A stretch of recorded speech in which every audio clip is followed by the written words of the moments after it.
With us here on Live Now from Fox. I'm Jeanette Francine here with you on this Tuesday morning. It's August 6th, and we have a lot of breaking news alerts, top stories, and live events to share with you. We do begin with the very latest as relates to Debby, now a tropical storm, but we know yesterday it did make landfall in that Florida Big Bend region, Steinhatchee, Florida, to be precise, as a Category 1 hurricane. But right now you're taking a live look at our XRAD system, and you can see how the storm has kind of decreased in strength, now a tropical storm.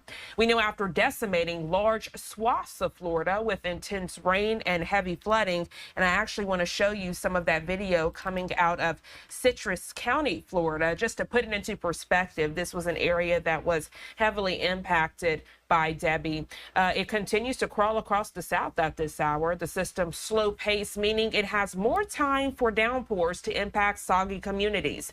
This will worsen the risk for rising waters. Fox News' Ted Linder joining us now with more on Debby's path as the cleanup process continues this morning. After slamming the Big Bend region of Florida as a deadly Category 1 hurricane on Monday, residents in the Sunshine State are pressing on with cleanup efforts.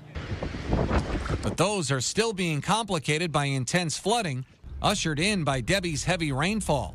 We're seeing unprecedented levels of tidal influx, as well as rain and storm surge at the same time. Actually coming through doors that you would never have it come through. While the system later downgraded Monday to a tropical storm, hundreds of people needed rescuing from their homes as water levels got dangerously high. And it got worse. I mean, fast. This as residents are using kayaks and canoes to travel back to their swamp properties to try and salvage more of their belongings. Debby, meanwhile, continues on its slow path up through Georgia and towards South Carolina, unleashing more downpours, which forecasters warn could generate catastrophic flooding, citing the potential for 20 to 30 inches of rain as the storm slithers by. We plan for once in a century storms. We don't plan for once in a millennial type storm, and that's where we are right now. But as officials in Georgia tell residents to stay home and off the roads, some business owners in Charleston, South Carolina, are braving the storm and staying open. As long as I have the staff in here, and we have staff committing, we will be open Tuesday, Wednesday, and Thursday. Other stores in the downtown area posting signs they're closing as sandbags and storm shutters went up in case conditions worsen. Ted Linder, Fox News. Ted, thank you so much for that detailed report, giving you another live look at our XRAD system. And we know at this hour, at least 5 deaths are being attributed to Hurricane Debby as the now tropical storm continues to slowly churn off to the northeast after making landfall along Florida's Big Bend region early Monday morning. As we work to keep you informed about the aftermath and cleanup process, as we know it did make landfall in Steinhatchee, again to be specific. We're going to check in with our content partners over at Fox 13 Tampa.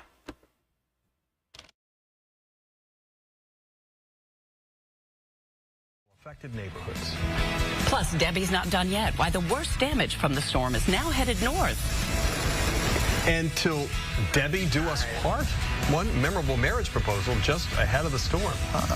Hey, everybody. Welcome to Good Day Tampa Bay at 6. I'm Russell Rhodes. And I'm Laura Moody. Good morning, everybody. It's Tuesday. It's August the 6th. We got Dave and Elise on standby right now with a look at weather and traffic. We're going to start with you, Dave, and more with Debby and this local forecast. I cannot believe how much rain this storm has brought. And not only that, but it's raining so much in Charleston, South Carolina right now, which we'll show you in a bit. With Debby being to the north of us in southeastern Georgia, now our winds have shifted to the west. A west wind around here in the summertime brings the steam bath in, and that's what it feels like outside. Everybody along the coast starting off in the 80s, and we will have a couple of rain bands for you real quick. This is not much, and what we have for you this morning, we have a quick little shower kind of rolling over the Tampa Bay now into the Sun City area, and right around Anna Maria Island. It's going to rain for a couple of minutes as well. These are the types of showers we're going to see today. Not a lot. Again, just a few here and there. Look at the 80s, though, along the coast. It's very warm. It's very steamy. And ultimately, you're looking right there at a storm that is just not moving very much, which is just bad news for coastal portions of Georgia and South Carolina. So today, passing shower, high of 89. Tomorrow, only a 30% rain chance with a high of 90. All right, Dave, a difference a day makes, huh? If you're heading out the door, your roadways are much better out there. Of course, some of that localized flooding that's still receding, so just be aware of that through Manatee and Sarasota, and some in Tarpon Springs through Pinellas County. I-4 at your County Line Road, though, currently moving along well, no problems there.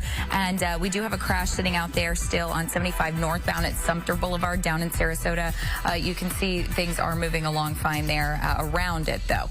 And then as you continue up to downtown Tampa, smooth sailing for you, no issues there. And your Pasco and Hernando County majors, those are also in good shape. 301, 75, and 41 and 19, a good go for you. Your Howard Franklin Bridge, all open. However, you do have 2 right lanes blocked to the Tampa side because of yesterday's storm. And your Sunshine Skyway Bridge fully reopened now, too. Russell and Laura? Okay, thanks. Dave was just talking about this. The Georgia and South Carolina coast feeling the effects of Tropical Storm Debby this morning, and it's just going to get worse. As Dave said, the city of Charleston could take the brunt of it. This is a view from the city's famous Ravenel Bridge as the rain started pounding the area yesterday. Rain is not expected to stop either for several days. Residents were rushing to pick up sandbags. They will likely have to battle winds, storm surge, and tornadoes. 36,000 residents in Georgia and South Carolina have already lost power. A tropical storm Debby is already pounding the Georgia coast, especially parts of Savannah. The city was already experiencing some street flooding last night. City's under a curfew right now to keep people inside during these dangerous conditions.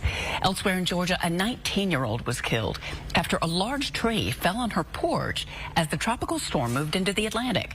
Vice President Kamala Harris had a campaign stop planned in Savannah this Friday. That stop has now been postponed. Meantime, here in the Bay Area, most of the rain is gone, and now comes the cleanup for residents who dealt with massive flooding. That's the case for parts of Lakewood Branch in Manatee County, and our Kelly Cowan is there this morning for an update. Hey, Kel, good morning. Good morning to you. Yeah, things looking a lot closer to normal this morning. We still have some areas where there is a bit of water in the roadways, but this is nothing like what things looked like yesterday during the storm, with plenty of street flooding going on all throughout Lakewood Ranch. But certainly in some of these new developments, some of these new neighborhoods really experiencing some pretty extreme water in the roadways, and that ended up trapping neighbors in their homes in some spots. Manatee County Emergency Management worked throughout the day to try to free those people who were stuck behind when their streets turned into rivers, and the waters threatened homes as well. Nearly 200 residents and their pets brought out in high water vehicles yesterday. In some parts of Lakewood Ranch, neighbors in these brand new homes were getting their first look at how their developments would stand up to a tropical storm, and many tell us they were not encouraged by what they saw. I open the front door and take a look, and I go, oh yeah, I'm not going anywhere today. Yeah, there's no way. And there was a car floating down the road earlier, probably about 6:45 or so. Somebody left the car parked on the street, and it lifted up, and it was just slowly drifting down. Manatee County officials say they received record rainfall yesterday. 4 to 16 inches of rain fell throughout the county, and Manatee also surpassed its 25 and 100-year flood levels. About 2.5 miles from where we are right now, emergency officials say that they were forced to do an emergency release of water from Lake Manatee due to the unprecedented amount of rainfall. Affected residents received text alerts warning them to relocate. Several roads affected by the flooding were shut down and transport units stationed to ensure that anybody who was trapped could get out safely. But at this point this morning, we are seeing some very positive signs that things are starting to dry out. We are starting to see where there were road hazards in place, that those are being removed, although there is still a few areas of high water. So just be careful if you are driving through this area. Make sure you're turning on your Google Maps, because that'll actually alert you to road hazards before you come up on them. Make sure you're aware of anything, any signs, any cones, and to look out for the high water. All right, Kel. Talk later. Thanks. To Gulfport now. Police are waiting for a positive ID after a body was found during a search for a missing boater. Brian Cloud was last seen on his boat anchored in Boca Ciega Bay, just off of Gulfport Veterans Park. During the storm, a man noticed that his boat was sinking. He saw a dog on board but did not see clout. It's believed the dog was rescued and is okay now. The boat was one of several moored off of Williams Pier that were damaged or destroyed during the storm. And in Citrus County, floodwaters are starting to recede and the streets are reopening after they got hit with hours of heavy rain. The storm also left more than 3,000 residents and businesses without power. Beach bars and piers were left underwater. The storm brought back memories of Hurricane Idalia, though residents are thankful that the initial impact of Debby wasn't as severe. Many businesses will resume operations today. All Citrus County offices will be reopened. In Polk County, some homeowners were forced to find another place to stay because of flooding. Deputies rescued 10 people, including 4 children and 2 dogs in West Lakeland. And then in the Fusels Corner area, one homeowner had to rescue all of her chickens from rising water. But thankfully, no one was hurt. Hillsborough County Sheriff's Office got a bird's eye view of the flooding in the southern part of the county yesterday. This is near Bullfrog Creek and Little Manatee River State Park, just east of I-75 and North Big Bend Road. The East Bay Little League Park flooded, along with several homes, and several creeks and rivers overflowed. Much of that water has still not gone away. Power outage is still a problem for people affected by Debby. At last check, over 117,000 customers in Florida are still in the dark, most of them in the Big Bend area where Hurricane Debby made landfall yesterday morning. Bay Area is only experiencing a limited number of outages right now, although Pinellas County still has 3,300 customers out. More than 17,000 linemen are working to restore power as quickly as possible. Our local airports remained open during the storm, but had to deal with major delays and cancellations. At Tampa International, they had to cancel 158 flights yesterday, 158, and delay another 150. Things are going a lot better this morning, though. So far, only 8 flights are canceled and delayed. The St. Pete Clearwater Airport only has 1 delay. South Florida, the Palm Beach Fire Rescue is investigating a deadly car crash that may be storm-related. The fire chief says the scene was so tragic, it took a major emotional toll. I've been with the department for 20 years, and this is one of the most difficult scenes I've been on. Well, it happened last night when first responders arrived at the scene of a vehicle partially submerged and upside down in a canal. Fire rescue crews say there were a total of 10 people in that vehicle when it crashed. 4 of them died. Palm Beach officials could not confirm the ages, but said the victims include adults and children. No word yet on exactly what caused that crash. And Debby is now forcing changes to early voting in the Florida primary. At least 6 counties in Northeast Florida are pushing back the... And we appreciate our content partners there at Fox 13 Tampa. You're getting a live look at our XRAD system. You can see how the strength of Debby has decreased, now making it a tropical storm. But we do know it did make landfall in the Sunshine State as a Category 1 hurricane. But please be advised, though it is now a tropical storm, that does not mean that the damage is done. You still need to heed the warnings of your area officials. As we continue to give you the latest headlines this morning, we're going to go to our first 2-minute commercial break of the hour. But when we come back, giving you some more damage video from Debby and also checking in with Florida Governor DeSantis. We'll be right back.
Welcome back to Live Now from Fox. I'm Jeanne Francine. Good morning to you if you're just now tuning in. You're taking a look at video courtesy of Debbie Elson.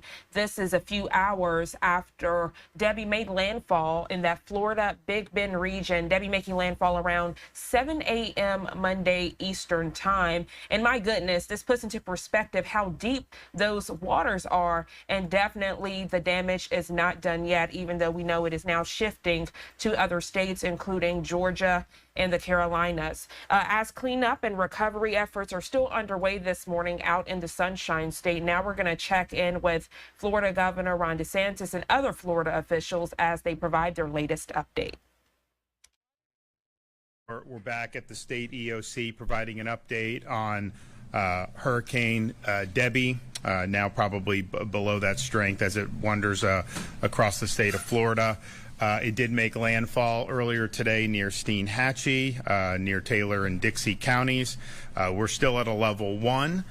We are now at maximum sustained winds around 65 miles per hour, but that will likely continue to weaken over the next 48 hours. We do anticipate flooding in the northern part of the state, not just for the direct impacts of the rain, but also as southern Georgia gets soaked, that water makes its way down to Florida as well. The Florida Division of Emergency Management has completed 435 storm-related missions, and they are currently in the process of completing another 400 more. These are requests from counties and other local entities for assistance on storm response. Some of the examples are high water vehicles, generators, and providing additional personnel. As of this morning, about 250,000 Floridians are without power. 113,000 for private utilities, 111,000 for co-ops, and 20,000 customers for municipal utilities. We do have a lot of assets available that are going to help connect people back, and in fact over 450,000 accounts have been restored since the storm began, and we're of course going to continue to help to make sure that everybody's back online. We do have 17,000 linemen that are available for help. We have, because of some of the things that we've done in the past, recognize that there does need to be a mutual aid from time to time. We did sign legislation recently ensuring that utilities seeking state support for power restoration are willing to accept this mutual aid. It's really important. We're ready to assist. We want to assist. We mentioned constructing about 9,400 feet of flood protection devices supporting critical infrastructure against flooding from the storm. This has been done for things like hospitals in the past. This time it was deployed around utility substations, and I'm pleased to report that all the flood control barriers that were erected around utility substations ahead of the storm have successfully protected those facilities from stormwater damage. So we have 250,000 without power. Probably would have had more if not for that. So I think that was successful deployment of resources. They also protected lift stations, bridges, residential areas, animal shelters, and healthcare facilities. We have both the National and State Guard on the ground conducting reconnaissance, damage assessments, and route clearance missions.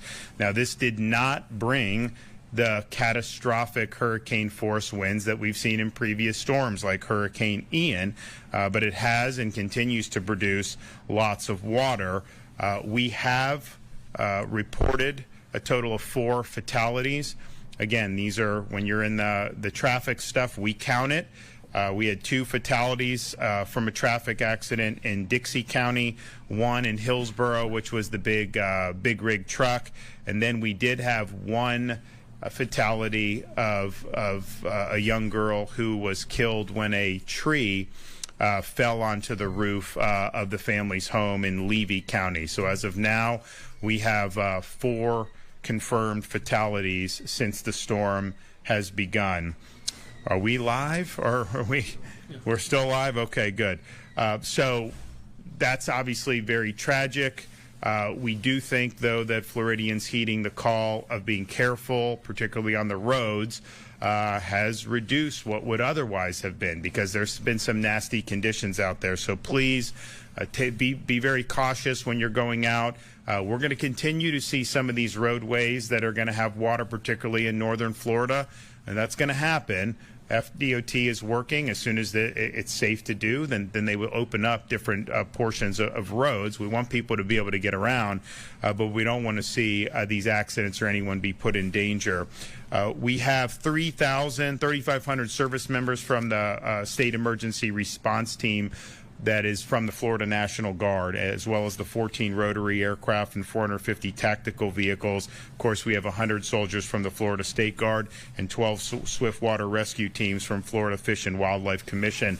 There may be days after the storm passes, there may be needs because of flooding to do rescue operations. I mean, that is possible, and that has happened in the past, so we have the assets on the ground ready to do. Of course, we do have a lot of both food and water that we always have ready. We are going to be doing our points of distribution, the pods. As soon as the storm has completely left the state, those pods will go.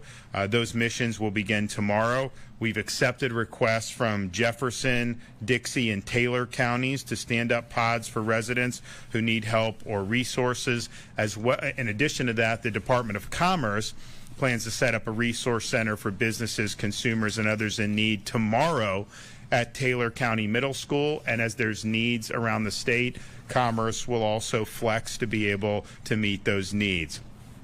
Thus far, 150 FDOT crews have assessed over 8,400 lane miles for damages. 69 bridge inspectors teams are in the field and have performed over 1,300 inspections. 125 FDOT crews are in the field and have performed cut and toss operations on close to 4,500 miles. Sunshine Skyway Bridge is still experiencing closures. I think there's some signage that is tough to get to. It creates a hazard, and they just needed the winds to die down a little bit, so we anticipate them being able to take care of that in relatively short order and reopen those portions as well.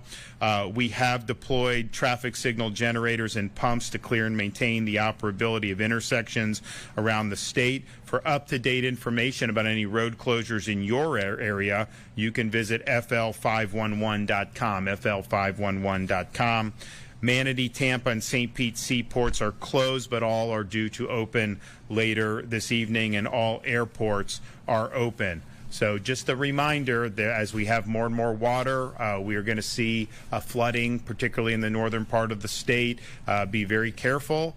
Don't go out into flood waters. There can be hazards there. There can be debris, and there can be downed electrical cables there, which will represent a threat to your safety. And please do not go driving if roads are underwater. That is not something that's going to end well. And just take the proper precautions. If you need any emergency management information specific to your local areas, you can go to floridadisaster.org/counties. And now I'll turn it over to Kevin Guthrie. Thank you so much, Governor. As the governor said, Hurricane Debby made landfall near Steinhatchee today at 7 a.m. this morning as a Category 1 hurricane, bringing with it tons and tons of rain.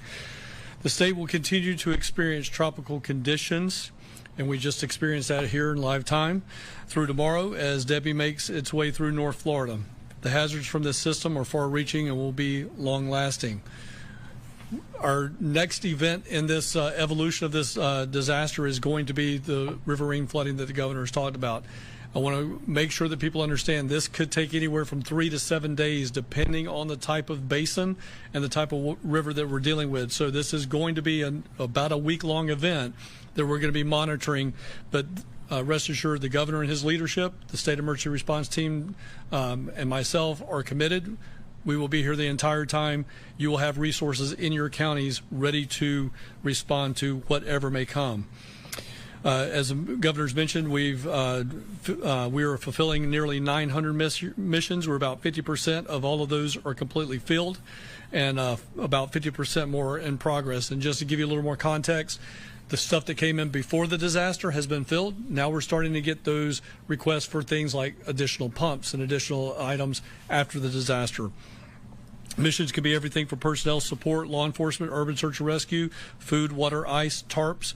The state continues to have twice daily coordination calls with our counties to ensure that they have all the requested needs that they need at the local level. Tomorrow, our recovery teams will begin conducting those damage assessments and working inside the impacted communities to find out what the actual needs are going to be at the homeowner level. It is vital that you avoid using roads until your local officials have confirmed that they are safe. This is for your own safety and the safety of others. It's that point in time in a disaster that we hate to have to say this, but please do not go out disaster sightseeing. We have crews that are out there working feverishly to try to restore power and respond to other issues that are going on in real time. So please do not ride through neighborhoods and see what's going on. Please just tune into your local news station and get those updates yourself. Many roads are flooded, so please, again, do not drive through through flooded waters. It only takes 6 inches of moving water to knock you off your feet and 1 foot of water to sweep a vehicle, even a large SUV, off the road. Our state assistance information line, or our cell line, is up and running. Residents needing resources after Hurricane Debby can call 1-800-342-3557, and we have English and Spanish speakers available to answer your questions right now. After a disaster, scammers often attempt to take advantage of survivors. I encourage everyone impacted by Debby to be vigilant and report any suspicious activity. We also report any price gouging to the Attorney General. Their price gouging hotline is 1-866-966-7226. In this same vein, I want to make sure that people are not falling victim to scammers when it comes to contractor licensing. The governor has declared a state of emergency, and therefore it is a third-degree felony to do any unlicensed contracting in an emergency. If you see something, please call us and let us know. If you want to check somebody's license, you can do that at myfloridalicense.com. Please don't fall for scams. If it's too good to be true, somebody's asking you for a cash deposit, that is most likely a scam. Please do not do that. Give no one cash inside of a disaster. I talked this morning about how if you need volunteer organizations to come in and assist you, we do have our crisis cleanup line up and running now. So our crisis cleanup, where you can get assistance to do that work at your home, is 1-800-451-1954. Again, that's 1-800-451-1954. Here at the division, we move quickly and we stand ready to provide the needed support to all of our Big Bend communities and all those throughout the peninsula that have been impacted by this disaster. We will continue to be here and help the communities recover long after the storm, but please be sure to follow us and follow our agency to get all of your latest updates and the information that we're talking about, even here today at this press conference, on X and Instagram at FLSERT, that's at FLCERT, and on Facebook at FDEM.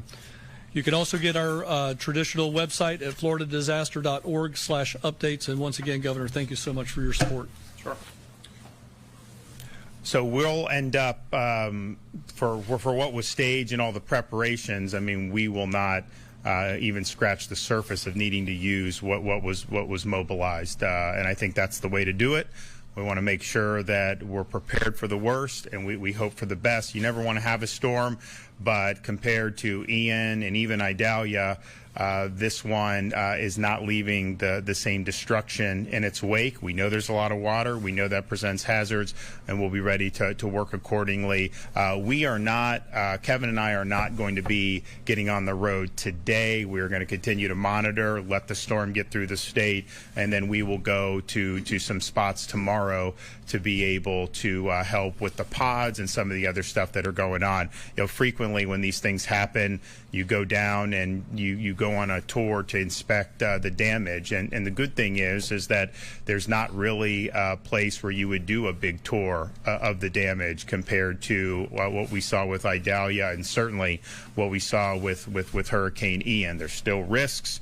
There's risk from a lot of water, but from a wind perspective, this was not at the level of the previous storms that we've seen in this state. So all in all, especially given that these folks had already been hit 11 months ago, we were glad that we're getting reports that we're not seeing a lot of widespread wind damage, even in those very, very sensitive areas, given what they went through. But we will be on the road tomorrow, and we will be going to affected areas and continuing with our relief and support efforts. All right, does anyone have any questions? When do you expect the storm to completely clear the state?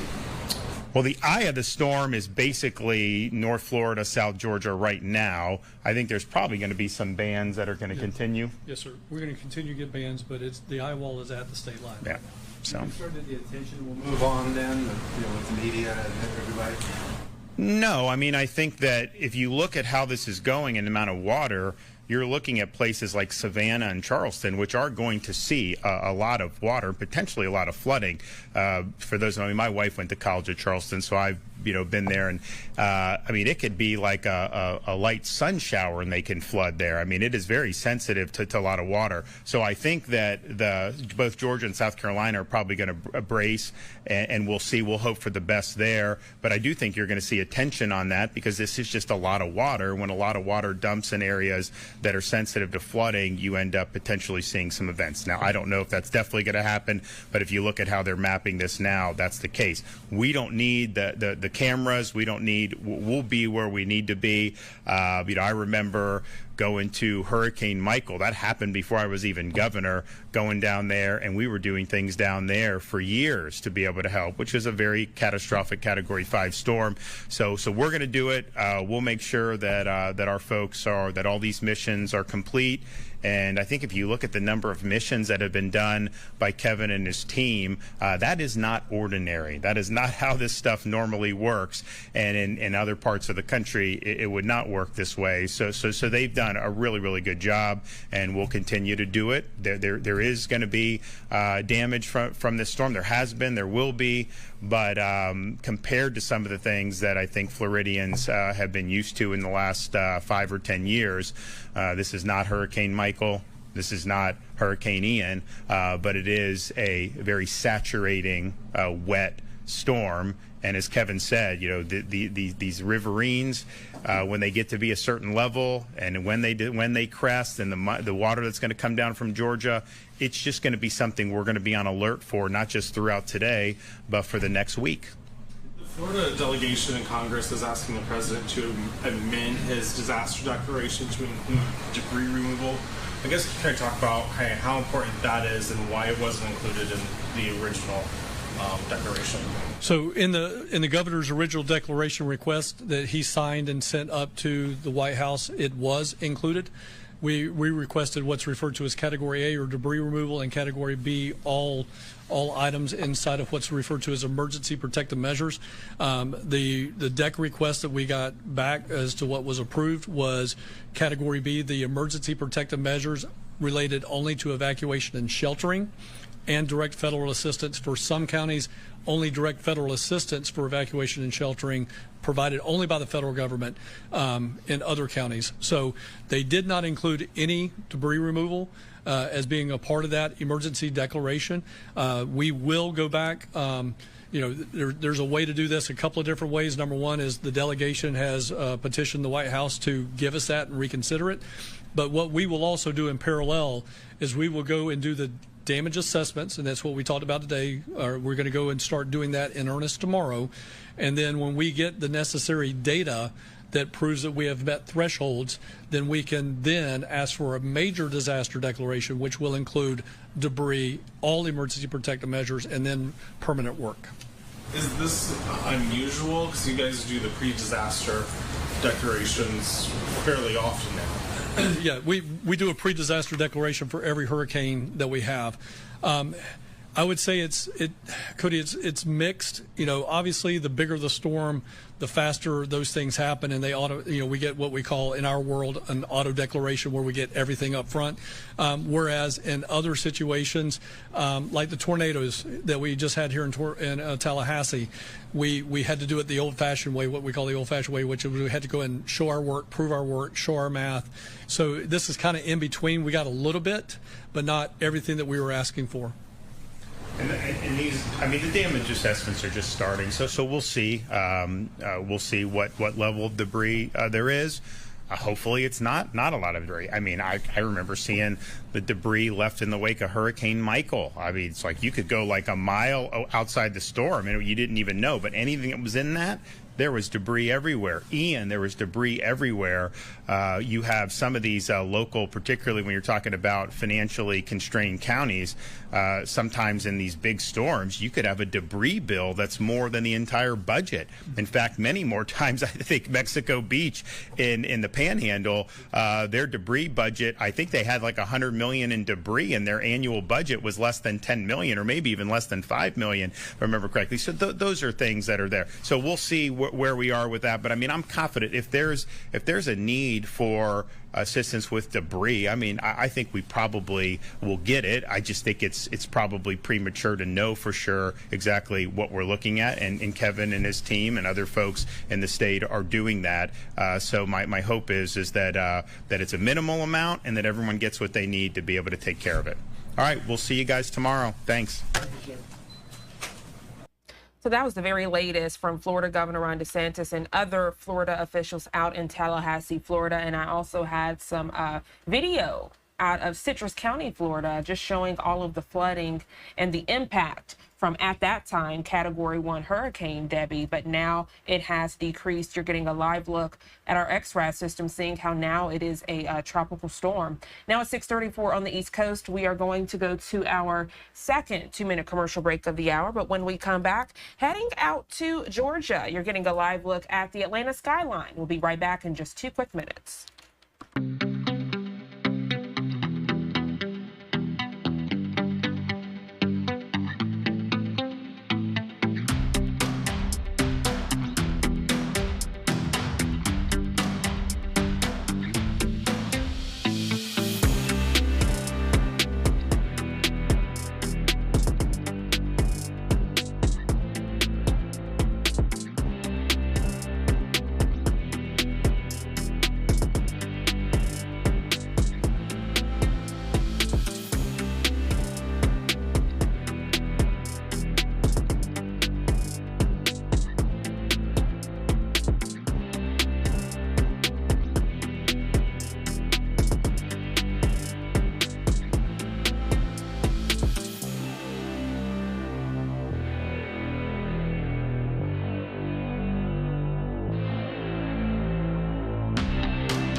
Welcome back to Live Now from Fox, and giving you another live look at our XRAD system. Debbie, now decreasing in strength and now a tropical storm. But it does continue to cut through North Florida and even South Georgia this morning. The storm expected to cause historic, if not catastrophic, flooding along Georgia's coast with 20 to 30 inches of rain possible as of 5 a.m. this morning. Sustained winds continue to be at around 45 miles per hour as it continued to trek northeast at 7 miles per hour. We're told the center of the storm was located about 50 miles southwest of Savannah. The storm at this time responsible for at least 4 deaths in Florida and at least 1 death in Georgia. Right now, we're going to check in with our content partners over at Fox 5 Atlanta as they have team coverage this morning and as they work to keep you safe and informed.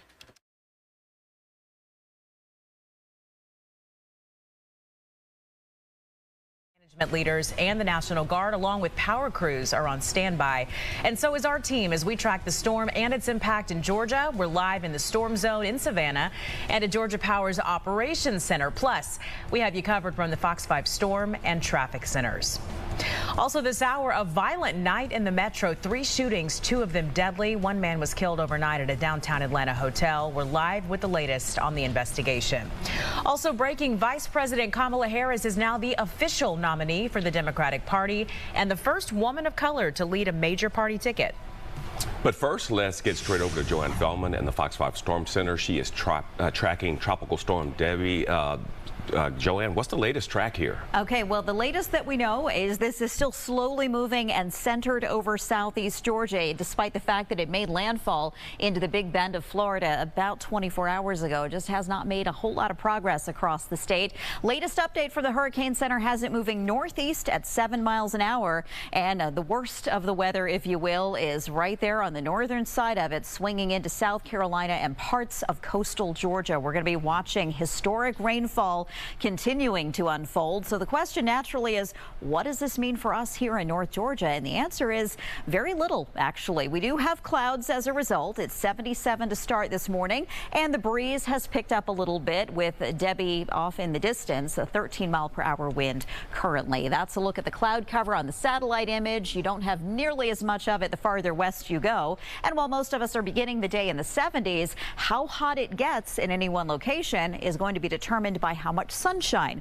you get where you are. I think we'll get close to 90 in Atlanta. A stray shower is possible, not really a big deal, but some areas will get hotter than that. I'll break down the numbers for you, and we'll take a look at the latest forecast path on Debby coming up in just a few minutes. But right now, we want to get a check of SkyFox traffic. Orlin Sidney has that. Good morning, Orlin. Good morning. The East Expressway, it is slow moving westbound. The crews still have 2 left lanes blocked for road work past Panola Road. This is causing heavy delays that are back before Lithonia Industrial Boulevard. Avoid this for now and use Covington Highway as your alternate. Ron? All right, Orlin, thank you so much. 6:02 is your time, and we're tracking Tropical Storm Debby's trek through the Peach State. The storm is blamed for at least 1 death here in Georgia and 4 deaths in Florida. Yeah, good day's Alex Forbes is in Savannah, where a curfew just ended as officials brace for catastrophic flooding there. Alex, good morning. Yeah, good morning, Elise and Ron. We are on Interstate 16 right now. We're actually crossing into Bryan County as we speak.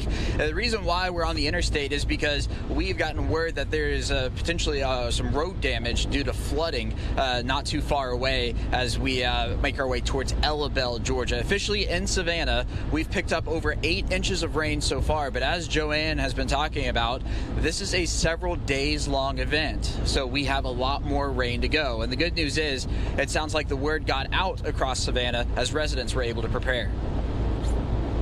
We have taken every precaution, lifted furniture, cut electrical appliances. We've also sandbagged the front door just to protect our restaurant. I think we're really afraid of the flooding, so trying to take my car through all the rain and the streets, and especially because we're ground level 0, it's a little bit scary. And schools are out today here across coastal Georgia. We're going to continue making our way towards where potentially some road damage has happened, and we'll bring you updates here on Good Day Atlanta. Live in Bryan County, I'm Alex Forbes, Fox 5 News. All right, Alex, we'll see you soon. Thank you. And about 30 minutes away in Tybee Island, the interim city manager says they're also expecting unprecedented levels of rainfall and flooding. We have been preparing for that for almost a week now. As soon as we got word that this was forming, before it was even named, we kicked into action. In parts of South Georgia, Debby has already caused flooding in places like Blackshear. Crews saw partially submerged roadways. In Valdosta, there are signs of wind damage. The city, you may recall, saw damage from Hurricane Idalia earlier, nearly a year ago. And coming up this half hour, we'll have a look at the emergency preparations that are now underway here in the metro. Now back to that breaking news. A possible love triangle ended in a deadly shooting at a downtown Atlanta hotel. The shooting happened.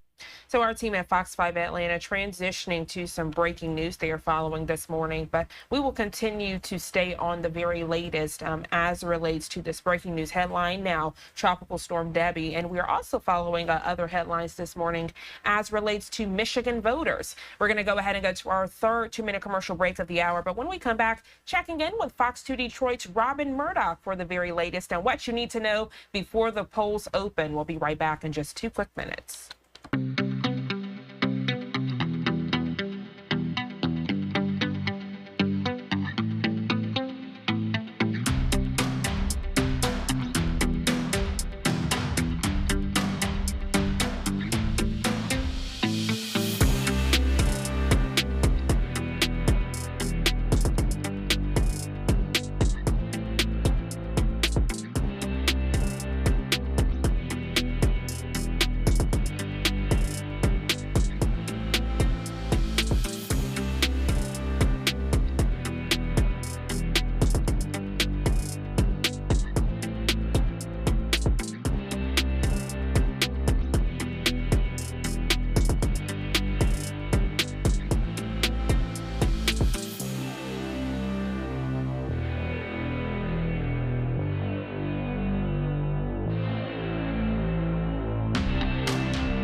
Welcome back to Live Now from Fox. I'm Jeanne Francine. Now at 6:45 on the East Coast, giving you a live look, a beautiful skyline shot here on this Tuesday morning out in Detroit, Michigan. A lot of cloud cover in that area as well. But it seems like when it's election day, rain is always in the forecast, and that pretty much sets up our story as Michigan voters are getting ready to make their voices heard this morning for the 2024 Michigan primary elections.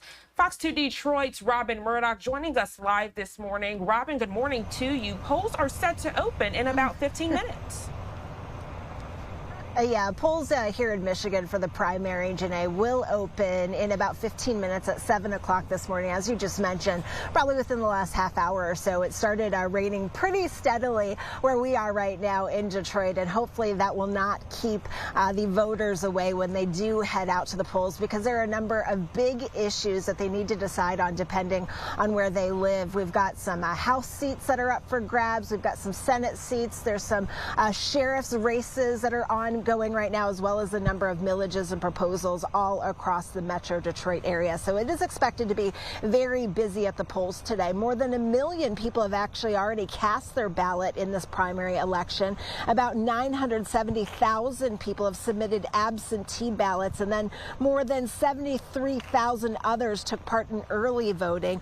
And as you know, that there is a 9-day window prior to Election Day in which people can vote in person. And this is a proposal that was approved back in 2022 that makes that possible. Polls will be open until 8 o'clock tonight here in Michigan, and as long as you are in line, you will be able to vote. Take a listen to the Detroit City Clerk Janice Winfrey with more on what is expected to happen today.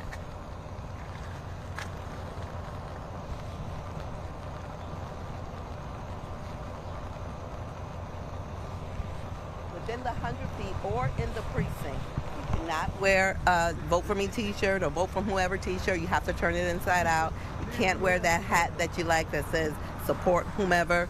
You have to take that off inside the precinct. So those are some good tips to keep in mind as people do head out to the polls here in Michigan today. Now, you can register to vote and cast a ballot at the very same time. You just need to go to your local clerk's office today, and you do need to bring proof of residency here in Michigan in order to make that happen. But again, the polls will open or stay open until 8 o'clock tonight. They're going to open here in about 10 minutes or so, and it is expected to be a very, very busy day as people head to the polls and perform their civic duty. We are live here in Detroit. I'm going to send it back to you. Fox 2 Detroit's Robin Murdoch. Robin, we can always rely on you for the most accurate and up-to-date information. Thank you so much for joining us. And literally, as I said, it always rains on Election Day. There you are with your umbrella, but we appreciate you bringing us the sunshine on a cloudy day, okay? Thank you so much, Robin. I hope you enjoy the rest of your day. Have a great day as well. Thank you. And giving you another live look at Detroit's skyline. And just in a matter of minutes, you can see it's now pouring in that downtown area. Now it's 6:49 on the East Coast. We're going to go to our final 2-minute commercial break of this hour. We'll be right back.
Welcome back to Live Now from Fox. You're getting a live look out in Orlando, Florida area. It looks like a traffic accident, car T-bone there with the median, and now the camera shot is frozen. But we are following some severe weather, just checking in with our Fox 35 studio and learning we are under a tornado warning. This time yesterday, we were dealing with Category 1 Hurricane Debby, which has now gone down in strength and is now a tropical storm, but now today dealing with a tornado warning. Let's check in with our Fox 35 storm team. Also look at it where to see if there's maybe just no rain there. And in fact, that's a spot where there's no rain. So that's not debris. That's just a place where the rain has stopped. So these are all the things we're doing, analyzing them with you in real time. If you're just joining us, there's a radar indicated tornado along Dill Road right now. This is going to be just northeast of Bithlo, and it's heading east-northeast at about 35 miles per hour. To give you an idea of the greater context of what's going on, we've got the feeder bands from Tropical Storm Debby that'll be rolling through the day today, and in doing so can pop random tornadoes. That's why our Fox 35 storm team is staffed on days like this 24/7, where we have a meteorologist in the building at all hours just in case the unexpected pops up, as we're seeing right now. We planned this yesterday, and here we are seeing it come to fruition. And right now, radar is showing our circulation now located approximately 2.5 miles northeast of Bithlo, and we'll go now back to our camera and get an idea of what it looks like there, looking for a funnel or any kind of a sign of rotation there. This is going to be located quite literally 1 mile from the site, and that would place it right over here. And at this point, just taking a look, I don't see it. That's good news, although I'm also looking for, kind of a lowering, and the clouds are very low. We see a little darker cloud here, but that doesn't look to be a funnel. That looks to be just a darkness in the clouds. All right, let's go back to radar and see if this has shifted its location. Yeah, right now it's located here, which is going to place it exactly 3 miles now northeast of Bithlo. And let's put a track on this so you can get an idea of where it's going. Put some towns in the track.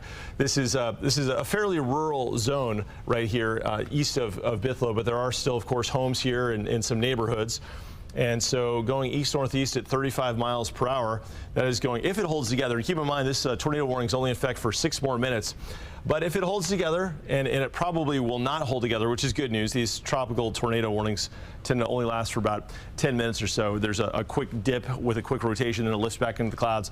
But it would be in Southmere 12 minutes from now, and if it held together, this storm will be in Oritania, Turnbull, and LaGrange heading toward the Banana River in about 20 minutes from now, so at about 7:15 or so. Latest from the National Weather Service, looking for an update here now, and we're still all just in tracking mode, no updates to this. But if you're in JJ, if you're in MIMS, well, I don't see this necessarily surviving, thankfully, as it comes through. It's coming in the general direction. So at least the storm will have had a history of producing a tornado, at least as indicated by radar. So you've got to take this accordingly and take caution. Now, it is commute time. We have a lot of people that are hitting the roads right now. A lot of folks are driving around, and with a storm like this, it's best if you're thinking about leaving the house and you're in this area of eastern Orange County, east of Bithlo, just to hold off on that for a short bit, right? Let this thing pass. This rotation, as far as rotations go, we've seen a lot worse as far as the what's called the tornado vortex signature. However, because this is a tropical setup and things can happen very quickly with these feeder bands, and we're continuing to see a rotation that's about to cross the St. Johns River here just north of Bithlo. We got to stay on this one and watch it very carefully until this tornado warning expires. For reference now, this is 5 miles northeast of Bithlo, and we've been checking in on the measurement every couple of minutes, and it's going so quickly that it's covering about a mile maybe every minute or so. So I mean, it's probably going about 40 to 60 miles per hour as far as its forward speed. All right, let's go back to our camera from our radar site looking directly at this cell, and this is going to be on this side of the screen, and I don't see from this camera angle any sort of a funnel or lowering, although the skies are obviously darker on that side of the camera.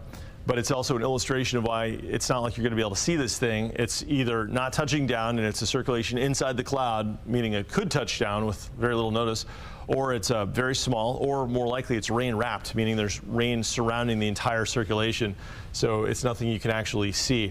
All right, going back to the radar, I want to reset here and show you, if you're just joining us, we've got a tornado warning in effect for eastern Orange County and extreme southeastern Seminole County east of Chuliota along the St. Johns River. This also includes northern Brevard County northwest of MIMS. And it does not include this little sliver of Volusia County, but that's just probably a technicality as far as the polygon goes. The rotation right now in question is right here, and it's actually going to be pushing right over that southern tip of Volusia County up through the Southmere area. And looking at our storm relative velocity, which is one way to gauge the if you will, the intensity and the wind direction. This radar is out of Melbourne, so winds are going away from radar in this direction, and they're going toward radar in this direction. And where those two meet, it's called gate-to-gate shear, and that is your indication of rotation. That rotation is going to be located physically just 1 mile east of our Fox 35 storm tracker radar site. And so I've been periodically checking in on the radar site, and I think from this angle it's going to be right here, but it's probably now out of sight, although I'm stepping back also to see it away from the glare here. Yeah, I don't see any rotation, at least any sign of anything on camera, but we're starting to see bright spots here as this cell moves rapidly off toward the left. But going back to our Fox 35 camera network, I mean, we've got the most extensive camera network across Central Florida. That's case in point that we can get right in here and see what's going on basically within a mile of a radar indicated tornado and confirm that, at least from that camera, I don't see anything. Not to say that there's not a tornado happening, but certainly that is still a possibility. I keep glancing down at my National Weather Service chat to see if there is an update there. They say now that they are planning to let the tornado warning expire, that the rotation has broadened slightly. So instead of the green and the red touching, now there's about a 1.5 mile separation between those wind directions changing, which would mean that this is about a 1 mile wide. It's called a mesocyclone. That's a fancy way of describing a rotating thunderstorm. And you really would need this red and the green to be touching to indicate a tight rotation of an actual funnel cloud or a tornado that is in progress. But that said, with a cell like this and with feeder bands like this, we're going to have to keep a close eye on this, and with the knowledge now that a tornado warning has been issued and that we've got a rotating thunderstorm heading northeast at 40 miles per hour, we could see a new tornado warning issued. Today is now going to be a day that we watch this very carefully, because we're going to be inside of this setup with these feeder bands of rain on and off all day. We're likely to see this feeder band continuing for the next hour or two, and then maybe a new one developing, especially this afternoon. Clearly, the atmosphere is conducive for rotation. There's a tropical storm to our north near Savannah, and essentially what's going on is that at the surface, we've got a south-southeast flow, a south-southwest flow at the surface of the wind, and aloft there's a south-southeast flow, like way up high in the sky, and that's creating a natural spin in the atmosphere. That's why when air rises with the convection that is this thunderstorm activity, it starts to turn and rotate with its elevation and its altitude. So if you're just joining us, we've got a tornado warning that's going to expire here inside of the next 15 seconds, top of the 7 o'clock. It's pouring in Orlando. There are no tornado watches in effect, but clearly the atmosphere is conducive for rotation, so we're going to watch this. We're going to go ahead and call today a Fox 35 Storm Alert Day as well. I'm going to go ahead and make that declaration right now, live on the air with you, because there is no reason to believe that we're not going to see more of this as the day progresses. So we're going to make sure we have somebody here in-house all day long to make sure that we are covered. That said, the tornado warning has now officially expired. A last look at our rotation, and we'll let you know if this changes, but we got to watch out for areas here east of Bithlo, heading in through Southmere. The tornado warning is now over, so technically right now you are in the clear. We are safe and good to go, but just keep in mind that the weather here in Central Florida can change very quickly, especially when we're in the business of talking about tropical systems, one of which is just several hundred miles to our north. All right, stay with us. We've got more coming up right after this break. Our iHeartRadio Music Festival, presented by Capital One, September 20th. All right, and as our Fox 35 Orlando team goes to break, I want to give you a live look, courtesy of my producer Taylor Anderson getting us this live look. And just so you can see those clouds, again, there were concerns that maybe a funnel did touch down, no confirmation there. But as you can imagine, as we are dealing with everything related to Debby, with wind gusts and rain still a major factor this morning, as the meteorologist just put it, this is something we can continue to see throughout the day and even maybe tomorrow. But as we discussed Debby, I actually want to show you the current track of the system, giving you a live look at our XRAD system, now at 7:01 on the East Coast. And after decimating large swaths of Florida with intense rain and heavy flooding, Tropical Storm Debby continues to crawl across the south. The system's slow pace means it has more time for downpours to impact soggy communities, worsening the risk for rising waters. Fox News' Ted Linder joins us now with more on Debby's path as the cleanup carries on this morning.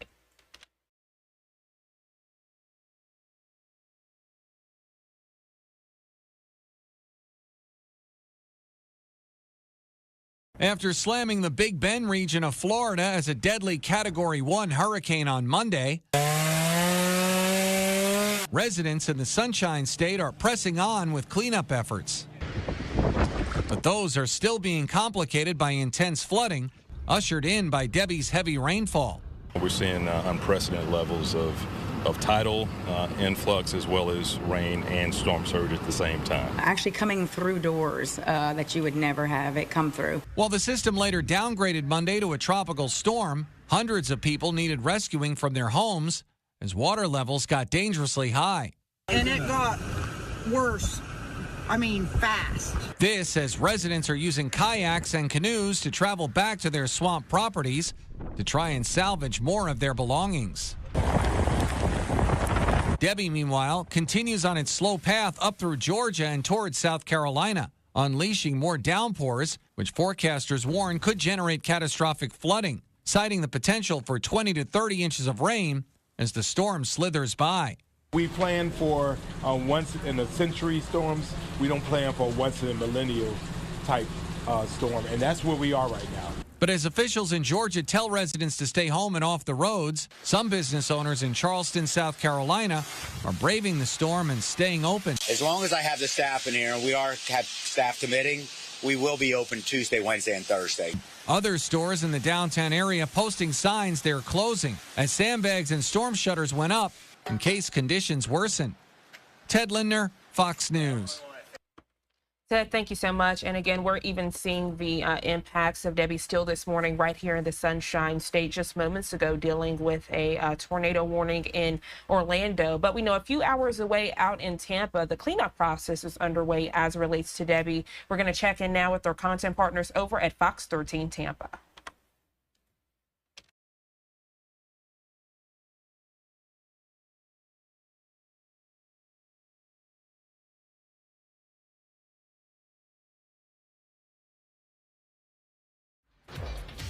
Top of the morning to you, where we get still some residual showers hanging around this morning. You can see the rain in southwestern Polk County, around the Mulberry area, just kind of moving southwestward through Manatee County into Sarasota County. Listen, this little line of rain moves through, might rain for about 10 minutes or so.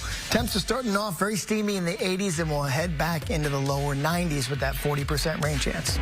All right, David, thank you. 7 o'clock is our time, and here's a live look at the Howard Franklin Bridge right now. The 2 lanes are blocked. We'll go ahead and click through that just because it's a little busy for you there. But there was some volume, as you could see from yesterday. Still, the eastbound to the Tampa side, it's an 18-minute commute for you now, but your Courtney Campbell and your Gandy Bridge, those are moving along just fine. Here is a look at 275 at Sly Avenue, a fine ride for you here in both directions. And now to the rest of the roadways where we have a couple of other issues popping up. It looks like we did have that crash on 75 at Sumter Boulevard. That's finally cleared. And all the way up to 75 northbound at University Parkway, a crash there. Some delays building on that southbound side to that crash, actually. Sunshine Skyway Bridge moving along well and open today, but you can see that high wind advisory still. Russell and Laura? All right, Elise, thank you. Debbie left a mess in Manatee County. Homes off State Road 64 and Lakewood Ranch were surrounded by water. This morning, things are starting to dry out, and our Kelly Cowan is there with an update. Hey, Kel, good morning. Well, they were starting to dry out. We are getting yes. We are getting that band of rain that Dave was just referencing. Hopefully this will pass quickly for us. But this is certainly not what Lakewood Ranch residents wanted to wake up to. Anybody in Manatee County, really, after the amount of rain that we had yesterday. Wow, as my umbrella really struggles with this. But we had been witnessing what is generally a major dry out after all of the flooding that they had, street flooding throughout the day yesterday. So many county residents waking up to their streets just looking like rivers out front, and that ended up trapping a lot of residents in their homes. So Manatee County officials, emergency officials, having to perform several water rescues yesterday to pull people out of their homes after they became trapped within their neighborhoods. Some 200 residents and their pets brought out in high water vehicles, and that was just, it just became a mess throughout the day as I'm struggling here to talk as we're trying to figure out the rain and wind situation out here. But many tell us they were not encouraged by what they saw because a lot of these people that were affected are living in brand new developments. And this was really the first tropical storm that they had to weather in those new homes. And, well, it didn't look good for them. We live in Florida. We're going to get hurricanes and tropical depressions. I don't know. I don't know if it's built correctly. So I don't think it should do this. But there's a lot of flooding. I drove around Lakewood Ranch today at work, and there's a lot of cars stuck. There's a lot of roads that have been flooded. And Manatee County officials say they received a record amount of rainfall yesterday. 4 to 16 inches of rain fell throughout the county. Manatee surpassed its 25 and 100-year flood levels about 2.5 miles from where we are. Emergency officials say they were forced to do an emergency release of water from Lake Manatee due to the unprecedented amount of rainfall, and affected residents in those areas received text warnings to relocate. Several roads were completely flooded out, had to be shut down, affected by the flooding, and there were also transport units stationed to ensure that anybody trapped in those parts got out safely. So again, hopefully this band of rain that we're receiving right now is going to pass very quickly because, like I said, they were starting to dry out. Things were starting to really look a lot more normal before this came in, but it is a little heavy, as you might be able to hear. And anyway, everybody in this area just really ready to get back to some drier conditions, guys. Dave says 10, 15 minutes and it'll be over with. A lot of good's doing you now. All right. All right, and we appreciate our content partners over at Fox 13 Tampa, and you can see the rain coming down in that area of the Sunshine State this morning. Meanwhile, just a few moments ago, right here in Orlando, we were actually dealing with a tornado warning. So this is something we will continue to deal with as we get remnants of now Tropical Storm Debby. Now at 7:08 on the East Coast, let's go to our first 2-minute commercial break of the hour. But when we come back, you're in for a special treat this morning as we check in with the director of the National Hurricane Center, Michael Brennan. We'll be right back in just 2 quick minutes.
Welcome back to Live Now from Fox. I'm Jeanne Francine. As we continue to follow your breaking news headlines this morning, at least 5 deaths are being attributed to Hurricane Debby as the now tropical storm continues to slowly churn off to the northeast after making landfall along Florida's Big Bend region early Monday morning. Joining us live to further share the very latest on Debby is National Hurricane Center Director Michael Brennan. Michael, good morning to you. Thank you for taking out the time to join us here on Live Now from Fox. Sure, great to be with you this morning. So we appreciate you joining us right after Debby made landfall yesterday, a very serious situation. And I know one thing you and other experts are wanting to urge the public is, even though this storm has now become a tropical storm, it still can be very deadly. Yeah, the real hazards have now shifted to the rainfall. The center of Debby still here over eastern Georgia, moving slowly offshore today. But the big story is now this huge expanse of heavy rain, these heavy rain bands that are moving into portions of the southeast coast of the United States. That rainfall is going to add up over the next 3 or 4 days. In some places, 15, 20, 25 inches of rain. We could be looking at life-threatening flash flooding, potentially catastrophic impacts, especially across coastal portions of South Carolina, extending up into southern and even central North Carolina as we go through the next 2 to 3 days. So Debby is going to slowly meander here. You can see our track forecast has the center moving offshore later today. And then it just basically sits here off the South Carolina coast all the way through today, tonight, Wednesday night into Thursday before we start to see a little bit more of a slow northward motion, but the system's still going to be in the vicinity of South Carolina and Georgia all the way into early Friday before it eventually starts to move more steadily to the north, and then that's just going to expand that heavy rainfall threat up into the mid-Atlantic states as we get later into the week and into this weekend. Michael, we know the storm is shifting, as you just mentioned, but right here in the Sunshine State, I mean, just a few moments ago in the Orlando area, there was a tornado warning, and then we're seeing heavy rains this morning in the Tampa area. Is this still being attributed to Debby? Are we going to continue to see this in the coming hours and even days? Well, we're still seeing some of these trailing rain bands across Florida this morning, and that's going to continue. The circulation of Debby is very, very large, and because the system is going to continue to sit off the South Carolina coast and really not move, some of these trailing rain bands may hang out across portions of Florida and off the southeast U.S. coast, but the real heavy rain and the real big impacts are going to be near and north of the center over the next several days. Michael, you mentioned Georgia and the Carolinas, and we know the mayor of Savannah actually had issued a warning and was worried that this storm could put Savannah underwater. Is that a stretch, or could that potentially happen? Well, there's certainly the potential for very, very impactful flooding everywhere you see in this purple area. So, for example, if we zoom in today, this is the risk of flash flooding. And this purple area here that extends from just north of Jacksonville up through Savannah, Charleston, Myrtle Beach into southern North Carolina, that is that's the level 4 out of 4 risk for flash flooding. So that's the potential for life-threatening flooding, widespread flooding in areas that don't usually flood. And what we're seeing here along the coast, in addition to the rainfall, is the storm surge. That wind field of Debby is piling water from the Atlantic Ocean onto the coastline and preventing the rainfall from draining off as it normally would into the ocean. So it's just going to cause that water to rise. So areas that we'd be most concerned about are anywhere that gets under one of these rain bands has the potential to pick up several inches of rain for several hours in a row. That's where that flooding threat's going to be the greatest today. We do have flash flooding warnings in effect already for Savannah up through Charleston, and those are likely to continue through the day today. Michael Brennan, always a pleasure when we get to have you here on Live Now from Fox. Thank you so much for taking out the time to join us. Before we let you go, is there anything we need to be keeping a close eye on in the coming days? Well, you know, beyond what we're seeing with Debby right now, we can take a quick look at our outlook. We are watching a tropical wave that's south of the, moving into the southeastern Caribbean Sea. It does have a low chance of development, a 30% chance as it moves across the Caribbean and into the southern Gulf of Mexico over the next week. So that's our next system we're going to keep an eye on. But we are going into the peak of hurricane season. Most of the activity is going to happen here in these next 2.5 or 3 months as we go through August, September to October. So we're certainly not done with the season by any stretch. Wow, to think we aren't even in peak season yet. My goodness, makes your job a little bit harder. Michael Brennan, always a pleasure. Thank you so much. I hope you enjoy the rest of your day, and of course, stay safe. Thanks. And as we continue to give you those top stories and headlines this morning, giving you another live look at our XRAD system, you can see the strength of now Tropical Storm Debby. Now it's 7:16 on the East Coast. Let's go to our first 2-minute commercial break of the hour. We'll be right back.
Welcome back to Live Now from Fox, and good morning to you if you're just now tuning in. Now it's 7:18 here on the East Coast. We are transitioning to another breaking news headline we're following right here on Live Now from Fox.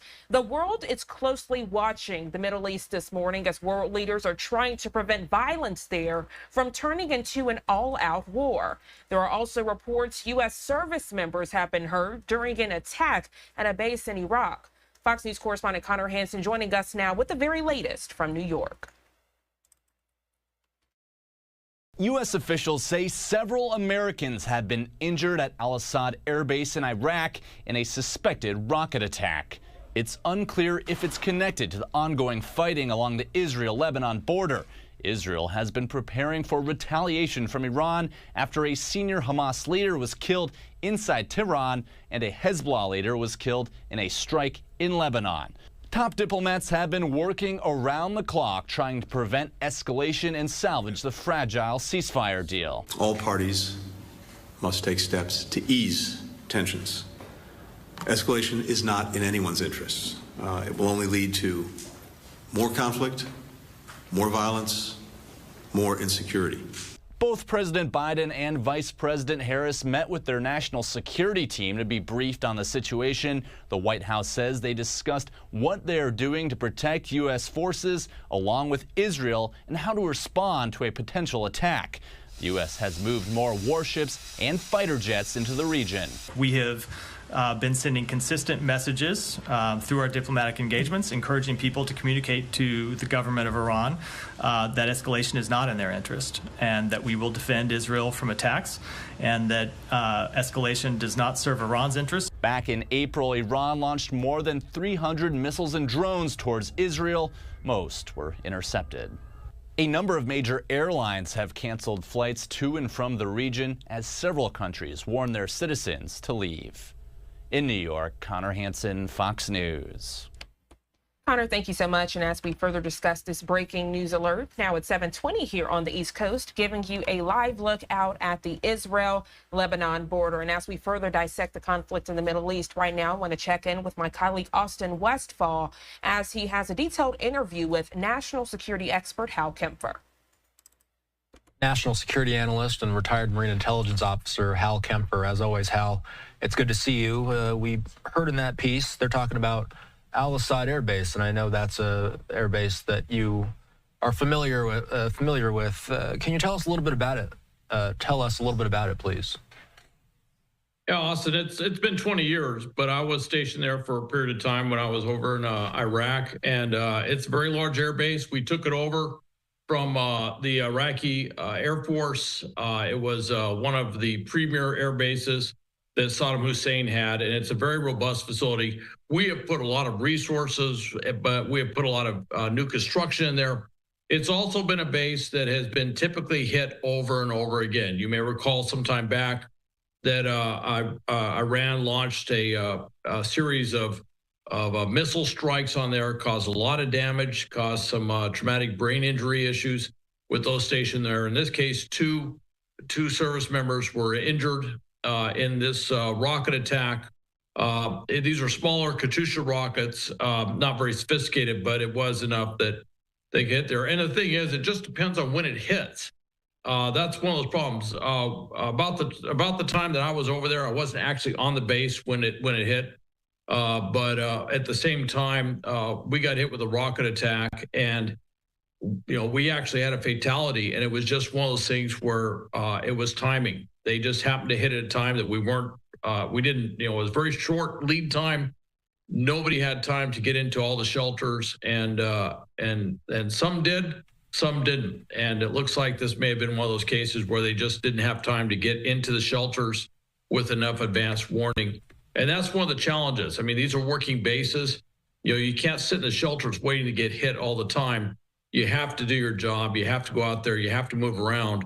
And with these local insurgents, these Iranian-backed proxy militias in and around the area, it makes it very difficult because when they launch rockets like this, there's just not a lot of advance warning. They come in very quickly. That's why we have so many bomb shelters, if you will, so many, essentially basically rocket or incoming ordnance shelters that we can dive into there. But even with that, you got to move awful quick. And if you don't know what's coming, it's a very dangerous situation. Do we have any sort of idea whatsoever if this is part of some sort of retaliatory action between Iran and Israel, or is it too early to tell? Well, it is something that happens on a fairly, I don't want to say regular basis, but it's not an irregular basis. It's not something that we haven't seen there before. My suspicion is that, yes, this is tied to that, but there is more going on there. These proxies, these Iranian proxy Shiite militias, actually want the U.S. to basically be forced out of Iraq. The irony is that we were there to stop ISIS, which are Sunni Islamic extremists.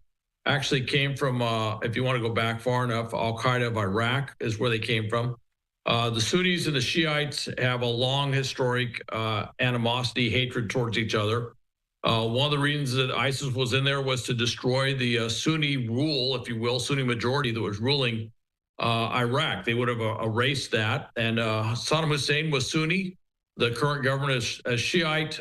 We kicked out Saddam Hussein, and yet it as the way things are in the Middle East, it's not quite symmetric or lined up in a logical manner. We have these Sunni militias who want to force us out, even though our presence there is what allows those Sunni militias to even exist, if you will, because we forced out ISIS. So there is a certain degree of irony, but there is also means they have a certain degree of their own motivation beyond what's happening with this current situation with Iran, posed to retaliate against Israel. So it could be separate and apart, although I do think there is a little bit of mixture there. Part of their timing is tied to that. What's the latest we're hearing on perhaps timing? Nobody has a crystal ball. Nobody knows when some sort of larger activity could take place. But what's the latest on what we're hearing about when exactly we may see some sort of Iran retaliatory action? I think everybody's been just looking at the screen to see what's going on all day. You have to remember our day is kind of night over in the Middle East, over in Iran and Israel. So we're all watching very closely. This, generally speaking, I can't say it's an absolute, but generally speaking, it'd be more likely than not that if Iran launched a big attack on Israel, and particularly if it included use of Hezbollah assets, which are very close right there on the border with Israel and southern Lebanon, that it would probably be a night attack. And they would launch a lot of missiles very quickly, a lot of drones. And so, tonight, which is, or I should say today, which was their night, we're all watching this very closely. Of course, this is going to go into another cycle here. So we'll be basically talking about the same thing tomorrow. If you listen to Secretary Blinken, at first he said Sunday, probably within 24 hours. Today he was kind of hedging that, saying between 24 and 48 hours that he expected some sort of response or retaliation by Iran for the Hunia assassination. But there's been a lot of pressure put on Iran not to escalate this to another level, not to escalate into a full-blown war. And I would say the hesitation that we're seeing could be an indication that some of those diplomatic initiatives are having some effect. I want to pull up this statement because we did hear from the U.S. Department of Defense. They say, "We can confirm that there was a suspected rocket attack today against U.S. and coalition forces at Al-Assad Air Base, Iraq. Initial indications are that several U.S. personnel were injured. Base personnel are conducting a post-attack damage assessment. We will provide updates as more information becomes available." So, Hal, you and I have been talking this through, what exactly some sort of retaliatory attack might look like. Did we expect Americans to be targeted if this is, in fact, some sort of retaliatory strike? Time will tell whether or not we can confirm that. But did we expect Americans to be targeted in addition to Israel? In a word, yes. That's something we've been prepared for, was that U.S. bases, U.S. facilities, U.S. personnel would be targeted. We basically err on the side of caution.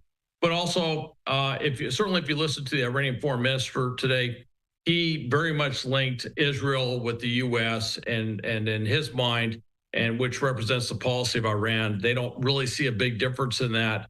So they would do a retaliatory strikes, if you will, throughout the region. I'm sure al-Assad is high on their list of bases that they would like to strike. And of course, they would use their proxies in that area to probably do those strikes. Although in the past, they have launched missiles from Iran to hit al-Assad air base. Now, the question is, what sort of retaliation, what response would the U.S. take? When we were hit, I think about a week ago, we launched a defensive strike, which was basically going after those areas where the attacks had taken place. And interestingly, one of the places they hit that was just announced today actually took out a Houthi drone commander. He'd been running drone operations in Yemen. Basically it was implied those were anti-ship drones that he had been doing, and he was training some of the Iranian proxies in Iraq on how to do this stuff. And when they struck, it was confirmed today that they actually took him out, which was kind of a bit of a surprise. I don't think they really expected it, and it didn't even sound like they were targeting him. He just happened to be in the facility that was part of that defensive response by the U.S. Al, we have and if I may ask our producers, Caleb, if we may, can we put that map up showing where U.S. forces are spread throughout the Middle East? This is something I'm sure you've seen, Hal. We're looking at where different aircraft carriers and other U.S. forces are being distributed amongst the Middle East. I'm curious, what does our military might typically look like in this region? And how does what we're looking at right now differ from, say, any other regular month? Well, I'm looking at the map. I'm not sure if the Roosevelt Carrier Strike Force is really quite where they have them placed here on the map. There is a carrier strike group that's going in there, but I'm not sure if that's completely accurate as of right now. But at any given time, we have a lot of ships. We have them in the Persian Gulf. We have them in the Arabian Sea, Gulf of Aden, Red Sea, general area of the Bab el-Mandeb Strait that you see down here. And then, of course, in the Mediterranean, we have Sixth Fleet up there and a lot of ships that have been pushed into the Eastern Mediterranean, basically providing drone anti-air defense for drones and missiles. This is very important because of the threat of missiles and drones coming from southern Lebanon, launched by Hezbollah. So this is kind of an array that you would see. Now, within the Persian Gulf, we have forces that are in Bahrain. We have a base, not a big one, but a base in the UAE. We have forces in Qatar. We have forces in Kuwait. So we actually have forces on the ground. And of course, I just mentioned we have forces in Iraq, and we even have forces up in Syria. And then at any given time, we may have units operating in and around the area in other countries, not permanently based there, but operating there. So we have a pretty significant ground presence. The Secretary of Defense said that we pushed forward some F-22 Raptors. I think we put another squadron or two that's in there. And they are going to be equipped with air-to-air missiles capable of intercepting missiles and drones that could be launched by Iran. So we have a fairly significant capability across the board. What we don't have, though, is quite the same lead time as we had in April. In April, Iran really telegraphed its punch, if you will. And so we're able to put more forces into the area. We don't have all those forces deployed, as I understand it, certainly deployed in quite the same force level that we had in April to do the intercept mission. So whereas it's capable, it just depends on how much they launch towards Israel at any given, point in time. Of course, the big fear is that Hezbollah, with all the, up to 150,000 missiles. Now, I'm not saying all those missiles are, ready to go. They have to pull them out. They have to put them in the launchers. A lot of those missiles have probably been in storage for a long time. I would imagine a lot of them aren't even operational. However, they do have enough that they could probably put thousands in the air, a few thousand in the air in a day, and they could probably get enough that they could start to overwhelm the Iron Dome system in Israel. And that's where the concern is, that the Iron Dome system simply becomes overwhelmed with too much coming in at one given time, and that would allow them to get those missiles, those missiles and drones would actually hit some of the targets in Israel that they're aimed for. And are you talking, and again, nobody has a crystal ball. Nobody knows exactly what sort of attack is happening, but let's work in the realm of speculation for a moment here. In order to overwhelm something like an Iron Dome, how much does it take to do such a thing? Are we talking attacks coming from Iran directly, plus Hezbollah, plus the Houthis, plus Hamas? Are we talking something less than that? What would it exactly take before it starts making people uneasy about the might of the Iron Dome, the capability of it? Well, I don't think Israel wants everybody to know the exact number. Yeah. All right. So that would make sense. And we certainly don't want to advertise, what our threshold is where we get overwhelmed in terms of being able to intercept what's out there. But when you're talking, hundreds, we've certainly seen by practice that when hundreds of things are launched at Israel, they can pretty much intercept them. What we did see earlier, going back to last October, was when Hamas was launching a prodigious amount of missiles, getting into literally when you start looking into perhaps thousands per day, which is something that we could see with Hezbollah potentially launching thousands per day. Now you start getting into the realm where you're actually, and depending on how quickly they are launched within a given time frame, you could have so much ordnance flying in the air that there simply wouldn't be enough anti-air missiles to intercept them all at that given time. That's what they're concerned about. I wish I could give you an exact number, but I really can't. I don't actually, honestly, if I did know the exact number, I don't know if I'd want to say it on the air, because that's something certainly that Hezbollah has been working the math on for a long time, trying to figure out how much Israel can basically intercept at any given time, so they have a number in mind that they're using, and certainly the Israelis have a number in mind what they think they would be unable to respond. But it's not even a day. It's really just how much is launched at one time, and that's where you get into another thing. How many missiles could Hezbollah launch, say, within an hour, within a couple of hours? It really is almost what we used to call an aviation sortie rate. How fast you can push this stuff in there. In this case, the sortie rate is how fast they can load up a rocket or missile and then launch it, and then reload the launcher and launch another missile.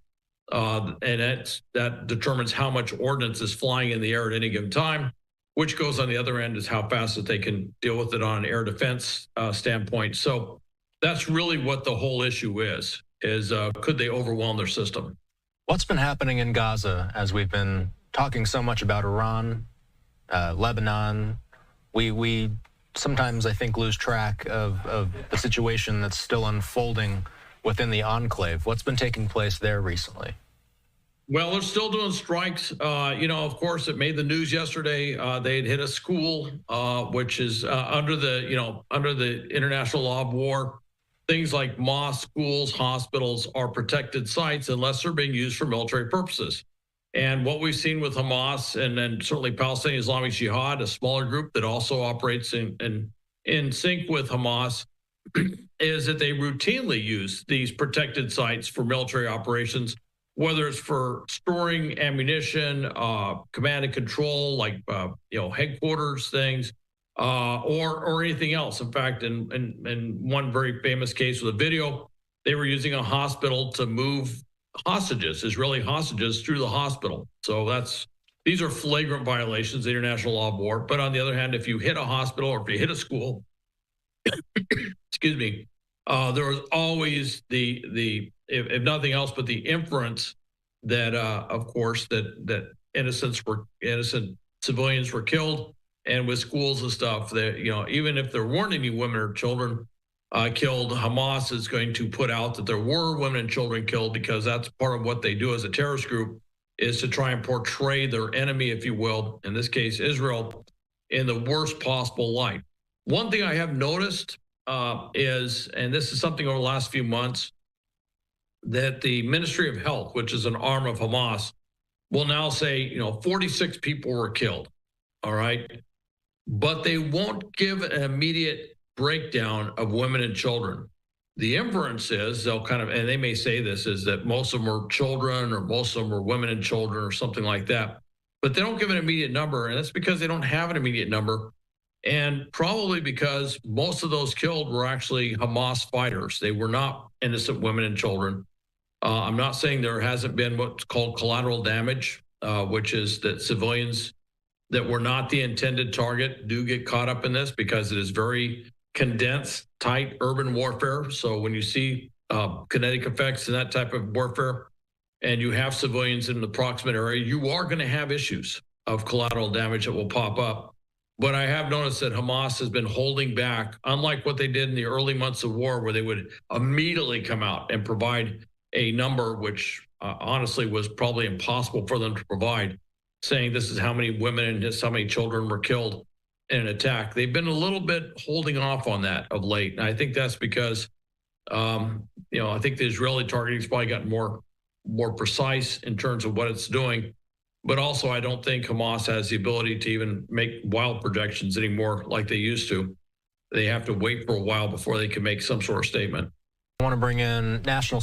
All right, very detailed interview by my colleague Austin Westfall. We appreciate that as we give you another live look at the Israel-Lebanon border. Now it's 7:39 on the East Coast. We're going to go ahead and take our third 2-minute commercial break of the hour, but when we come back, now giving you a live look out in Philly, a beautiful skyline shot this morning. We're going to be checking in with Fox 29 Philadelphia's Shayna Ferreira to get the very latest on VP Harris's rally happening today. She's also expected to make a very important announcement regarding her running mate. The details in just 2 quick minutes.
Welcome back to Live Now from Fox. Now at 7:41 on the East Coast, we transition to another top story we're following this morning. Vice President Kamala Harris will introduce her running mate at a rally Tuesday evening in Philadelphia. But with the event mere hours away, her choice remains a mystery. Joining us live this morning to further discuss this news alert is Fox 29 Philadelphia's Shayna Ferreira. Shayna, good morning to you.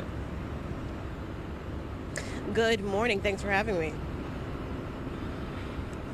And, I can tell you at this point, there's a lot of, assumptions in terms of who this Vic can be. But I want to give you a live look before we get into that. This is the security measures already going into place here at Temple University's Liacouras Center. This is where the vice president and her vice presidential pick will be taking the stage for the first time as the duo. The presumptive Democratic nominee, the presumptive Democratic ticket will be seen for the first time publicly here in Philadelphia. So Secret service, as you can imagine, the barricades, all of those things have been really largely overnight beginning here in the Philadelphia. Now, we're in North Philly, right along North Broad Street, and, you know, traffic will certainly be building. But when it comes down to it, the big news of it all is what voters have been waiting to learn as far as who will be Vice President Kamala Harris's pick to be her running mate, and the news is going to be cleared tonight. Now, sources say the short list has been narrowed down to Pennsylvania Governor Josh Shapiro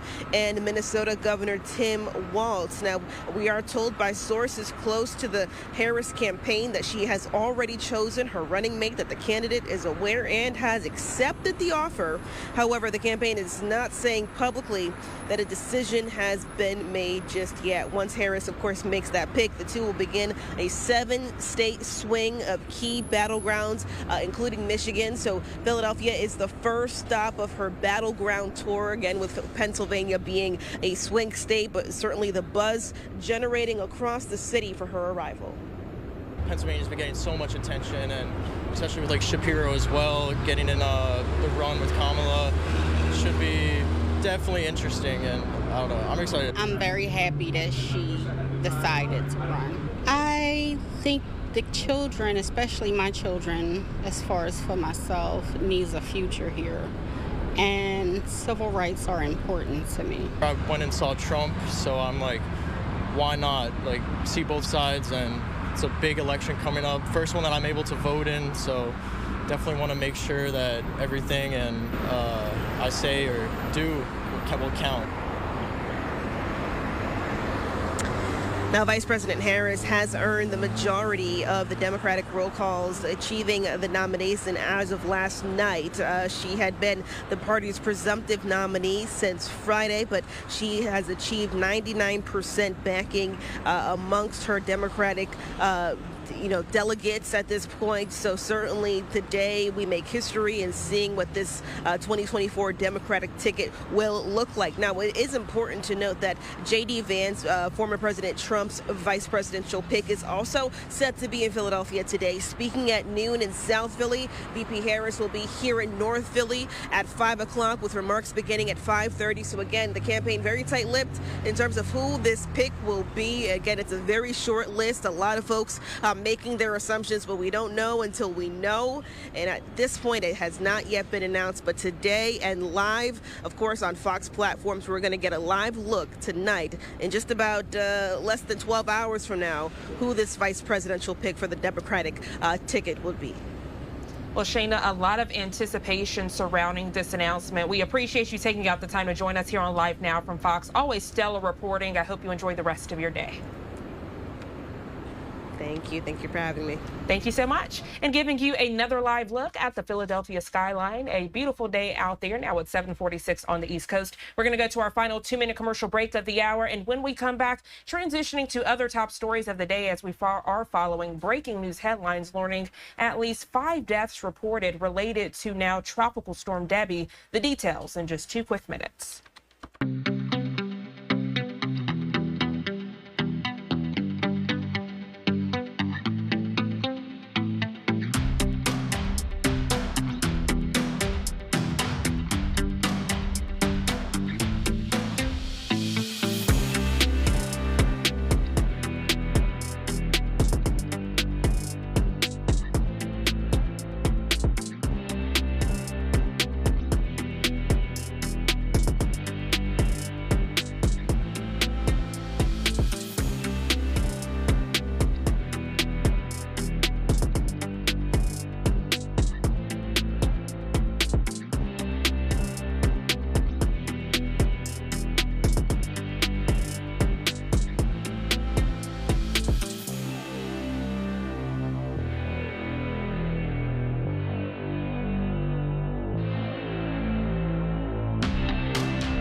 Welcome back to Live Now from Fox, and we continue with your breaking news headlines this Tuesday morning. You're getting a live look there at our XRAD system. Now, Tropical Storm Debby, but at least 5 deaths being attributed to what at the time was Hurricane Debby, as we know that storm making landfall along Florida's Big Bend region early Monday morning. As we work to keep you informed, we're going to check in with our content partners over at Fox 13 Tampa. Good day, Tampa Bay. Welcome back, everyone. 7:28 is our time, and we do have an issue out there on the roadways here on your Howard Franklin Bridge. A 24-minute drive for you to the Tampa side. Those 2 right lanes are blocked because of yesterday's incidents and, the rain and all of that impacting those 2 lanes. So then there was an earlier incident there as well. So big slowdown for you, just about a 25-minute drive to the Tampa side, but you can see your Courtney Campbell and your Gandy Bridge. They're in good shape. 275 southbound at Bush Boulevard. Some slight taps on the brakes there. That usual volume, though. And now taking a look around at the rest of the roadways, we do have a crash there on 75 northbound at University Parkway through Lakewood Ranch. You can see delays there in both directions, and all the way up to that local crash at Dover Road and Salem Church Road. It also looks like on I-4 westbound just after Plant City around McIntosh Road, a crash there, and all the way out to your Polk Majors, though, a lot of green here. Your Sunshine Skyway Bridge, that is open and moving along, and you can see a high wind advisory as it shakes a bit. Dave? Tell you what, we've got still a lot of water, all that fresh water just kind of draining down through those rivers. So I need you to, stay free from those rivers and the creeks and the streams for a few days. They are at bank full. Most of them, again, are above flood stage. It's much quieter this morning. Now, as I say that, though, we do have a quick little line of showers kind of rolling through central portions of Florida and moving through Polk County now from anywhere from Winter Haven southward around Fort Meade. And the line kind of breaks up a little bit, but you're seeing a few showers around the Sarasota area. These are these quick little fast-moving lines. We'll deal with these from time to time throughout the day. They should not be a big deal at all. Not going to exacerbate our situation is what I'm trying to say. Low to mid-80s along the coast this morning because of that west wind, and highs today will go back. Mainly lower 90s what we're looking at over the next couple of days with rain chances today 40% and then 30% for tomorrow. Now, after slashing through Florida, Hurricane Debby, now Tropical Storm Debby, is on its way through Georgia and the Carolinas, expected to bring historic flooding. Fox's Chelsea Torres live in Charleston, South Carolina. Chelsea, I know it's raining up there. It's been raining all night. Are the problems starting now? Oh, David, they started, I'd say probably around midnight or so, and a little bit after that. I was up by 5 a.m. I kind of walked around the hotel room to see where things are at. Nobody's on the roads right now. Actually, the mayor had even set in a curfew at about 11 p.m. last night. It's going through until 10 a.m. today, and they'll reassess at that 10 a.m. But here, it's actually slowed down a little bit with the rain, but I'll tell you, just 5 minutes before you came to me, the rain was so hard and the wind was so hard. Now, even there's almost a foot of water in some parts of downtown Charleston, and throughout the night into this morning, the rain really has not slowed down. Locals say Charleston has always had flooding and drainage issues. Some roads downtown are completely impassable. A few tourists didn't want to risk staying through the storm, and others actually didn't mind sticking it out. Nothing to do when it's raining. I mean, most of the stores are closed. That's why we need to leave, because sitting in a room doesn't make sense. A damper for sure, because it's actually raining, but I think it'll still be a good visit for us. Now today, dozens of business owners stacked sandbag after sandbag on blankets of tarps. Many even updated their storm preparation using different types of steel barriers. One restaurant owner tells me his business is on higher ground, so he's not so nervous and will be open. And a general manager says it will flood near his dessert shop, but says there is only one calm right now in this storm. One thing that's interesting about this time of year is you get to know your neighbors. Everybody gets a little closer. I don't look forward to disasters, but I look forward to the camaraderie of the community when that stuff happens. Charleston right now has really become a ghost town. As I mentioned, the mayor has set in this curfew at 11 p.m. last night. They'll reassess again today at 10 a.m. But many hotels, people are checking out. A lot of the businesses downtown are closed. Even behind me, earlier on, a lot of these boats were pushed up to the shoreline. Now they're kind of settled down a bit. So now it's just that waiting game to see where things are at. Unfortunately, Debby has been catastrophic and fatal with 5 deaths so far in Florida and in Georgia. David? Yeah, unfortunately. And I know that, Chelsea, you've got a couple more days of this rain, and it's not the wind they're concerned about, but it is all that rain. You stay on the high ground, you stay safe, and thank you for joining us. Appreciate it. Thank you. We'll stay with it for a minute. Okay. Debby left its share of despair here, mostly flood damage. In some places, the water was so deep, rescues became necessary. Fox 13's Regina Gonzalez is in Sarasota County. How are things there, Gina? Oh, well, of course it is absolutely downpouring while we decided to go live, but still really wet. Yesterday we saw a lot of the communities along Bahia Vista, where I'm standing right now, inundated with water. And even though a lot of that water has receded, you can see here behind me that it's still sitting, closing off this portion of the road to traffic. It's also still surrounding homes. And some of those cars out there are not even abandoned from yesterday. In fact, that one truck you see, he tried to go through the standing water and he was not successful. So this car right now making the right decision. But a lot of video we have from yesterday can show you just how bad it got. In the midst of the bad, though, you had so much good coming from people. Well, emergency response crews exercised all resources to bring people to dry land. Neighbors were helping their neighbors. Residents could be seen using four-wheelers or boats to get people in and out, many of them complete strangers to each other. You had faith-based community organizations like One Mission Disaster Response helping deliver supplies, gas, and even groceries to those whose homes were surrounded by water. They also helped transport people to safety. And one moment that really captured our attention was when a woman named Christine Del Monte needed to take her 90 and 87-year-old in-laws their medication, but the floodwaters made that impossible. A stranger, though, let her borrow a kayak, and Christine was able to get through the deep floodwaters to make the delivery, and she was so thankful to be able to see her in-laws' smiling faces and that their home was not touched by the water around it. That was pretty amazing, so I'm very happy that they were kind enough to share that, and I was able to get the medication to my in-laws in time.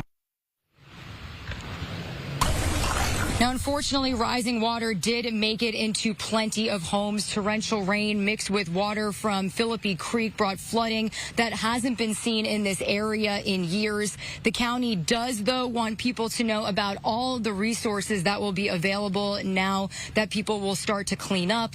In an effort to assess the damage to homes and businesses, they're encouraging residents to complete a damage assessment form that can be found on scgov.net.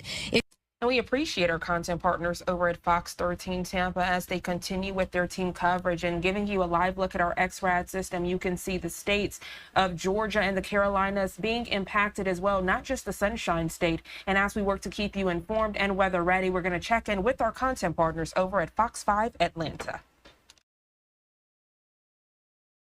With meteorologist Joanne Feldman, keeping an eye on what we can expect from this, Joanne. Right, and don't be deceived by the fact that this made landfall about 24 hours ago. That doesn't mean this is on the move and we're almost finished talking about it. No, instead, it is going to linger across parts of Georgia and the Carolinas. We know it's still situated, or centered rather, over southeast Georgia with the same 45-mile-per-hour maximum sustained winds we had overnight. Now, currently the movement is northeast at 7, bringing some of the heaviest torrential rain onshore into South Carolina now, but that's not going to change much as the day goes on. Despite how close that appears to us, impacts here are actually pretty minimal. We do have clouds to start out our day, 78 degrees, and of course it's muggy out there, but that breeze that's about 10 miles per hour It might get a little breezier for some of you later on. As far as the satellite and radar picture is concerned, though, the rain is in the distance. Clouds for most, but brighter skies out to the west. And as we're beginning in the 70s, we can anticipate that we'll get close to 90 degrees this afternoon, especially in spots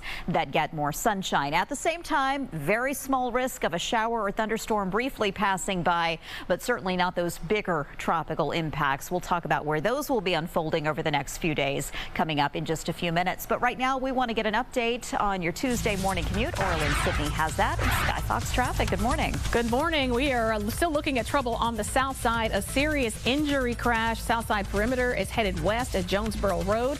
This is a live look from the DOT camera where you can see that several emergency responders are still there. Now, we're told that 6 cars were involved in this incident. All lanes remain blocked, causing gridlock traffic from Boulder Crest Road. Avoid this and try 20 inside the perimeter or Forest Parkway as your alternate route. Do not go walk or drive into flooded roadways. There are hazards there. They're dangerous. We want everybody to be safe. I have about 2.5 inches of water inside everywhere in my house. Everywhere. Everything's soaked. Trying to get a hotel to go to. Well, Debbie continues crawling across the south. Cleanup is underway after it slammed Florida, bringing torrential rain, downed trees, and sweeping power outages. Yeah, the storm is being blamed for 1 death here in Georgia and at least 4 in Florida, including a 13-year-old who was killed by a fallen tree. Debbie is now on a slow path northeast with coastal Georgia, South Carolina, and North Carolina bracing for catastrophic flooding. Good Day Atlanta is tracking the storm and its impact on Georgia. We have team coverage this morning with meteorologist Alex Forbes live in the Savannah area. And Good Day's Mark Teichner has our local angle as emergency crews are working around the clock. But let's begin with Alex. Alex, tell us where you are and what you're seeing right now. Good morning. Yeah, good morning, Elise and Ron. We have made our way back onto the interstate and making our way back towards Savannah. Now that the sun is coming up, we're going to be able to see some more in the way of flooded roadways in the Savannah area. Speaking of flooded roadways, course, lake came up and flooded a road, but that road also doubled as a spillway, and now part of the spillway has collapsed, and that's ruining the structure of the road there. So that's something that the Bryan County officials are going to have to address through the day today. Let me take you back here towards the interstate now. We're about 15 miles outside of Savannah, and that's where we spent the night, and we're finding showers continuing across coastal Georgia. We saw that through the overnight hours, and as Joanne was talking about, these showers are going to continue today across really coastal Georgia, and as we find our way back into South Carolina, looking at the heavier rain continuing. So here's the interstate right now. This is Interstate 16, about 17 miles outside of Savannah, approaching the Interstate 95 interchange. We're going to go find some more flooded roads for you in Savannah, and we're going to bring that to you here on Good Day coming up in just a little bit. Live in Effingham County now, I'm Alex Forbes, Fox 5 News. All right, Alex, thanks so much. We'll see you soon. And at Tybee Island, Debbie continues to stall over the region. Officials say expected flooding could be dangerous, especially with high tides. Leaders have been putting out public service announcements for days to keep people informed about safety resources. We were looking at unprecedented levels of rain and flooding here on Tybee. From what I understand, this is a 1,000-year flood event. Well, flooding is expected to last through Friday. Meanwhile, Debbie has already caused flooding in South Georgia. Our crew saw partially submerged roadways in Blackshear. So far, there are signs of wind damage in Valdosta, where Hurricane Idalia hit nearly a year ago. Ron? Elise, President Biden has approved an emergency declaration for South and coastal Georgia. Governor Kemp also mobilized the National Guard as part of his executive order. Good Day's Mark Teichner picks up our team coverage with more on the safety efforts that are put in place now. Mark? That's right, Ron, and the folks here at Georgia Power are working around the clock, and they are not the only ones as people try to do whatever they can to keep everyone in Debbie's path as safe as possible. We start tracking the storm days and sometimes weeks in advance. Georgia Power officials watch as Debby drenches the south and coastal parts of the state. The company's storm center is running around the clock, monitoring outages and dispatching pre-stationed crews. Coordinating the statewide response, engaging with our local leadership teams and the crews that are already out in the field working, those crews that we had pre-staged to respond immediately. Governor Kemp is expected to tour the GEMA Operations Center this morning. It's been working at full capacity, streamlining the state and local response to the storm. The governor's executive order mobilized 2,000 members of the National Guard to help with cleanup. What we've seen is some downed trees, some debris on the roadways. GDOT has immediate strike teams in place, hoping to keep evacuation routes and other state roads moving. Our crews have been keeping up so far, and fingers crossed we'll be able to continue doing so. The Red Cross has sent more than 100 staff and volunteers, as well as lots of supplies to help Debby's victims. If there is an evacuation notice that flooding is going to be prevalent in your area and local authorities say you need to get out, Yeah, you need to get out is what she finished that up with. By the way, that declaration by the president not only covering coastal and South Georgia, also covers other areas like the Carolinas and Florida that are impacted by the storm. As far as the governor coming to visit the Emergency Management Operations Center, Fox 5 will be there, and we will let you know what he has to say later on in the day. Reporting live from downtown Atlanta, I'm Mark Teichner for Good Day Atlanta. All right, Mark, thank you. And stick with Good Day Atlanta for live team coverage on Debby's impact all morning long. You can also find the latest on our website and the Fox 5 Atlanta News app. Joanne back with a look at our forecast. And all right, everybody, so we have been checking in here with our Fox 5 Atlanta team, as well as our Fox 35 Orlando and Fox 13 Tampa teams. A lot of different coverage here of what was once Hurricane Debby, making landfall there near Steinhatchee, Florida just yesterday as a Category 1 storm right now, still considered to be a tropical storm, so weakening just a little bit, but I do want to pop up a look at our radar right now. This is our XRAD radar. You can see the eastern coast of the U.S. now getting that heavy rain and flooding as a result. Looks like our Fox 13 Tampa team is back in coverage, so let's pop up the audio here and listen in. A crash there, delays in both directions through Lakewood Ranch up to I-4. A crash there on that westbound side at Branch Forbes Road. You can see delays building, and we will take a look now at your Sunshine Skyway Bridge, open and moving along just fine. Laura? Well, isn't that a sight for sore eyes? Sunshine on the Skyway. All right, Elise, thank you. While we saw the last of Hurricane Debby yesterday, her wrath is not over. Now Tropical Storm Debby has crossed into Georgia, where she's expected to dump historic levels of rain and bring catastrophic flooding throughout the southeast. Ben Johnson, the mayor of coastal Savannah, Georgia, said he's, quote, terrified as the city braces for a night of extensive raining and flooding. Though Debby's wind speeds are decreasing, torrential flooding rainfall will still be the biggest threat to the southeast. Charleston, South Carolina could get more rain in 5 days than they see in an entire summer. Wow. And the downpours of Debby still affecting residents in Sarasota County. The area's record rainfall caused floodwaters to rise, closing streets and leaving people stranded in their homes. And some streets will have high water this morning. Our Regina Gonzalez joins us live to show us the latest on the situation. Hey, Gina.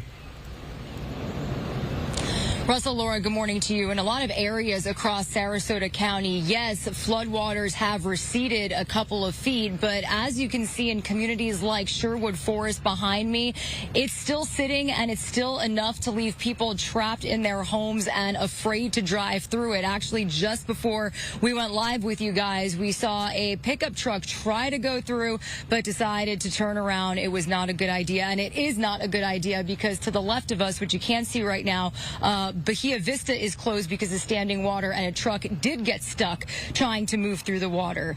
Sarasota police saying hundreds of people across the area had to be rescued yesterday. In communities like Colonial Oaks down the road from us, our news crews witnessed neighbors helping neighbors get to higher ground, retrieve personal belongings, and even help deliver groceries, medication, and other resources to people whose homes were surrounded by water but were thankfully untouched. Elderly folks were brought to safety in kayaks or small boats, many saying they didn't even see flooding this bad during past hurricanes. People didn't know this was going to happen. We didn't even know it was going to happen. We knew we were getting a lot of rain, but people needed help. And this is what you do as a community, as a family, as a team. When we did it 2 years ago in the hurricane, we all went around and helped people. It's just what you do as a good human being. Now, as neighbors work together, so did first responders from Sarasota, Northport, Venice, Englewood, and Port Charlotte. They're hoping more rain over the next few days won't cause more flooding, as today is going to most likely shift to cleanup and recovery efforts. Now, if you need help cleaning up damage in Sarasota County, you can call 1-844-965-1386 to be connected with volunteers from local relief organizations. I do want to make note, though, that this hotline cannot assist with social services like food, clothing, and shelter or insurance questions. Solid waste collection for residents living in unincorporated Sarasota will resume today for streets that are accessible. There will be a one-day shift to the regular schedule, though, so today they're going to pick up people's trash, which they normally would do on Monday, tomorrow, Tuesday, and so on. And then I also do want to mention that the Sheriff's Office Animal Services Center will be closed for adoptions today, but the Lost and Found will be open. The county also opened an evacuation shelter last night for people that were displaced due to flooding. That is at Sarasota Technical College. Last we checked, only about 40 people spent the night there. So as you know, it's been daylight. We've seen a lot of people start to come out, take pictures. They say they still can't believe that there's water in front of their homes, and they're going to try to clean up and help each other as much as they can. It's been really nice to at least see the good in people in situations like this. Yeah. All right. Gina, thanks. All right, it's 8:06 now, and in Gulfport, police just confirmed a body found during the search for a missing boater. Is that of Brian Clow? Clow was last seen on his boat anchored in Boca Ciega Bay, just off Gulfport Veterans Park. During the storm, a man noticed Clow's boat was sinking and saw his dog on board, but didn't see Clow. The dog was rescued and is okay. 8:07 right now. As Florida residents begin cleaning up after Debby, Florida's chief financial officer has a warning about scammers. Debbie Petronas said scammers try to use a scheme called direction of payments. Now, this is where criminals trick victims into redirecting payment claims from insurance companies to themselves. Petronas says whatever you do, do not sign anything. You could be giving away your claim to a total stranger. You also need to watch out for scam contractors. They go door to door immediately after storms, offering up a good deal. But once they get that upfront money, you may never see them again. Floridians should call their insurance company before paying out-of-pocket damages. Hurricane Debby brought a lot more than storm surge and strong winds to shore. 25 packages of cocaine washed up on a beach in the Keys. The U.S. Border Patrol shared these photos of the hull. A Good Samaritan found the drugs and contacted authorities about it. They say the drugs weigh a total of 70 pounds with an estimated street value of over $1 million. The commander of U.S. Central Command is in Israel from MacDill Air Force Base. He's meeting with the Israeli Minister of Defense amid growing. All right, looks like our Fox 13 Tampa team is now moving on to some other coverage. But again, we will check in with them as well as our Fox 5 Atlanta team and Fox 35 Orlando. We have so many different Fox affiliates that are across the country there covering what is now Tropical Storm Debby, blamed for at least 5 deaths. The time now 8:10 over on the East Coast and 5:10 on the West Coast. My name is Josh Breslow, and I'm here for the next couple hours to bring you all of your top stories and live events from across the country and across the world. We're going to head to a quick 2-minute commercial break, but on the other side, we are going to get to some breaking news coming in out of the Middle East. That's coming up in just 2 short minutes.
Welcome back here on Live Now from Fox 813 over on the East Coast and 513 on the West Coast. We are following breaking news out of the Middle East right now. Rocket sirens have been sounding across northern Israel as the Hezbollah terror group has launched explosive drones targeting Israeli communities. What you're looking at right here is some of the video just coming in from Israel's official social media pages. Do want to take you out, though, to this live image that we do have showing the Israel-Lebanon border. Now, all of this comes as Hezbollah has said it will now target civilians deep within Israel following last week's assassinations of Hezbollah's second-in-command in Beirut and Hamas leader Ismail Haniyeh in Tehran. Israel has claimed responsibility for the Beirut killing, but not the one in Tehran. However, Iran has blamed Israel and promises a severe punishment. Do want to break down all of the details here, so let's bring in Alex Trayman, the CEO and Jerusalem bureau chief at the Jewish News Syndicate. As always, Alex, thank you so much for taking the time to be here with us today. Thank you so much, Josh, for having me. All right, so all of this is developing there in northern Israel. We do know that we've seen Hezbollah attacks there that have taken place really just about on a daily basis since back on October 7th. My question for you, what do we know about this current attack? Well, Hezbollah has launched a barrage of drones at northern Israel. It's still pretty close to the border, but one of these drones exploded in a village and caused 5 people to be injured by shrapnel, one pretty severely and several other with moderate injuries.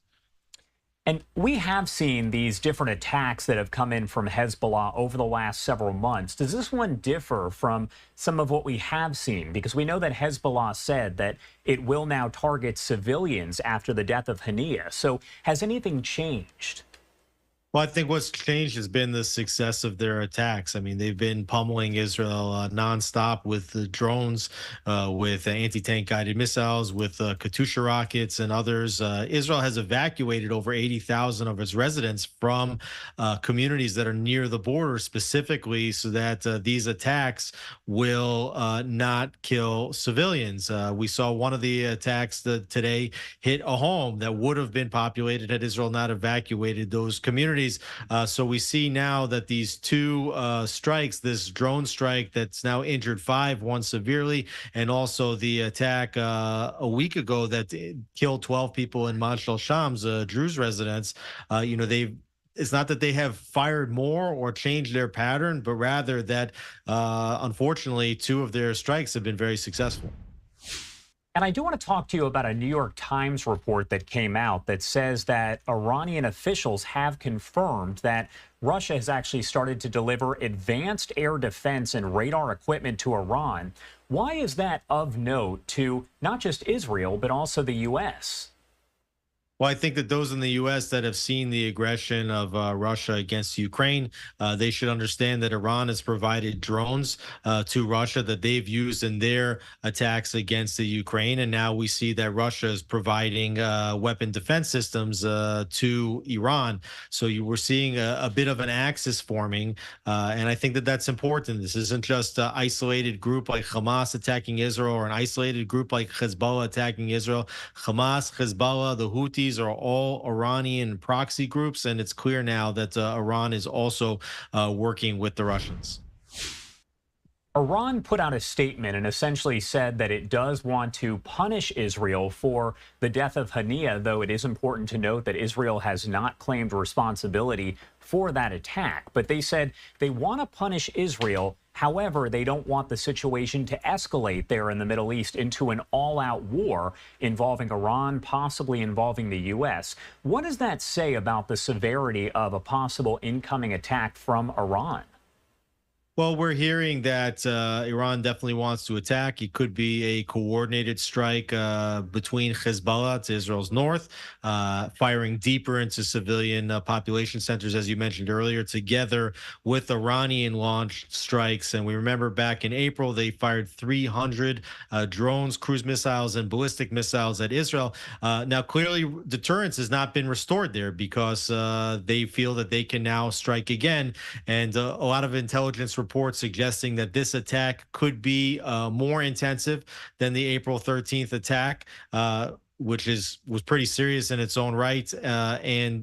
But ultimately, we don't know what Iran is going to do. Israelis are waiting anxiously, trying to figure out if and when Iran is going to attack. It could be a matter of hours. It could be a matter of days. And then to see what Israel's response might be, or even whether Israel could take a preemptive strike ahead of an Iranian attack. And on that note, I do want to ask, what is day-to-day life right now like over in Israel as folks there are just kind of waiting to see what happens? Yeah, it's amazing in Israel. People are at work today. It's summertime. Kids are not in school. Israel's a country with many kids. Kids are out. Until we get definitive word from the Home Front Command that people need to get into their bunkers, people are going to be out and about. But there is a tremendous anxiety, a national anxiety ahead of what we feel could not only be just a singular event of attacks like we saw on April 13th, but something at this point that could really spill out into a severe multi-front conflict. I want to talk about another report here because after months of Israel saying that UNRWA employees were involved in the October 7th attack, the United Nations now says that at least 9 of them do appear to have been involved. What should the world take away from that piece of information? Because, again, Israel has been saying now for months that these UNRWA employees were involved. The UN pretty much denied it, but now says that that does appear to be the case. Well, they only have proof that 9 participated in the attack. That doesn't mean that it was only 9. There's a good reason to believe that it could be many more than 9. Not only that, the UNRWA facilities inside Gaza, have been used as weapon storage facilities. Rockets have been fired from UNRWA facilities. UNRWA is the largest employer in Gaza, and remember that the government in Gaza is Hamas. So the main takeaway really is that UNRWA and Hamas are a singular entity that are working together to perpetuate a supposed refugee crisis for generation after generation in order to delegitimize the Jewish state.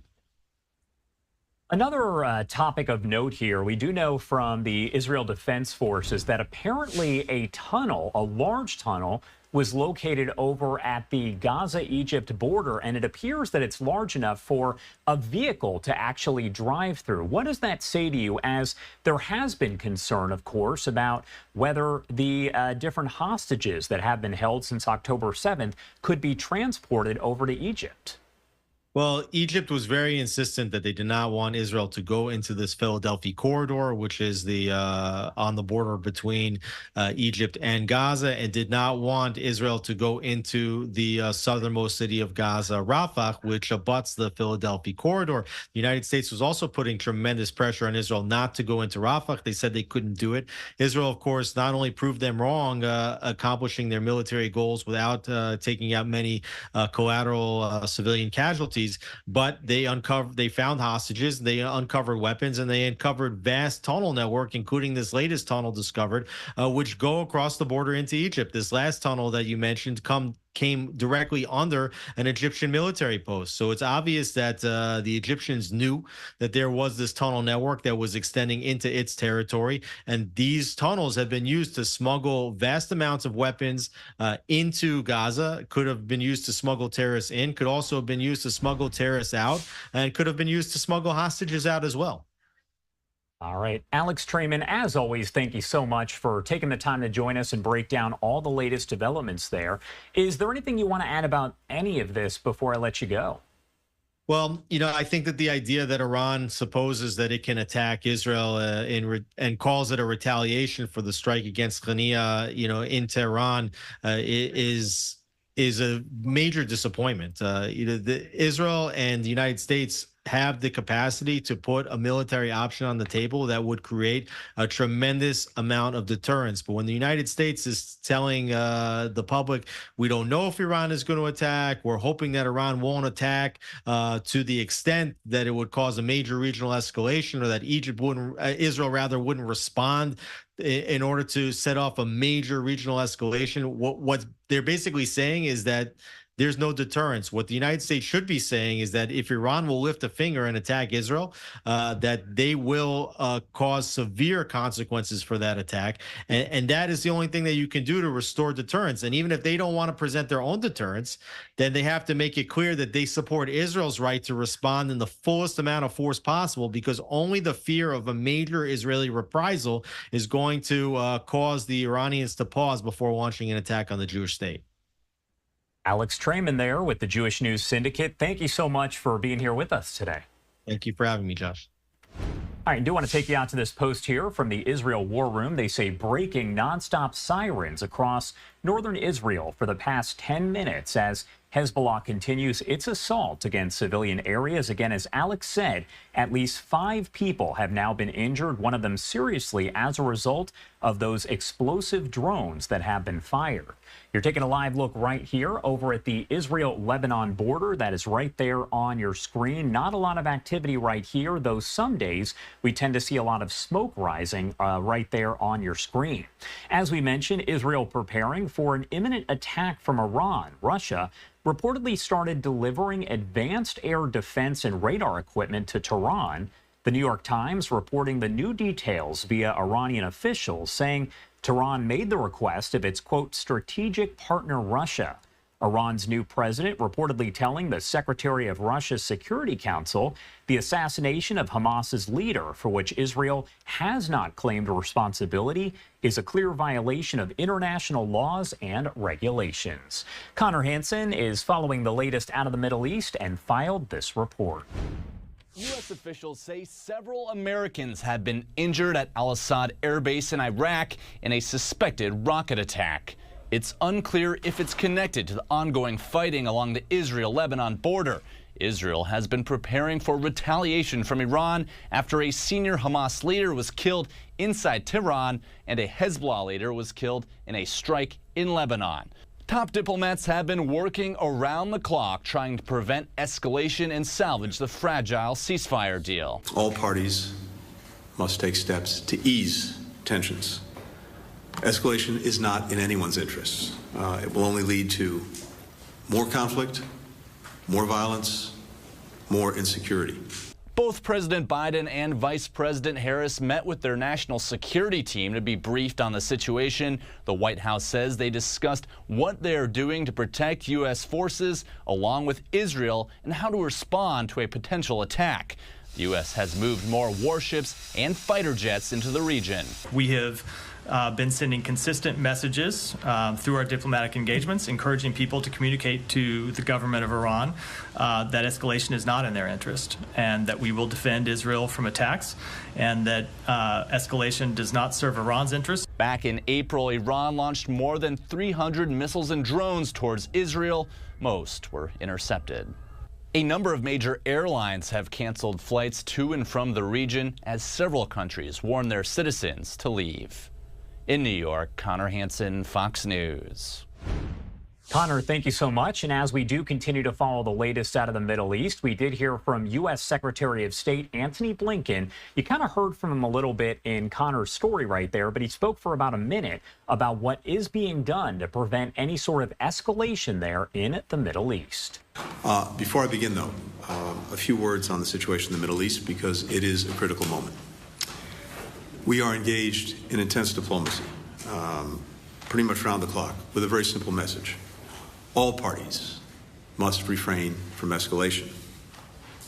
All parties must take steps to ease tensions. Escalation is not in anyone's interests. It will only lead to more conflict, more violence, more insecurity. It's also critical that we break this cycle by reaching a ceasefire in Gaza. That, in turn, will unlock possibilities for more enduring calm, not only in Gaza itself, but in other areas where the conflict could spread. So for the United States, for many other countries, both in the region and beyond, this is our focus. And what it comes down to, really, is all parties finding ways to come to an agreement, not look for reasons to delay or to say no. It is urgent that all parties make the right choices in the hours and days ahead. All right, we're going to keep an eye on that and bring you updates right here on Live Now from Fox. We'll have guests, we'll have the latest information coming in, and you'll be the first to know as we find out new details. The time now 8:28 over on the East Coast and 5:28 on the West Coast. My name is Josh Breslow, and I'm here for the next several hours to bring you all of your top stories and live events from across the country and across the world. Do want to head to our second 2-minute commercial break of the hour, but on the other side, we will check back in with our Fox 13 Tampa team and our Fox 5 Atlanta team as they cover the latest on what is now Tropical Storm Debby. You're watching Live Now from Fox. We'll be right back.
Welcome back here on Live Now from Fox, 8:31 on the East Coast and 5:31 on the West Coast. Do want to remind you, as we've been telling you throughout the morning, that we do expect a pretty big hearing to get underway here over the next 2 days. We're going to hear from experts and from witnesses as federal officials investigate a mid-air mishap from earlier this year.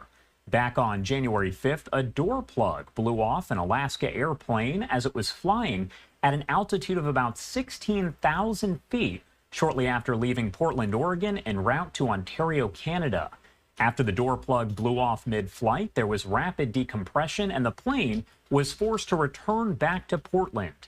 We know there were 8 injuries reported among the 171 passengers and 6 crew members on board. That is according to federal officials. Just days ago, the NTSB allowed members of the media to get video of the door, which is considered to be evidence in the investigation. You see it right there on your screen. During today's hearing, we expect to hear from NTSB board members, investigative staff, and scheduled witnesses who will testify under oath. All of this expected to get underway in just about 30 minutes at 9 a.m. Eastern Time, and you can watch it right here on Live Now from Fox. We will have extensive coverage. In the meantime, do want to head out to another big story that we have been covering. This right here is Tropical Storm Debby making landfall just yesterday as a Category 1 hurricane near Steinhatchee, Florida. We do expect that we're going to hear from Florida Governor Ron DeSantis a bit later on this morning as he is in Steinhatchee. But for now, I do want to send it over to our Fox 5 Atlanta team as they are covering all of the latest on the ground.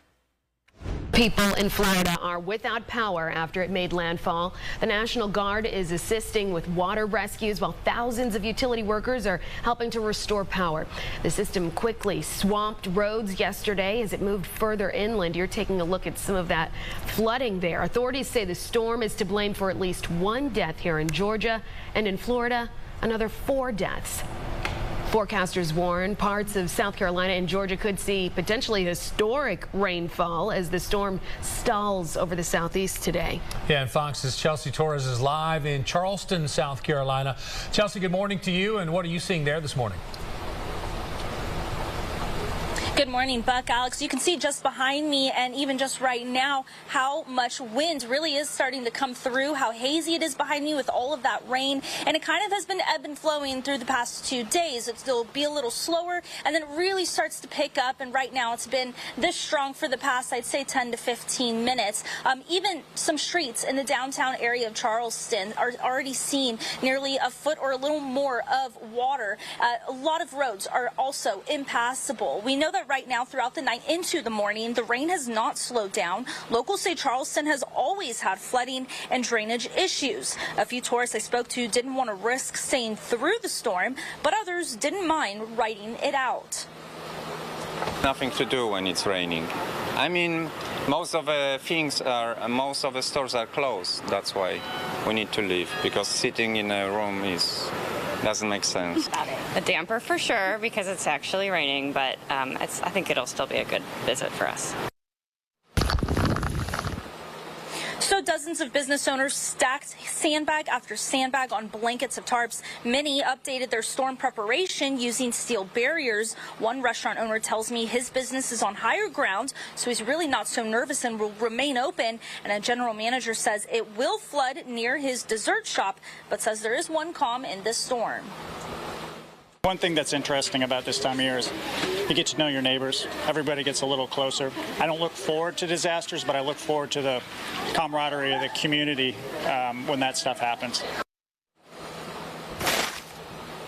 Now, Charleston has really become a ghost town. Several hotels say that people are checking out. The roads have been closed, mostly inside and leaving the peninsula, because the mayor did put in a curfew late last night. That is going to be reassessed at 10 a.m. this morning. I was just looking at the National Weather Service, and they did say that now we're starting to get more into that moderate flooding in certain areas. There will be some homes impacted in certain parts of Charleston as well. In Charleston, Chelsea Torres, Fox 5 News. There certainly will. All right, Chelsea, thank you for that. Well, new this morning, President Biden has approved an emergency declaration for South and for coastal Georgia. The most severe flooding is expected this week in low-lying areas around Savannah. Fox 5 storm team meteorologist Alex Forbes picks up our team coverage. He joins us live from really just outside Savannah in Bryan County. Alex?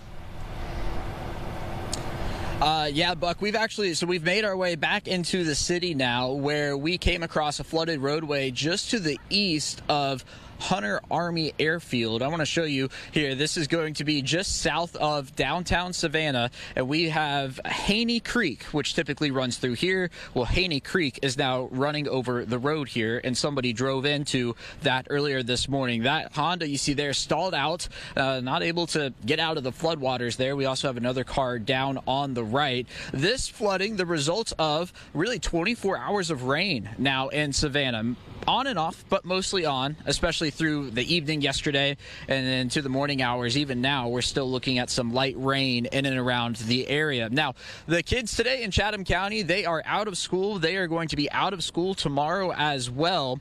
Through the overnight hours, the mayor here did put in place a curfew, and with conditions expected to stay similar to what we're seeing right now, it's possible that we get that later on for the evening tonight. Now, meteorologist Joanne Feldman joining me. And Joanne, we've been talking about this all morning long. Debbie's going to have 1 foot on land, 1 foot in the water, and that's really going to keep the moisture in place across coastal Georgia, and we're going to see a lot more of this. Yeah, absolutely. Going to stay very persistent here until this storm can finally accelerate away, and that's going to be some time. I want to show you what's happened over time, bringing us to this point. This is a 2-day rainfall total, because it was a little more than 24 hours hours ago that this was coming on shore into the Big Bend of Florida. Look at the impacts there over northern Florida, where in some cases over a foot of rain fell. Now that it's not as wet there and the focus has been more over southeast Georgia and into South Carolina, well, we're seeing similar numbers, knowing that we're not even close to the rain being finished in some of these spots.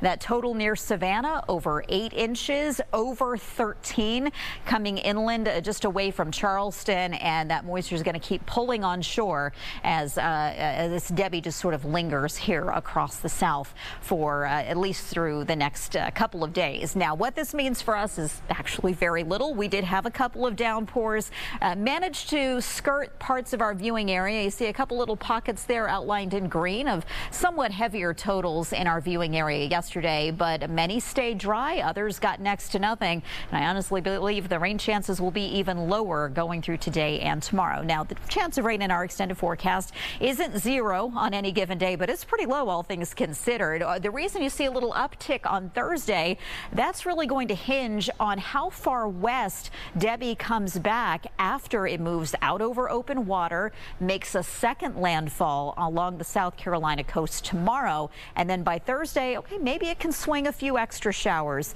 into our viewing area. But currently we've got a partly to mostly cloudy sky, going to be a little breezy at times, but the cloudier conditions and the breezier conditions will tend to be farther south and east, and of course closer to Debby. And the farther northwest you are, the less cloud cover and the less breezy it will turn out to be. Let's put this forward in time as you watch very persistent rain, especially into South Carolina going into Wednesday. Conditions will gradually improve along our coast tomorrow, but they are deteriorating into parts of North Carolina. And meanwhile, here we're going to be on the drier side of this system going through tomorrow especially, which means a hotter day is in store for Wednesday. We'll go from near 90 today up to 95 tomorrow and sort of settle into the 80s with a small chance of rain each day through Monday. I am seeing some signs, though, by Sunday and Monday when we can get somewhat cooler morning temperatures there, that the humidity will drop at least a little bit, and we'll take every little drop in that we can get at this rate. Orlin, thanks so much. All right, so we are taking our coverage here from Fox 5 Atlanta, but also Fox 13 Tampa. We know that Atlanta, the area itself, isn't necessarily seeing the impacts of Debby, but as they do head more toward the Savannah area where they have sent their reporters, they're seeing a little bit more action there and a lot of flooding. Now, some of the flooding does remain over in the Tampa area. Want to send it over to our Fox 13 Tampa team. Sorry about that. It's all right. You're entitled. It's your birthday. Most of the rain here is gone in the Bay Area. Now the cleanup for the residents who dealt with massive amounts from flooding from Debby. Yeah, and that's certainly the case for parts of Manatee County. Skyfox flew over Rye Road and Upper Manatee River Road just a short while ago, and you can see the streets are still underwater there. Fox 13's Kelly Cowan is live at the Emergency Operations Center in Manatee. And Kelly, we know leaders will be doing a briefing later this morning on this. Good morning.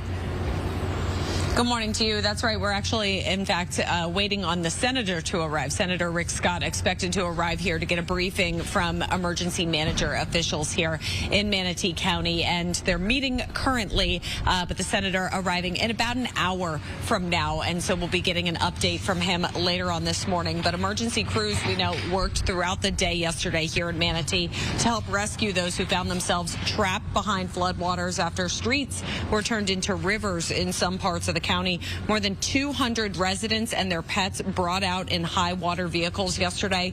Manatee County officials say that they received a record amount of rainfall. 4 to 16 inches in a single day fell throughout the county, and Manatee also surpassed its 25 and 100-year flood levels.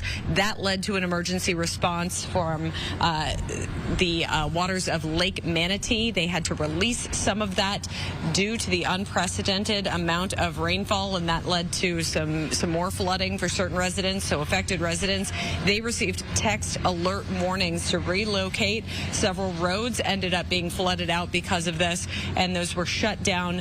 Transport operations stationed throughout the areas to make sure that anyone who was trapped could get out safely. So at this point, we are waiting for another update on what conditions look like. As we've been driving around Manatee County this morning, we have noticed that things have really dried died out a lot more. A lot of the hazards that existed yesterday have pretty much cleared up, basically abated as far as what we've seen. But as you just saw in that video from Skyfox, not everything has been able to get back to normal at this point. So we are waiting for that update from the senator in about an hour. Going to take a few days. All right, Kelly Cowan, live for us in Manatee. Kelly, thank you. As I mentioned, we've been checking in with our different Fox affiliates as they do cover this from every angle. The aftermath going to be felt there for quite a while. We know that we will hear from Florida Governor Ron DeSantis a bit later on this morning as he is over in Steinhatchee. But also we expect to hear from Senator Rick Scott, who actually joined us just last week to talk about a different topic. So we'll try to get him back to discuss the aftermath of Debby. 8:43 over on the East Coast and 5:43 on the West Coast. My name is Josh Breslow, and I'm here to bring you all of your top stories, live events, and breaking news from across the country and across the world. Do you want to pop up a live look at our XRAD radar system so you can see what is left of Tropical Storm Debby? Still a lot of circulation there, and as you heard from Fox 5 Atlanta, Debby has 1 foot on land, 1 foot in the water, and that means it's going to take quite a bit of time for the storm to weaken. Let's head to a quick break here, but a lot more news to get to in just a matter of moments. You're watching Live Now from Fox. We will be right back.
Welcome back here on Live Now from Fox, 8:46 on the East Coast and 5:46 on the West Coast. Following some breaking news at this hour, as we did learn from the Associated Press moments ago via Tania Sims, our producer here at Live Now from Fox. Vice President Kamala Harris has decided on a running mate that is according to AP sources, with an announcement coming in hours. Now, we know the short list of possibilities does seem to have been narrowed to 2, it appears.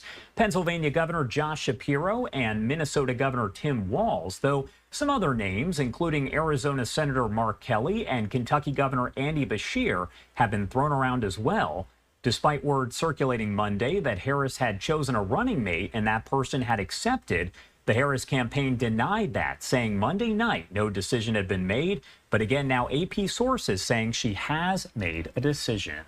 Do want to talk more about all of this and the Veep stakes, as it's being called. Let's bring in Matthew Foster, professorial lecturer in the Department of Government at American University.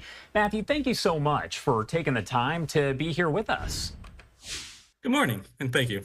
All right, so first off, it sounds like if a running mate has been chosen here hours ahead of an announcement being made, it was kind of down to the wire, right? Yeah, I think that's on purpose, as former President Trump really tried to make it kind of a big surprise and a big reveal at the Republican convention, just to get more eyes. This is one of the best earned media opportunities where all eyes are going to be on the campaign and the candidates. And part of this is for the drama and to kind of get a lot of eyes on this rally in Philadelphia today. And who appears to be the front runner? Because we've heard a lot of names that have been thrown around over the past, I would say, several weeks here, but it looks like Josh Shapiro and Tim Walz appear to be the final two standing. Yeah, and I think there's some considerations that the Harris campaign is making and Vice President Harris has to make.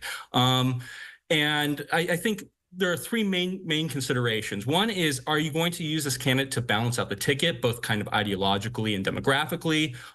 Two, are you going to make a strategic pick to try to bolster some support in an important battleground state? And third, and maybe at times most importantly for Harris, is just the chemistry. And I think while Walz is a surprise right now, it makes a lot of sense why he's kind of competitive, because he will address that kind of first aspect. The Republicans and conservatives have been very effective at making Vice President Harris seem far left. But what is less known is really that a lot of her policy positions are kind of unknown. For her length of experience and track record, she's politically maneuvered in a way where she hasn't really nailed down her position on a lot of policies, right? And in many regards, this has kind of made the progressive left on the Democratic Party side a little more kind of hesitant. And Walz would be that pick to really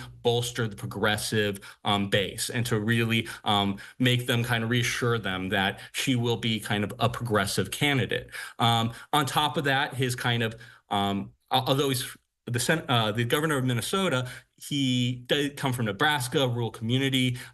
And I think in a way, a Walz pick would try to demographically appeal to kind of those non-college educated rural voters that kind of the party has been hemorrhaging in the last few years. And so just like the Trump campaign is targeting black voters, not to win them, but just to pull a few away, because just pulling a few away could be the big difference on the margins. So will this attempt with Walz and maybe some rural voters, because he does have that appeal, as well as kind of bolster Harris's progressive bona fides, which, again, many on the right think she's super far left, but surprisingly, if you look at her record, it's a little less established. On the other hand, Shapiro would be that kind of favorite son pick, trying to bolster support in one of the most important battleground states of Pennsylvania that has 19 electoral votes.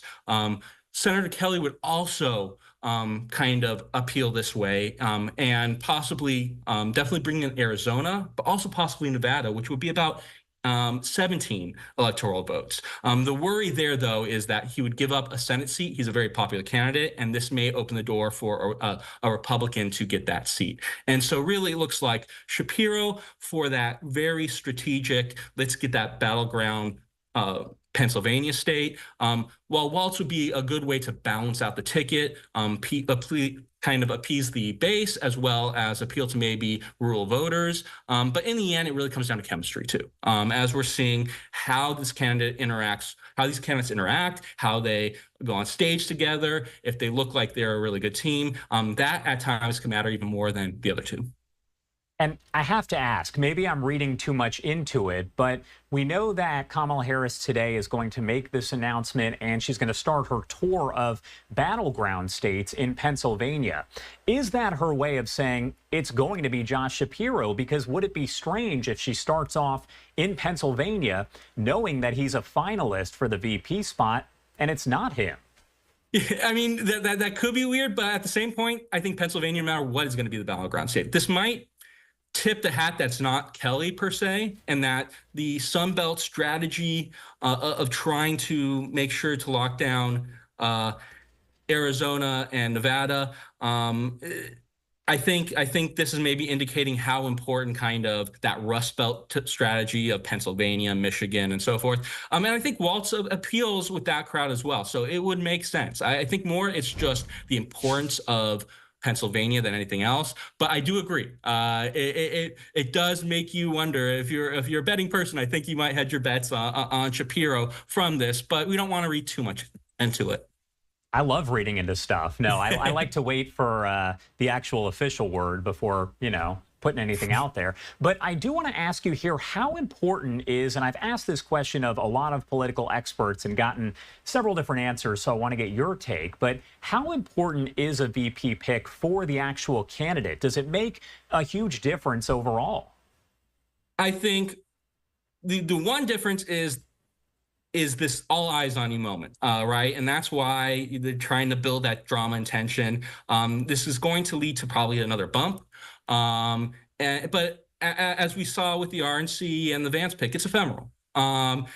There is an argument that on the margins, when the race is this close, especially in Pennsylvania and some of these battlegrounds, it could have an impact, but it's not going to make or break. By all means, as we see here, it's quick to fall in love and fall out of love, as we saw with J.D. Vance currently, right? You can't expect this to, in the end, it's not going to have a huge impact, but on the margins in some battleground states, it could have an influence, which could change the race because it is that close.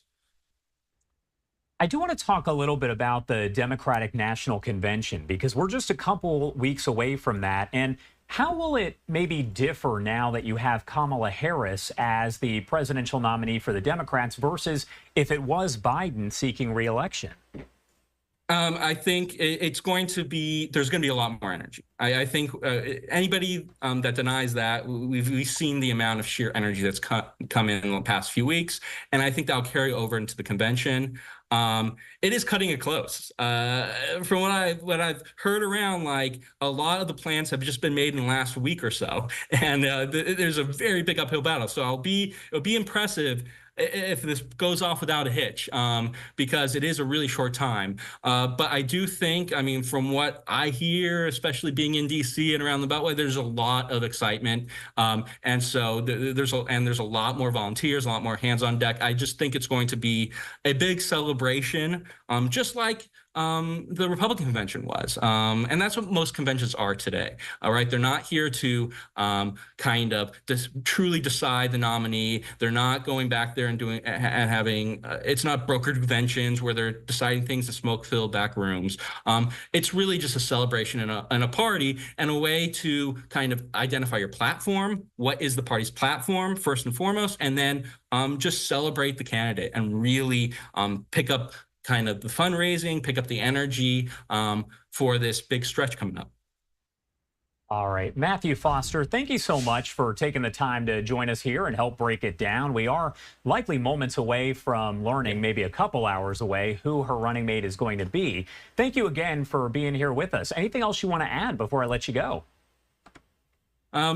No, but I just think it's going to be a really close race. And I think right now what we've seen is it's very easy to get lost in the hype of the moment.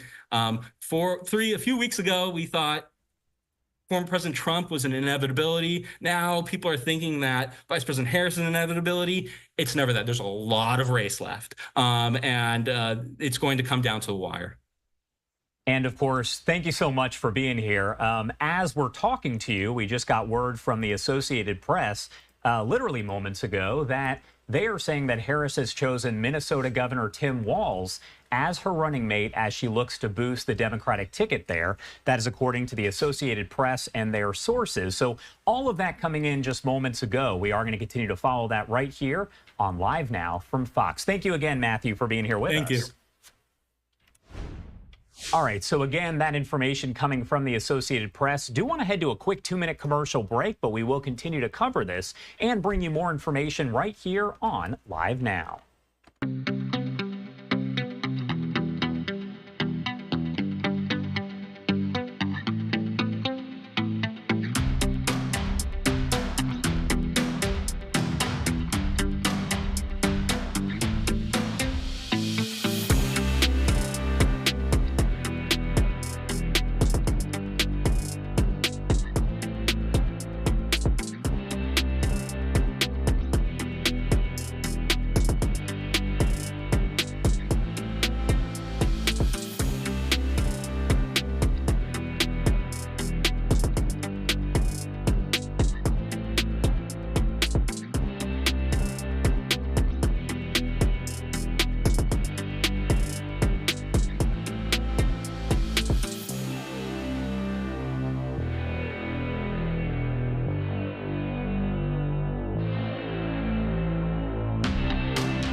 Welcome back here on Live Now from Fox, 8:59 on the East Coast and 5:59 on the West Coast. My name is Josh Breslow, and I'm here for the next several hours to bring you all of your top stories and live events from across the country and across the world. Now, we are just getting word from the Associated Press really just moments ago that Kamala Harris has selected Minnesota Governor Tim Walz as her running mate as she looks to strengthen her ticket in the Midwest. That is according to AP sources. Again, the information just coming in moments ago, so we are waiting on additional reaction and things of that nature. But at this point, the Associated Press now reporting that Minnesota Governor Tim Walz has been chosen as the running mate for Kamala Harris. We do know that she's expected to kick off that swing state tour a bit later on today, and that's going to be over in Pennsylvania. So that led a lot of people to assume that meant that Pennsylvania Governor Josh Shapiro, who was one of the final two choices there, was going to be chosen. However, it does appear, according to the Associated Press, that she has chosen Tim Walz. We are going to continue to bring you all of the details, all of the developments here as we do get them. We do know that we were told a bit earlier that we could expect that Kamala Harris would officially make the announcement on her social media pages. We're keeping an eye on that right now as she is expected to release a video of some kind announcing that. We also do know that just last week, there was a video that was posted by the mayor of Philadelphia where she referred to Josh Shapiro as Kamala Harris's running mate. As of right now, it appears that that is not the case, as the Associated Press via sources reporting that Kamala Harris has chosen Governor Walz as her running mate. Again, we are going to be bringing you extensive coverage here over the next several hours as we speak to experts and gather the latest information. We also know that we should be expecting to hear from Kamala Harris later on today as she does start that tour of swing states beginning over in Pennsylvania. But she is going to be heading to a lot of other locations as well. Again, all of those battleground states, so to speak, over the next coming days. Again, if you are just joining us here, we have learned from the Associated Press that Kamala Harris has chosen Minnesota Governor Tim Walz as her running mate. She's going to introduce Walz at a rally tonight over in Philadelphia. Harris was the only candidate eligible to receive votes after no other candidate qualified by a deadline last week, and she officially claimed the nomination Monday night when the DNC released the final results. Again, a lot of this information just coming in, so we're reading over it here as all of this is coming into our newsroom.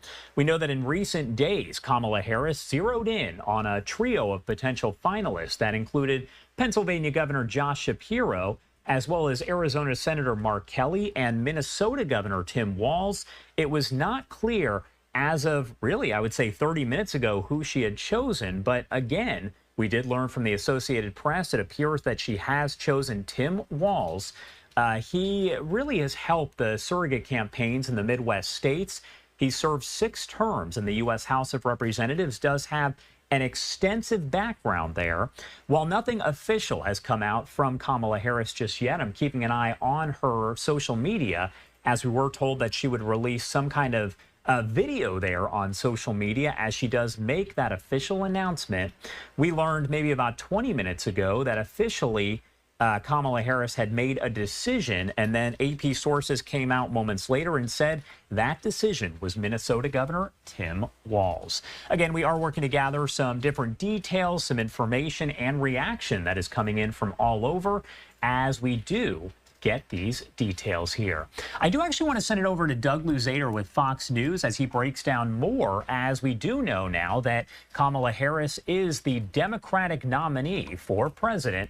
Let's pop up the audio here and listen in.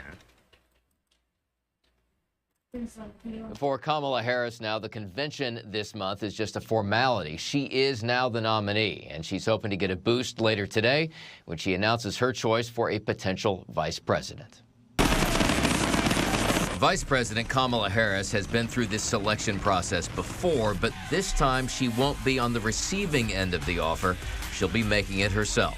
I'm confident that she will identify amongst the many wonderful choices that she has an effective governmental partner. Much of the running mate speculation now centers around two of the nation's governors, Josh Shapiro of Pennsylvania, a moderate who could help balance the ticket, and Tim Walz of Minnesota, a favorite of union leaders and progressives whose star has been rising. What I've seen from the reporting and heard from folks in D.C. is that Tim Walz just warms your heart, and that the vetting team really enjoyed being with him. And he is responsible for a large amount of the vibes that are going on right now in the Kamala camp. Whomever she picks, Harris and her new running mate will hit the road, traveling to 7 swing states in 5 days. The Trump campaign, meantime, is dispatching vice presidential nominee J.D. Vance to essentially shadow the new Democratic team in coming days to counter their pitch. And in the wake of a massive sell-off on Wall Street yesterday, expect a renewed focus on the economy. And if the name isn't released ahead of time, we will learn Harris's pick later today when she appears with her new running mate in Philadelphia. In Washington, Doug Luzader, Fox News. And it appears that name has been released. Thank you, Doug. Vice President Kamala Harris picking Minnesota Governor Tim Walz to be her running mate in the 2024 presidential election. That is according to sources with the Associated Press. Harris expected to make the announcement official later on today, scheduled to tour battleground states next week with Walz. We know that other names on the short list for vice president did include Pennsylvania Governor Josh Shapiro, as well as Kentucky Governor Andy Beshear, U.S. Senator Mark Kelly of Arizona, and Secretary of Transportation Pete Buttigieg. In the weeks since President Biden dropped out of the race for president, Walz has been campaigning for Harris as the Democratic nominee and next president, and drawing a lot of attention while doing it despite not having much of a national profile. We have heard from him quite a bit in news conferences over the past week or so. In the hours after Biden dropped out, Walz was on the phone with Harris. He wouldn't quite say what the conversation was about, but he enthusiastically praised the vice president, especially for her groundbreaking appearance in St. Paul when she became the first sitting vice president or president to visit an abortion clinic.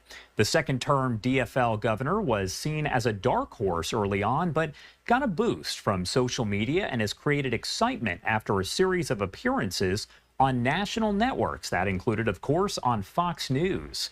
Walz drew support from Democrats while making headlines and going viral for his comments, including starting the Harris campaign's weird attack line against former President Donald Trump and Ohio Senator J.D. Vance, who is his running mate.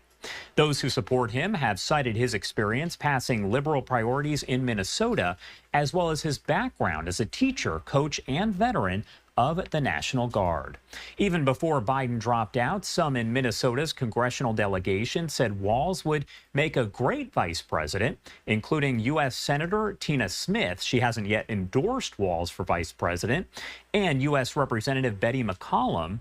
He's also drawn fire from Minnesota Republicans and Trump after being named to that short list for potential vice presidential candidates. In an ABC News Ipsos poll before Harris announced her running mate, found that about 9 in 10 U.S. adults don't know enough to have an opinion on Walz. Among Americans with a view, opinions were split between positive and negative. Now, a question that has been asked quite a bit over the last week or so is, who is Tim Walz? Walz was elected as Minnesota's 41st governor in 2018 and was reelected in 2022. His accomplishments do include providing free school meals to all students in Minnesota, protecting reproductive freedom, cutting taxes for the middle class, and expanding paid leave for workers, among other priorities. In addition to being the governor, he is also the co-chair of the Democratic Convention Rules Committee. He was born in Nebraska, and after high school, he enlisted in the Army National Guard. He graduated from a college there with a social science degree in 1989. He then spent a year teaching abroad before returning home to serve full-time in the National Guard and teach high school, as well as accepting a coaching position. Walz is married to Gwen Walz. They moved to Mankato, Minnesota, where they both worked at Mankato High School, where he taught social studies and helped coach the Mankato West football team. He was elected to the U.S. House of Representatives in 2006, representing Minnesota's 1st congressional district, and was re-elected for another 5 terms before running for governor of Minnesota. Now the question becomes, what's going to happen in Minnesota?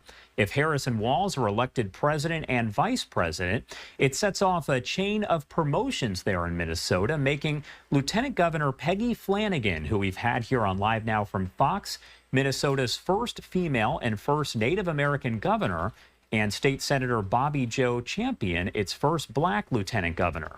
Again, a lot of questions about exactly what will happen next here, but we do know from AP sources that Kamala Harris has chosen Governor Tim Walz of Minnesota as her running mate.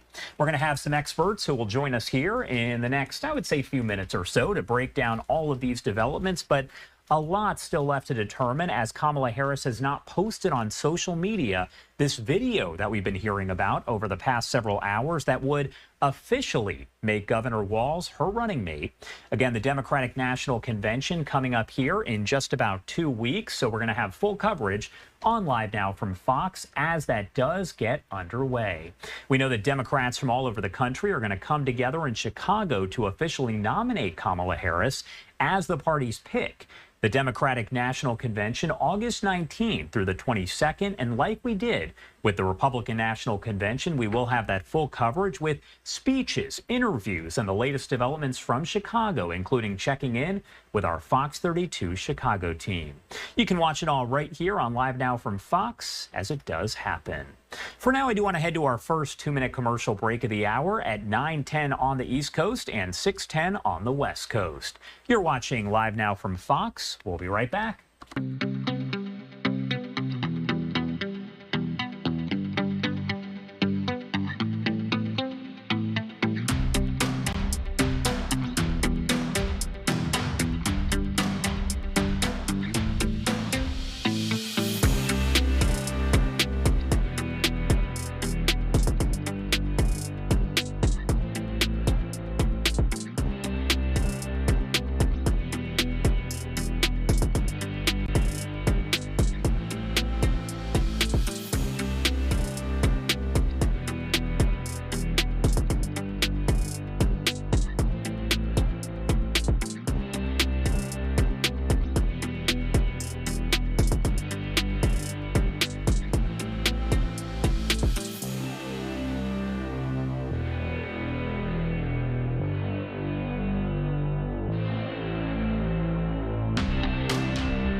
All right, so we do continue to cover really just the announcement here from the Associated Press that Kamala Harris has picked Minnesota Governor Tim Walz to be her running mate. We do have several different affiliates that are covering this from each and every angle. Looks like this is Fox 5 right here, I believe, possibly in New York. So let's pop up the audio. Website.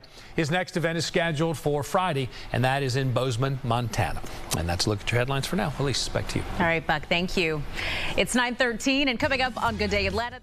All right, looks like it was a fairly quick report right there, but I do want to go over some of the basic information that we know so far. That is Minnesota Governor Tim Walz that you're looking at right there on your screen as we go over the details that are just coming in. Vice President Kamala Harris picking Minnesota Governor Tim Walz to be her running mate in the 2024 presidential election.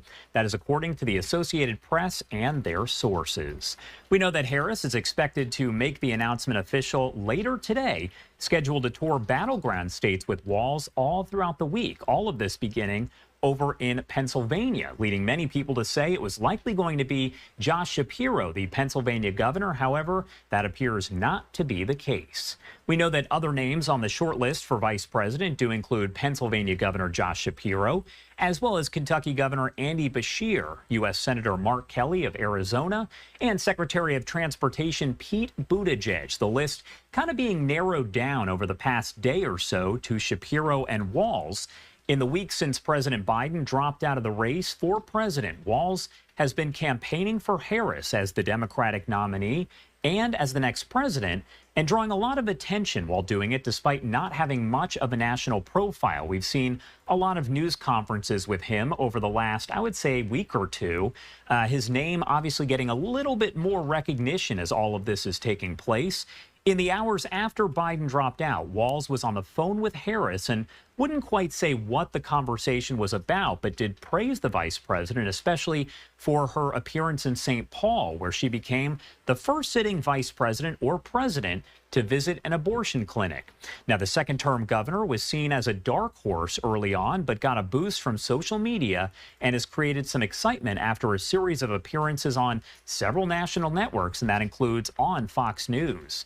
Walz drew support from Democrats while making headlines and going viral for his comments, including starting that big Harris campaign's weird attack that we've heard a lot.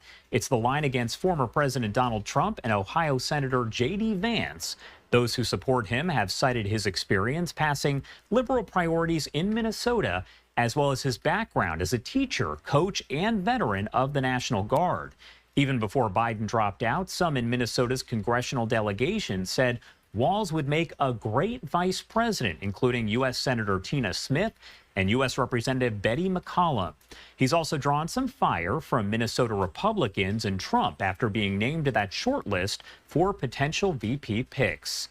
In an ABC News poll before Harris announced her running mate, they found that about 9 in 10 U.S. adults don't know enough about Walz to really have an opinion on him. Among Americans with a view, opinions were split between positive and negative. Again, we have seen his profile kind of go up, I would say, in the past couple weeks as we've seen more and more news conferences from him. We do also have this live image that is just coming into our newsroom. That is Tim Walz's house.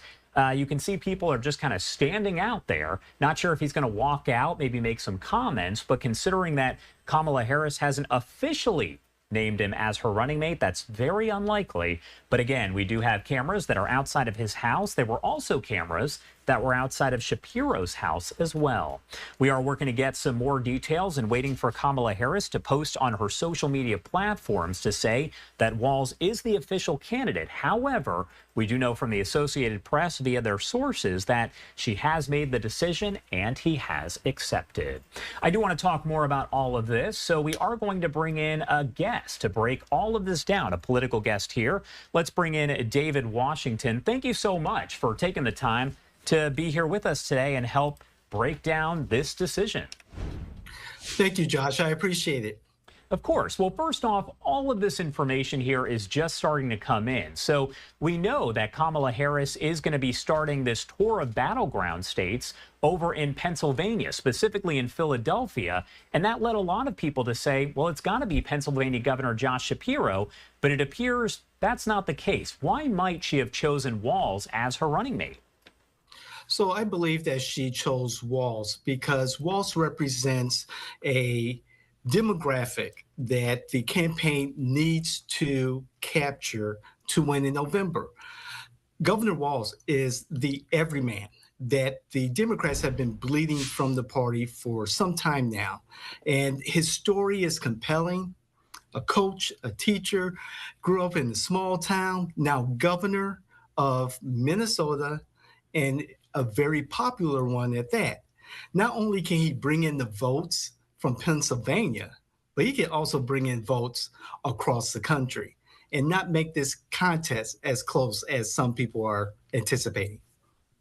What sort of effect, and I've asked this of so many political experts, including about 30 minutes ago, what sort of effect does a vice presidential pick have on the overall electability of a presidential candidate? In this particular pick, Walz is a reflection of the policies and the direction that the presumptive nominee will want to move the country in. So overall, historically, a vice presidential pick really doesn't matter. It does not move a particular candidate or campaign in one direction or another. The VP pick supports the nominee, the presidential nominee, and help boost those numbers that the presidential pick wouldn't necessarily be attractive to. They complement and they spread that message. I have to ask, we do know that we've seen that weird campaign where you had Walz start referring to Donald Trump and J.D. Vance as quote unquote weird, and it's kind of picked up a little bit. Do you think that played any sort of role in this pick? Because the campaign has gained a lot of traction, and that came from Walz. Governor Walz has been a staunch supporter of Vice President Harris, and he is a very enjoyable to watch on stage, on television. And he just picked the moment and ran with it. And the country has run with this weird, euphoria. And coming from Governor Walz, you see again, it's just, the everyday man approach, the everyday man viewpoint on the world. And this is something that attracted Vice President Harris to decide to pick Governor Walz. I have to ask, because, again, we know that the tour of battleground states with Kamala Harris is going to kick off later today in Pennsylvania. That is where Josh Shapiro is from. Is it almost, I don't know, kind of a little uncomfortable, awkward that you have this starting in Pennsylvania? The Pennsylvania governor was one of 2 finalists overall, and the other person was chosen.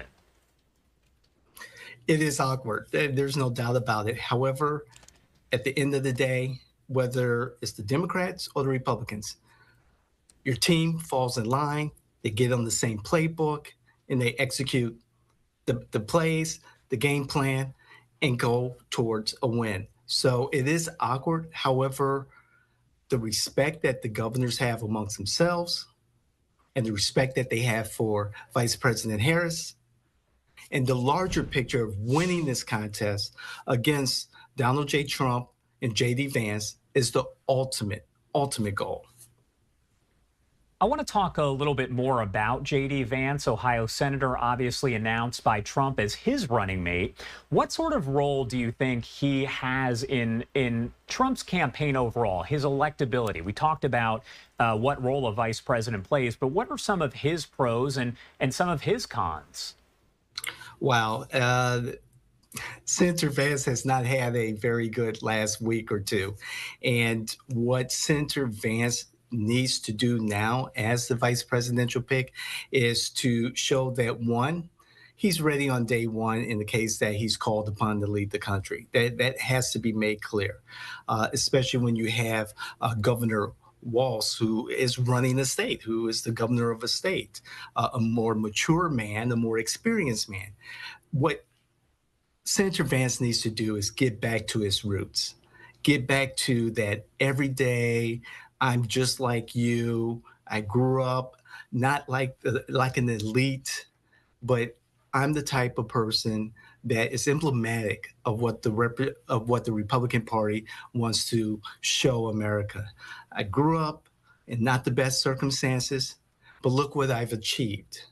His cons is that he's got a lot of history of saying and doing things that makes people wonder, where is his moral compass? where does he stand on certain issues? He had certain things to say that were very negative about President Trump and has done the 180 and now is his vice presidential pick. Is J.D. Vance going to lead the charge after whatever happens with former President Trump and take on the MAGA mantle? Or is he going to be his own man? That's what I'm hearing from my associates and from the public about where does J.D. Vance stand and does he have principles? As far as Governor Walz, he has to show, again, just like J.D. Vance, that he's ready on day one. He's run the state. He's popular in the state, a little bit unknown, but over the next several months, he's going to let America in and get comfortable with who he is and tell his story and challenge Senator Vance on, are you ready to really do this job? Where are your principles? And Governor Walz will just say, hey, we're the Democratic Party. We have a backbone. We're going to come and do what we need to do to make America the best it has ever been. And we've got a solid team to take on the Trump Vance ticket. Obviously, there's a lot of attention being paid to who Kamala Harris will choose as her running mate right now. But do you think after this official announcement is made that kind of the publicity around it, everything will die down? Because we know that before Trump made his VP pick, there were a lot of people, that's all they were talking about pretty much. Now they're talking about Kamala Harris and her running mate. Does that just kind of die down after this and we start looking forward to the election itself? Vice President Harris, and if it is going to be Governor Walz, which it sounds like it will be, they have to ride this momentum into the convention. And it's not just about the battleground states. It's about, especially during the convention, letting America know that this is an election that everyone needs to participate in, that everyone needs to be involved in, whether it's Pennsylvania, Arizona, North Carolina, anywhere. This is America's election and everyone needs to be involved. And they need to ride the euphoria going into the convention in August or on August 19th. And then from there, continue to ride the momentum.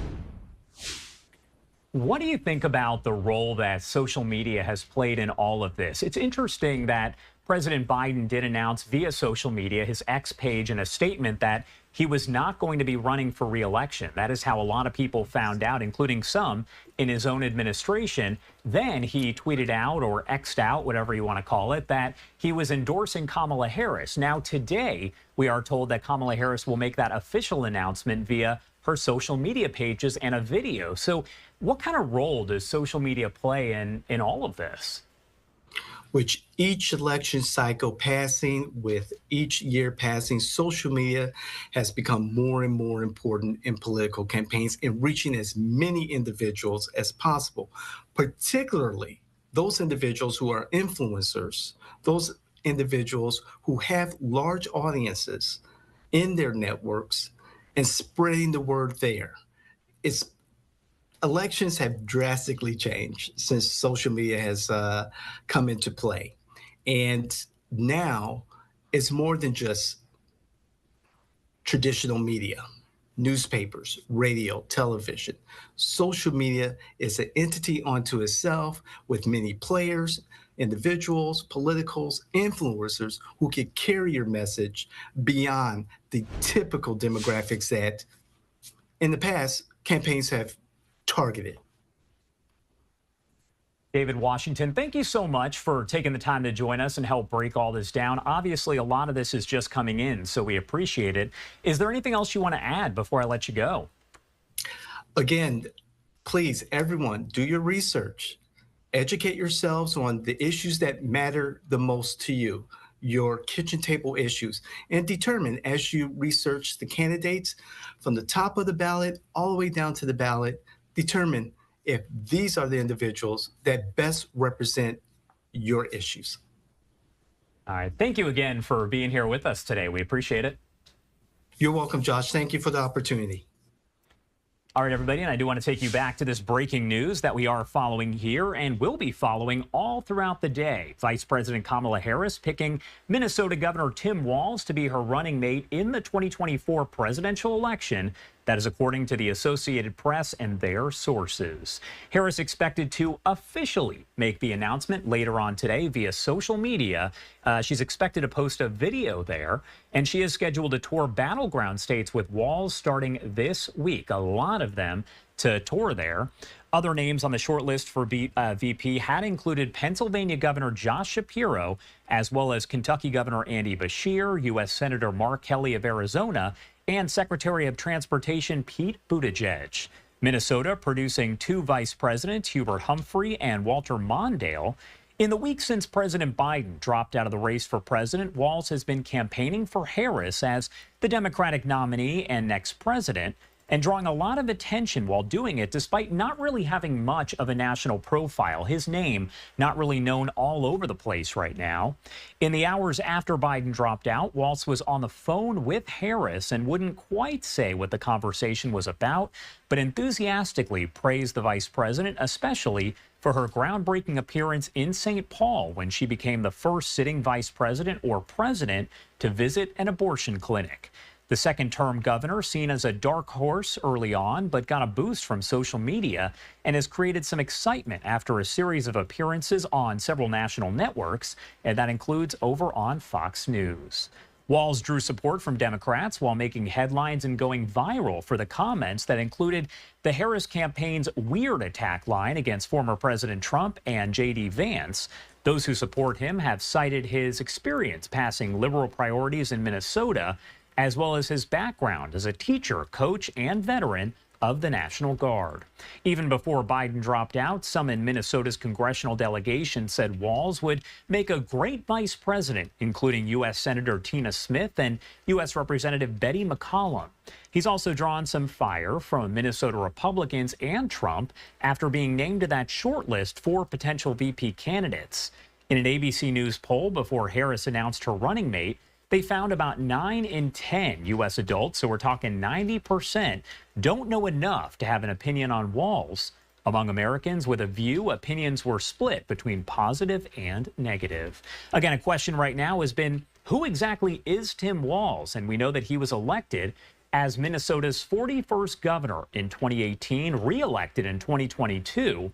His accomplishments include providing free school meals to all students in Minnesota, protecting reproductive freedom, cutting taxes for the middle class, and expanding paid leave for workers, among other priorities.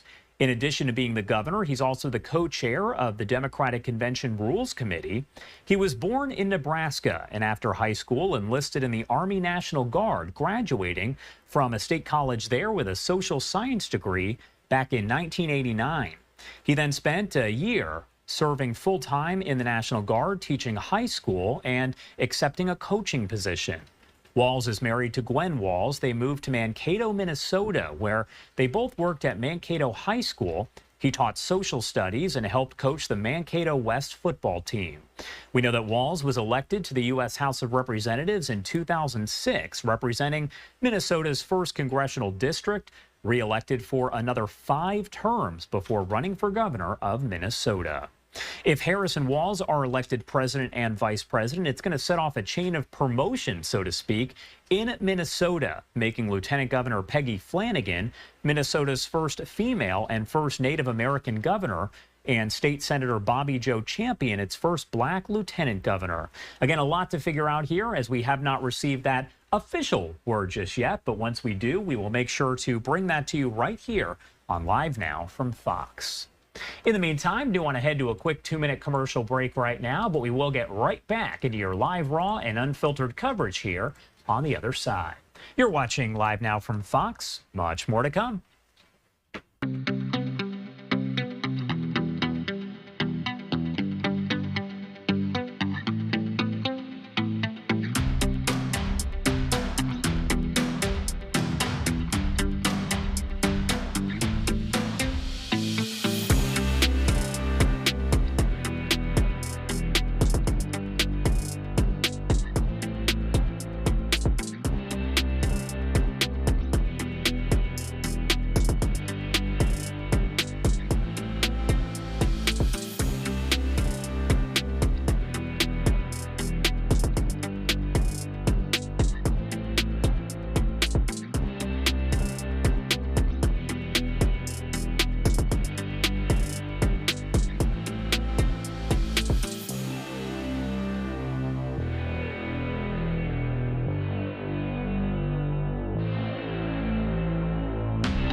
Welcome back here on Live Now from Fox, 9:35 on the East Coast and 6:35 on the West Coast. My name is Josh Breslow, and I'm here for the next couple hours to bring you all of your top stories and live events from across the country and across the world. You're looking right now as members of the media are descending on Governor Tim Walz's home as it appears, according to the Associated Press and their sources, that Kamala Harris has chosen Minnesota Governor Tim Walz as her official running mate in the 2024 election.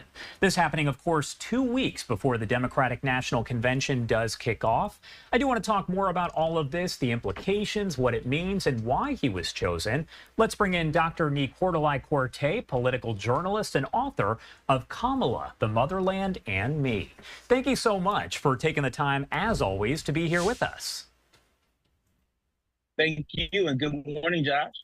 Good morning. Well, first off, the big question here, the Associated Press reporting that Tim Walz, Minnesota governor, has been chosen as Kamala's running mate. My question for you, is this what you'd expect, and what are your overall thoughts? I am not surprised that Vice President Harris has chosen Governor Walz to join her on the ticket. If you look at his track record, there's so much of what he's done that has operationalized the values of so many Democrats. There's so many aspects of the Biden-Harris agenda that Governor Walz has been able to get through in Minnesota. Has made an enormous difference. And, you know, he has a really interesting personal story. He, you know, is a former social studies teacher who met his wife while teaching. This is someone who the LGBTQ community can lean into as an ally because he was one of those teachers that helped us start a Gay Straight Alliance club in the school where he taught. This is someone whose service to community and service to country abounds. A former National Guard member. I mean, you know, what hasn't Governor Walz done in the name of service of community and service of country? All right, yeah, a lot here. And I guess one question that's come up a lot, he doesn't really have the name recognition. It's kind of a lack of name recognition. A lot of people don't know too much about him. Do you think that factored in any way, the fact that not a lot is known about him? I think not a lot has been known about him, but I think that's about to change. Clearly, you can see the media starting to camp out outside his home. And, you know, certainly there were a lot of people that didn't know a whole lot about, you know, former Vice President Mike Pence. There are a lot of people that didn't know a lot about former Vice President Dick Cheney. A lot of people didn't know about former Vice President Al Gore, and people will get to know him over time. And this is the thing about Governor Walz. The more people learn about him, the more people really like what he's about, what he's done. And, you know, he's a straight talker. And in an election cycle where there's so much misinformation and disinformation afoot, I think we need as much straight talk as we can get from folks aspiring to represent the highest office of the land. Can you think of, I guess, any drawbacks? Because we know that we've seen a lot of pushback after Trump announced that he would be choosing J.D. Vance as his running mate. There's been a lot of different cons that have been named, I would say, over the past several weeks. There's been a lot of pros as well, but he seems to be making a lot of headlines. Any sort of drawback that you can think of for Tim Walz? Well, you know, look, you know, he doesn't represent a battleground state. And so I think that's the first thing that people are going to look at. I want to remind your audience that, you know, Governor Shapiro of Pennsylvania was rumored to be on the shortest of the short list, you know, as was Governor Andy Beshear. We also know that folks like Senator Mark Kelly of Arizona was rumored to be on that short list. And so electorally, on its face, I think there are other folks on the list that folks were rooting for. But I think if Governor Walz is able to help Vice President Harris maintain the blue wall, talking about Michigan and Wisconsin, if he's able to help maintain that blue wall, if he's able to rally folks in the Midwest, particularly when it comes to rural white voters, he could prove to be an enormous asset for her on this campaign. I've asked a lot of political experts, including at least 2 of them today. I want to get your take as well. What role overall does, let's say, the, I guess, vice presidential pick play in the role of president as far as how important they are to a president being elected? How does it affect their electability, I should say? Well, you know, there are a number of folks out there, and I'll leave it to our pollster friends to say this with empirical evidence. There are a lot of pollsters out there that say that vice presidential picks don't really make that big of a difference. But we know when it comes to President Biden, he was looking for someone who could be a governing partner. And he found that in Vice President Harris. I suspect that she was also looking for somebody that could be a governing partner to her. Folks who have experience on Capitol Hill and relationships on Capitol Hill, they can tap into when they need to twist arms, or in this case, relationships with governors in other parts of the country, where they can rally support for their agenda. And so traditionally, vice presidents, you know, their role has been a function of their relationship and the ways in which they complement the strengths of the president. And I think with Governor Walz, I think we've seen Vice President Harris pick somebody that can be a governing partner, pick someone who has a record of doing many of the things that the Biden-Harris administration had hoped to do for all the American people. You know, remember Build Back Better? Well, remember paid family leave? These are areas in which Governor Walz has led on successfully in Minnesota, and they're areas in which I suspect Vice President Harris wants to continue to lead on the from the Oval Office. I do want to pull up just some of the posts that are coming in from social media right here as reaction is starting to come in from politicians all over. We have Florida Governor Ron DeSantis, a Republican, who says Harris-Walz, most left-wing ticket in American history. Minnesota was ground zero for the BLM riots of 2020. Harris egged it on, and Walz sat by and let Minneapolis burn. Again, as you know, we're going to be getting a lot of different reaction that's coming in. Tom Cotton there, also a Republican, saying, let's be honest, Kamala is the most anti-Israel member of Biden's team, always siding with Hamas and Iran's interests. Shapiro and Walz's views on Israel aren't that different, but Harris catered to her pro-Hamas anti-Semitic base who oppose Shapiro because he is Jewish. Again, a lot of this reaction. We do have Jasmine Crockett, a Democrat, saying, let's go, hashtag Harris-Walz 2024. This is the Associated Press, as they did post. Again, all of this information really coming in from these sources with the Associated Press saying Kamala Harris picks Minnesota Governor Tim Walz as running mate as she looks to boost Democratic ticket in Midwest, AP sources say. My question, Dr. Nicordelai, is really just what role social media is playing, because you have this announcement coming in, and now you already have people who are coming in and reacting right away.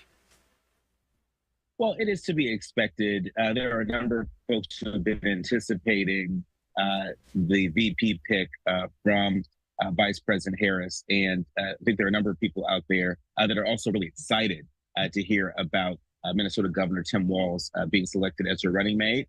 Again, this is someone who has a record that really represents Democratic priorities, Democratic values. There's so much of what President Biden and Vice President Harris have aspired to do. I'm specifically thinking about the proposals that are part of Build Back Better that Governor Walz has been able to get done in Minnesota. And so I think part of what we're seeing and what people will be talking about in the coming days is what that record means nationally, what that record can mean for the country. And again, if President Biden was looking for a governing partner, well, guess what? I think Vice President Harris is looking for the same, and it appears that she has found that. There's a lot of accusations that come about accusing those of us from my home state of California as being San Francisco liberals. Sometimes seems that Republicans can't help themselves. You know, this is a vice president that's not running away from her record as a attorney general, as a local prosecutor, as vice president. She's not running away from a record. I think with a choice in Governor Walz, she's doubling down on her record, on her values. And I think she believes that Governor Walz can be that governing partner for her, as she was a governing partner for President Biden. All right. Dr. Nicordelai-Corte, as always, thank you so much for taking the time to join us and break it all down. Anything else you want to add about really any of this before I let you go? I think it's important to check the chemistry. That's a part of the equation. It's not all of it, but it's part of the equation. And we'll have a chance to see Vice President Harris and Governor Walz later today in Philadelphia at their first rally. I think that chemistry is going to be important. Right now, there's a lot of energy and a lot of momentum around the Harris campaign. We're looking to see examples of Governor Walz sort of adding an additional jolt to an already momentous campaign. All right. Thank you again for taking the time to be here with us, as always. We appreciate it. Thank you.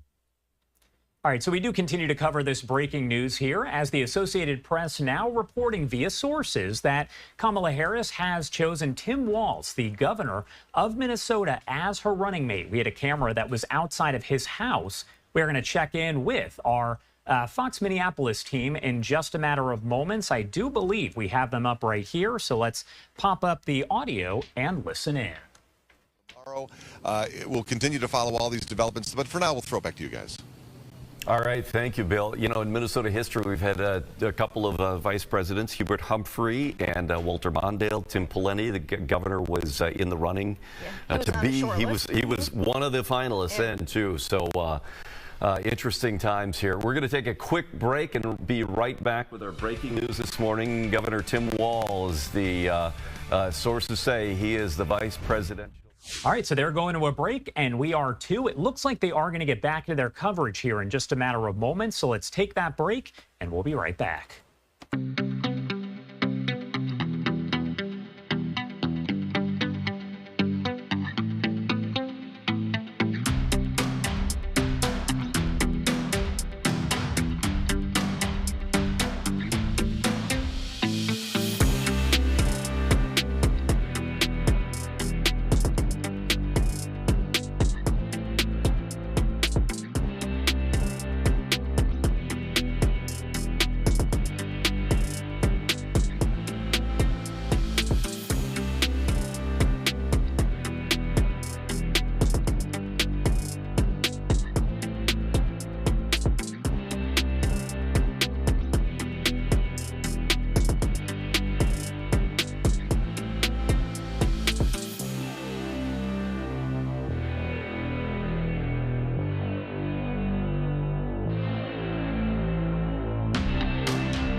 Welcome back here on Live Now from Fox, and you are taking a live look outside of the home of Minnesota Governor Tim Walz after we did learn from the Associated Press maybe about 30 minutes ago that it appears he has been chosen as Kamala Harris's running mate. Do want to send it over to our Fox 9 Minneapolis team as they are covering this around the clock. Tim Walz named by multiple sources as the choice of running mate for Kamala Harris. You're looking here at a live pic of the temporary governor's residence in St. Paul. Been a lot of activity. Bill Keller reporting with what appear to be unmarked vehicles, you know, Secret Service potentially, I don't know, or police coming in and out of there. So it felt like something was going on this morning ahead of this. Yeah, something was brewing for sure. We knew he was in the top 2. All sources had said that top 2, and the announcement coming down in the last hour or so. Now the big question, what happens now? The situation leading to some questions on the context of what happens if he then goes forward with this. Again, we have no confirmation from the Walz campaign or the Harris campaign that this is official, but multiple reports saying he is the VP pick. Nick Halter from Axios Twin Cities is here talking about what this would look like. Again, all of this is hypothetical at this point because it's not officially confirmed from the Harris campaign. But let's say this is confirmed that it is Walz going forward, leadership roles as concerned to Minnesota if they end up winning in November. Yeah. Or even up until November. What does this look like? Right. So we don't know yet. He could remain governor as he runs for vice president, but he might be pressured to step down. And whether he did that or if they did get elected and he were to take office in January, Peggy Flanagan, lieutenant governor, would immediately become governor of Minnesota. She would finish out the last 2 years of his term. Worth noting, she would be the first Native American governor in U.S. history to rise to that level. The other interesting piece of that is then Senator Bobby Joe Champion, who's now the president of the Senate. He would move up to lieutenant governor, which would create a tie in the Senate. The Democrats just had a 1-vote margin. Right. So there's like implications that run all the way down. There'd be a special election for his seat, but there'd be a period of time there where there would be a tie in the Senate. So it's kind of an interesting game of dominoes that would fall if this kind of goes forward. Now, typically, you know, when this happens, people serve out there, they don't resign. They continue. Governor Walz would continue to be governor while campaigning, but because of the time span here, you don't know? It's 100, yeah, it's like, what is 100 days, right? Less than 100 days now, blitz. So yeah, we don't know yet. We don't know what the calculus is, if they would pressure him to step down just to make sure he's focused on that or not. It's sort of the big kind of question. I think everyone's kind of waiting to see what he says. Theoretically today, right? So, Yeah, hypothetically, we mentioned obviously that they are scheduled. If it is Walz, they are scheduled to have their first campaign stop together as the pair in Philadelphia tonight. Presumably, Walz is on his way there now, or maybe he went last night. We don't really know at this point. There was a campaign event last night, and then what happened after that is unclear. Again, a lot of traffic at the temporary governor's mansion this morning. And then I believe the next stop is Eau Claire, right? Tomorrow. So yeah, that'd be his territory, which sort of made sense when they laid out this campaign plan, which is, well, the second stop would be Walz territory. Sure. So yeah, interesting. And so again, a lot of unknowns here. What are you going to be watching for? Well, I think kind of watching him move up to the national spotlight's a big difference. I mean, he's obviously done really well in cable news as he sort of auditioned for this role, but you know, we've seen him here in Minnesota where, you know, he can be on the defensive sometimes, and that's a different Tim Walz than you see when he's on the offensive as he's been for the last 2 weeks. So it'll be interesting to see when he's taking probably more hard questions in the national press, debates, that type of a thing. He'll be attacked for his record and praised for his record here as well, depending on which side it's talking about. Sure. So. Okay, Nick Halter, thank you so much. I know this is an active morning. We appreciate you coming in. Kind of taking we're going to talk about something different. But we have to shift gears because this is a big story, big local and national story. Nick, thanks for having me. All right, I believe we're going to head back out to Bill Keller. Who is at the temporary governor's residence in St. Paul, where there's been a lot of activity. Bill, what's going on? Good morning, guys. Yeah, things have sort of settled down here. We've not seen a lot of activity. Of course, the governor, if he is inside, has not come out. We saw a lot of the vehicles showing up for what it will probably be a motorcade at some point today. He's going to have to get to an airport, get on a plane, and get to Pennsylvania so the rest of the country can meet our governor. We've heard some sound earlier from some of the people who are here, neighbors who live nearby, but we're also getting reaction from local leadership. In fact, take a look. The DFL chair, Ken Martin, releasing a statement on behalf of the party saying that the entire country is about to see why their friends from Minnesota can't stop bragging about Governor Walz. He goes on to say, by picking a servant leader born and raised in a small town who has dedicated his career to protecting freedoms and lifting up working families, he says that Vice President Harris has chosen the perfect foil for J.D. Vance and his political resentment. Again, this is a decision that the Vice President, Kamala Harris, has made. overnight or possibly yesterday, but it is going to be announced by her campaign, and they'll make it official here before too long. Word there may be a video released. Again, a chance for the country to meet her running mate, who really a lot of folks describe as just the everyman and the perfect running mate to take on this election. We'll have more coverage throughout the morning. Again, if your internet feed or your phone is blowing up, it's for good reason, because everybody is getting the news that Minnesota is on the map right now. Back to you guys. All right. Yes, it is in a big way. And again, thank you, Bill.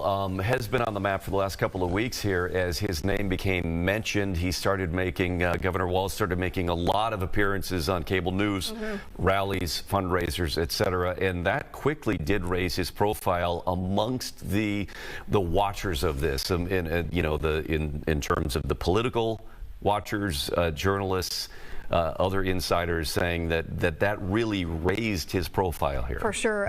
Minneapolis Mayor Jacob Frey tweeting out early this morning saying, "I can't wait for the rest of the country to get to know our Tim Walz. Cheers to a ticket that is going to energize people across the nation." That is the quote from Mayor Jacob Frey. We are continuing to hear from people all throughout the morning. Again, this coming in just in the last 45 minutes or so, within the last hour, multiple reports. If you're just tuning in, Governor Tim Walz, according to multiple reports, now tapped to be Kamala Harris's VP pick. Yeah, and a lot of kind of analysts looking at this Veep stakes here, saying that he's got military background, Veterans Affairs background, teacher, et cetera. That he's got a lot of things in his corner. Obviously, there's some other things that the campaigns will use against him as well here. We are going to have extended coverage of this all morning. We'll be right back. A special edition of Fox 9 A Good Day is up next. All right, there you have it. We are going to be checking in with our Fox 9 Minneapolis team as they are covering this from each and every angle, and they do have guests that are joining them all throughout the morning. We will also have guests as we break all of this down. In the meantime, if you are just joining us, I do want to go over the basics of what we do know so far, as Vice President Kamala Harris has chosen Minnesota Governor Tim Walz to be her running mate in the 2024 presidential election. That is according to the Associated Press, and they are reporting this via sources. We know that Harris is expected to make the announcement official later on today, scheduled to tour battleground states with Walz this week. Other names on the short list for vice president did include Pennsylvania Governor Josh Shapiro, as well as Kentucky Governor Andy Beshear, U.S. Senator Mark Kelly of Arizona, and Secretary of Transportation Pete Buttigieg. It's important to note that their campaign there of battleground states does kick off later today over in Philadelphia, Pennsylvania, leading a lot of people to think that it was going to be Pennsylvania Governor Josh Shapiro who was chosen. However, that does not appear to be the case, as the Associated Press saying it is Tim Walz of Minnesota. We know that Minnesota has produced two vice presidents, Hubert Humphrey and Walter Mondale. In choosing Walz, Harris is turning to a Midwestern governor, military veteran, and union supporter. Walz helped enact an ambitious Democratic agenda for Minnesota, including sweeping protections for abortion rights and family aid.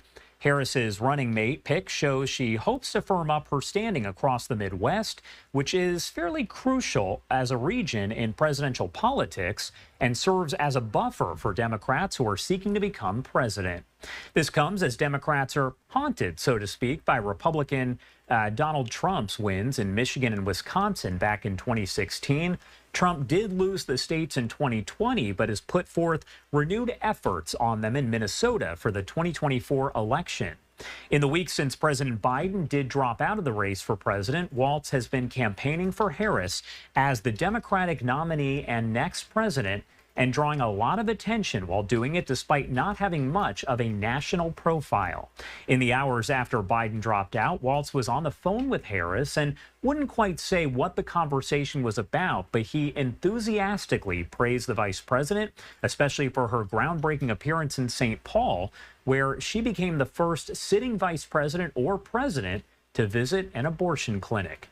The second-term governor was seen as a dark horse, so to speak, early on, but got a boost from social media and has created a lot of excitement after a series of appearances on national networks, and that does include on Fox News. Walz drew support from Democrats while making headlines and going viral for his comments, including starting the Harris campaign's Weird Attack line, against former President Trump and Ohio Senator J.D. Vance, his running mate.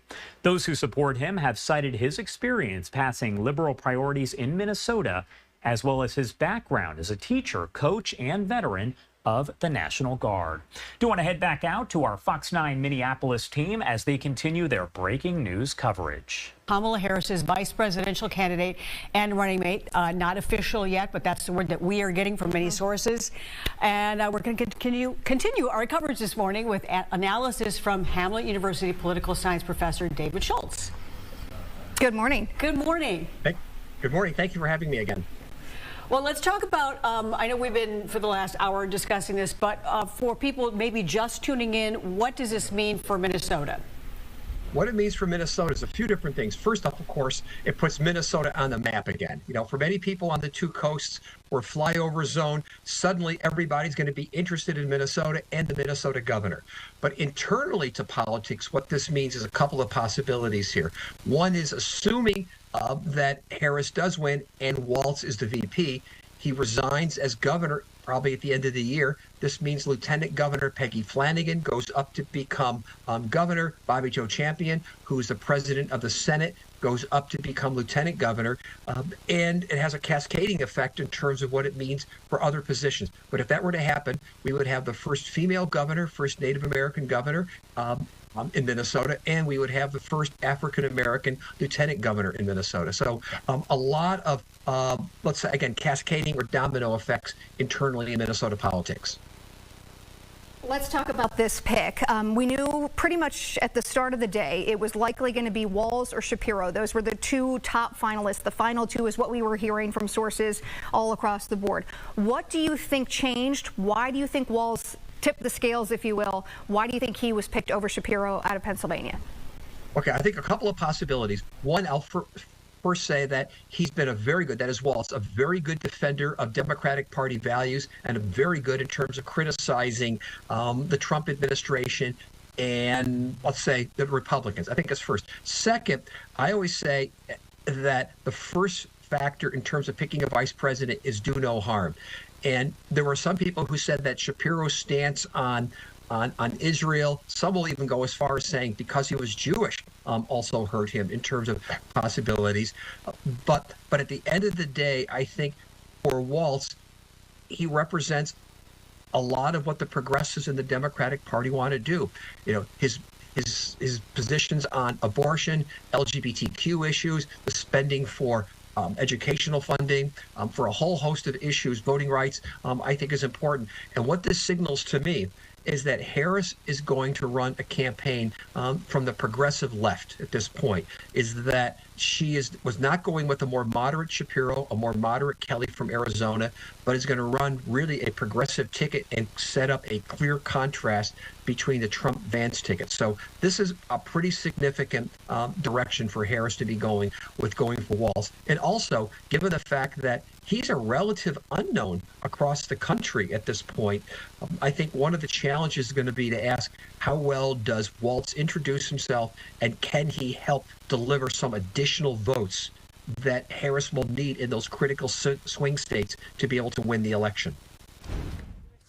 A big thank you there to our Fox 9 Minneapolis team. We are going to be checking in with them over, I would say, the next several hours as we do continue to get developments here. But again, if you are just joining us, the Associated Press now officially reporting that Kamala Harris has chosen Minnesota Governor Tim Walz as her running mate for 2024. They are expecting to kick off their tour of swing states later on today in Pennsylvania.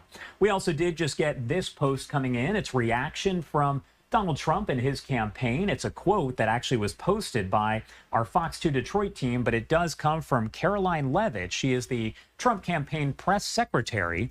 She said, quote, "It's no surprise that San Francisco liberal Kamala Harris wants West Coast wannabe Tim Walz as her running mate. Walz has spent his governorship trying to reshape Minnesota in the image of the Golden State.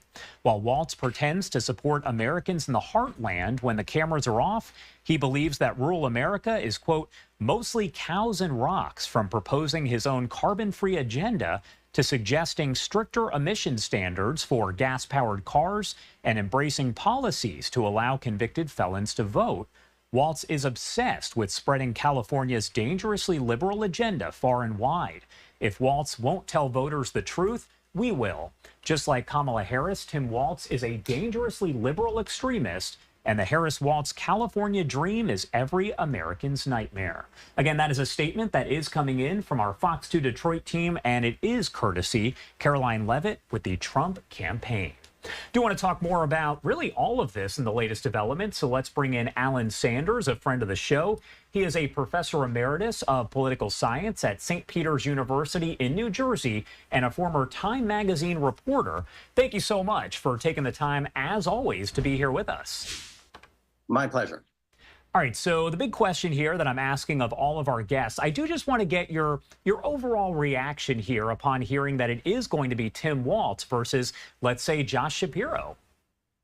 Well, I think my initial reaction is she went for a plain vanilla, everyman kind of person, somebody who comes from rural America, and she hopes presents an everyman kind of image, very plain spoken, and quite a contrast from her coming from California. What sort of pros and cons would you say exist here? Because, of course, it's always going to depend what political expert you ask and their kind of take. But what would you say Walz's pros and maybe cons are? Well, the pros are that he comes from the upper Midwest, and of course, the blue wall comes from the Midwest. He comes from the neighboring state that are the blue wall states, so that's a plus. The everyman image is very important because he does come from rural America, and she wants somebody who can appeal to swing voters, and that everyman image and that plain spokenness, she hopes will appeal to that. On the positive, but also on the negative, he has a liberal record in Wisconsin. He has a liberal record on abortion, on gender-affirming care, and on the legalization of marijuana, among other issues. So that, of course, reassures the progressive wing of the Democratic Party. On the other hand, that will provide all kinds of fodder for Republicans to attack him as being too liberal. But nonetheless, he is an everyman kind of person. So he can say, look, I come from the rural Midwest. I support unions. Very much a mainstream Democrat. We'll see if that comes. Also, he's very good at monikers. He is the one who started the weird moniker against J.D. Vance and Donald Trump. Again, a kind of plain-spoken kind of moniker that appeals to a lot of people. And so I think he brings that. Now, on the negative side, a big negative, which I suspect the Republicans will want to exploit, was his reaction to the murder of George Floyd and the unrest that followed that murder in Minnesota. And so I'm sure the Republicans will find fault with his reactions and the way he handled that crisis. So there are some positives, there are some negatives. That's true of anybody who is chosen for either vice president or president. We'll see how it plays out. But right now, I think she is very much trying to play the everyman card. What do you make of that? And you kind of touched on it, but that weird campaign where you have folks who are now referring to Trump and Vance as quote unquote weird. Walz came up with that. Do you think that played any sort of role in Kamala Harris choosing him? Well, I think not particularly the weird element, although the weird comment itself, but the notion that it was sort of a plain-spoken kind of reaction to the political opponents. And that kind of plain-spokenness, I think, is something that's good. A lot of people are used to sort of the vindictive kind of language. This was not vindictive, although it was highly critical of the Trump candidates, Mr. Trump himself and Mr. Vance. So this plain-spokenness, I think, was appealing in that statement or in that moniker. But I think overall, it was the fact that he comes from the upper Midwest, that he has a liberal record, a moderate liberal record, but perhaps a little bit more liberal than some of the other people who are being considered, and that he comes from rural America. And that's a very important element of the economies of the blue wall states in the upper Midwest. What about his name recognition? Because you didn't really hear a lot about Governor Walz, I would say, months ago. We've heard a lot from him in news conferences and media reports, of course, over the last week or so. But does he have the necessary name recognition? Is that even necessary? Well, that's a plus as well as a minus. That is, it's a plus because many of the other names that were being mentioned had sort of negatives associated with them. Walz did not. because he's not well known nationally. So that's a plus at the moment. But what's very important in a presidential campaign is you have to be able either to define yourself quickly, or else the opposition will define you first. And that's what you don't want to happen. So a big thing that has to happen right now on the Democratic ticket is Kamala Harris and Governor Walz have to move quickly to define Walz positively. Otherwise, the Republican will move in, and that could be damaging to the Harris campaign. I want to ask, because I really just want to get your take on this. We know that Kamala Harris has not made this official announcement yet. The information just coming out via the Associated Press and AP sources, also the Wall Street Journal reporting it as well. Does it hinder the campaign in any sort of way when you have things like this leak, or is it just kind of expected? Well, it's expected, and as long as it leaks just before the announcement, there's not much damage that occurs because people will now be focusing on the actual announcement and what the two candidates actually say. If it had leaked a day earlier, yes, it could have been damaging because at that point you give the opposition and you give the press as well some time to dig up whatever negatives they think they can find on Mr. Walz. So having it come out just before is normal. It sets up everybody. Everybody sort of now knows what to expect. The negatives, of course, will come, but they'll come later after they have their rally and after they seek to define themselves first.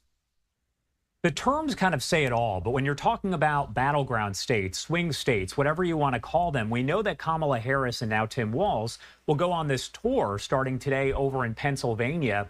How pivotal are these battleground states, swing states going to be in this election? It sounds like it's really going to come down to them. Absolutely. That's the way the Electoral College works. It comes down to a few states where the electorate could go either way. And given the highly polarized nature of our electorate right now, it really comes down to a sliver of voters in those swing states. Those swing states at the moment happen to be the upper Midwest states, Michigan, Pennsylvania, and that general region. And so that's where the election will be decided. There were some other states in the South and in the Southwest that look shaky for Democrats. It looks like Harris has solidified them for the Democratic Party, at least at the moment. So the real battle will be in the upper Midwest as it now looks. But, you know, politics changes every day, every hour. We're about 90 plus days out from the election. So we'll see what happens. But right now, the focus is on the upper Midwest.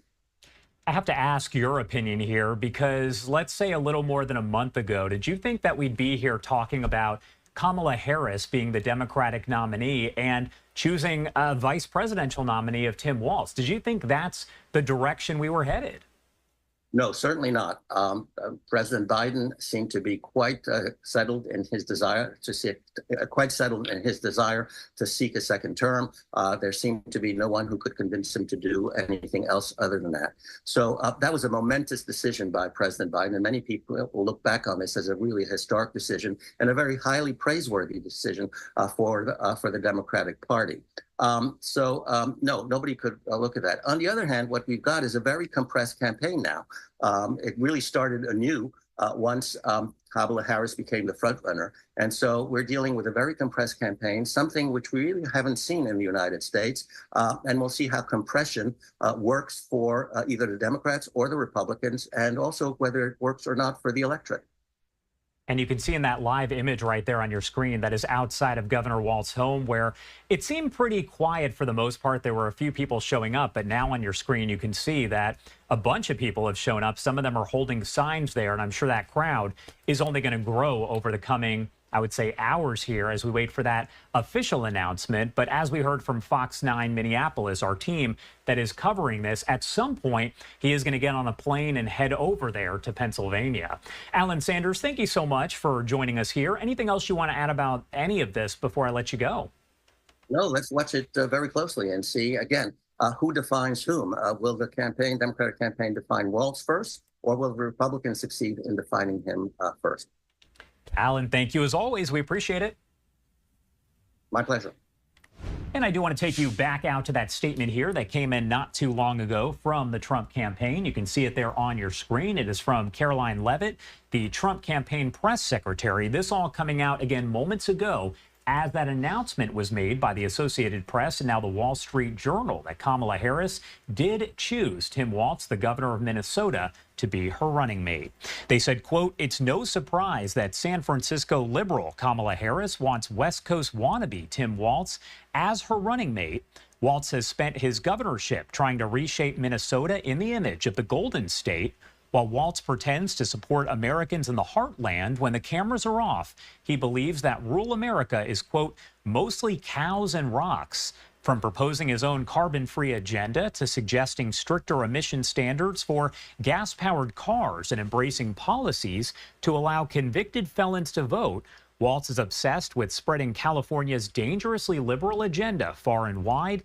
If Walz won't tell voters the truth, we will. Just like Kamala Harris, Tim Walz is a dangerously liberal extremist, and the Harris-Walz California dream is every American's nightmare."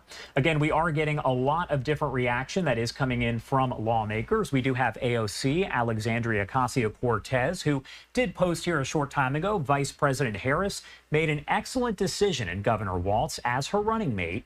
Together, they will govern effectively, inclusively, and boldly for the American people. They won't back down under tight odds either, from healthcare to school lunch. Let's do this. Again, we can see a lot of different reaction coming in. Alexander Vidman saying, always a great choice picking a U.S. Army Master Sergeant to get it done. Congratulations, Tim Walz.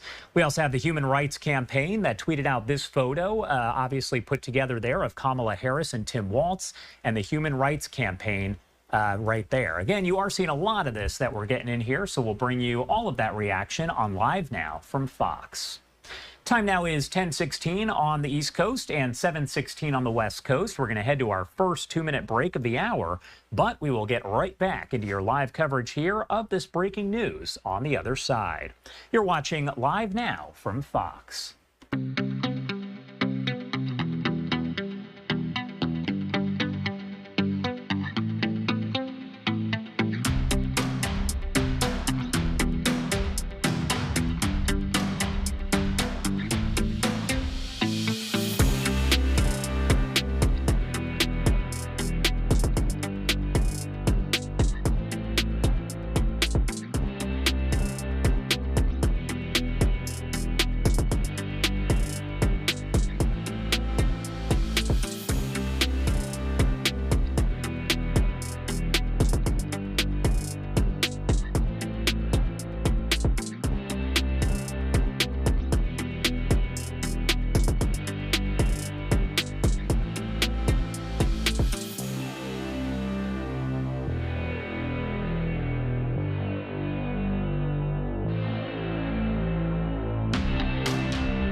Welcome back here on Live Now from Fox, and we do continue to cover this breaking news as Kamala Harris has chosen Tim Walz, the governor of Minnesota, to be her running mate.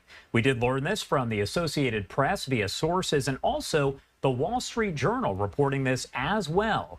The UAW tweeting out, Tim Walz doesn't just talk the talk, he walks the walk, from delivering for working class Americans to standing with the UAW on our picket line last year. We know which side he's on. That's why we're going to send Kamala Harris and Tim Walz to the White House this November. We're getting reaction from everyone, including Democrats, Republicans. Tom Cotton here from Arkansas, a Republican, saying, let's be honest, Kamala is the most anti-Israel member of Biden's team, always siding with Hamas and Iran's interests. Shapiro and Walz's views on Israel aren't that different, but Harris catered to her pro-Hamas anti-Semitic base who opposed Shapiro. We also have Maxwell Frost, who is one of the first Gen Zers there in Congress. He said, dad, husband, veteran, teacher, high school football coach, congressman, governor, and very soon vice president of the U.S. Tim Walz knows what it means to show the people that government can work for them. Let's win this. Hashtag Harris-Walz 2024. Bernie Sanders just putting out Tim Walz is a great asset to Kamala Harris's winning campaign and administration. He's a former public school teacher, football coach, and strong union supporter. As governor, he delivered for working families in Minnesota. As VP, he will deliver for the working families of the U.S.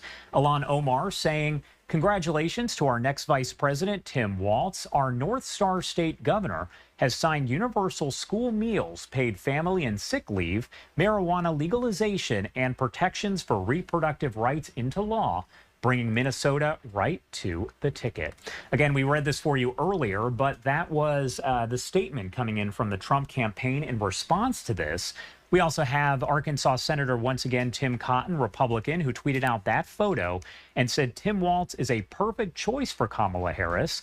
He let BLM rioters, arsonists, and looters rampage through his state, and she encouraged donations to the bail fund for the few who were arrested.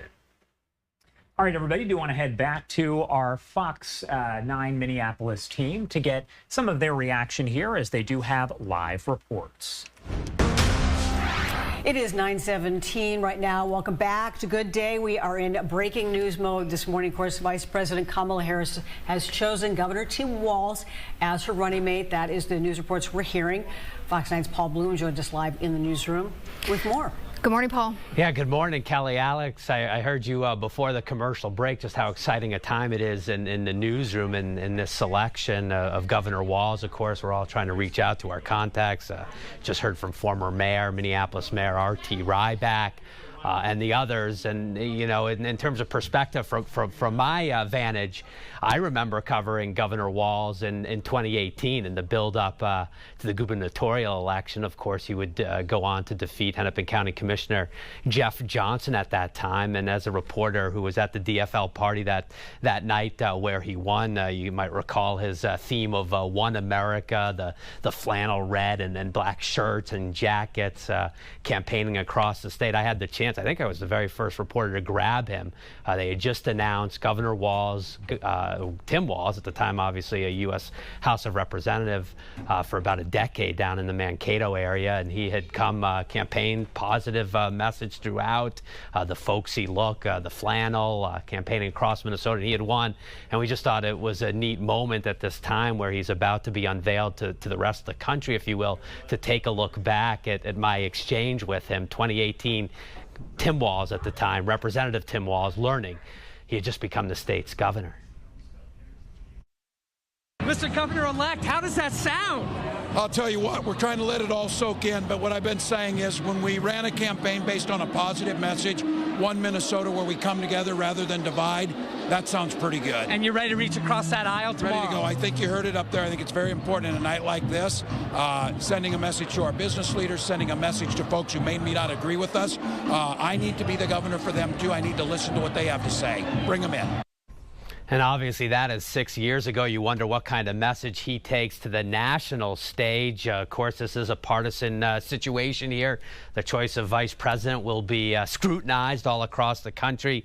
Again, in our backyard from the DFL today, a day to celebrate this from DFL chairman Ken Martin. The entire country is about to see why their friends from Minnesota cannot stop bragging about Governor Walz by picking a servant leader.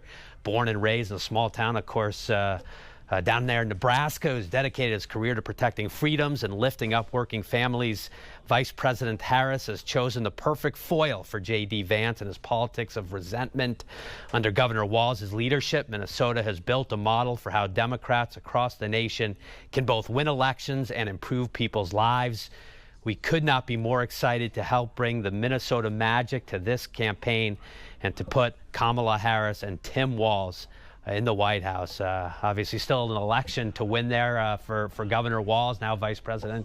The choice of Kamala Harris, but it's certainly a big day locally just in terms of a political figure from humble roots, school teacher, football coach, U.S. House of Representative, member of the U.S. House, of course, his Army service in the National Guard, and now to VP choice on the National Democratic ticket. Alex, Alex. And, yeah. We'll send it back into the newsroom to the both of you now. Sure. And of course, being a teacher and educator is a big part of his background as well. So we'll be hearing more about what he's going to be doing on that front. Thank you, Paul. You certainly had plenty of time to follow him around over the years. Appreciate it, Paul. We want to get now to Bill Keller. He's live in St. Paul outside the governor's residence. Of course, been an activity hub in the last couple of hours. It was a little slow this morning, but obviously it's definitely picked up. Bill, I assume obviously that's some media, but also just residents there, people in the neighborhood behind you? Yeah, you know, when I showed up here about 4 hours ago, it was about 4:30 in the morning, and it was me and a producer from another media outlet just kind of staking out. You almost have to ask yourself, am I at the right location? Yeah, I think we figured out the right spot of where Governor Walz is hanging out this morning. It's been a very busy morning. In just the last hour and a half since news broke that he is expected to be the vice presidential running mate for Kamala Harris. It's been a lot of folks just coming by, taking selfies, kind of trying to be a part of this moment that has a really nice energy. The weather is ideal for this. People just walking by and kind of smiling to themselves that their governor is now going to be on a national stage. In fact, I spoke with one woman who literally just got the news when I broke it to her. Hey, good morning. Did you guys hear the news? We did. I just heard. I laughed out loud. You laughed out loud? Yes. What do you think? Well, I'm excited. I hate to lose a wonderful governor, but I love Peggy Flanagan. I'm in early childhood education, and she's a strong advocate, as Walz has been. I'm excited for the country. I'm excited about Harris. I've been excited since I heard the news about that. So I'm thrilled for Minnesota to be represented on the ticket, and we will figure this out, and we're going to be strong supporters of the Walz and Harris ticket. So, what do you think he brings to her ticket? Well, I think he's very practical. I think he's been a clear advocate for everyday people, and people know that. He's a teacher. He comes from not the urban areas. He has a more rural greater Minnesota background, and I think just the way he talks about things, it makes common sense to people. He doesn't try to use political language. He just tries to get the work done, and I think that's going to be valuable. Even though we're not a swing state, I think he's going to speak to swing state voters because of how he approaches getting things done.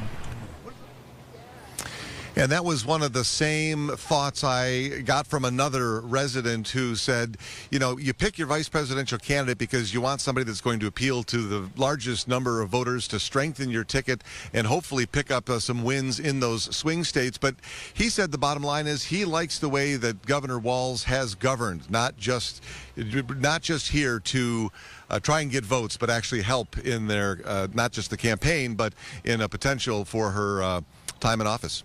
Back to you guys. Okay. All right. Bill Keller for us. They're live in St. Paul. Obviously, a lot of people trying to get a picture, maybe trying to get a glimpse. At this point, we should just, again, kind of step back here. At this point, nothing has come out of the Harris campaign. Right. They said that they would make the announcement in some form soon. That has not. Yeah, they actually said no announcement had come out, but I do want to correct that because moments ago, Kamala Harris tweeting out here, maybe about a minute ago, saying, I am proud to announce that I've asked Tim Walz to be my running mate as a governor, a coach, a teacher, and a veteran. he's delivered for working families like his. It's great to have him on the team. Now let's get to work. Again, that statement here just coming out on social media, and that is from Kamala Harris. We're also getting a lot of reaction coming in from different lawmakers here. We do have Ron DeSantis, the governor of Florida, who said Harris-Walz, most left-wing ticket in American history. Minnesota was ground zero for the BLM riots of 2020. Harris egged it on, and Walz sat by and let Minneapolis burn.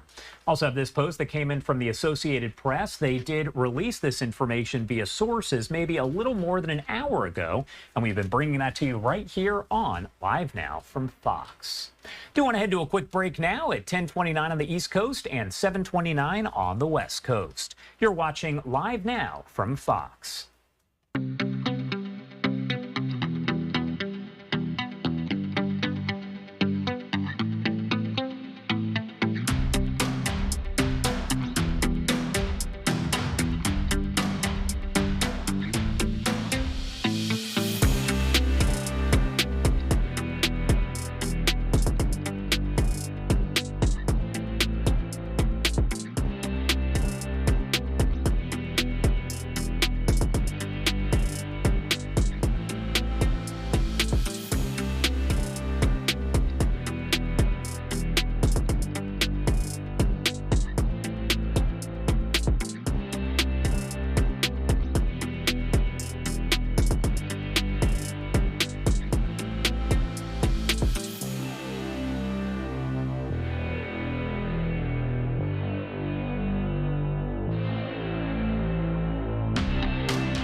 Welcome back here on Live Now from Fox, and you are taking a live look over the home there of Tim Walz, the governor of Minnesota. We have our different crews on the ground, but also in the air, where you can see folks have kind of lined up outside the home. Some of them are carrying signs. And all of this, of course, after Kamala Harris did announce that she has chosen Minnesota Governor Tim Walz as her running mate. Do want to pop up this post that came in a short time ago from Kamala Harris. She said, "I am proud to announce that I've asked Tim Walz to be my running mate. As a governor, a coach, a teacher, and a veteran he's delivered for working families like his. It's great to have him on the team. Now, let's get to work." Do want to talk more about the choice and really what happens next. So let's bring in Casey Myers, a professor of public relations at Virginia Tech. Thank you so much for taking the time to be here with us and break down what is definitely breaking news that really just came in. Yes, thank you for having me.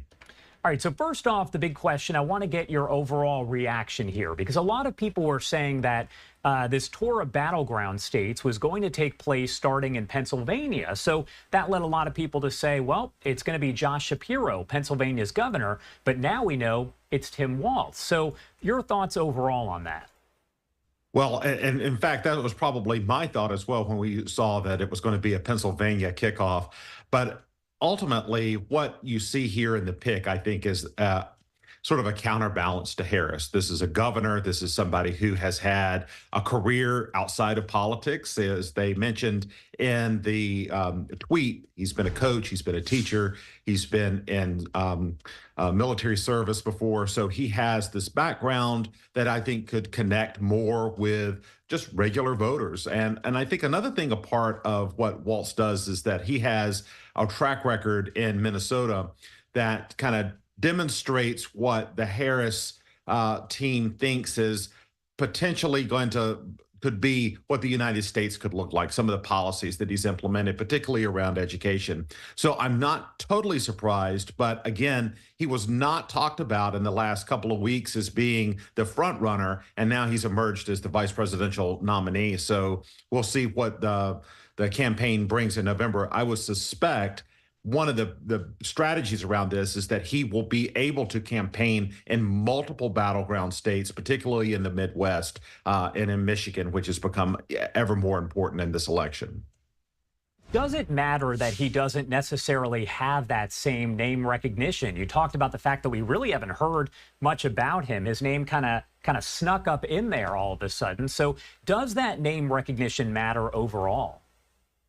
I think name recognition in general does matter. However, being the vice presidential nominee does give him name recognition, and there's going to be people learning more about him. And I think that one of the things that is maybe the strongest component to his background is his story of working in education, being a father, being a person who has grown up in these small towns and from the Midwest. So I think that that's going to be something people learn about and engage more with as time goes on. But name recognition, you're right, was not a front runner and was not somebody outside of Minnesota that was all that well known. How does his name recognition, so to speak, compare to Trump's VP pick of J.D. Vance? Because a lot of people would say, I've heard the name J.D. Vance, but didn't really know much about him until Trump picked him as his VP. That's right. And in a lot of times with VPs, you don't know a lot about them, and particularly if they come from statewide office like a governor or even a United States senator. The difference with Vance is that Vance was very well known in literary circles and readers of his autobiography, Hillbilly Elegy, and then also the movie that came from that. So there is this sort of prepackaged life story of Vance, where it's not the case with really any vice presidential nominee that we've ever seen. One of the things that I think that we'll see with Walz is a kind of a counterbalance with Vance. And in some respects, they both have a background of coming from rural areas. They both have a background of being in the military. And so I think that may also kind of be an undertone there of a comparison between the two. Obviously, Walz will have a little bit more of a challenge getting his story and his background out because he doesn't have that prepackaged biography out there for people to consume or a film about his life. But again, I think that is part of this strategy of going into kind of rural America, talking about voters that may feel like they've been left out of the process and connecting with voters in those battleground states. The battleground states, no question, are going to be basically the deciding factor here, it does appear. My question for you, does it look like there's kind of an even matchup at this point, based on polling, what you know, what you've seen, between Trump and Harris as of right now? Is it a pretty level playing field? Well, it certainly is a tight race. And I think that what's emerged in the last month is that Democrats were very concerned about Biden, and then they have become very enthusiastic about Harris. And so that led her to have a surge in the polls, and then there's more of an even matchup. I would caution around looking at national polls as an indicator of election results because the Electoral College doesn't work that way. So you have to look at these individual state polls. And in those swing states, Trump and Harris are very close. Trump is ahead in some, Harris is ahead in some. So again, it is still a race that is not a foregone conclusion for either side. I think if these picks, like the VP pick, policy positions become ever more important because you're talking about the margin of victory within these states may boil down to very few swing voters. And so a pick like Walz or a pick like Vance, they really, as part of the calculation by the campaign to say, okay, how can we get our narrative out? Another thing about Walz, I would say, in the swing states is that he has proven to be an effective communicator, and I think that he has emerged in the last week or so online in some of his interviews, really being able to articulate a message, and that may also be part of that strategy to get someone out there as the surrogate of Harris and say, okay, this is what we're going to do if we're elected, and really taking that case to the voters, particularly voters that may not be decided as of yet. And as far as I know, you're not a psychic, you don't have a crystal ball, but I just kind of want to get your take as a political type expert here. I do want to ask, do you think all along that Harris did know who she was going to choose? Is this a situation where most of these presidential candidates know this is who I'm going for, or is it really kind of down to the wire and they're really having trouble picking between people? I don't think this is quite down to the wire. I mean, I don't believe that she made the decision this morning. I do think that they've known for a while. I also think that they were looking at specific types of candidates from specific states and specific backgrounds. And so they knew who they didn't want. I think that they did not want someone from the administration, for instance. I think that typically they're looking at geography when they make these decisions. And so we've seen the same 2 or 3 names emerge. You know, the Shapiro from Pennsylvania. We're talking about some other governors from red states even. I'm talking about having kind of this geographic diversity or geographic kind of strategy in play. One of the things that I do think with Walz is that he does also appeal to progressives within the party, and that was a discussion that we saw emerge a couple of weeks ago about what are those voters' concerns and what do they want to see in a candidate, and he seems to be able to appeal to that group as well. So I'm not entirely shocked, and I don't know that the Harris campaign were down to the wire, but I think that they've coalesced around a candidate in the last couple of weeks. I do want to pop this up because it just came in from Pennsylvania Governor Josh Shapiro, who is considered to be maybe one of 2 frontrunners, really, up against Tim Walz. He said, "My work here in Pennsylvania is far from finished. There is a lot more stuff I want to get done for our Commonwealth. Over the next 90 days, I look forward to traveling all across the Commonwealth to unite Pennsylvanians behind my friends Kamala Harris and Tim Walz." There's got to be a level of overall disappointment on Shapiro's part, but at the same time, I'm assuming the goal of the Democrats now just becomes get Kamala Harris and Tim Walz elected. Absolutely. That is the #1 goal. And I think that it's interesting when you talk about Shapiro in Pennsylvania. Pennsylvania is a very important state in 2024. A lot of electoral votes there, and it could change the election from Democratic to Republican victory, depending on who wins that state.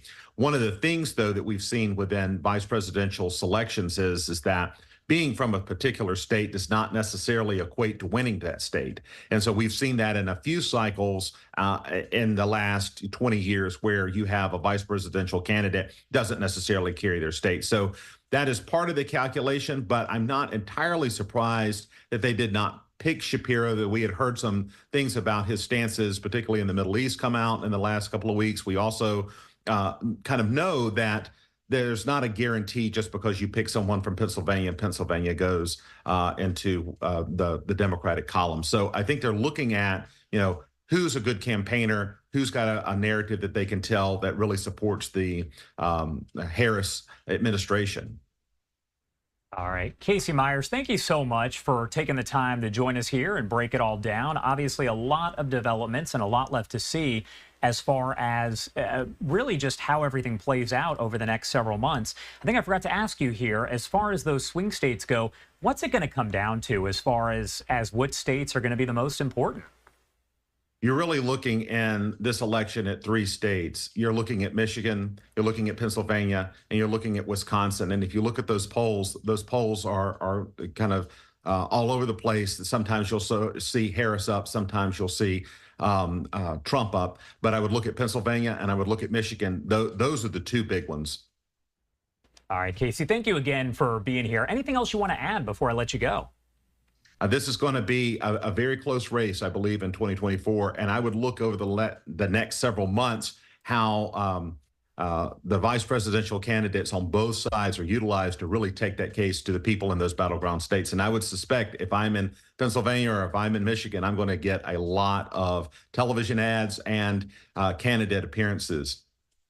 I think that's a pretty good guess. Thank you again for taking the time to join us here this morning and help break it down.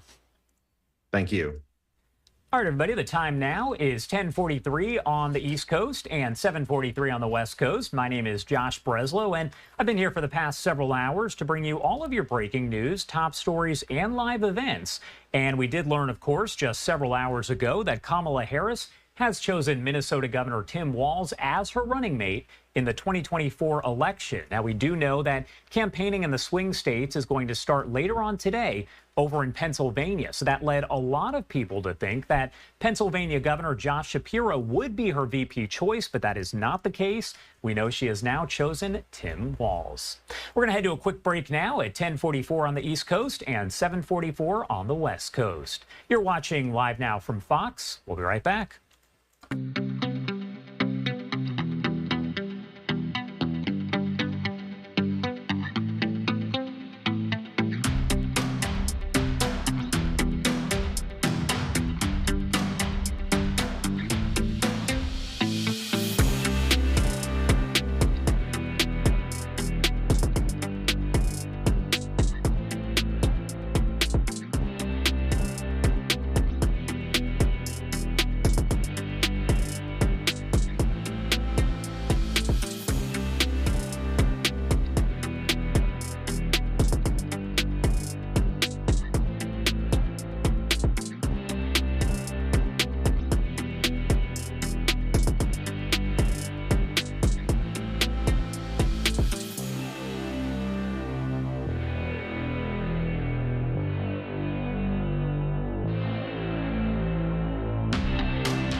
Welcome back here on Live Now from Fox, 1046 on the East Coast and 746 on the West Coast.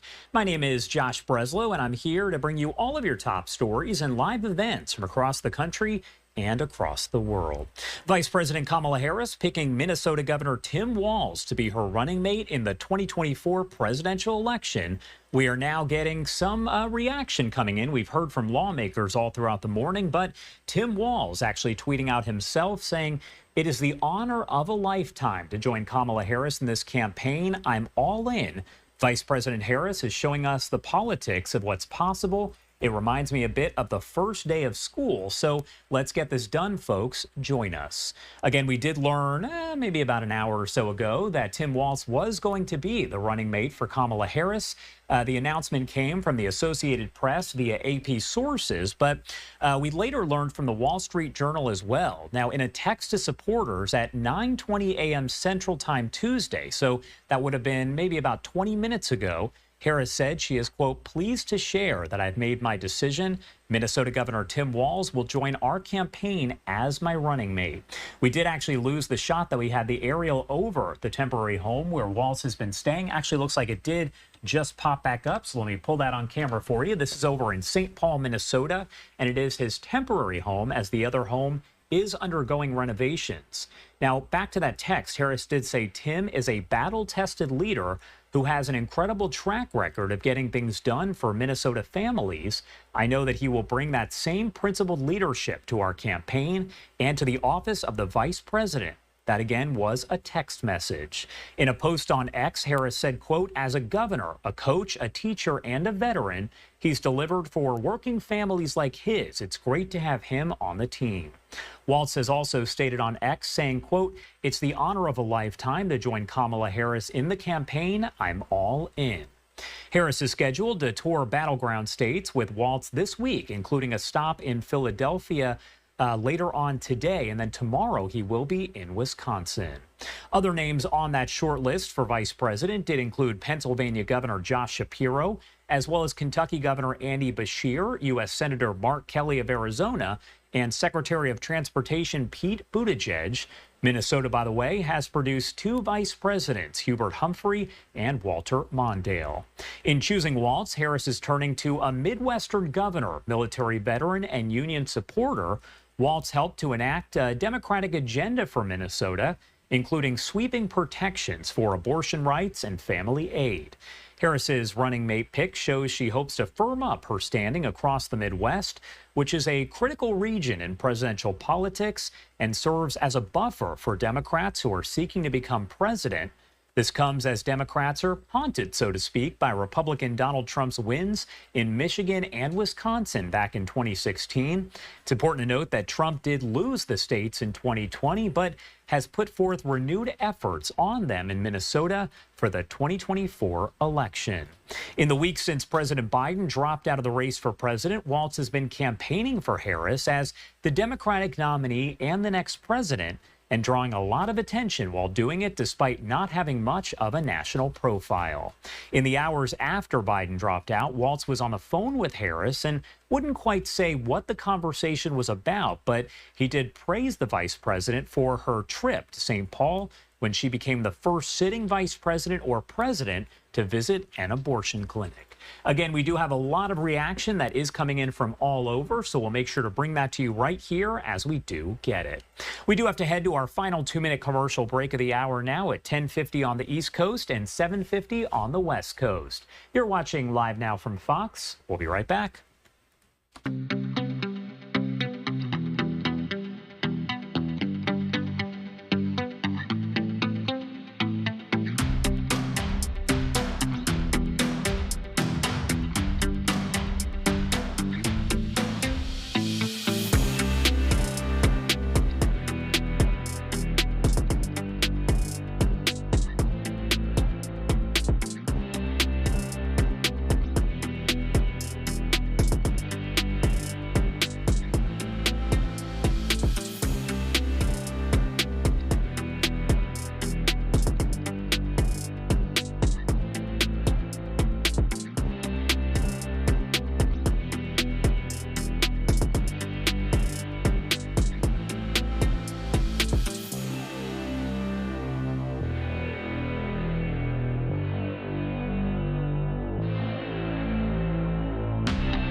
Welcome back here on Live Now from Fox. The time 10:52 on the East Coast and 7:52 on the West Coast.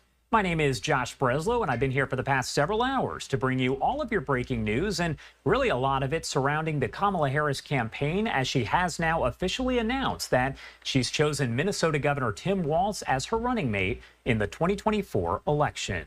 We've also been checking in with our Fox 9 Minneapolis team, as they do have reporters covering this from each and every angle. Do want to pop up the audio and listen into their coverage. On the other side of it, we will have really just Christy, who's going to join us here, Christy Matino, to break down all the latest details. 9:33 right now. Welcome back to this breaking news edition of Fox 9 Good Day. Vice President Kamala Harris just announced Minnesota Governor Tim Walz as her running mate. It is official now. Rob Olson has been tracking this and looking at reaction from here at home, but also across the country. Rob, what are you seeing at this point? Well, obviously, if you go on Twitter, now called X, you're seeing a lot of different reaction. There's a lot of it that we're sorting through. Some of it is, this has turned into a spot where there's a whole lot of flame throwing that goes on there. But what we can show you now is Minnesota Democrats who are celebrating Tim Walz's choice as the vice presidential running mate for Kamala Harris. Senator Tina Smith reacting on social media, and this is truly in a Tina Smith kind of way. A picture of her and Governor Walz with donuts saying, "Donut count Minnesota out." Congratulations, Governor Walz. And for anyone that's been around Senator Smith, who was his former lieutenant governor, this is exactly in her vein of humor. Congresswoman Betty McCollum, longtime Democrat from St. Paul, longtime in Congress, says Tim is a rock, solid Democrat, a teacher, football coach, a veteran, and a leader who will defend our freedoms and will work to improve the lives of all Americans in every corner of our country. Representative Ilhan Omar saying congratulations to our next vice president. Our North Star state governor has signed universal school meals, paid family and sick leave, marijuana legalization, and protections for reproductive rights into law. Bring Minnesota nice to the ticket. And finally here, Congressman Dean Phillips, who briefly ran a bid to challenge Joe Biden in the Democratic primaries before dropping out, but really is seen as one of the earliest people to raise concern about whether Joe Biden should be running again or whether he should stay in the race. He expressed his support in several tweets today. This one was funny. Tim Walz can fix a lawnmower, fire a cannon, and fiercely protect women's freedoms all in one day. So you're seeing some of that mix of humor. And again, so what we've got here initially on the outset here, these are fellow Democrats that are already basically putting out their congratulatory messages. We're filtering through some of the other ones out there, and there's a lot of stuff that you have to be careful about what you can show. It's full of inflammatory language, people coming from the opposite side of the spectrum from Governor Walz, but we'll continue to kind of sort through this and see. But as you mentioned, Kamala Harris just finally posting on social media the official announcement that she is naming him as her VP candidate here. There's a lot of talk in the last few days about how there's really preparing a welcome video that was going to be used to break the news. If the news didn't break before they could do that, we'll see if that video, that reported video that was supposed to be an announcement in the video being posted, if that still comes out or not. But of course, a lot of cameras going to be on him later today here as he makes his first appearance with Kamala Harris later this afternoon. Back to you guys. That's right. People are going to be learning a lot about Minnesota as well. Another person weighing in, Minneapolis Mayor Jacob Fry, says, "I can't wait for the rest of the country to get to know Tim Walz. Cheers to a ticket that is going to energize people all across the nation." And of course, we just got that official announcement from Harris, and now Walz himself making it official. He just posted on X, "It is an honor of a lifetime," I'm quoting him, "to join Kamala Harris in the campaign. I am all in."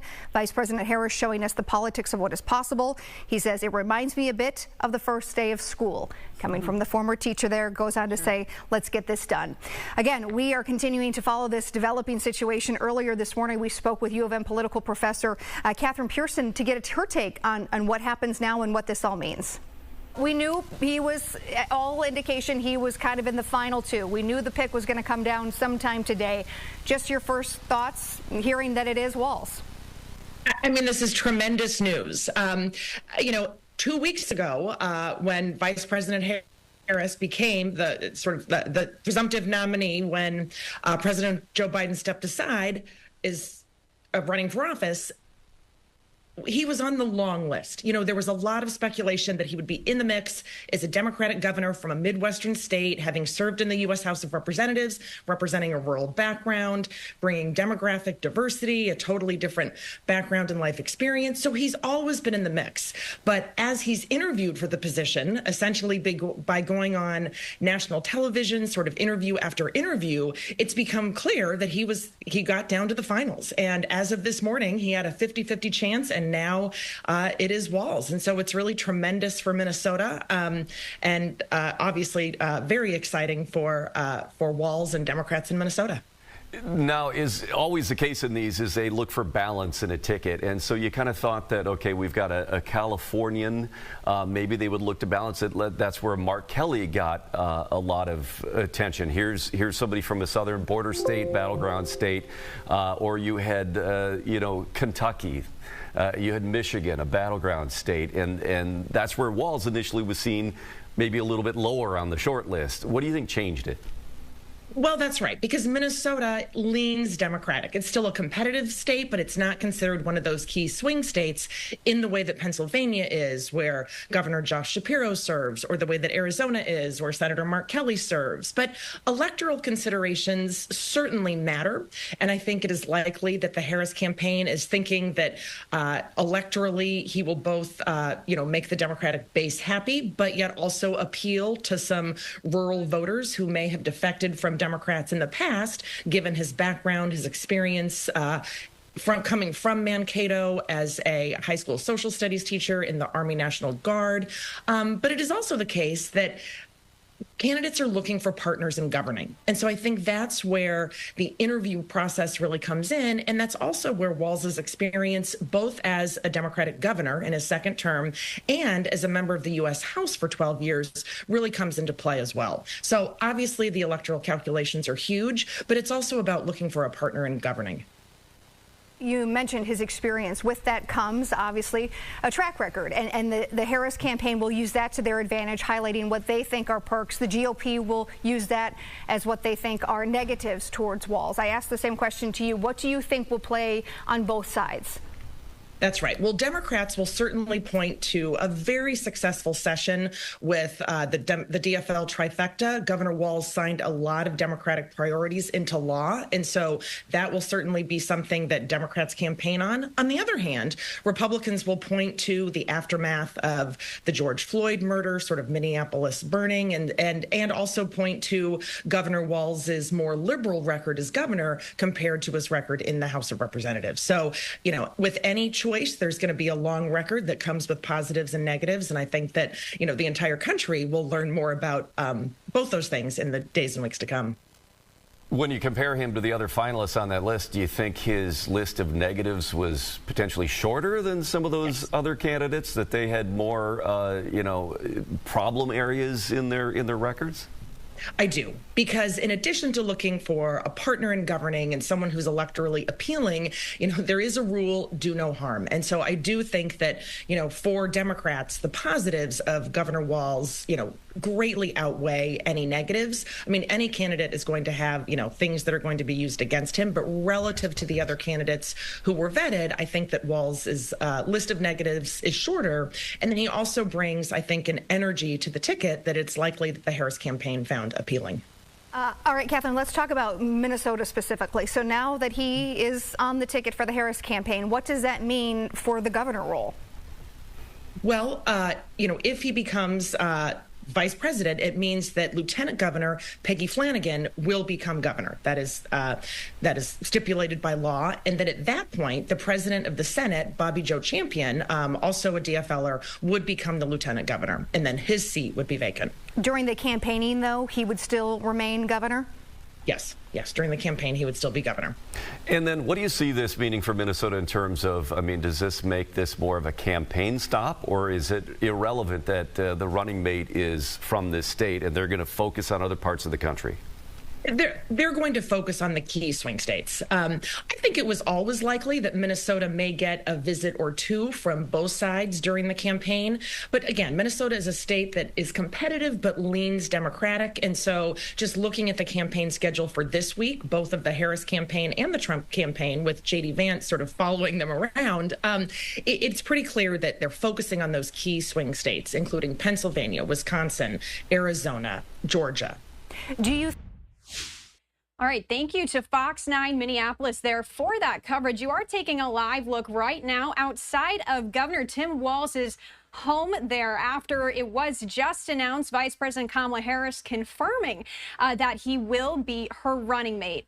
We are continuing our coverage of this breaking news of Vice President Kamala Harris, again, just tweeting out there that she did announce Minnesota Governor Tim Walz as her running mate. She will introduce him formally tonight at a rally in Philadelphia. 6-year-old Walz is a former congressman and is in his second term as governor of Minnesota.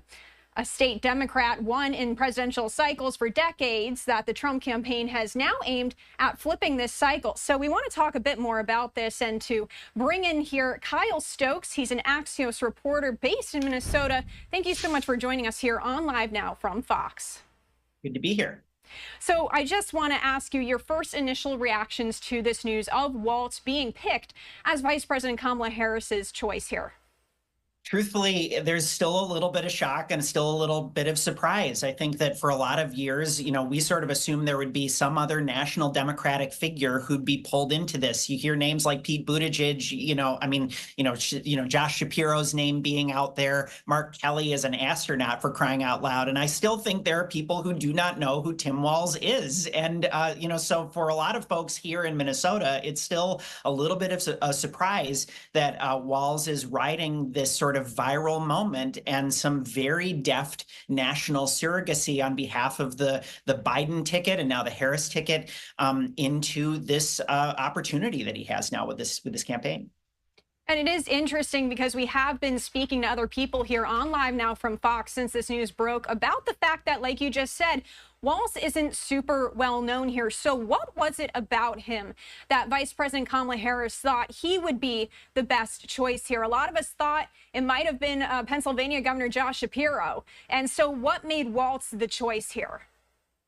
Well, I mentioned that viral moment, and it kind of comes back to that weird comment, his descriptions of, vice presidential candidate on the Republican side, J.D. Vance, being weird and criticizing Trump and Republicans as being weird. And that sort of encapsulates a way that Tim Walz has of talking. He's a folksy dude, and he likes, he's kind of, brings that plain spoken energy to this game. And it is a sort of rare commodity, or at least it's an interesting commodity when you pair that with sort of strident advocacy for some pretty progressive policies. Minnesota enacted a bunch of a sort of a laundry list of Democratic priorities after the state DFL party here, the Democratic Party of Minnesota, swept into power after the 2022 elections here in Minnesota.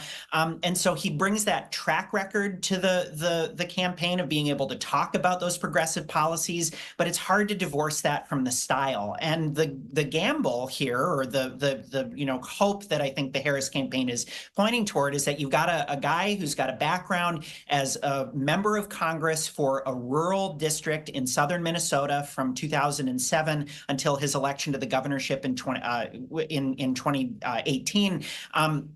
And you sort of pair that kind of rural background. He was born in Nebraska, was in the National Guard, high school teacher, football coach, with now this track record of the policies that he's been going on a national barnstorming tour, talking about how Minnesota now is this exemplar of center-left policy.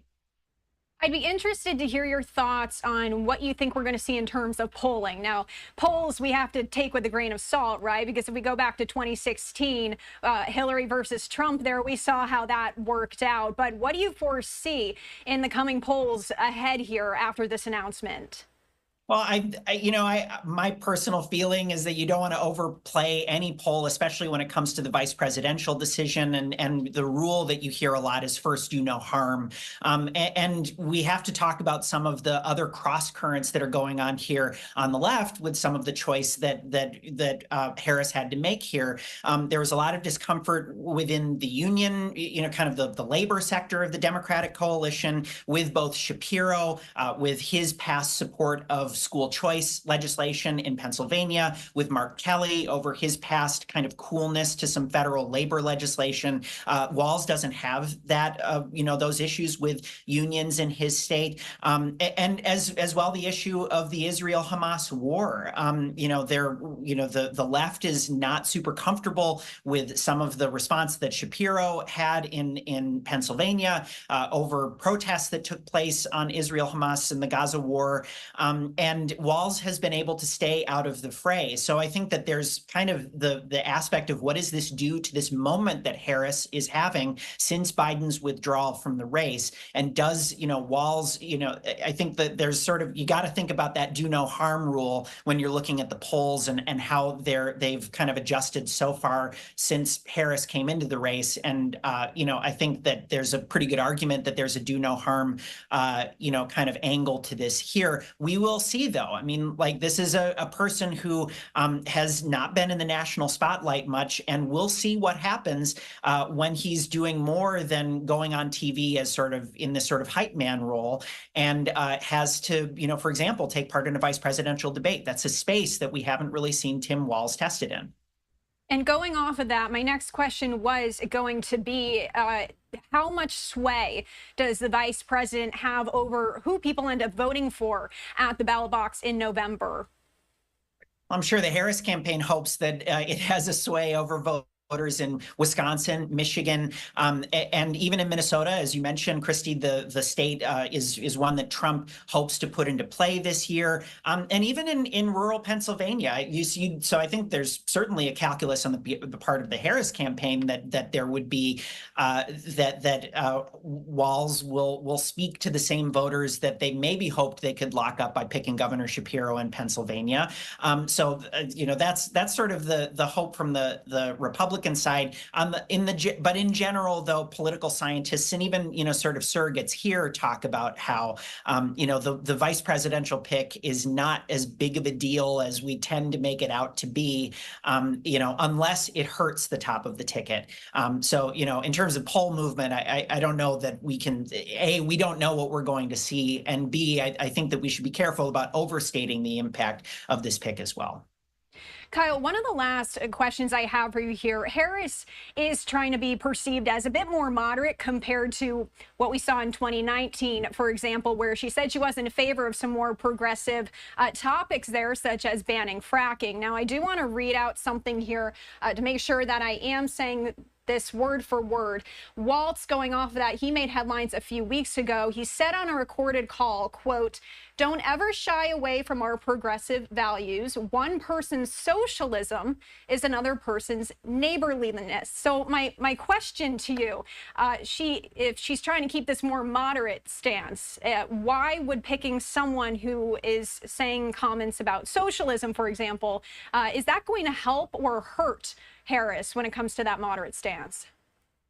Well, the premise of the question about whether Harris wants to be in the moderate lane or not, I can't really speak to that. I'm just here to talk about Tim Walz, and I think it's a fair point that Walz has this kind of image as being a guy from a district that Trump carried, the congressional district in southern Minnesota, this rural background. You hear a lot about how Walz will appeal to rural voters, which sort of speaks to them in a monolith that you don't want to talk about any voting group as a monolith, but certainly, there are Republicans that are talking about Walz and his record in Minnesota as like, this is a guy whose, public image as this, person who's going to speak to, his Trump voting, district that he originates from, versus the policies that he enacted as governor of Minnesota, and that there's a gap there, and that most of the achievements that has helped his star to rise in the national scene have been,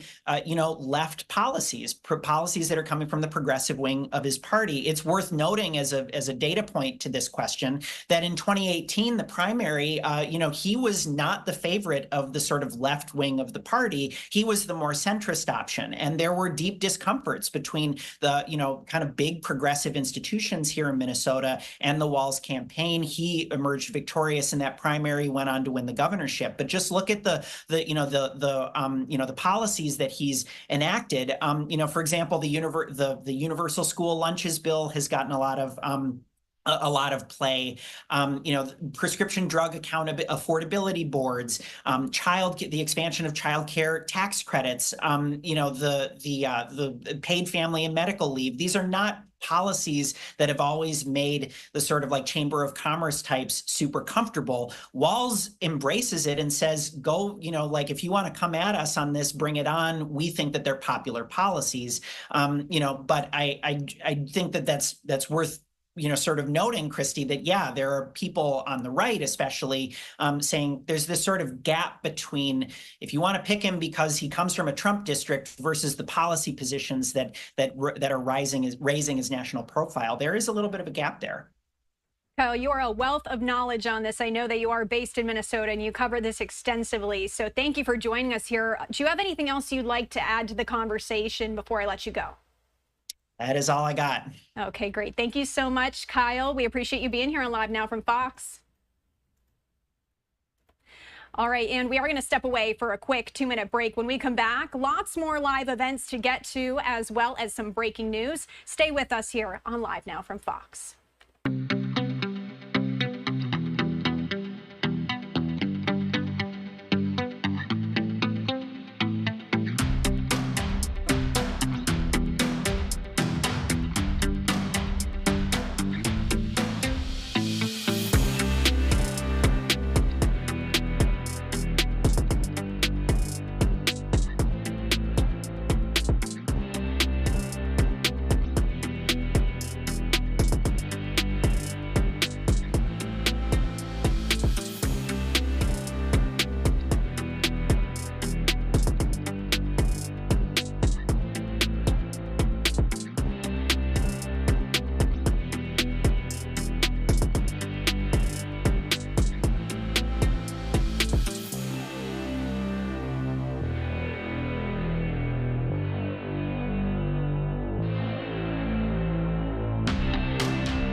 Welcome back here on Live Now from Fox. My name is Christy Matino. Thanks so much for being here with us today.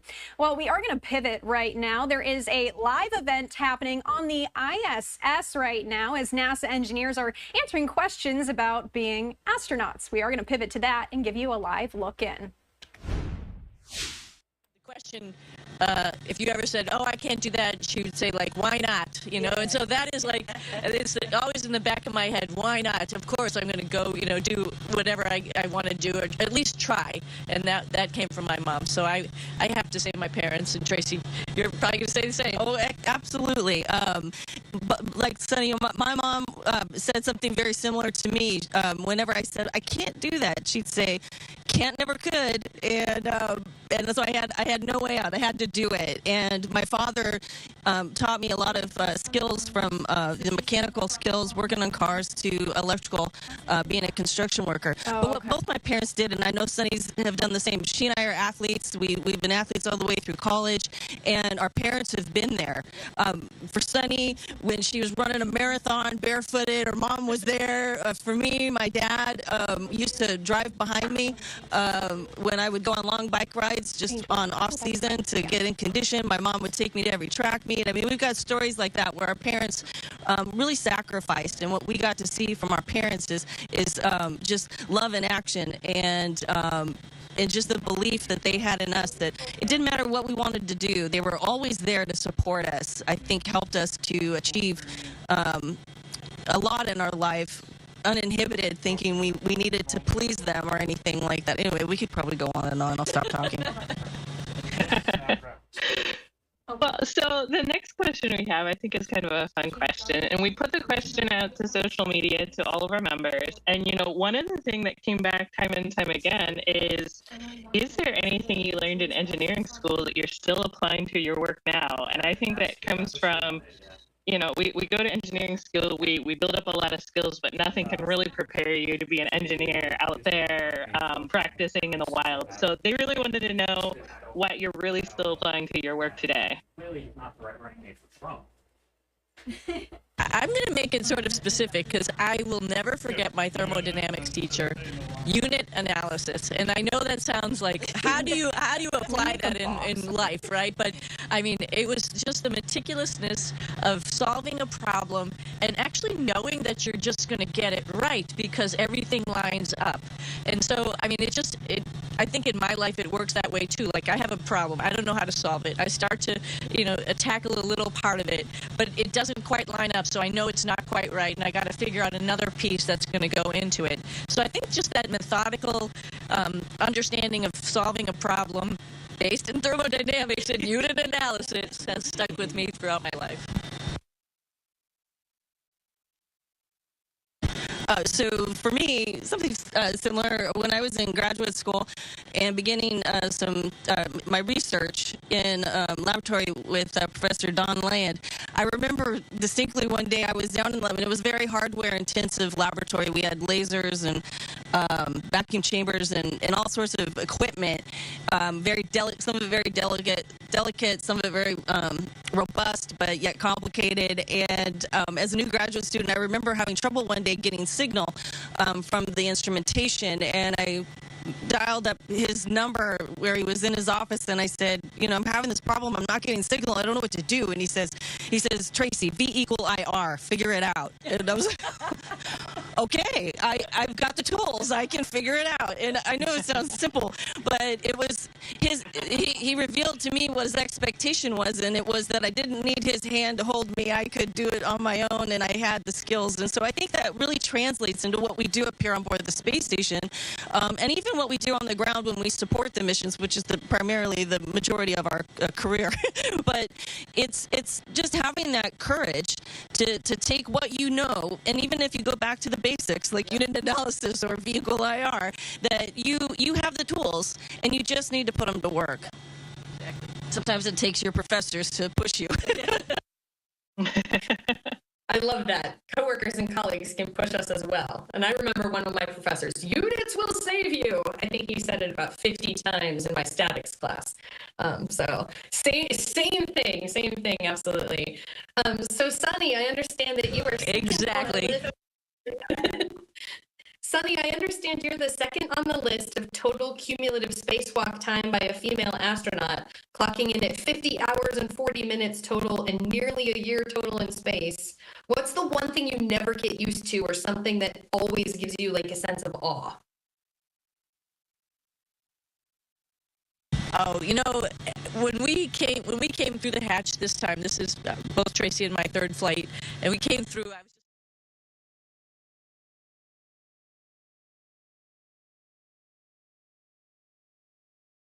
They're really kind of laying it out for what the appeal is here.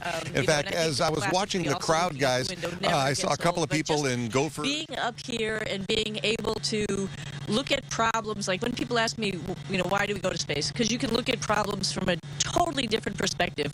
If you go upside down, the module is an entirely different module. You can clean, here it's like, oh man, I can't reach over here. Or when you're out in the spacewalk, I can't reach this. All you got to do is turn yourself upside down, and you can probably reach where you need to reach. So, in a metaphor, it's just taking a different perspective and being able to live your life by flying or being upside down. It's magical. It's just magical, and it makes the creativity in your brain move. So I love it. And well, also along those lines, whenever we lose something, we just like flip upside down and change our perspective, and usually we find it. It's because it usually will blend in with the surroundings, but if we change our perspective, bam, it's like right there. Sometimes it's like hovering right by your face.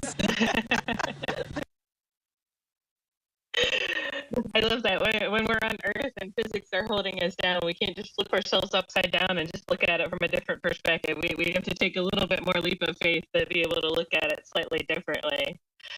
So our next question is for you, Tracy, and I'm hoping as I ask this question, you're going to give me some hope for the future, because my 40-year-old's an absolute tinkerer and loves to take everything apart. And so the question is, how did your early interest in auto repair and tinkering with power tools aid you as you work as a spaceflight engineer?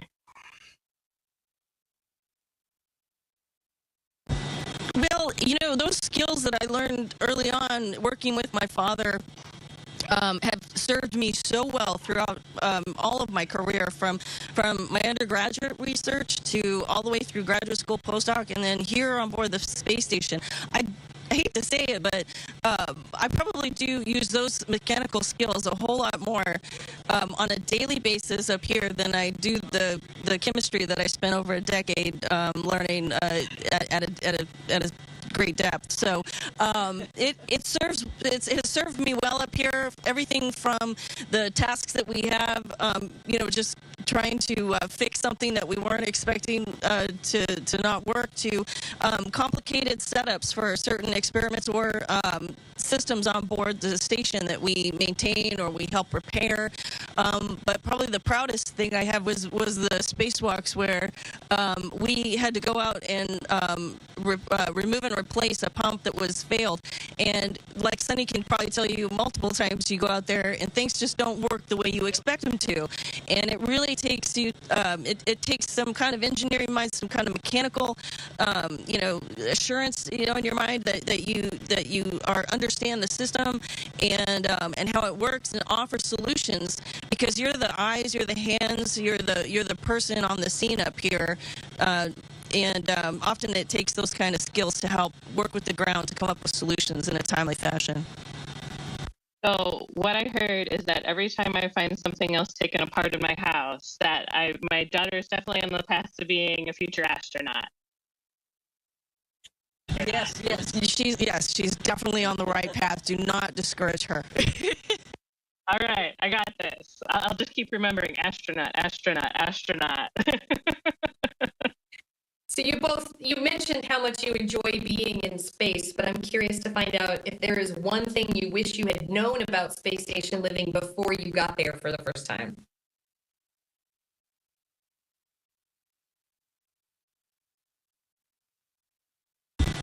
I think right off the bat it was that I wish I would have known that we didn't have as much chocolate as I thought we would. I mean, we were just commenting on, you know, so sometimes here we have amassed all this technical knowledge and all of these, you know, skills throughout our careers, and then sometimes it just comes down to your food choices and what you brought to wear that really trip you up. I don't know. I'm not trying to be funny. I am trying to be a little bit realistic. But what about you, Sadie? Yeah.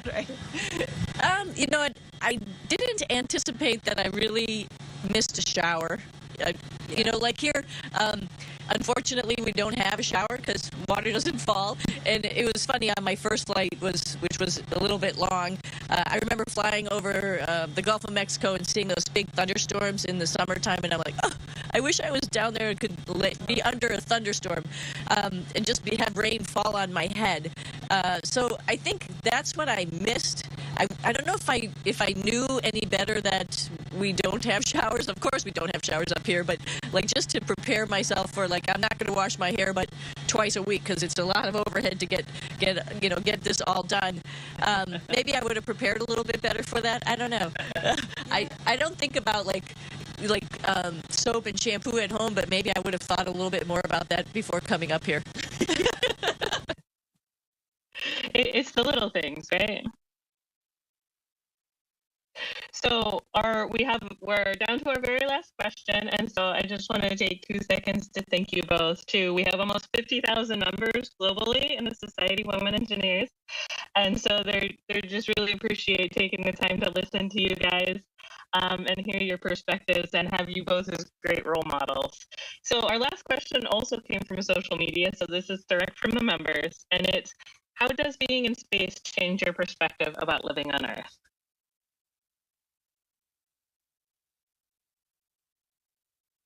I think we'll both probably answer a little bit, but I mean, classically, you look out the window and generally there's ocean. And so really, to me, it hits home that, like, wow, our planet is because of our ocean, and we should think about how we deal with the ocean and how we take care of the ocean, how we take care of our atmosphere, which is interacting with our ocean. But then you see land, and you see that's where everybody lives, on all that brown or purple or green or white stuff down there, red stuff, that's where we all live. And it really, I mean, it sounds maybe a little trite, but it's like, why can't we all just get along? We don't have a lot of places to live. This is our thing. And and also when you look out the window and you look into the universe and you see all those stars, you realize this is our home. This is our spaceship. This is our planet. And we really should take care of each other and find solutions and have a different perspective to solve problems. Maybe that means going to space. Maybe that means going underwater. Maybe that means working, in a factory. Maybe, who knows what it means, but it means that, like, everybody brings a different perspective, and we need to engage in those perspectives and learn from each other and make this place a better place to live. Yeah, and I think so. Sunny and I both come, like I mentioned, we're both athletes and participated on teams and sports teams where you're it's as much physical as it is mental. And I think one thing that touches me about being here, similar to Sunny, is we look out the window and we gaze upon our planet, and it's been said before that you just don't see the borders other than between land masses and the waters and all of that, but those that divide nations and people groups, you just don't see that from here. You're just so taken back by the beauty of our planet in the starkness of the universe, and how vulnerable it looks and how precious it looks in the presence of such harshness, as we know from our EVA suits what we're being protected against. And then go back to the notion of teamwork. We experience and exercise teamwork from on board this space station to with our crewmates on the ground, basically with our ground teams, and not just in Houston, but in Huntsville, Munich, Cuba, and also in Russia and Canada as well. All of these nations have participated in creating this international space station, and then we can even, when our gaze is averted from the beauty of our planet and we just look at the structure of our space station, aren't you just amazed? It is amazing. Exactly. They work together. Yeah. You heard Sunny say that. It's amazing and beautiful what engineers, what great minds can do when they come together and with a common goal in mind to build a space station, and not only build it but use it for science, technology, and betterment of humanity. It's just, that's the kind of thing that hits me when I'm up here, especially as Sunny said, when we're gazing out the window and just taking it all in. You're just listening in there to some astronauts aboard the ISS answering questions, learning about their life in space. Pretty cool. We do have this poll up here, though, that we want to hear from you, the Live Now from Fox viewers. This question: is Governor Walz the right running mate for Kamala Harris? You can scan that QR code and let us know on Live Now from Fox. And these polls here, the red bars, they will adjust in real time based on your answers. So we'd love to hear from you. You can also go to livenowfox.com/connect and answer that question for us. Is Governor Walz the right running mate for Kamala Harris? We are going to step away for a quick 2-minute break here on Live Now from Fox. When we come back, updates on Tropical Storm Debby, as well as lots more live events going on across the country and the world. My name's Christy Matino. We'll be right back.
Welcome back here on Live Now from Fox. We do want to take you out to a live shot that we just got here. Senator J.D. Vance just having landed in Philadelphia. He's set to speak around noon here on the East Coast. Let's head over to that now and listen in. About anti-Semitism. They were worried about certain voters. They were worried about some of the leaders and the grassroots activists in their party wouldn't take a Jewish nominee. I think it's despicable. I think it's disgusting, but that is right out of the words of many members of the Democratic leadership. And so now we have Tim Walz, but again, most importantly, we have Kamala Harris. Her policies have been a disaster, and they will remain so if the American people give her a promotion. Senator, have you or Governor Walz reached out to one another? I know when you were just you're going to debate, you guys have reached out. I actually, on the way to the flight in Cincinnati, I guess in northern Kentucky, I actually called Tim Walz. I left a voicemail. I didn't get him, but I just said, look, congratulations. Look forward to a robust conversation and enjoy the ride. And maybe he'll call me back. Maybe he won't. Yeah. Senator, excuse me. Yeah. The governor and Vice President Harris are expected to take a battleground state tour in the next couple of days. Sure. Former President Trump won't be making a public campaign appearance until Friday in Montana. Is that a missed opportunity? No, look, I think I'm making a number of public appearances over the next few days just to drive home the fact that Kamala Harris's policy have been such a failure for normal Americans. I know the president's very busy over the next few days. One of the things you've got to do is, of course, get out there and speak to people and speak to reporters. A final thing that you have to do, of course, is raise the resources, and I know the president's very busy doing exactly that. So he and I are taking a divide and conquer strategy to this campaign. Sometimes we obviously do events together, but I think we're going to use the fact that we have two people who can both get out there and prosecute a message. We're going to hit the road, but I really want to make just one final observation. I know most of you. I like all of you as people, or at least I like the ones of you that I know. I think that you guys have got to do a better job at actually forcing Kamala Harris to answer questions. This is a person who's been the presumptive Democrat nominee for 16 days. She hasn't taken a single real question from a reporter. The American people deserve to get to know the people who want to lead them, and I think it's shameful for Kamala Harris, but increasingly for the media, that she's taking a basement strategy of running from reporters instead of getting in front of them, answering tough questions about her record, and letting the American people know who she is. President Trump and I take hostile questions, we take non-hostile questions, we get out there and talk to people because we respect the American people enough to want to persuade them and not to try to run from them. So I think you guys got to do a better job. That's my humble opinion. Take it easy, guys. Thank you.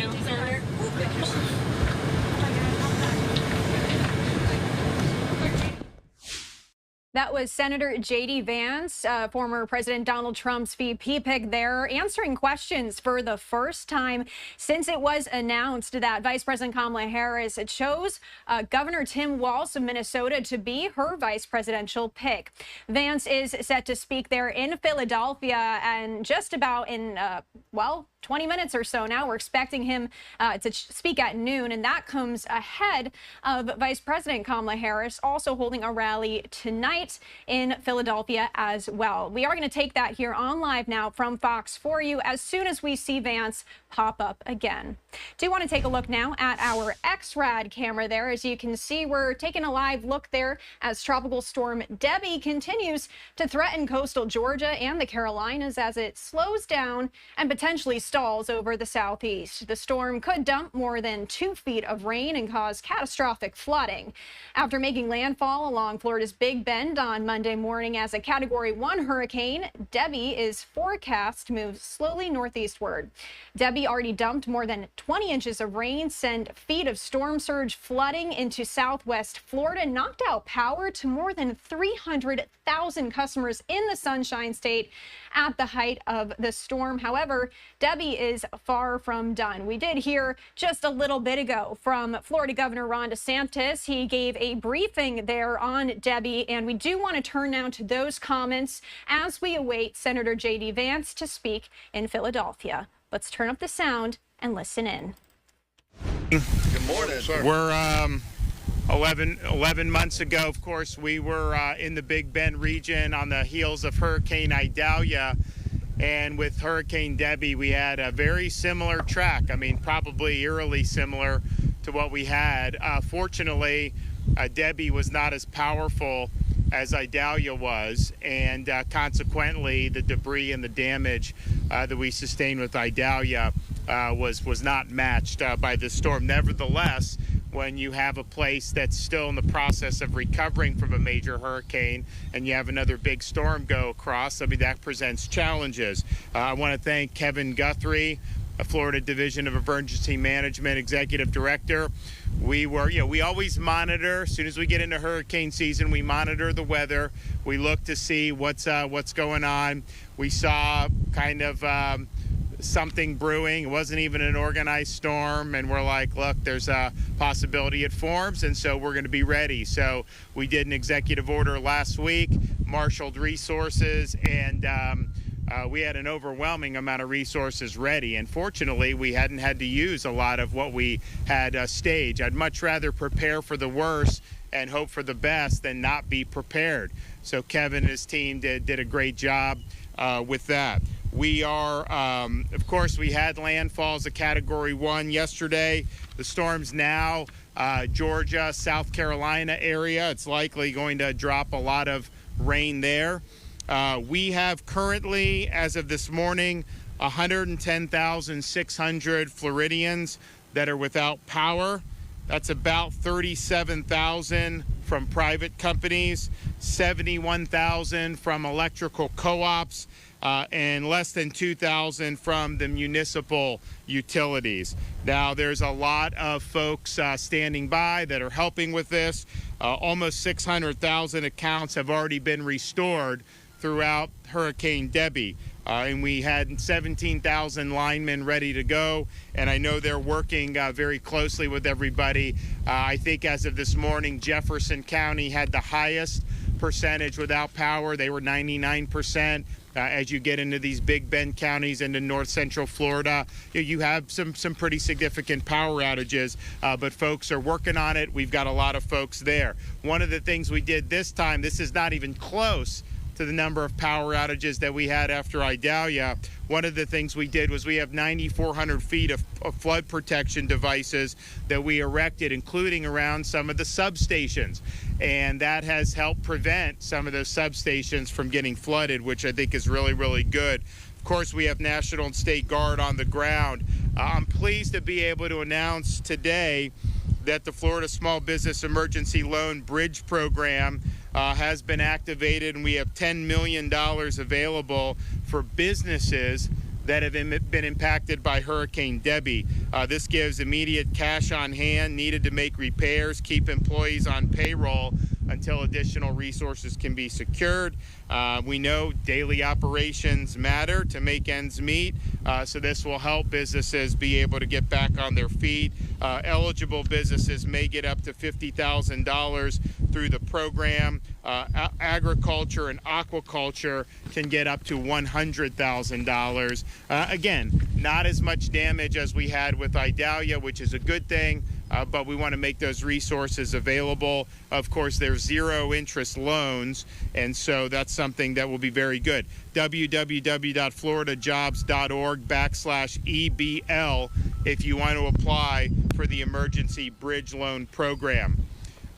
We are going to be standing up a business resource center at Taylor County Middle School. We're going to be visiting there later today.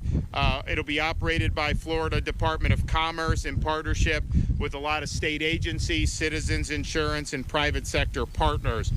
State agencies and private sector partners are also in Perry, distributing supplies and providing business recovery resources for residents impacted by the hurricane. And the Hope Florida bus will also be deployed to this research center to help bring hope to those who need it.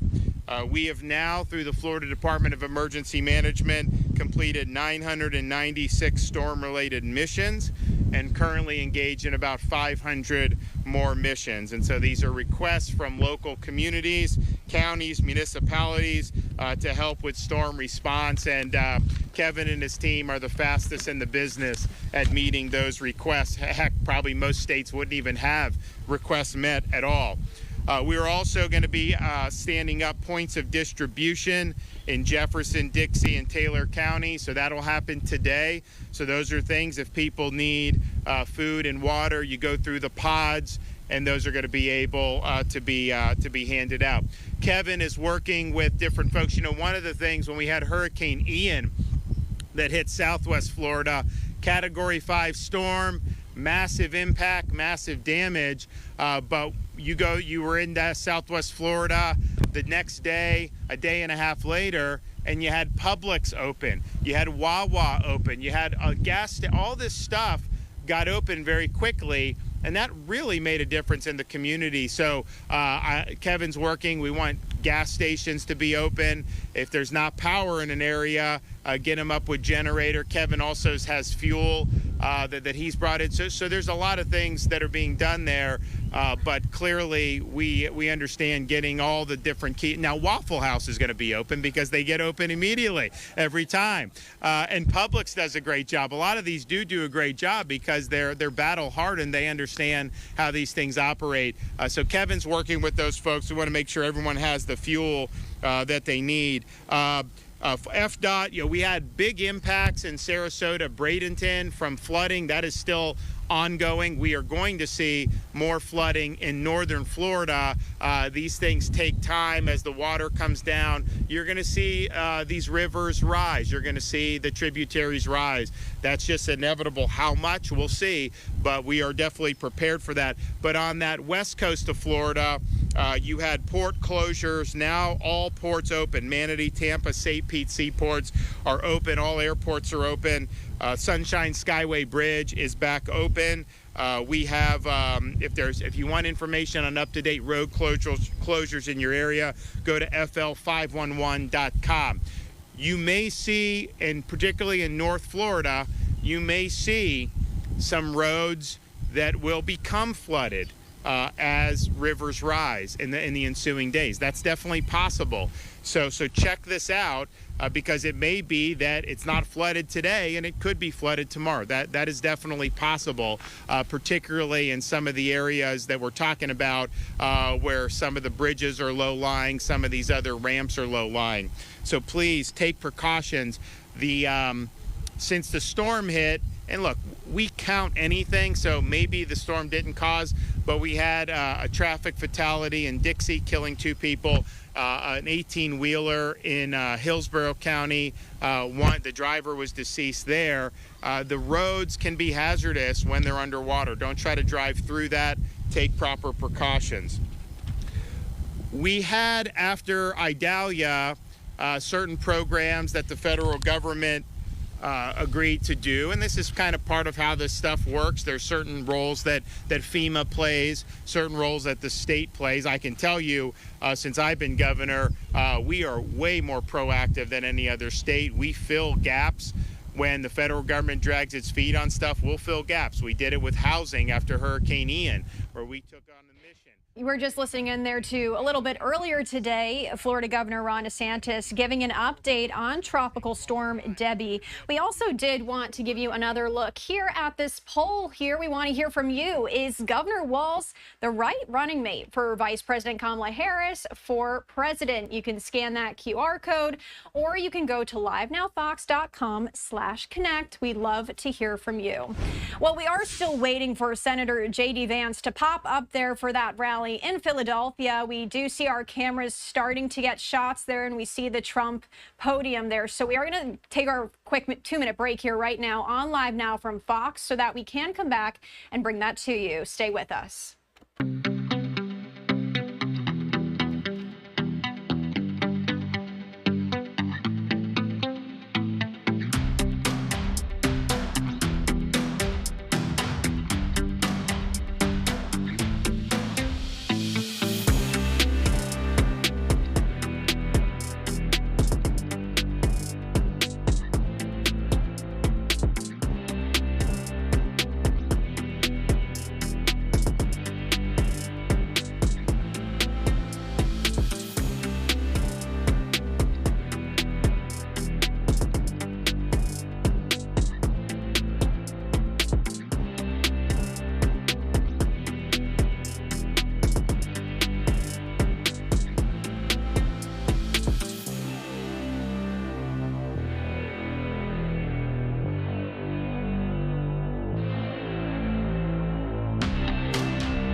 Welcome back here on Live Now from Fox. My name is Christy Matino. It's 11:50 here on the East Coast, 8:50 on the West Coast. We are still awaiting Senator J.D. Vance to step up to the podium there at that rally that is being held in Philadelphia. We did want to give you a live look right now there. As you can see, there are some people behind the stage there, and it's starting to fill in. Our cameras are starting to set up there. We also did just hear from Senator J.D. Vance maybe about 10 minutes ago or so at this point as he landed in Philadelphia. There were press aboard the plane that he was on. We do have those full remarks that we are going to play out for you because we did catch him at the very tail end there when we first brought it to you. We're going to play that out for you right now, and as soon as we see Vance step up to the podium there, we will bring that to you here on Live Now from Fox.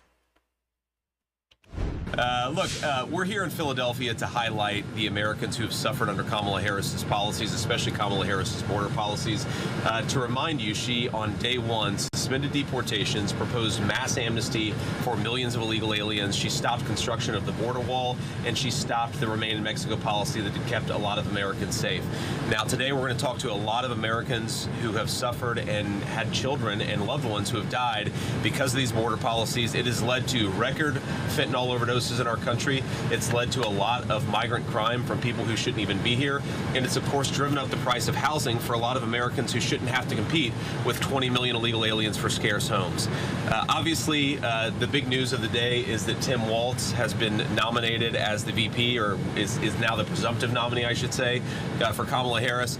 My view on it is it just highlights how radical Kamala Harris is. This is a person who listened to the Hamas wing of her own party and selecting a nominee. This is a guy who's proposed shipping more manufacturing jobs to China, who wants to make the American people more reliant on garbage energy instead of good American energy, and has proposed defunding the police just as Kamala Harris does. I think it's interesting, actually. They make an interesting tag team because, of course, Tim Walz allowed rioters to burn down Minneapolis in the summer of 2020, and then the few who got caught, Kamala Harris helped bail them out of jail. So it is more instructive for what it says about Kamala Harris, that she doesn't care about the border, she doesn't care about crime, she doesn't care about American energy, and most importantly, she doesn't care about the Americans who have been made to suffer under those policies. I'll take a couple questions, then we're going to hit the road and go to this press conference. Yeah. It would show that with its anti-Semitism, reason why you believe Kamala Harris didn't choose Josh Shapiro. Well, it's not what I believe. It's what the Democratic leadership has said. Many people said repeatedly that the reason Kamala Harris was going away from the Josh Shapiro selection is because they were worried about anti-Semitism. They were worried about certain voters. They were worried about some of the leaders and the grassroots activists in their party wouldn't take a Jewish nominee. I think it's despicable. I think it's disgusting, but that is right out of the words of many members of the Democratic leadership. And so now we have Tim Walz, but again, most importantly, we have Kamala Harris. Her policies have been a disaster, and they will remain so if the American people give her a promotion. Senator, have you or Governor Walz reached out to one another? I know when you're going to be, you guys have reached out. I actually, on the way to the flight in Cincinnati, I guess in northern Kentucky, I actually called Tim Walz. I left a voicemail. I didn't get him, but I just said, look, congratulations. Look forward to a robust conversation and enjoy the ride. And maybe he'll call me back. Maybe he won't. Yeah. Senator, excuse me. Yeah. The Governor and Vice President Harris are expected to take a battleground state tour in the next couple of days. Sure. Former President Trump won't be making a public campaign appearance until Friday in Montana. Is that a missed opportunity? No, look, I think I'm making a number of public appearances over the next few days just to drive home the fact that Kamala Harris's policy has been such a failure for normal Americans. I know the president's very busy over the next few days. One of the things you've got to do is, of course, get out there and speak to people and speak to reporters. A final thing that you have to do, of course, is raise the resources, and I know the president's very busy doing exactly that. So he and I are taking a divide and conquer strategy to this campaign. Sometimes we obviously do events together, but I think we're going to use the fact that we have two people who can both get out there and prosecute a message. We're going to hit the road, but I want to make just one final observation. I know most of you. I like all of you as people, or at least I like the ones of you that I know. I think that you guys have got to do a better job at actually forcing Kamala Harris to answer questions. This is a person who's been the presumptive Democrat nominee for 16 days. She hasn't taken a single real question from a reporter. The American people deserve to get to know the people who want to lead them, and I think it's shameful for Kamala Harris, but increasingly for the media, that she's taking a basement strategy of running from reporters instead of getting in front of them, answering tough questions about her record, and letting the American people know who she is. President Trump and I take hostile questions, we take non-hostile questions, we get out there and talk to people because we respect the American people enough to want to persuade them and not to try to run from them. So I think you guys got to do a better job. That's my humble opinion. Take it easy. That was Senator J.D. Vance there on the ground in Philadelphia ahead of remarks he's set to give in just about a few minutes here. He told reporters to start asking Vice President Kamala Harris tougher questions now that she's officially the Democratic nominee. We are going to go away for our final 2-minute break here on Live Now from Fox. When we come back, much more.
Welcome back here on Live Now from Fox. We do want to continue our coverage of waiting for Senator J.D. Vance to speak here in Philadelphia. We're going to give you a live look right now. That is inside there, and you can see there are some people that are still showing up there as they await for Vance to speak here. He is scheduled to speak in just about 2 minutes there, but as we know from experience, these things tend to run behind a little bit. So we are going to keep monitoring that for you. But in the meantime, we did want to turn to Fox 9 Milwaukee's coverage here of this breaking news that Vice President Kamala Harris has selected a running mate. They are going to take over that coverage for us, and we will pivot back to this live event with Trump Vance as soon as we can see him step up there. Our following, of course, breaking news here for you this morning as Governor Tim Walz, Minnesota governor, has been chosen as Kamala Harris's VP pick. Of course, those two are set to meet tonight for the first time for a campaign rally in Philadelphia. Just in right now, President Joe Biden putting out a statement here. I want to read some of it in part, saying, I have known Tim Walz for nearly 2 decades, first during his time in Congress and also as governor. He says as a husband and a father, he's been a school teacher and a high school football coach. He goes on to say the Harris-Walz ticket will be a powerful voice for working people and America's great middle class. So just a portion of what the president has come out, obviously, as we continue to follow this breaking news. That's right. And of course, a lot of reporters have followed Governor Walz. Fox 9's Paul Bloom is one of them. He joins us right now live in our newsroom to just kind of give us some insight into what you've learned throughout the years in some of the interviews that you've had with Governor Walz. Yeah, Alex, Kelly, good morning to you. Crazy day here in the newsroom, of course, tracking reaction to this enormous news. I shared with you folks earlier that I was with Governor Walz 2018 November, at the time Congressman Tim Walz on his election night victory, and was sort of the first reporter to get on him about the one Minnesota victory that night. The folksy flannel, the red and black jackets, the shirts he was wearing that night. But one of the things I've been digging into into this morning as his reaction has come in, and we anticipate where the attacks will come against the Governor Walz on this national ticket now is Minneapolis, the aftermath of George Floyd. Just off the phone a minute ago with the Attorney General, of course, Keith Ellison. Interesting story about Attorney General Ellison is both he and Tim Walz came through the quote-unquote Camp Wellstone Democratic DFL effort to put Democratic lawmakers in office in the shadows, in the wake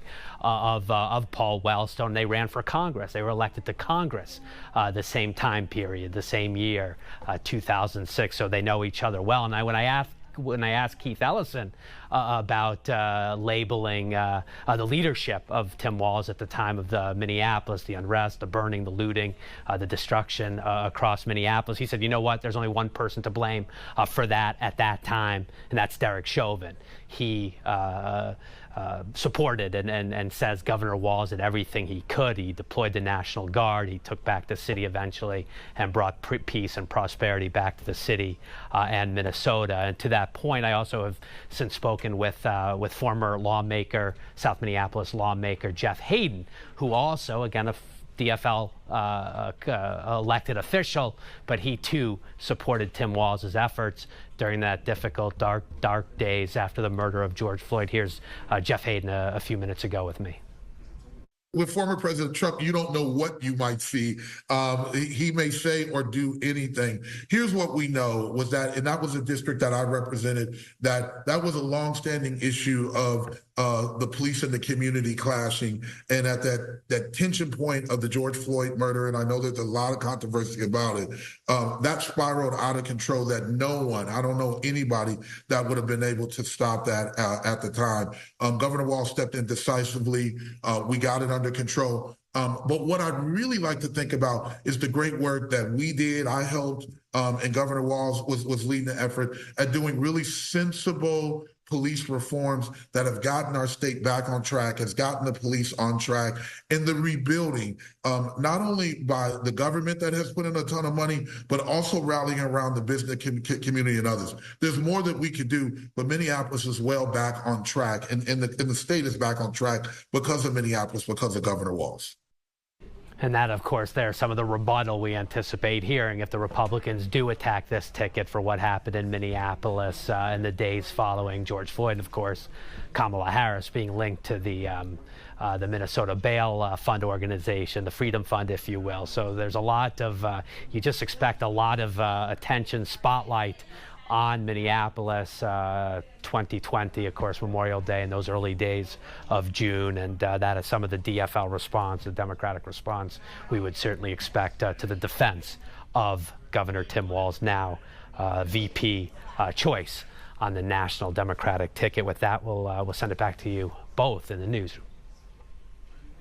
In our newsroom, thanks so much for your thoughts about your days on the campaign trail and what you've learned from our Governor Tim Walz. Yes, right now we are joined by former Minnesota Governor Tim Pawlenty. Hello, sir. Good to see you. Thanks for joining us this morning. Good morning to you and your viewers. Okay, let's first get your reaction. We knew it was maybe happening. We knew it was possible that he would be tapped. What do you think? Well, first of all, congratulations to Governor Walz. This is a huge honor and a huge accomplishment. I know him and I like him. I don't agree with him politically. But my congratulations to him. And it also brings some attention and some fun to Minnesota politics as well. Beyond that, I would say the pick represents a couple things. One is it's a doubling down of sort of the so-called progressive or Democratic Social Alliance agenda. I think he and Vice President Harris are aligned philosophically and politically. But what he brings to the table is a different style and different geography. She has sort of the San Francisco, California vibe. He's going to have sort of the Bernie Sanders and hunting gear vibe. So it's the same product, just in different wrappers. Okay, so what are you hearing from your colleagues on the other side? I mean, we kind of see where this may be going as far as, you know, we've heard, of course, a lot of praise for him this morning, but also it's hard to discount what happened here following George Floyd and the civil unrest. How do you expect your Republican friends to react to this and to perhaps from now until the election to go after Walz? Because, of course, this is politics. Yep. Well, the Trump campaign hit list is going to include the following. Number one, failure to timely send in the Guard after the Minneapolis riots. Number two, the biggest spending increases in the history of the state of Minnesota, 40% or nearly so in one budget cycle. Rising crime, big high-profile fraud cases within state government under his watch, with a legislative auditor, nonpartisan, saying you're not taking it seriously, you're not taking our feedback seriously, and more. And of course, the target audience for a lot of this is going to be persuadable voters in swing states, and I think that's going to be of interest to those voters. Kind of take us back, obviously want to pick your brain. Several years back, you were considered to be on that short list as well. What was that like? And maybe kind of take us through what has been happening behind closed doors, behind the scenes for Governor Walz as we finally are getting to this point today. Yeah, well, of course, in my case, the process was longer because we had the traditional campaign calendar. Here it was very much abbreviated, but it included responding to a long, lengthy written questionnaire that delved into everything from your health, your finances, your political record, your family, your relatives, you know, any litigation, your investments, everything. And then all of those documents had to be produced and sent in. There were interviews. You know, lawyers came out from Washington and interviewed you and cross-examined you about your whole life. Eventually, you know, you fly around with, in that case, John McCain around the country and around the world and sort of audition for the role. And then at the end, when all the information is submitted and all is done, you just have to sit and wait. And that's an anxious, hopeful time. I'm sure the last 24, 48 hours for Governor Walz were all of that. And then he finally got the call. And good for him that he did. Congratulations. But as that last period of time, you know, it's anxious. It's an anxious and interesting and hopeful time. Sure. Yeah, the vetting process, as you said, so many questions, and they have to be thorough because really, if there's anything in their past, it needs to come out beforehand. And it's been a shorter period of time, as we know. You said that you and Governor Walz, that you're on different sides of the aisle, have different opinions about certain things, but from just having some kind of a personal relationship with him, can you tell us a little bit more about the way that you've seen him operate when it comes to talking to people, you know, out there, Minnesotans in general? Yeah, on a personal level, he's energetic, he's friendly, he's folksy, he's interested in issues, he likes to campaign, he can talk like most politicians. I used to say, talk dogs off a meat wagon. And I think the so-called Walz word salads will have to be tightened up because you can get away with that in local politics. But when you're on the national stage, they'll have to tighten some of that up a little bit, but they will. But he's a good campaigner, and he's a strong campaigner, and he likes to campaign. And I'm sure that'll shine through in the next 90 days. Their problem isn't going to be, you know, campaign style or skills or energy. It's going to be, is America ready for a doubling down on sort of this Democrat socialist agenda? Trump's got his own problems, by the way. I think this ticket, the Harris-Walz ticket, would be pretty beatable if the Republicans had a better candidate. You know, they're going to be able to take advantage of the fact there's a bunch of Republicans and independents who don't like Trump. Thank you to Fox 9 Milwaukee for that coverage. We do see Senator J.D. Vance walking in now. We are going to go away for a quick 2-minute break so that we can get those opening remarks for you. Stay with us.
and welcome back here on Live Now from Fox. We're going to take you right out to Philadelphia, where Senator J.D. Vance is holding a rally and giving his first thoughts on Vice President Kamala Harris's VP pick. Let's head there right now. Who has been cursed? There's things to be done all over the world. Wow. Well, it's great to be in South Philly, isn't it?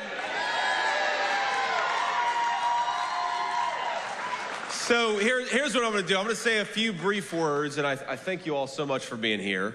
I'm going to introduce some folks who have been affected by Kamala Harris's disastrous policies, because I think it's important to put a human face on the disaster that has been Kamala Harris and to remind the American people this is why we need President Donald J. Trump, because normal people benefit when he's the President of the United States.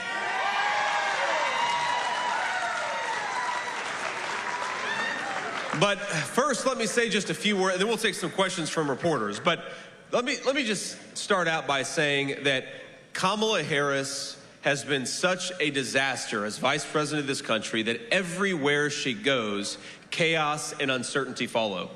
We have got a war in Europe.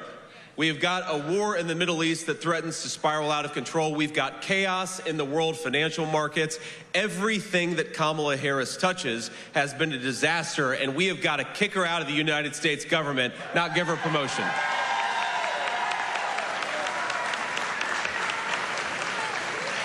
Now, today in particular, I've already met with some people who have really suffered because of Kamala Harris's border policies. And let's just count the ways in which our border czar opened the American southern border.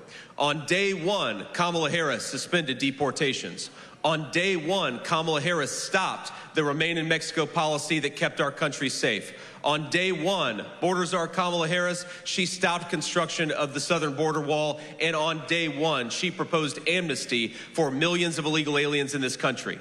And we know that every time Kamala Harris took an action to open the American southern border, it is families like many of those who stand behind me today who have suffered the most. And now, for the past 2 weeks, Kamala Harris has been saying that she wants a promotion. I think we ought to say to Kamala Harris, you're fired, and rehire Donald J. Trump as President of the United States.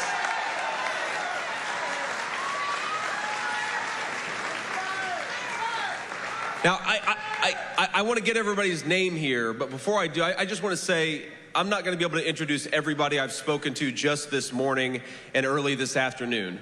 But you've got people who have lost loved ones just in the last few weeks to gun violence because we won't lock up violent criminals in this country anymore, thanks to the policies of Kamala Harris. You've got children who have been orphaned, who have been bouncing around foster homes because Kamala Harris's policies allow this terrible fentanyl into our country that orphan these poor kids. And you've got parents who have lost loved ones, who have lost children because we keep on allowing the Mexican drug cartels to turn our country into a drug trafficking zone. It is normal people who suffer when Kamala Harris refuses to do her job, and it is normal people who stand to benefit the most when we re-elect Donald J. Trump, President of the United States. And that's what we're going to do, right? That's exactly what we're going to do. So I want to make sure I get these names right, but I want to thank Dave Torres for being here, a great American. Amanda Navarro is here with us. We've got Jack Kilkus and we've got Terry Stark. Again, these are people whose loved ones have suffered and in some cases died because Kamala Harris doesn't do her job. And I want to invite a few people up to just give some personal testimony. And before I do, I want to say what amazing personal courage it takes to be here and to be willing to offer your personal story. I know it's not easy, and I know this is sad, heart-wrenching stuff, but the American people need to understand what are the consequences of screwing up this election. And so I appreciate you all being here very much. So first, I want to start with Denise and Mike Trask. Trask, you guys want to come up here? Thank you all. God bless you.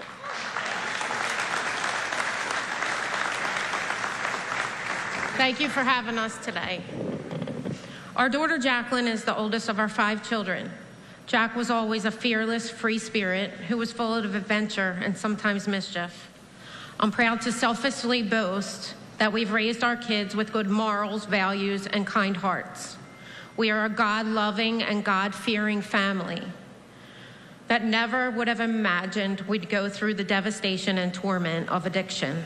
Yet here it was, directly impacting our lives. It crept right under our front door into our home and had no regard that our baby was a good girl, that our family was a grateful and prayerful unit, or even that my own husband was a Philadelphia narcotics officer. We learned fast that addiction knows no race, no religion, no economic status, and has no limits. It was devastating to endure, the most helpless thing imaginable as her parents. We tried any and everything possible. After a few years of complete hell, Jack reached her bottom. She admitted herself into an amazing program called FRAT, First Responders Addiction Treatment, at the Livingren Foundation. Jacqueline was an EMT. She got herself clean and sober, and we got our daughter back. She lived 2 beautiful years in sobriety and shared her story at numerous meetings in and around Philadelphia. She touched people when she spoke. If you were blessed to be in her company, you'd never forget her. Her heart was gold and fair and never critical. Life was amazing once again for Jack and for our family. That is until May 1st, 2016, when she had a lapse in judgment, when she had an awful trigger, and when she had tunnel vision of only one thing, and bought herself a bag of heroin that, of course, was laced with fentanyl. And our 26-year-old daughter died of an accidental overdose in her car, in a mall parking lot, in broad daylight, alone. We like to think of Jack's passing as God's way of relieving her from her pain. It helps us cope with our constant heartache and great loss. We imagine that he saw how broken she was and that he freed her from the struggles she was battling with. He took her home with him, and one day we will all be reunited with her. There's great comfort in that. Our added note here to Jacqueline's story is yes, heroin, cocaine, alcohol, pills, all of the street drugs out there are lethal in and of themselves. But the fentanyl coming right into our country, our cities, and our neighborhoods is killing thousands and thousands of people every day. It's tremendously deadly, and we're losing our loved ones at an alarming rate because of its potency and infestation into the illegal drug market. The border travesty that this current administration has neglected, allowed, and even supported is infuriating and, quite frankly, complete lunacy on multiple levels. I pray we get ahead of it. I pray our borders are secured once again. I pray for all those affected by addiction and all of its ugliness. I pray it never touches my other children who work every day as public servants for this city as a police officer and a medical professional. And lastly, I pray that our country is restored again, safe again, respected again, economically stable again, and elects our former President Donald J. Trump again, along with U.S. Senator J.D. Vance as his vice president in November. Lord, hear our prayers, and let's make America great again. You're listening there to a rally. The first time Senator J.D. Vance is speaking since Vice President Kamala Harris announced her vice presidential pick. We do need to sneak in a quick two-minute break here on Live Now from Fox. When we come back, we're going to take you right back to that live rally. Stay with us.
Welcome back. Here on Live Now from Fox, we're going to take you back out to that rally in Philadelphia where Senator J.D. Vance is speaking. We're going to turn up the sound there and listen in.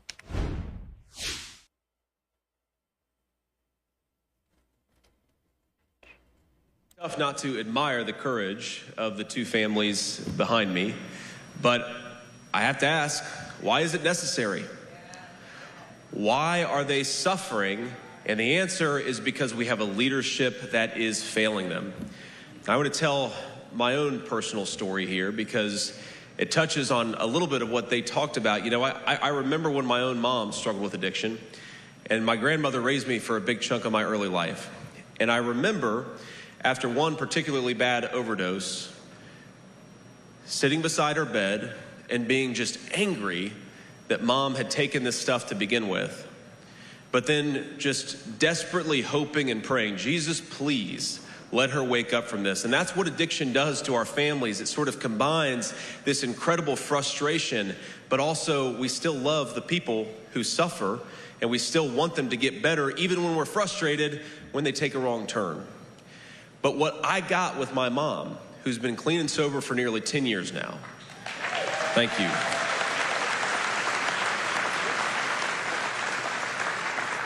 And hearing these stories, I almost feel guilty that I got it, but I'm so grateful that we got that second chance with my mom, because now I've got, my oldest kid is 7 years old, and the only thing that he knows about mom is that she's the best grandma a boy could ask for.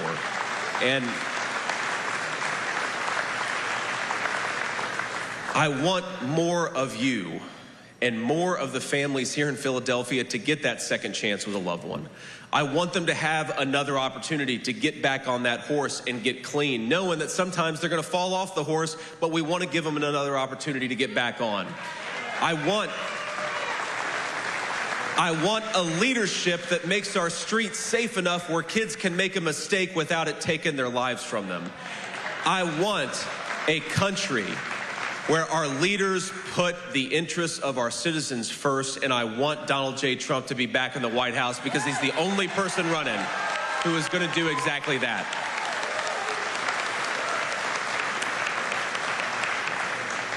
Now, I want to say just two things here before I take some questions from the media.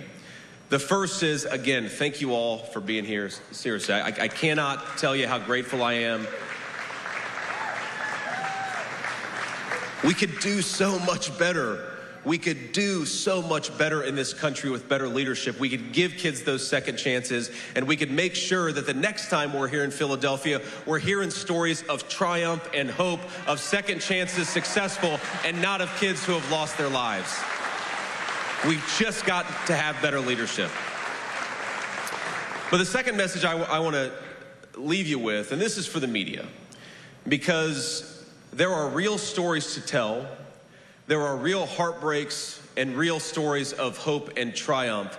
But there is a person who is asking, she's going to be here later today, Kamala Harris, our border czar, is asking the American people to make her the next president of the United States. And yet for 16, thank you. And yet for 16 days and counting, the American media has been unable to ask her a question. Now, agree or disagree with me and President Trump, nobody would dispute that we will go anywhere and we will talk to anyone and we will answer any question because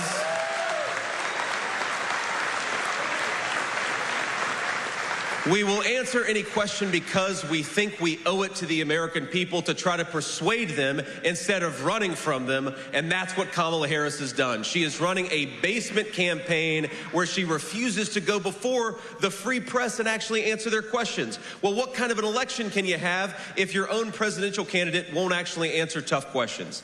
And so I'd ask the American media to show a little bit of shame and to demand that before you give Kamala Harris your endorsement, and that's what the media has done, you at least force her to answer some tough questions and to stand before the American people and persuade them. Thank you. Kamala Harris ought to stand before the American people and persuade them of why she's the right choice. She ought to answer for the fact that she wanted to ban fracking and now she allegedly doesn't. She ought to answer for the fact that she wanted to defund the police. She ought to answer for the fact that she opened up the American southern border, and she ought to answer for the fact that groceries are unaffordable and housing is unaffordable because of her policies. So to the media, please, for the love of God, do a better job. The American people demand it. Thank you all for being here. God bless you guys. I love you all, and I'm especially grateful to the folks behind me for offering testimony so people can understand what the consequences are of failed leadership. God bless you all, and thank you.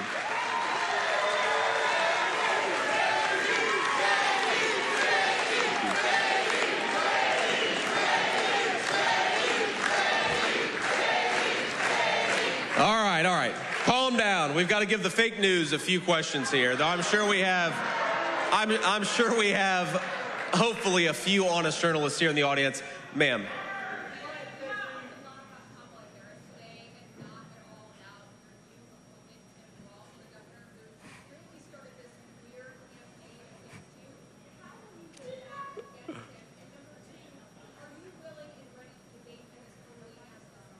So first of all, the reason I didn't say a whole lot about Tim Walz is because the Democrats have showed a willingness to pull a little switcheroo on us. So I don't even know if we're actually going to get Tim Walz out of this campaign. And I think that a lot of us are asking ourselves, well, it's not going to be official until the Democrats actually nominate him, I guess, at their convention next week. So that's the first reason. The second reason is, look, Tim Walz's record is a joke.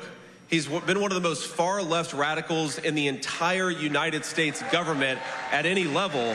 But I think that what Tim Walz's selection says is that Kamala Harris has bent the knee to the far left of her party, which is what she always does.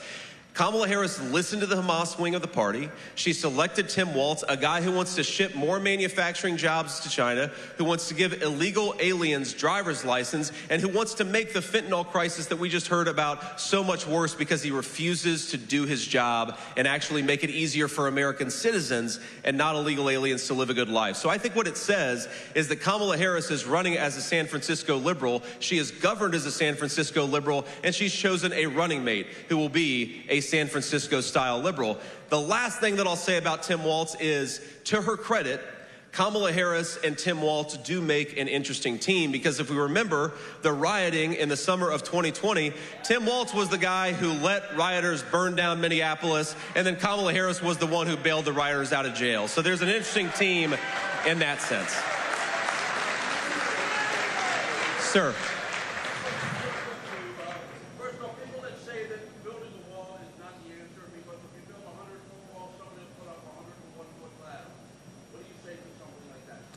Well, if you build a 100-foot wall, you're going to have a lot fewer illegal aliens coming into this country, and it's obvious, and it worked when Donald Trump was president. Look, no one has ever said a wall keeps out 100% of illegal aliens, but if it keeps out 98%, I'd say we're doing pretty good. And that means less fentanyl, less drugs, and less crime coming into our communities. So I was at the border just a few days ago. It's a lot hotter down there in South Arizona than it is here in Philadelphia. And I remember seeing the slats of border wall just sitting on the ground. And why are they sitting on the ground instead of being constructed? Because Kamala Harris said you're not allowed to construct border wall anymore. That means more fentanyl in South Philly. That means more orphan children. That means more suffering Americans, and we can't let Kamala Harris forget it. Ma'am. Him to say he was along for the ride after he was chosen as Vice President Harris. Could you repeat the beginning of that? I missed the first one. Earlier today, you said that you called Governor Walz, so clearly at least part of you believes that he could be the vice presidential candidate. Are you saying that you will not debate him, or will you agree to go on the debate stage with Tim Walz? No, I absolutely want to debate Tim Walz, but I want to debate him actually after he's actually officially the nominee. And I did call him and congratulate him and offered him my best wishes. I think that's the polite thing to do. But look, would it shock me if the Democrats pulled another switcheroo? No, it wouldn't. So look, we're going to wait until they actually nominate Kamala Harris and Tim Walz before we do any debates. And then, of course, we want to have a robust debate again because we believe the American people have the right to have their political leaders try to persuade them. And that is what's so scandalous about Kamala Harris's basement campaign. 16 days she has been the presumptive nominee of the Democrat Party. 0 times she has sat for a real media interview. That's a disgrace. Nobody should ask to lead the American people unless she's willing to answer tough questions. And if she's too afraid of the American media, how is she possibly going to deal with Vladimir Putin and Xi Jinping and a bunch of world leaders all over the globe?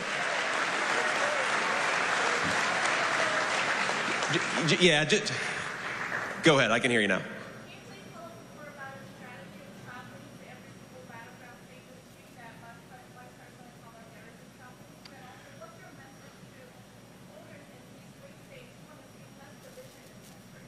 Well, my message to voters who want to see less division, look, I want to see less division as well, but division starts at the top. And you saw Donald Trump, who took a bullet 2 weeks ago and called for national calm and unity. That is the kind of unifying message that we need in this country.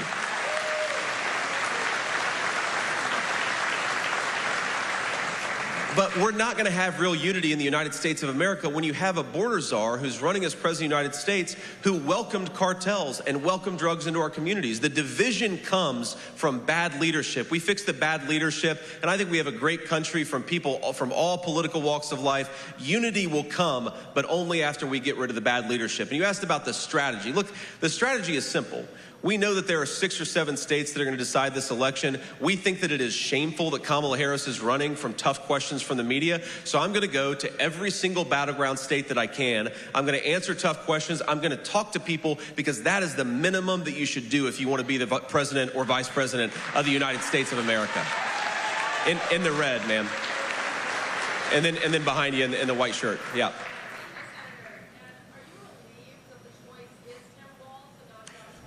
Do you see him as an easier candidate? Well, look, the only thing I'll say about Josh Shapiro is I genuinely, there's some fans out here, I genuinely feel bad that for days, maybe even weeks, the guy actually had to run away from his Jewish heritage because of what the Democrats are saying about him. I think that's scandalous and disgraceful. Whatever you believe or whatever disagreements on policy you have about somebody, the fact that that race, the vice presidential race on the Democratic side, became so focused on his ethnicity, I think is absolutely disgraceful, and it's insulting to Americans, whatever background you're from. But look, I'm not relieved or non-relieved about who Kamala Harris chose because, look, Kamala Harris is the problem. Kamala Harris was the border czar. Kamala Harris has had the policies that have caused so many people to needlessly suffer. We're going to run against Kamala Harris because she's the problem, and she's the one asking to be the people's president of the United States. Though I'd say she's not actually asking. She's given teleprompter speeches. She's given scripted remarks. She's not actually doing the bare minimum we should expect of a person who wants to be the people's president. Yeah. The choice of Tim Walz, the argument that was made for him is that he will help Democrats in the Midwest with white working class voters, perhaps. Can you address that argument? Look, I'm skeptical that whoever the VP nominee is, most people are voting at the top of the ticket. But here's the thing about Tim Walz. Look, Tim Walz is a guy who wants to take children away from their parents if the parents don't agree to do sex changes and the school wants to. That's crazy, right? A fundamental violation of parental rights. Tim Walz is a guy who wants to ship more and more American manufacturing jobs to China. He said it on camera in the name of the green energy scam. Well, if you care about the environment, and I certainly do, why are you going to ship American manufacturing jobs to the dirtiest economy in the world? Why wouldn't you keep them right here in Pennsylvania, in Philadelphia, in the places that really need it?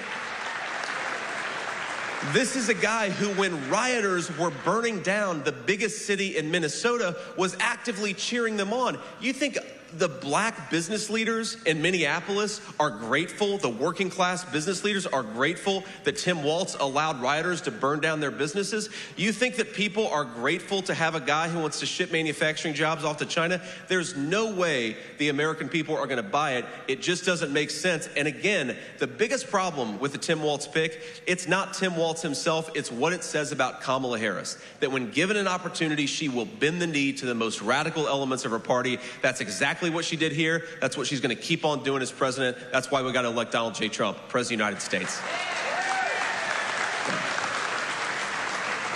And I'll take just a couple more here, and then we got to hit the road. Thank you all.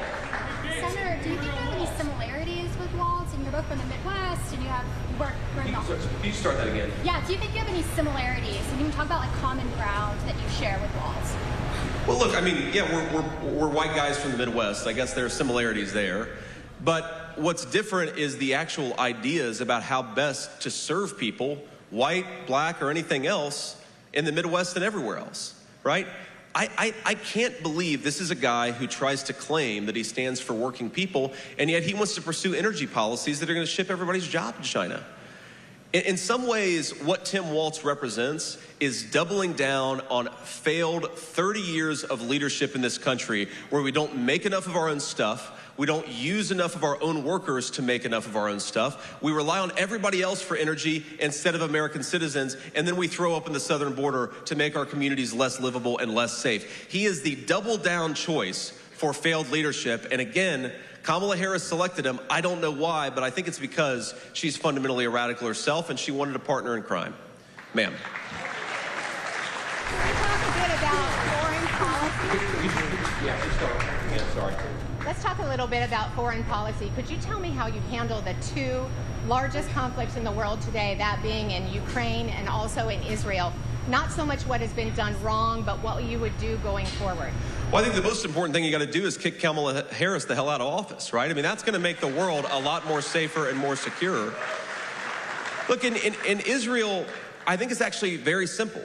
What we all want, meaning the Israelis and any American with an ounce of common sense, which I think is 99% of our country, we want the war to end. We want Hamas to be destroyed. And then we want the Israelis to be able to build a peace process with the Sunni Arab neighbors to build a counterbalance to Iran. That's it, right? It's very simple.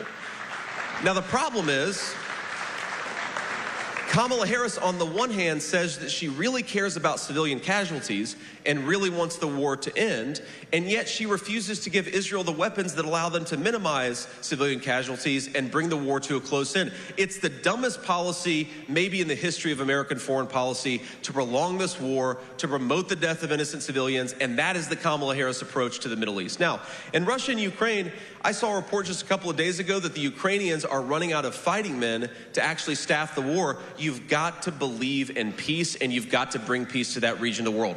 Russia would have never invaded Ukraine if Donald Trump was president, and now, thank you. And now we are where we are, and if you want to bring peace to that region, you need a negotiator who Vladimir Putin respects. Does anybody here, and obviously we're in a biased crowd, but does anybody here actually think that Vladimir Putin respects Kamala Harris? She's afraid of all of you. She sure as hell isn't going to be able to sit in an audience with Vladimir Putin and push for a reasonable peace. So we've got to have a person who understands diplomacy, who understands that America does have negotiating leverage, that shuts off energy in places, or shuts off access to energy in places where you have bad guys running the energy policy, rebuilds the American energy sector, allows us to project power overseas, and makes Vladimir Putin know that we got to bring peace, and you got to have respect for an American president who can do that. And then we'll do one more question. Well, look, it's ultimately President Trump's decision, but President Trump has shown again and again, as much as the media accused him of being a wild cowboy, President Trump believes in the power of diplomacy. Love a guy or hate a guy, disagree with a foreign leader or agree with him, you've got to be willing to engage in diplomacy. The Kamala Harris approach of saber rattling while the world goes to hell has clearly not worked. We've got a war in the Middle East, we've got a war in Europe, we've got threatened war in East Asia. Kamala Harris's approach has failed. Donald Trump's approach delivered world peace. I think I know who I'm supporting in 2024. One final question. Go ahead, ma'am. What would you say to the millions of women that have been offended by your childless cat women comments? And also, do you have any plans for the 11 million of undocumented Hispanic people who have been paying taxes in the U.S. for decades? Well, look, the plan with people who have come into the country illegally is you've got to be willing to deport some of them. I mean, this is not rocket science. If you have Look, if you've got 20 million illegal aliens in this country, not all of them are bad people. Most of them are probably very good people. But if you break the law to come into this country, you've got to be willing to send some of those people back. That's the Donald Trump approach. And if you don't do that, you don't have a real border, and the people who will suffer the most are the people right behind me who are going to continue to have their communities poisoned by the fentanyl that the Mexican drug cartels bring across that open border. Now, you asked about the remarks that I made that were, you said that they were offensive to millions of women. Well, here's what I'd say. Thank you, ma'am. I love you too.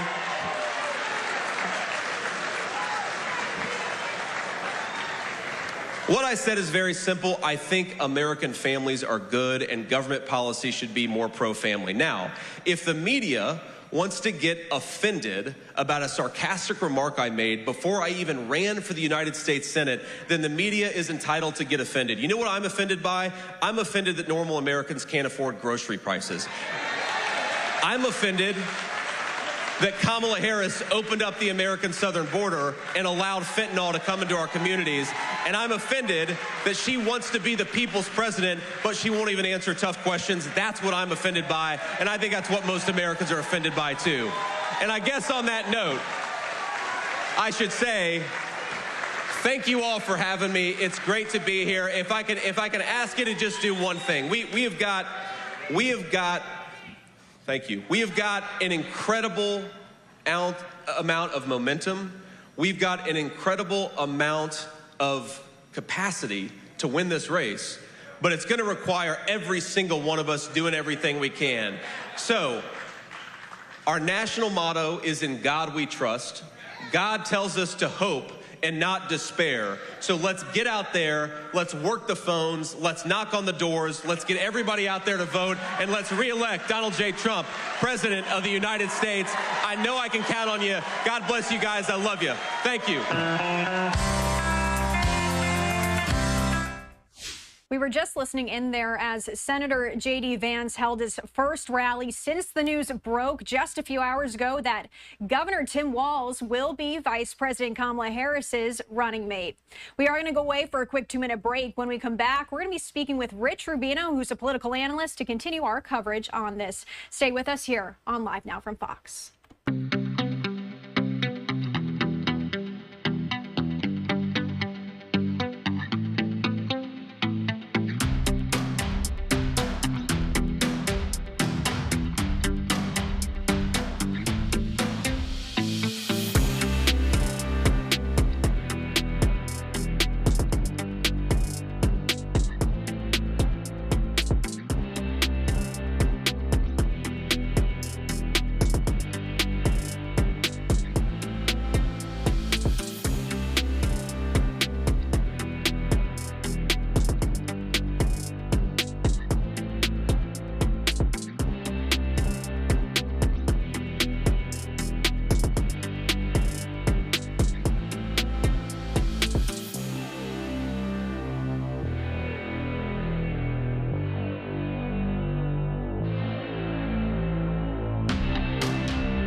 Welcome back here on Live Now from Fox. Your time is 12:46 here on the East Coast. We are continuing our breaking news coverage of Vice President Kamala Harris's VP pick. That is Minnesota Governor Tim Walz. We are going to continue that coverage right now, as this did just happen just a few hours ago. Harris is set to introduce him formally tonight at a rally in Philadelphia.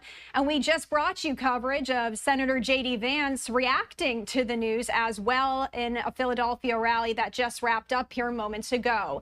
60-year-old Walz is a former congressman, and he's in his second term as governor of Minnesota. And he's a state Democrat. He's a state that Democrats won in presidential cycles for decades, that the Trump campaign is now aimed at flipping this cycle. And we do want to talk more about this. So we are going to bring in Rich Rubino here. He is a political analyst. Rich, thank you so much for joining us here on Live Now from Fox. You're welcome. Thank you so much. Okay, so the first question that we've been asking our guests here during this coverage the past few hours is your first initial reactions here to this news of Walz being the pick. That Vice President Harris is looking for somebody, not so much somebody whose only qualification is that they potentially could bring a state, somebody, she's looking rather for somebody that could be more across the board, that can potentially help in a region, potentially help with a certain demographic. By region, I mean Rust Belt, and by demographic, I mean rural voters. And rural voters have been fleeing from the Democratic Party in droves in recent elections. Very similar, I think, the way that Tim Walz particularly kind of speaks and the way that he talks to rural voters, very similar to the way Bill Clinton did it in 1992 and 1996, going back to his days in Arkansas. It inoculates himself from any criticism that he's kind of this coastal elite, out-of-touch liberal. But I think that Minnesota is a state, by the way, that is generally a safe Democratic state. It's gone for the Democratic presidential nominee every solitary year since 1972. Biden won it by about 7 points last time, but it's becoming more and more Republican, just as other states like Georgia and Arizona are becoming more purple and blue. Minnesota is becoming more purple and somewhat it's becoming somewhat more purple. So I think essentially what you're going to see now is maybe this was a state that Donald Trump thought that he could play in, but now he's not going to play in. But it was really about the agricultural voters and the rural voters and the rustic voters, I believe. Now, this came as maybe a surprise to some people. A lot of us thought here that it was going to be Pennsylvania Governor Josh Shapiro. He had been having a lot of Harris rallies lately. This rally tonight with Harris is in Philadelphia. Were they sort of testing the waters here with Shapiro? Was this some kind of political ploy, I guess? I don't know, but I know that the mayor of Philadelphia actually released a video where it appeared that it was almost like it was leaked that, that Governor Shapiro was going to be the running mate. It's really fascinating that did not happen, in part because it's going to be on Pennsylvania soil. It's going to be in Philadelphia, and Josh Shapiro will be at the rally where they announce the candidacy. Sometimes, by the way, when they announce the candidate, sometimes it is a rally. Sometimes Bill Clinton, for example, in 1992, did it at the old State House in Little Rock, Arkansas. Sometimes, like Barack Obama, he did it in Springfield, Illinois. They do it in their home states. Then they go over to the home state of the vice presidential running mate. But if you look at it, Minnesota is not on their itinerary for the swing states that they're going to bet the ticket will be visiting after Philadelphia. Harris had a lot of people on the short list here, as we just said. Shapiro, Transportation Secretary Pete Buttigieg. What do you think made her decide Walz was the person for her, the running mate for her? Yeah, it reminds me a little bit of Hubert Humphrey back in 1968 when he chose Maine Senator Edmund Muskie as his running mate. He told him that he had said a few months earlier when he was thinking about who might be his running mate that if it was just on the merits, you would be the nominee. But there are obviously so many other factors, multifarious factors that come into play here. I think in the case of Hubert Humphrey, finally he did decide to choose Edmund Muskie. Edmund Muskie he came from a state with very few electoral votes, didn't really help him that much.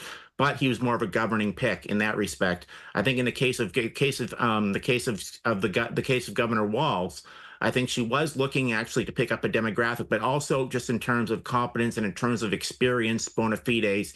He probably had the most experience than any of the other candidates, having been someone who's been the highest ranking the highest-ranking enlisted military service member in the House of Representatives, somebody who had served in the House, who had been on the Agricultural Committee, something you don't hear very much about Democrats today, because that's something that's, as I say, they're fleeing in droves. Agricultural voters, rural voters are moving to the Republican Party. But also he was on the Armed Services Committee. He was on the Veterans Committee, and he really created a niche on the Veterans Committee. Then he gets elected governor, and he gets reelected governor in somewhat of a showdown state. So I think that's what she was looking for. She was looking for competence, but she was also looking for somebody that can help her electorally as well, broad-based, not just in one particular state. When it comes to polling, we saw what happened back in 2016 with Hillary Clinton and Trump there. So polls are kind of have to be taken with a grain of salt, but I'm interested to see what you think is going to happen here with the polls in the coming days since this announcement has dropped today. I think they're going to have a bounce. I think Republicans are going to have problems trying to define Governor Walz. This is, by the way, this 24-hour cycle. You figure 71% of Americans have no opinion of the governor. So you figure it's time now for both sides to try to define him. Republicans will try to define him as an out-of-touch extremist liberal. Democrats will try to define him as kind of a prairie populist, a veteran, a football coach. So you're going to have two different kind of counter narratives kind of mashing at each other, and it's going to be kind of a battle royale, if you will, between the two narratives. But at the end of the day, I think that there's going to be a bounce from the choice, and then there's going to be the convention, and the convention almost always gives, except for 1972 with McGovern, almost always gives some sort of a bounce to the party that has that convention. Luckily for the Democrats, and because of the party in power, they have the kind of the last word of conventions, in that their convention comes after the Republican convention. But I think they're certainly going to get a bounce of this, and I think the Republicans, at the end of the day, they're not going to be running against Tim Walz as much as they're going to try to run against Vice President Harris. That's really going to be the main focal point of their campaign. We also did just hear J.D. Vance speaking there for the first time at that rally since this news dropped. He was asked a question if he would debate Walz, and he said he wants to. He just wants to wait until he's officially the vice presidential nominee there. But my question to you is, how much is that really going to impact voters when they do go to the ballot box in November to vote? Very, very little. The famous example you hear oftentimes was 1988. Lloyd Bentsen, senator from Texas, was seen as somebody who had really had a lot of policy and political bona fides, probably seen as a better candidate than Republican Dan Quayle. But at the end of the day, the Bush-Quayle campaign won by 10 points over the Dukakis-Benson campaign. Vice presidential candidates really are de minimis. They can potentially help on the margins. I think the last time it probably helped an election was Lyndon Johnson in 1960 being on John F. Kennedy's ticket, because in part, two reasons. First of all, home state of Texas was absolutely critical that year, but also because he having been even though Texas is somewhat of a southern state, he gave permission to voters in some of the outer southern states to kind of vote for the Democratic ticket because he was somewhat of a southerner that time around. But generally speaking, it's going to be the top of the ticket that's really going to be the altarpiece of this election.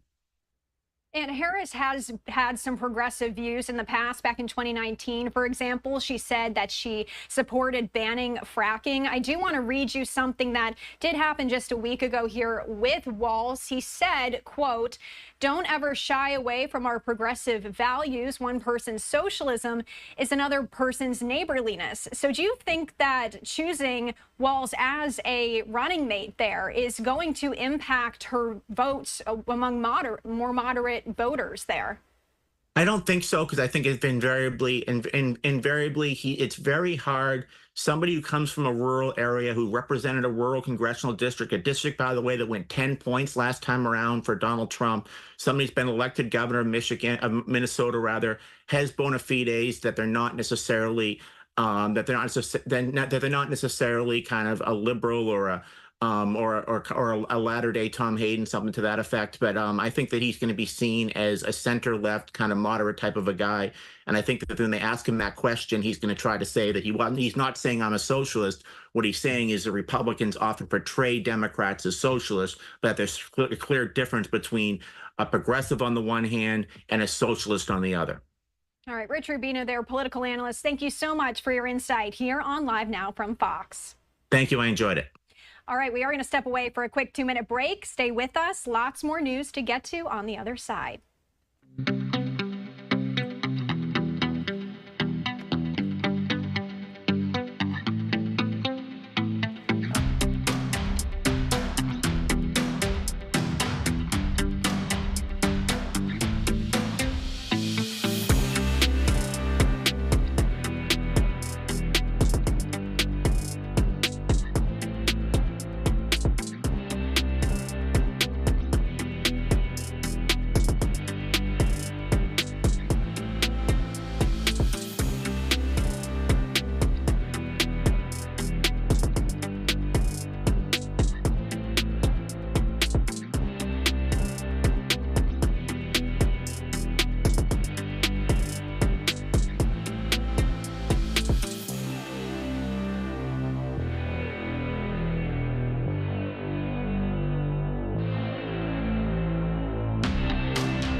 Welcome back here on Live Now from Fox. My name is Christy Matino. It's been great being with you here the past 2 hours or so. Your time now is 12:58 here on the East Coast, 9:58 Pacific. And we also did want to give you just a look here as we do continue to cover Tropical Storm Debby as it's threatening coastal Georgia and the Carolinas, but it is starting to slow down and potentially stalling over the southeast. Well, the storm could dump more than 2 feet of rain and cause catastrophic flooding after making landfall along Florida's Big Bend on Monday morning as a Category 1 hurricane. Debby is now forecast to move slowly northeastward, already dumping more than 20 inches of rain and sending feet of storm surge flooding into southwest Florida and knocking out power to more than 300,000 customers in Florida. We did hear a bit earlier from Senator Rick Scott. He did give an update on what they're planning and just an update on Debby in general. So we are going to play out those remarks for you here right now.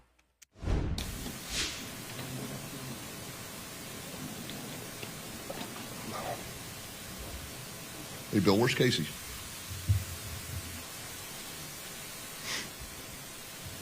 We're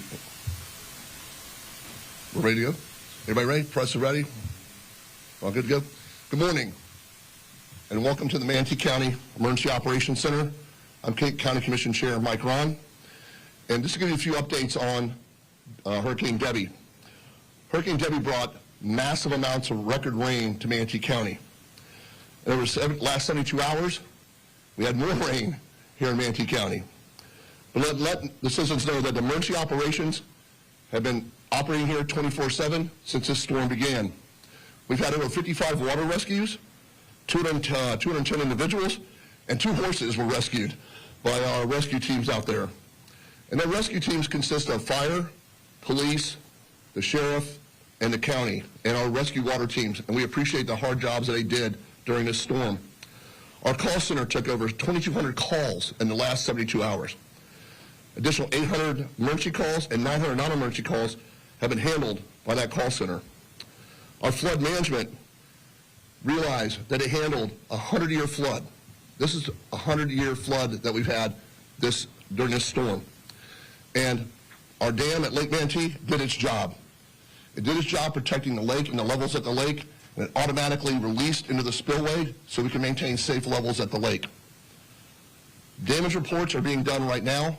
Our code enforcement is out there looking for damage and doing damage assessments. If you have damage, you can go to mymanatee.org/report damage. And for more information on continued road closures and information like that, you can go to mymanatee.org/storm, or you can always call 311. What I'd like to do now is introduce our great senator from the state of Florida and former governor, my governor, Rick Scott. He's been boots on the ground here for us. He's always at our when we need something, he's here. We can call him, stuff gets done, brings in the federal resources for us, and we're so proud that he's here today to be here at the Operations Center. So, Governor Scott. Thank you. Thank you, sir. Thank you. Thank you, Chairman. First off, it's great to be here. Unfortunately, we're always, seems like, we have to talk about hurricanes and storms a lot in Florida. The first thing I think everybody up here wants to do is make sure everybody stays safe. Do everything you can to keep your family safe. Don't take any risk. Don't drive in standing water. Don't touch a down power line. The state's saturated right now. It's actually, even before this, the state was saturated. So we're going to see a lot more down trees. Unfortunately, there's going to be hazards out there. So the first thing I think everybody from the sheriff's office to emergency management to public safety, everybody's going to tell you, just be careful. Listen to the local news. Listen to what the local officials are telling you and follow their instruction. They're trying to keep you alive. We all know we can go if we can rebuild our houses, our businesses, things like that. You just can't rebuild a life. It's horrible when you know a family member, somebody that lost a family member during a storm or after a storm. If you're going to use a generator, know how to use it. You don't put the generator inside your house. So make sure you're just careful with all this stuff. I know I was governor, we had 4 major hurricanes, we had other tornadoes and flooding. The first thing you want to do is keep everybody alive. At the federal level, I met with the head of FEMA last week, Deanne Criswell. just to make sure there's federal resources there. I talked to Robert Sammons, who runs the Southeast for FEMA yesterday, to make sure that all the resources are going to be there.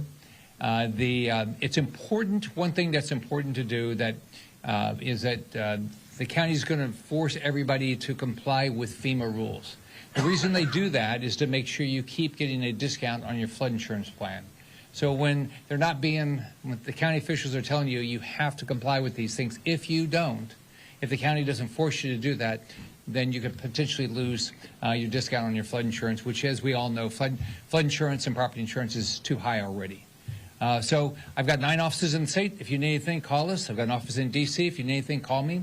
We will do everything we can to make sure that all federal resources, whether it's FEMA, Department of Ag, whatever it is, SBA, whatever program there is, where there's federal resources that are available to help Floridian, we're going to make sure they're there. So it's great to be here. I want to thank everybody here in Manatee County and actually across the state. They work their butts off to try to keep everybody safe.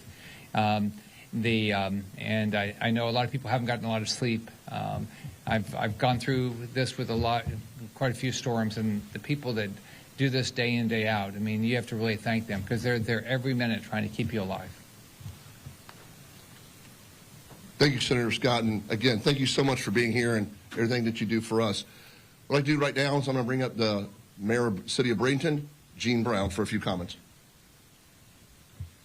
Thank you, Chairman Ron. And obviously, we're grateful that Senator Scott is here going through to kind of look at what we're going to need. And even though this storm is happening today, we know he's going to be there for the days to come and the future as we go forward.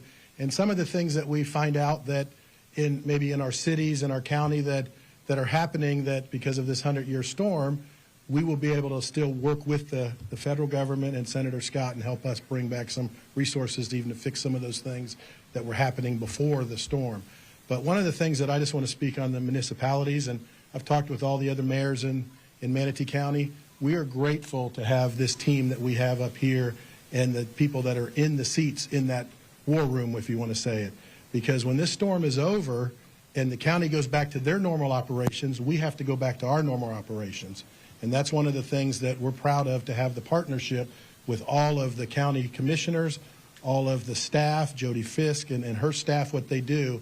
And we've seen a level of professionalism that has not seen before, and a level of collaboration that we haven't seen before. And that's what's going to help our citizens.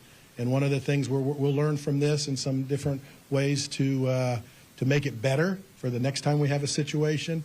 But I just want to echo what Senator Scott said. You know, be careful now.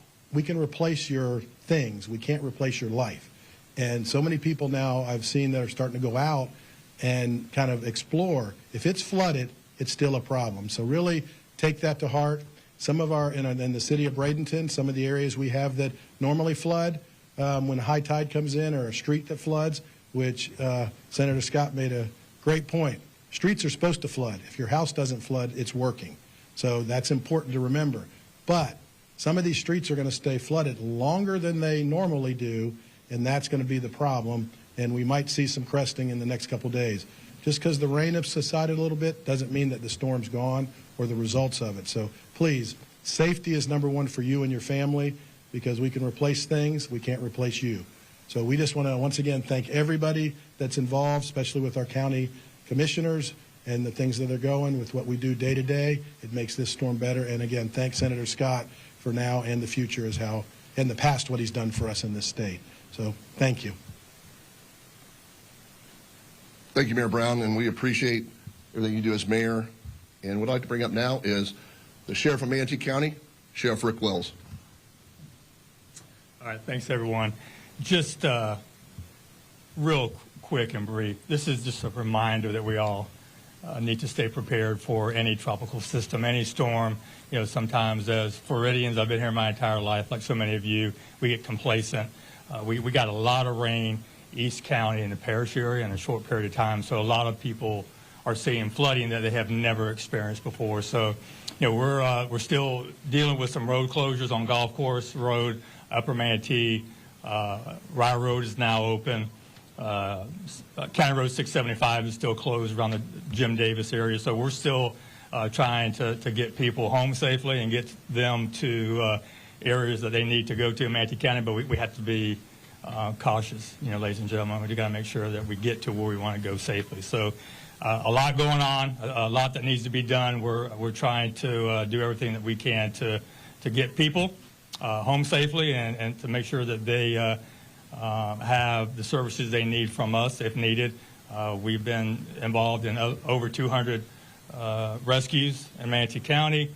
We still try to help people out who have forgotten medication in some of these areas, of going back to the flooded area and retrieving some of the items that they need. So if anyone needs us, please call us. We're out there right now. The men and women of the Manatee County Sheriff's Office are here to serve. Thank you all.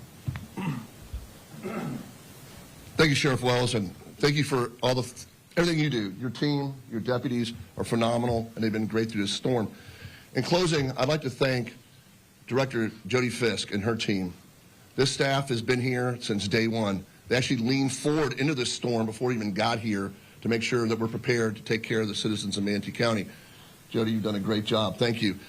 I know the Board of County Commissioners are just so proud of our teams and our staff and what they do every day. They're here, leaving their families and making sure that you, the citizens of Manatee County, are safe. And once again, like everyone said, there's still a lot of flooding going on out there. Be careful, be safe. If you see a road flooded, turn around, don't drown. And with that, thank you all very much for being here today. And thank you again, Senator Scott, for everything that you do. Thank you. Does anybody have any questions? Any questions, Kristen? I do have one question. I'm Julia from Bay News 9. It's not a related topic. First, nice to meet you and thank you for your service to our country. My team does want to know if I can ask you what you think about Kamala Harris keeping Governor Tim Walz as her running. So, well, as we all know, the most important thing right now is I want everybody to stay safe. So that's the most important thing is I hope everybody will focus on let's get through this and keep everybody safe. It doesn't really matter who she picks. I mean, the Democrats have become a progressive party. They've become the party that supports defunding the police, high inflation, massive spending, a woke military, an open border, so it really doesn't matter. Thank you, sir. Senator, a lot of people are asking as we cover this storm, I know the rainfall that we've received has been, massive. The highest, massive. But a lot of people are asking, we're seeing water in places that we haven't seen it before, flooding on I know Manatee County and Sarasota, Fruitville Road, still down, Bee Ridge the day after. What do you attribute that to, and what is the solution? Well, I wouldn't be able to answer a question on a specific road, but here's been my experience. I'll just give you my experience over the last 14 years as governor now on this. First off, if you look at the history of Florida, a lot of Florida, the drainage was always the roads, right? So the expectation, like where I live in Collier County, where I live, our road was originally the drainage area. So the goal was our houses not flood. Now, if you look at what our cities and our counties have done over the last 20, 30 years, they've added more drainage opportunity, which is what's happened where I live. Still, this was massive. This was a lot of water. On top of that, if you look right now and if you follow what the National Hurricane Center will tell you, the National Weather Service, we're saturated. The states, we've had a lot of water this year. The whole state is really wet. So part of it is those things together. But the other thing we're going to have to watch out for is that our rivers have not crested. So if I'm going to Steinhatchee after this, and I think it was maybe twice or maybe 3 times, I'm probably going the exact same place, because what happens is as this water now flows into it, these rivers, we're going to see some flooding. Probably more further north than we are down here, which we generally do as a state. But I think if we just go through it, that's how the roads were set up. But the state's added a lot of drainage, but there's a lot of work to do. The mayor was talking about this earlier. They've been investing money. I know when I was governor, we invested money, and there's federal programs to deal with some of the storage issues. Some of the drainage issues, but there's a lot of work to do. So there's, we're a fast-growing state, and there's always a lot of work to do. This might be a question more for the county, but the lake, a lot of residents told us that they didn't get a warning about the lake and everything that was going on in order to make sure that it didn't crest and all of that. what happened here with the lake and the plugs dissolving and stuff? Can you explain that and maybe why these residents didn't get a message? Well, I can tell you that we have lots of ways we get communication out. We do reverse 911. We send out alerts. We have all of our social media. So I think our team did a very good job of sending out information out to everyone that we could get it out to. Then there might be some residents that didn't see it, didn't hear it, or didn't look on any of the social media that we send out on. But our public information team does a phenomenal job of getting this information out as fast as we can. This event happened very quickly and happened very suddenly, trying to get the water out.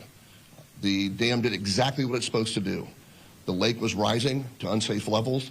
The dam, the spillway automatically opens up. The plugs are there. They're designed to do that. So the lake did, with the lake levels where they're at, the dam did what it was supposed to do. But as far as getting that information out, we get it out as much as we can. We should put it out there into the system. We always ask folks, we've been telling folks this whole weekend, mymanatee.org/storm, go to 311, go to any of our social media, and it'll tell them exactly. We send out alerts right before the spillway automatically opened. So it's unfortunate that some folks did get information out. Now, some of these people said that they also want the flood zones. They didn't have flood insurance. What can they do now? Well, if they're not in a flood zone, they don't need flood insurance unless they want to voluntarily get it. If their homes got flooded, I would suggest they reach out to their homeowner insurance agents and find out what the National Flood Insurance Program can do for them. This is a storm. This was a state of emergency. So there's the resources out there that they can reach out to through the state and federal government to get help on that. And finally, just moving forward and taking what you've learned here, how are you going to incorporate this storm into making sure that maybe, I don't know if there's less flooding in the future storm? Well, I think in a storm like this was historic. I mean, we've had massive amounts at one time. Some places got up to 18 inches of rain here in Manatee County. And along with 2 high tides, that's what causes a lot of this. So the water can't get out when you have the high tides pressing back in and pushing water back up into our systems. Our stormwater management systems operate great here in Manatee County, and they do what they were designed to do. I think what we learned from this storm is that we can take the information from this and previous storms and look forward to saying, okay, here's the technology we have now today. Can we predict what's going to happen next? And get these folks ready to say, look, if we get record amounts of rainwater like we did this time, we're going to have to, the floodgates are going to open. You want to be prepared for that. So I think every storm we learn something different, and we're prepared better for every storm.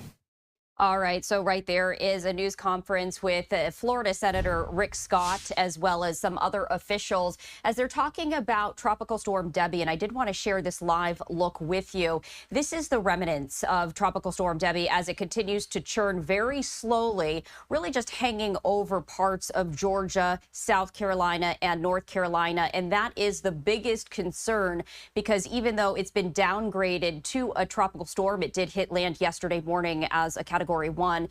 It is hanging over these areas, really inundating them with catastrophic rainfall, up to 30 inches in some parts. And that is the major concern, as it has brought record-setting rainfall, causing flash flooding in some areas. And there are still states of emergency in Georgia, for example, as well as South Carolina. We're going to continue to track all the developments of Debby, but right now we are going to step away for a 2-minute break here on Live Now from Fox. You actually heard one of the reporters asking Florida Senator Rick Scott about Vice President Kamala Harris's choice as her running mate. That is the major news of the day, as she has announced her selection, Minnesota Governor Tim Walz. And in fact, we're after this 2-minute break, we're going to talk to Dr. Casey Burgett with the George Washington University, talking more about this selection and the significance of Harris's choice. That conversation coming up in 2 minutes. Stay with us.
Welcome back to Live Now from Fox. I'm Stephanie Quinu. Time right now is 1:19 Eastern, 10:19 Pacific, and we do continue to follow breaking news at this hour as Vice President Kamala Harris has chosen Minnesota Governor Tim Walz as her presidential running mate. Walz is Minnesota's 41st governor. He was first elected as governor back in 2018 and won re-election in 2022. If you didn't know, he was a high school studies teacher. He was also a football coach and a union member before getting into politics. He also served 24 years in the Army National Guard, rising to command sergeant major, which is one of the highest enlisted ranks in the military. Now, in choosing the 60-year-old Walz, Harris is turning to a Midwestern governor, military veteran, and union supporter. To talk more about the significance of this selection, I do want to bring in Dr. Casey Burgat with the Legislative Affairs Program Director at the Graduate School of Political Management and Assistant Professor at the George Washington University. Thank you so much for taking the time to join us, Casey. Of course, anytime. So I do want to first get to this. What to you is the significance in Vice President Harris's selection? Mostly that she was going after the voters who were on the fence, right? The persuadables, and even reaching over into the Republican camp for those who just may not want to put their name next to Donald Trump at the ballot box. And so we knew she, just by virtue of Kamala Harris being the first Black nominee in our history, that she needed to go after a different demographic with her VP pick. Most were confident it was going to be a governor from the Midwest, probably being a white guy, maybe Gretchen Whitmer from Michigan, but she chose Mr. Walz here from Minnesota. So you mentioned his record back there. He has represented Congress from a traditionally Republican district. She and her campaign are making the bet that this person is able to reach those Midwestern voters, which make up that blue wall we know is critical to Democrats having success in November. It's interesting because we were hearing his name alongside Pennsylvania Governor Josh Shapiro, and there was speculation that it might be Shapiro. We did see Philadelphia Mayor Sherrell Parker's video that was posted on Friday, really just saying, get behind our governor, Governor Shapiro. That was then deleted, and Harris is going to be holding a rally actually today in Pennsylvania. So there was a lot of speculation. You know, what do you make of that? Was that a decoy, or was he, up until the very last minute, a legitimate potential running mate? All reports are that he was a legitimate contender for the vice president nomination. And his biggest benefit, I mean, he's an incredibly talented politician. You're going to hear his name over the next couple of years anyway. But his biggest check in the positives column was his geography. Pennsylvania is the swing state of all swing states. And if you can bring in a candidate, which Josh Shapiro as governor of Pennsylvania would do, that can bring you 2, 3, 4% more voters just because they know the person, they're used to his politics, and even just recognize the value of Pennsylvania in general. That is a huge, huge win for a campaign that we know is going to be razor thin. Pennsylvania is the most important state, which is why a lot of folks were looking at Shapiro as governor of that state to be the most the biggest upside pick for Democrats when they're thinking about the electoral map. They chose to go in another direction, that though they still remained in the Midwest with the governor of that region. But Shapiro was a huge contender with a lot of folks in the party saying, don't overthink this. This is an electoral college play, and Shapiro's a great pick, and he's from the right state. Yeah, and it's interesting because he has the most delegates. When you're talking about swing states and delegates, obviously the number matters at the end of the day. What do you think edged out Walz as the ultimate and final decision? I think that they loved Walz, the way he can communicate, his background. You mentioned that he's a teacher, a National Guard member. He represented a conservative district for years and years. He's been able to chalk up progressive wins in the state of Minnesota, which is just a good marker to voters who are looking to maybe have questions about Kamala Harris and her ability as a singular individual to run the country. They look to the second in command and what that person has done. And Tim Walz has an incredible record of up there. Plus, he just speaks in a way that is authentic to a lot of folks. And across the board, there's a lot of rejection of those who just seem over-consultanted. And Kamala Harris has faced this criticism too. He is known as being one of the most authentic people in politics, for better or for worse, that he is who he is. And right now, they're making the bet that who he is going to really translate to voters who are looking for authenticity in their leaders. So later on today, both Harris and Walz will be really making their debut, if you will, as the Democratic presidential ticket in Pennsylvania at 5:30 p.m. Eastern time. As we take a look at that, and, you know, it does come down to chemistry, but how do you think, from your perspective, how this ticket matches up with a Trump-Vance ticket? Let's just say the Democrats are excited about the contrast here. Not only do you have Trump versus Kamala Harris, you have someone who was a former prosecutor who can literally tag President Donald Trump in, let's say, his exaggerations or his ability to restate facts. They're going to have someone that is able to pin him down in a way that they weren't confident in President Joe Biden doing, which is what we saw within that debate. And then at the VP level, we have J.D. Vance, who is now known as one of the most inauthentic people in politics. He has really had every single stance on the spectrum, depending on when he was running and if he was running at all. And then you have the most authentic guy, noticeably across parties, in Tim Walz. So just that contrast is really important for Democrats, and that's what calculated into not only Kamala Harris getting the nomination, but also her pick of Tim Walz, that they wanted to present the exact stark polar opposite in candidates across the VP and presidential ticket, knowing that they're going to take on Trump and Vance in November. There's been a lot of conversation about perhaps the ineffectiveness of a vice presidential selection. And in fact, we heard from former President Trump last week at the NABJ conference in Chicago saying that all of the selections were great, but at the end of the day, it doesn't matter. They're not voting for J.D. Vance. They're voting for Donald Trump. When it comes to this particular election cycle, really historic, do you think that this selection does make a difference and could sway voters one way or the other? So here, two things can be true at the same time. Former President Trump was correct in that VP picks generally don't move the needle all that much. People show up on election day to choose the person at the top of the ticket. That's true historically. But now, especially, and this was true with President Biden and now former President Trump, given their ages, people are thinking about who comes next, right? And then people are mostly looking at the VP pick to try to come up with a reason to support this candidate that they're otherwise on the fence about. They want one reason to say, hey, I'm not so much in their camp of whether it's Harris or Trump, but this person actually speaks to me and that will sway me enough to give me a reason to go for that party.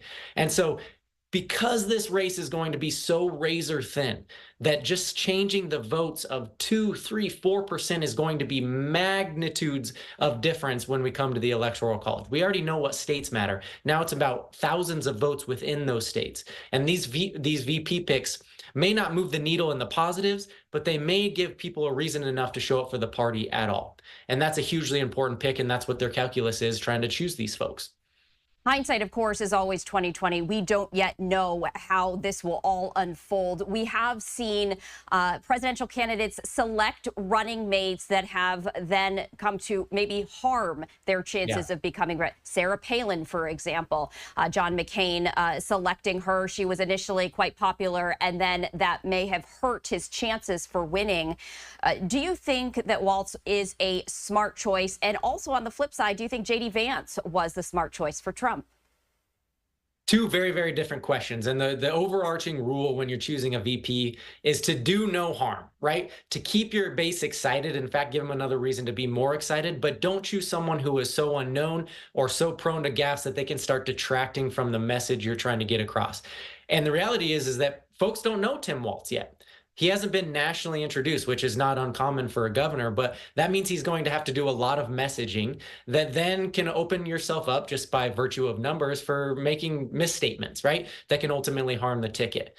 On J.D. Vance's case, he's had an incredibly public-facing career before he even entered into politics, with his memoir, with his statements, by being a leader, and then running for the United States Senate. There's a lot of receipts that the internet is really, really good at keeping that we're already seeing Democrats weaponize, right? His former statements that Democrats in the campaigns are starting to say, this is who the Republicans picked as saying this is their heir apparent to Trump if and when he ever leaves the stage. And so VP picks may not move the needle in the positive direction, but they can detract from you, which is what we're seeing with the vice presidential pick of J.D. Vance so far in Republican politics. Casey, before we let you go, any final thoughts? I mean, were you surprised at all? What are you especially focused on now that we officially know that Harris has selected Minnesota Governor Tim Walz? Sorry, say that again. It cut out. No, absolutely. You know, anything that you are really focused on now that the announcement has become official? And then also, did it surprise you? I thought she was going to go with Walz, just given the recent reporting and her bringing in. There's an excitement that Walz brings that you wouldn't typically associate with a 60-year-old white guy from Minnesota, but he's able to turn that into an energy that right now momentum is on the Harris campaign side. It is their job not to upset that momentum and try to keep it going as long as possible. I think Shapiro was the safest pick and the one with the upside for the Electoral College, given that he's from Pennsylvania, and a lot of folks were expecting it just to be that simple. And now we're going to be introduced to who Tim Walz is, how he messages, which right now Democrats know he's on a hot streak in that front. But this is a long campaign. And if anyone's making predictions about how November is going to go right now, bet against them, because we're all going to be wrong at least 8 times between now and then. A lot of surprises already, a lot more absolutely to come. Casey, thank you so much, as always, for taking the time to join us here on Live Now from Fox. We appreciate it. Anytime. And we do continue to follow that breaking news as Vice President Kamala Harris has officially announced her running mate, that being Minnesota Governor Tim Walz, and they are expected to make their debut as the Democratic presidential and vice presidential ticket at 5:30 p.m. in Philadelphia. And we will be carrying that rally live right here on Live Now from Fox. We're going to step away for a 2-minute break. I'm Stephanie Quinue. We'll be right back.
Welcome back to Live Now from Fox, and we continue to follow the very latest developments with Tropical Storm Debby as it continues to drench portions of the southeastern part of the United States and really bringing that flood threat to those states, including Georgia, South Carolina, and North Carolina. It did make landfall as a Category 1 hurricane yesterday morning in the Big Bend region of Florida. So far, there have been at least 5 deaths related to the storm that has unleashed record-setting rainfall and caused flash flooding with up to 30 inches of rain possible in some areas. Debby did make landfall as a Category 1 hurricane, bringing life-threatening storm surge to portions of Florida and also, of course, causing that major flooding in states like Georgia and South Carolina. And we did hear just a moment ago from Georgia officials as they were providing the very latest update on Tropical Storm Debby. So I did want to play that out for you right now. Let's listen in. Commissioner McMurray in the Department of Transportation, Commissioner Rabin, the Department of Natural Resources, Director Lowermore and the Georgia Forestry Commission, and then I know Commissioner Tyler Harper, our Agriculture Commissioner, General John King, our Insurance Commissioner, and Attorney General Chris Carr have all been working on storm response and helping us with pre-storm activities and are actively on the ground helping our team. So I want to thank them for their support.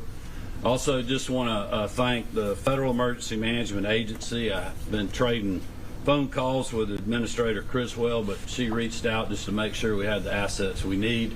I know Director Stallings has been in touch with her folks, and they are embedded here with us in the Operations Center, and we're grateful for that. I had a call yesterday with Rear Admiral Schofield of the United States Coast Guard discussing our ports and their response to help us with other activities post-storm moving through, so I certainly appreciate that.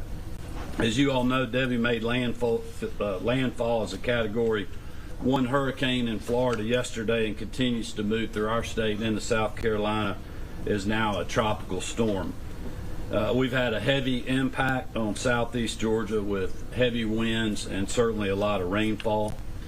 Just to recap what we've done on the state side so far, at my direction, Director Stallings activated this State Operations Center over the weekend to monitor the storm's process and coordinate with all the relative state agencies as well as our local officials down south.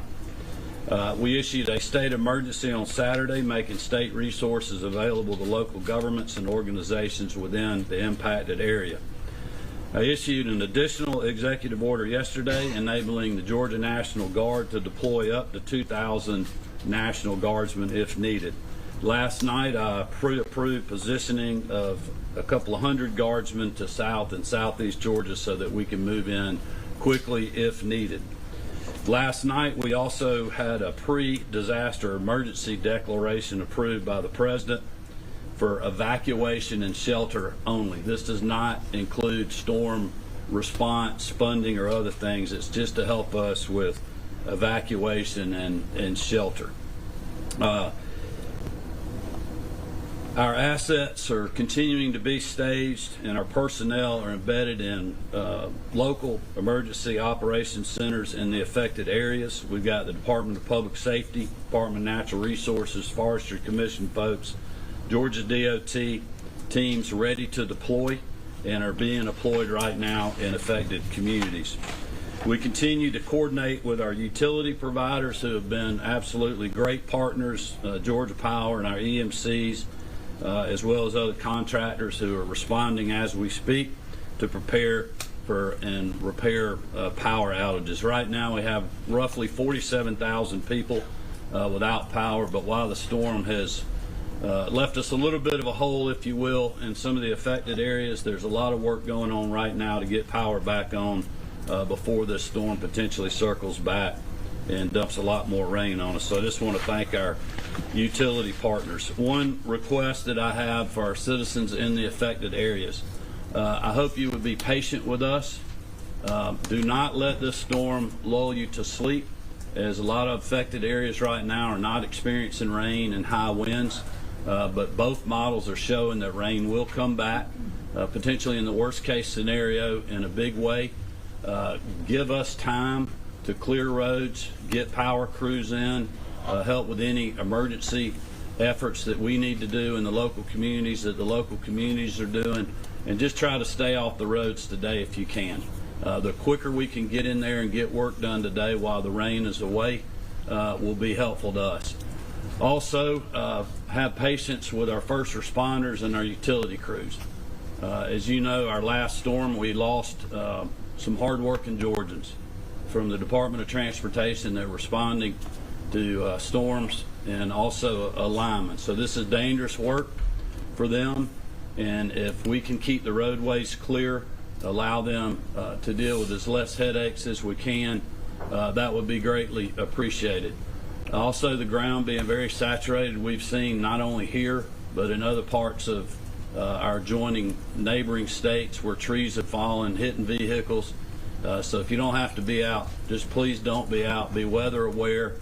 Be in places in your home that are as protected as you can be from the potential of fallen trees and the kind of devastation that they can bring.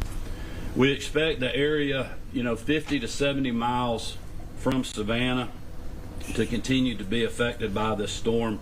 Places, obviously, Chatham County, Effingham, Scriven, and others that are in that area. The two models that we're watching, and Will Langston's with us, the state meteorologist that can talk to this further if we need to. The two models that we're watching, the best case scenario, we're going to get another 4 to 5 inches of rain on top of what we already had. The worst case scenario, we may have another up to 8 inches of rain. So unfortunately, I don't believe this storm is done with us yet.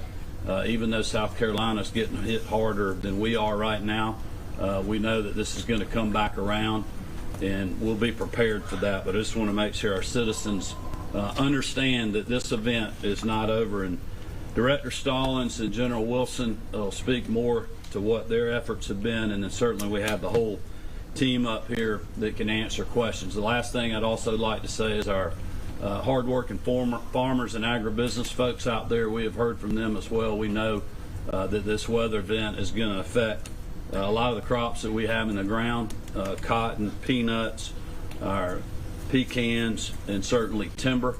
We're aware of that. We'll continue to monitor those efforts, as I know Commissioner Harper is doing on the ground right now. So with that, I'm going to turn it over to Director Stallings. He'll go to General Wilson, and then we'll be glad to answer any questions you have. Sir. Thank you, Governor, First Lady, for being here with us today. We appreciate your efforts and the quick response. As the Governor mentioned, he signed a state of emergency on Saturday, which allowed us to move a lot of resources.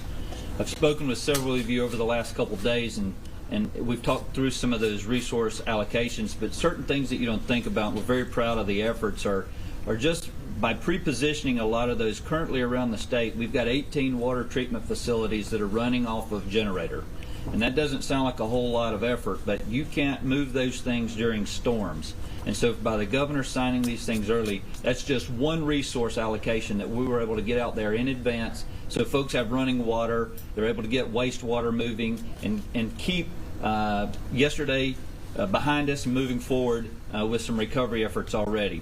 We have a lot of state resources out ready to respond. So if you have needs, as you ask, as the governor mentioned, stay off the roads so we can get our folks there. I understand it's very interesting. You want to get out there and see what damage actually occurred. You want to go check the roads out, see what trees fell, go check on property. I understand that, but the more we can keep the roads clear so that our emergency responders can get in there, the better off we are. And the last thing I'll say from the State Operations Center is just because, as the governor mentioned, the center of this storm has created a little bit of downtime for us to get in there, we stand ready and are going to continue to monitor. So we're not going to let this little bit of downtime make us think that we're out of the woods yet. So there's still a lot of water to come. We do have a lot of resources out there, and we are ready to handle whatever's coming. With that, I'll turn it over to Major General Wilson. So thank you. Hey, well, good morning. Hey, so this morning we've got about 300 soldiers and airmen that are postured forward in our local armories, and from southeast Georgia all the way north to Augusta, just standing by to provide whatever support is required. We're certainly, our capability and capacity is scalable. The governor's authorized up to 2,000 guardsmen if needed, so we're ready to respond if required. We're really focusing on manpower, additional manpower. We've got lots of high-wheeled vehicles, and we've got a pretty robust logistics capability within the Georgia National Guard. So we're certainly ready to provide whatever support is required. Anybody got any questions for any of this group or myself? Update on the fort? Yeah, forts are closed right now. Brunswick, Savannah, and Charleston. And from what Director Stallings is saying, Charleston's probably going to be closed for a while. They're getting a lot of rain right now. But that's what we'll continue to work with the Coast Guard on. Also, bridges with DOT inspections and other things. And but right now they're closed. Governor, as the sun's coming up, does it turn out to be what you expected, more of a flooding event and not a wind event? Is that maybe Director Stallings talking about that? Yeah, do you want to speak more of that, or Will? Yeah, and as Will has briefed, it has definitely been a rain event. We never anticipated high winds for extended periods of time. We knew this was going to be a water event, so that's the majority of how our resources were prepared to respond. We just copious amounts of rain. I know you were saying that right now, it's hard to predict, but the rain recovery could be weeks. With where we're at right now, is it still looking like that? And Governor, will the state of emergency continue through that time? Well, I may let Will speak to how long he thinks the event. Obviously, a lot of flooding will be a day, 2 days, 3 days after is rivers and creeks crest, and we see the full effects of the storm. But we'll have the state of emergency as long as we need it. I can guarantee you that. And this team will be working every single day as long as we need it. I think we've been very fortunate in some ways that we're getting a little break right now and are able to go in, and the loss of power that we had with some of the stronger winds, hopefully we won't see any more of that. It'll just be a rain event, which there's a lot of issues with that, very dangerous with trees falling and other things that people need to be very aware of. But hopefully if we can get back in today, and I know our power crews, I know Kim Green with Georgia Power is on the ground today. Our EMCs are working, our contractors, so if we can get power back on, hopefully we don't have a storm event where people are without power and, especially the ability to cool themselves in these hot days, for a week or 2 weeks like we've seen with other storms. So in that way, we're fortunate. But we also, I think the message from Director Stallings and the whole team is like, this is not over. I know it seems like it may be in some ways, but there's a really bad model that shows us getting another 8 inches of rain, which will have some devastating effects in a lot of ways, and we just need to be prepared for that. Will, do you want to speak more to what you're seeing on the weather? So as the governor mentioned, there's some very reliable models that are showing a better scenario for us, and that would be reflected in the National Hurricane Center's track, where by Thursday the center of the storm that's currently off of our coast will be moving into the Carolinas, and we'll start to see the rain move out of Georgia. If that were the case, we would see another 4 or 5 inches of rainfall in Savannah from the wraparound moisture before that happens. There are also reliable models, one in particular, the American GFS model, which has had a good handle on this storm from the beginning, that's showing a potential stalling off the coast, and then on Thursday, potentially the center moving back into Georgia, which would create a worst case scenario for us where we could see another 8-9 inches of rain in and around the Savannah area. Both models are showing us clear by Saturday, so the question really is, are we going to start seeing conditions rapidly improve by Thursday or by later on Friday into Saturday? But this weekend looks good for recovery efforts, and certainly into early next week. Initially, there had been some concern about catastrophic flooding, and particularly in communities that had not seen that level of flooding before. Are you still looking at that based on the models? As you said, you don't want people to be below false sense of security. Yeah. To me, it looks like the threat of catastrophic flooding in Georgia is probably much less likely now than we thought it could be a couple days ago. I do think that the catastrophic threat is now shifted more into South Carolina. But, for instance, in Savannah during Hurricane Matthew in 2016, they saw 17 inches of rainfall. That's more in line with what we're thinking for a worst case scenario. At this point, they're already halfway there. So if we do see that storm track further inland over the next couple of days, we could start to approach that level. So it wouldn't be historic, it wouldn't be catastrophic, but it would certainly be a high-end event. Have there been evacuations, and are you expecting them? So there have been some medical facilities, nursing homes, senior living facilities on Tybee Island, and a couple places that we did have evacuations not ordered, but highly recommended and supported. So we were ounce of prevention beats a pound of cure in those scenarios. So we were there, but we didn't have an evacuation order in place.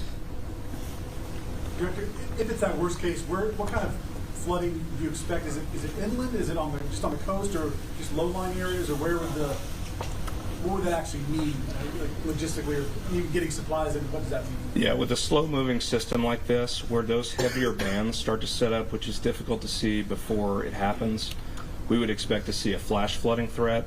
As the governor mentioned, the rivers are forecast to crest in southeast Georgia over the next couple of days, so we could see some moderate to major river flooding as well. And in any urban areas closer to Savannah, you can also get some buildup and some quick rising flooding waters with that. It sounds like people won't really be able to be boots on the ground with recovery, and obviously power is still moving until about Saturday. To your predictions. Well, I'll let Director Stallings speak to that, because I think we got boots on the ground now in some places. It's just we're having to come in behind the storm.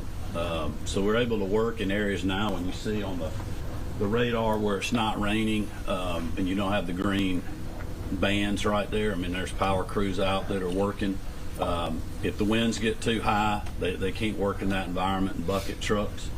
But right now, I think they are out there working, restoring powers. The issue is if the storm moves back and heavy rains come back in and they're unable to work. So that's why we're asking people to be patient with us, try to stay off the roads, let us get in there, let the DOT and Forestry Commission and DNR strike teams or chainsaws get in there and clear the roads.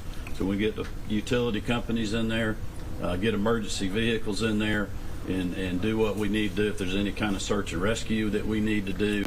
Either now or in the future, that we're able to do that, and let us get as much as we can done before this storm comes back and hits us again. Hopefully. All right, so that is Georgia Governor Kemp talking about the very latest on Tropical Storm Debby. But we do have some breaking news that we want to get to. This is a live look from Philadelphia, as we have learned that this is the airplane where Minnesota Governor Walz is on as he arrives in Pennsylvania for a rally with Vice President Kamala Harris. Harris announcing today that her selection for running mate will be Governor Walz. And so that is the airplane that he is on.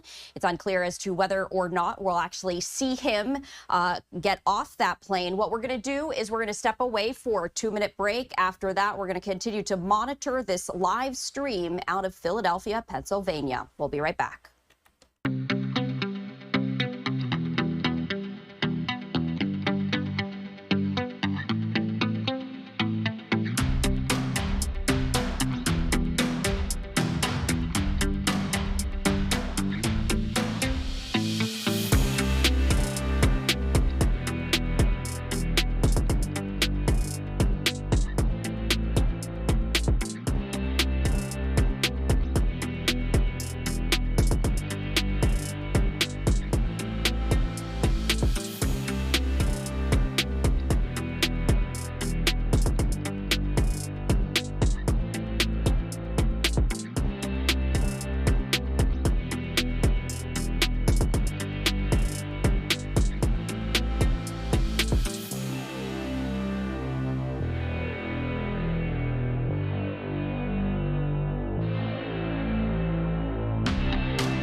Welcome back to Live Now from Fox, and you're taking a live look at an airport in Philadelphia, Pennsylvania. That is the airplane on which Minnesota Governor Tim Walz is on as he arrives in Philadelphia ahead of his debut, if you will, as Vice President Kamala Harris's running mate. That announcement being made just earlier today. You can actually see some of that law enforcement circling the airplane right here. We also see the ladder that is now down. So we do anticipate that he is going to be getting off that plane any moment. What we're going to do is, as we monitor this, we are going to step away for our final 2-minute break, keeping a live look on this and also having a conversation with political analyst Henry Olsen. All of that coming up in 2 minutes.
Welcome back to Live Now from Fox, and we continue to monitor this live feed out of Philadelphia, Pennsylvania. That is the plane on which Minnesota Governor Tim Walz is on as he is arriving in Philadelphia ahead of his rally with Vice President Kamala Harris, the first time that both will be seen together.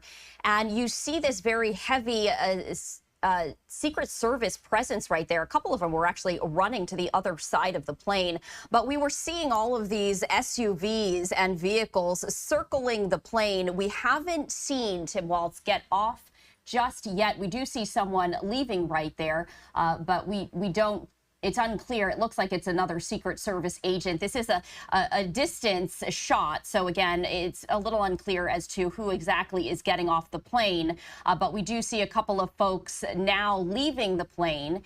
And so we are anticipating seeing Governor Walz get off the plane as he is heading to that first rally with Vice President Harris. That is set to happen at 5:30 p.m. Eastern time. And of course, we are going to carry that here live on Live Now from Fox. A lot of folks actually on that plane.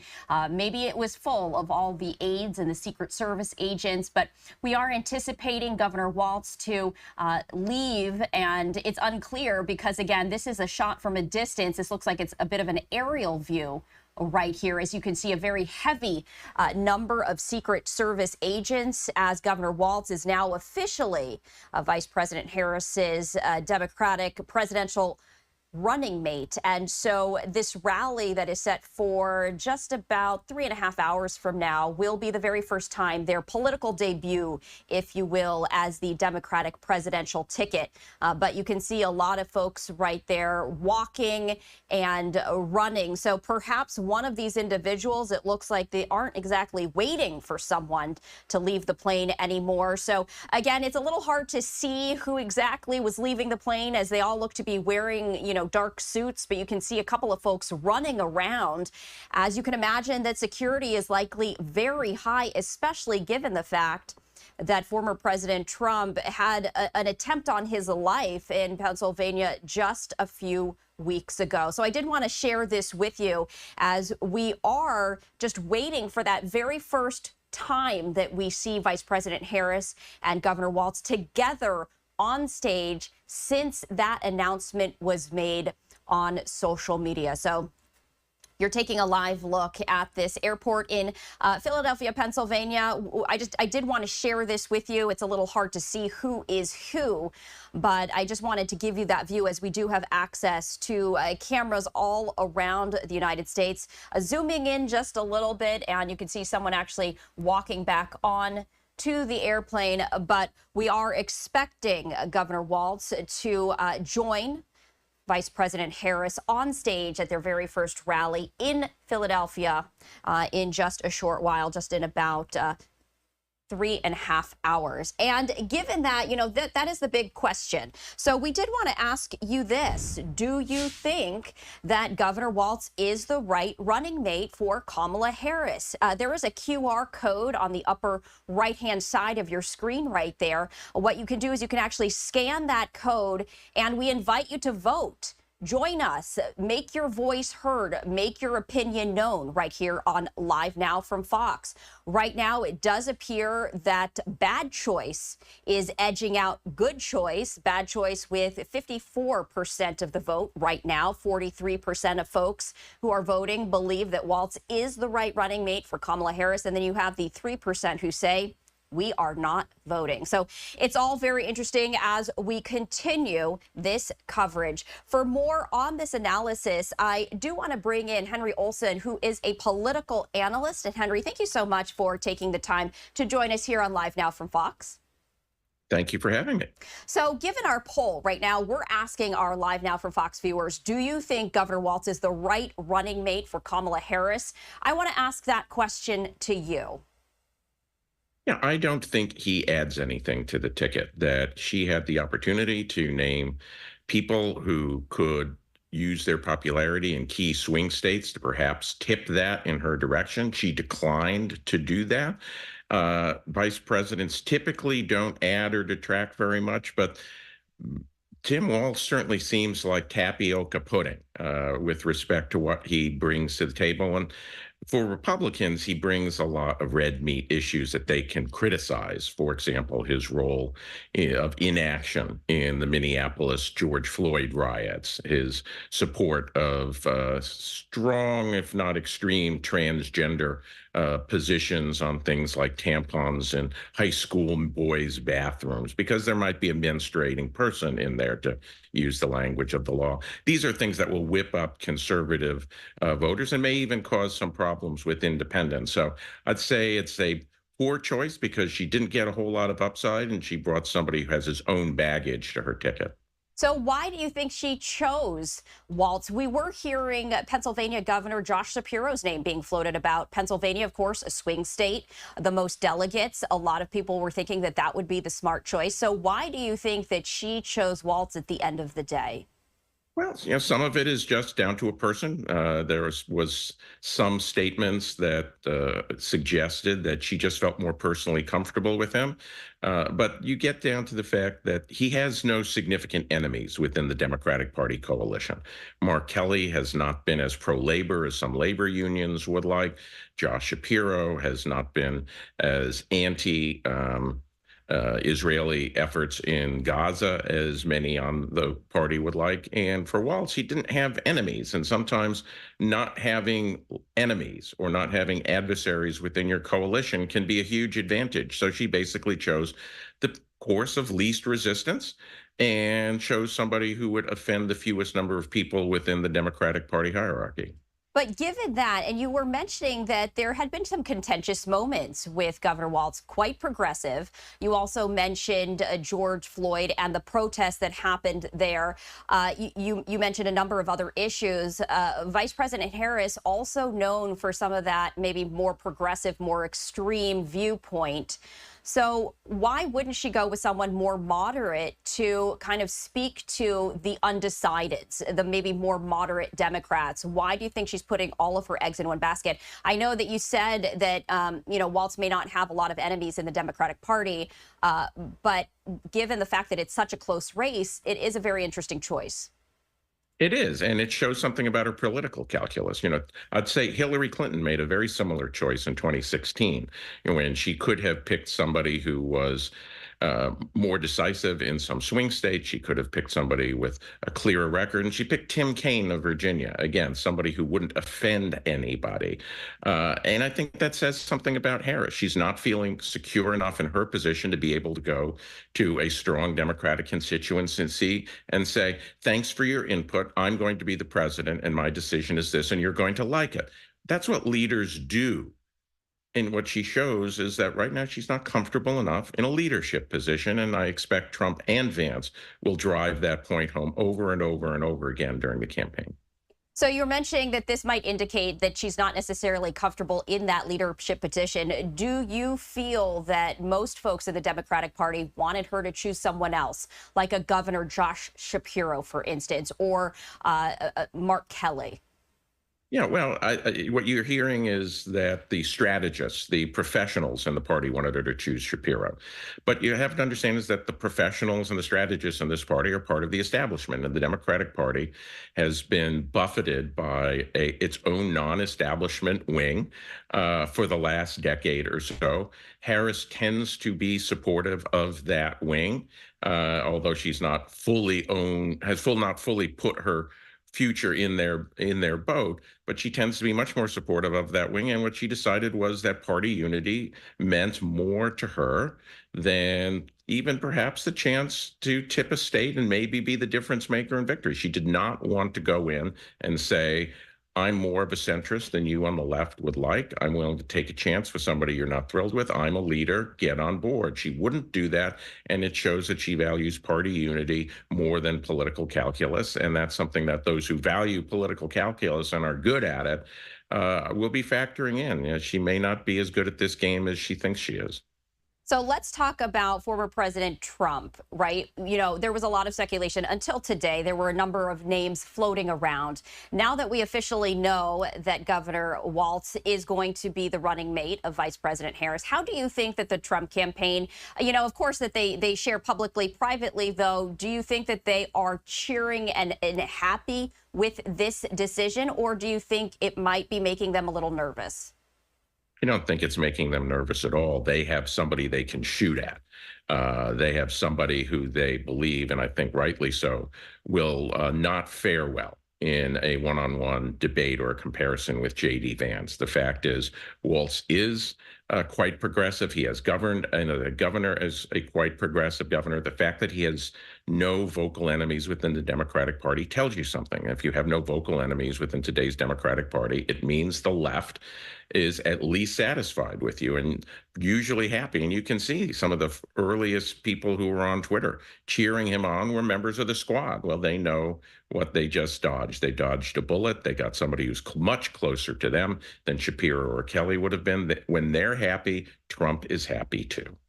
So I also want to ask you this because, of course, the United States, the most powerful country in the world, a lot of individuals keeping a very close eye on our presidential election. Now that both tickets have been formalized, how does that play out when it comes to international relations, foreign security? We are at a time where there's a lot of unrest in this world, and countries are keeping a very close eye on our political system and outcome. I think it depends on the country that you're talking about. I think for Israel, you would take a look at this and see this is yet another sign that you can't count on a Democrat in the White House to have Israel's back. I think if you are Russia or China, you would see that this person doesn't have the steel in the spine that suggests that they would take a hard line. Now, she's not the president, so I don't think they're going to say, well, we're going to do something now because. I think they take a look at this pick and they know, okay, this is the path of least resistance, and they will use that information as best as they can if she were to become the president. So I think this sends another message of America pulling back on some of its traditional commitments to allies, and I think it shows that President Harris is not the sort of confident steel in your spine leader that foreign leaders typically like to say they don't like, but in fact, they know what they're getting when they have somebody like them, and it makes it easier to deal with the United States. Henry, as we keep our close eye on that first rally that they're going to be holding together today in Philadelphia, anything else that you're really keeping a close eye on as well? Well, events matter in this race, that you never know what's going to happen. You have a stock market that has gyrated in the last 3 days. Right now, it's getting back some of its losses from yesterday. But if you were to have a stock market decline, that the markets don't get a rate cut the way they expect that they're going to get or want that they're going to get, that will hurt the vice president and her campaign. If you have a further blow up somewhere in the world that isn't easily tamped out, an Iranian counterattack on Israel that turns into a tit-for-tat war, even if it doesn't mean an all-out war, that's not going to look good. And these are things that are very much on the possibility chart. And then you have unpredictable things like the Prime Minister of Bangladesh is gone. That's not an unimportant country for America, given how much clothing we import from the area. What would happen if a pro-Chinese leader were installed there? Suddenly you've got another complication on the global chessboard. There's a lot of things I'm looking at as far as how events can hurt Harris, and it's very hard to see how many events can help her at this point. All right, Henry, as always, we appreciate you joining us here on Live Now from Fox. Thank you for having me. Absolutely. And once again, we want to pose that question to you. Is Governor Walz the right running mate for Kamala Harris? We have seen some of those numbers go up, so we appreciate you taking the time to participate and join us here on this discussion here on Live Now from Fox. If you haven't voted yet and you want to do so, well, you can do so two ways. There is a QR code on the upper right-hand side of your screen. All you have to do is scan it and you can vote. You can make your thoughts known. And you can also head to our website, livenowfox.com/connect, if you prefer to do it that way. So we're taking a look, and those numbers already changing right now. Good choice, folks who have participated in this process. 41% of you think that Governor Walz is the right running mate for Kamala Harris. 56% of you say no, bad choice. And still 3% say they are not voting. We are going to step away for a 2-minute break here on Live Now from Fox. Much more coming up. And also coming up at 2:30, we are going to be speaking with a Trump campaign National Press Secretary Karoline Leavitt to talk more on the Trump campaign's reaction to this announcement as we do continue to follow this breaking news. I'm Stephanie Quinue. You're watching Live Now from Fox. We'll be right back.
Welcome back to Live Now from Fox, and you're taking a live look at a highway there in Philadelphia, Pennsylvania. That is the motorcade of Minnesota Governor Tim Walz as he has arrived in Philadelphia ahead of his rally with Vice President Kamala Harris.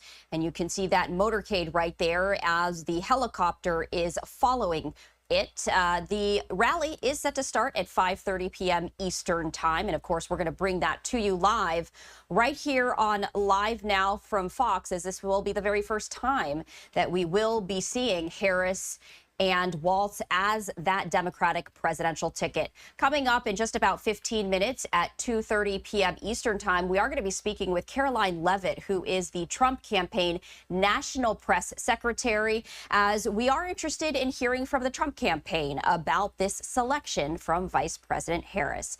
Meantime, we have another major story of the day. This takes us out specifically to Savannah, Georgia, I believe, right there, and take a look at the massive amount of flooding on this street. It looks like a river. And earlier we were hearing from Georgia Governor Kemp talking about Tropical Storm Debby. Well, right now, South Carolina's governor is holding a press conference of his own right now. So we do want to pivot and listen in.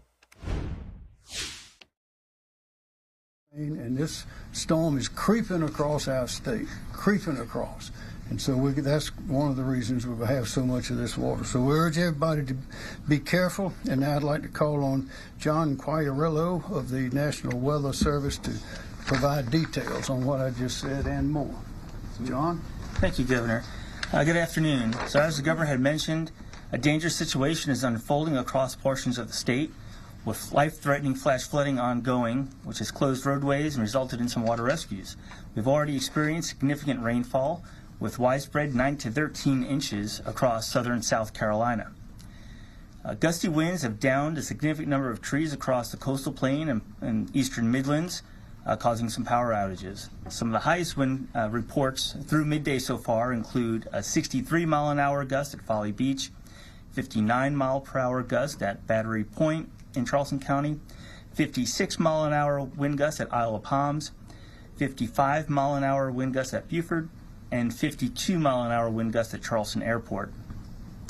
Tornadoes have also likely occurred in Edisto Beach, Kiowa Island, Monk's Corner, Ladies Island, West Ashley, and Isle of Palms.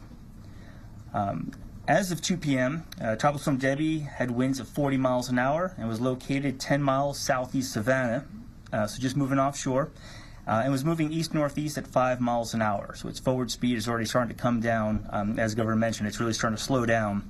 And it'll slowly lift northward just off the South Carolina coast through Wednesday, before it eventually shifts back onshore along the central or northern portion of the South Carolina coast Wednesday night through Thursday morning. With Debby's slow movement, long-duration impacts are expected to persist through late week. Overall, the rainfall will remain the greatest concern, with 10 to 20 inches of storm total rainfall, with locally up to 25 inches of rain possible. This will likely result in catastrophic flash and urban flooding across eastern South Carolina. In addition to the flash flooding, rivers will rise significantly, with some of the greatest concern in the PD Basin. However, moderate to major flooding is still likely across the entire coastal plain. This river flooding could last long-term, cutting off access to some communities. I can't stress enough the need to avoid flooded roadways. Your life is not worth taking the risk. Winds will be a continued factor as well through late week, with gusts upwards of 45 to 60 miles an hour possible along portions of the northern and central South Carolina coast. However, even lesser wind speeds inland will be capable of knocking down trees and power lines due to the saturated ground. It just doesn't take nearly as much wind to knock those trees down when the ground is so wet. We're also watching the storm surge threat, with 2 to 4 feet of surge expected along some parts of the coast. This could flood low-lying and typical flood-prone areas. And as for the tornado threat, that will persist through midweek, with a few tornadoes possible along the coastal plain. So given all these threats, we urge residents and visitors to follow the advice of local officials, and to get more information, please go to weather.gov. Thank you, Governor. Thank you. Director Kim Stinson, Emergency Management Division. All right, thank you, sir. The State Emergency Operations Center moved this morning to operating condition 1, which is our highest readiness state. And our State Emergency Operations Center priorities include supporting local shelter and localized evacuation operations, as well as maintaining the transportation lifeline to the potentially impacted areas. South Carolina Emergency Management Division has a number of regional personnel, and we've deployed those to 9 counties to assist local authorities in their response and recovery efforts. We continue to closely coordinate with county emergency management officials. Right now, 22 counties are at some level of operation, with 7 counties at operating condition 1. Again, that's the highest readiness state. And then 15 counties at operating condition 2, which is a heightened awareness level, and that's probably going to shift here over the next 24 to 48 hours.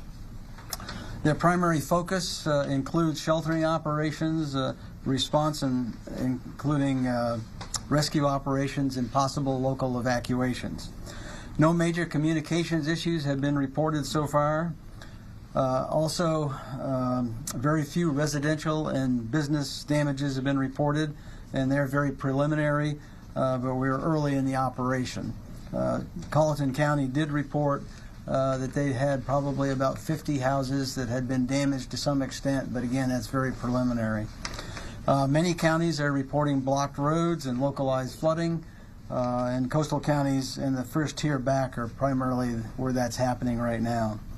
In the logistics area, our Winsboro warehouse is operational with food, water, sandbags, and tarps.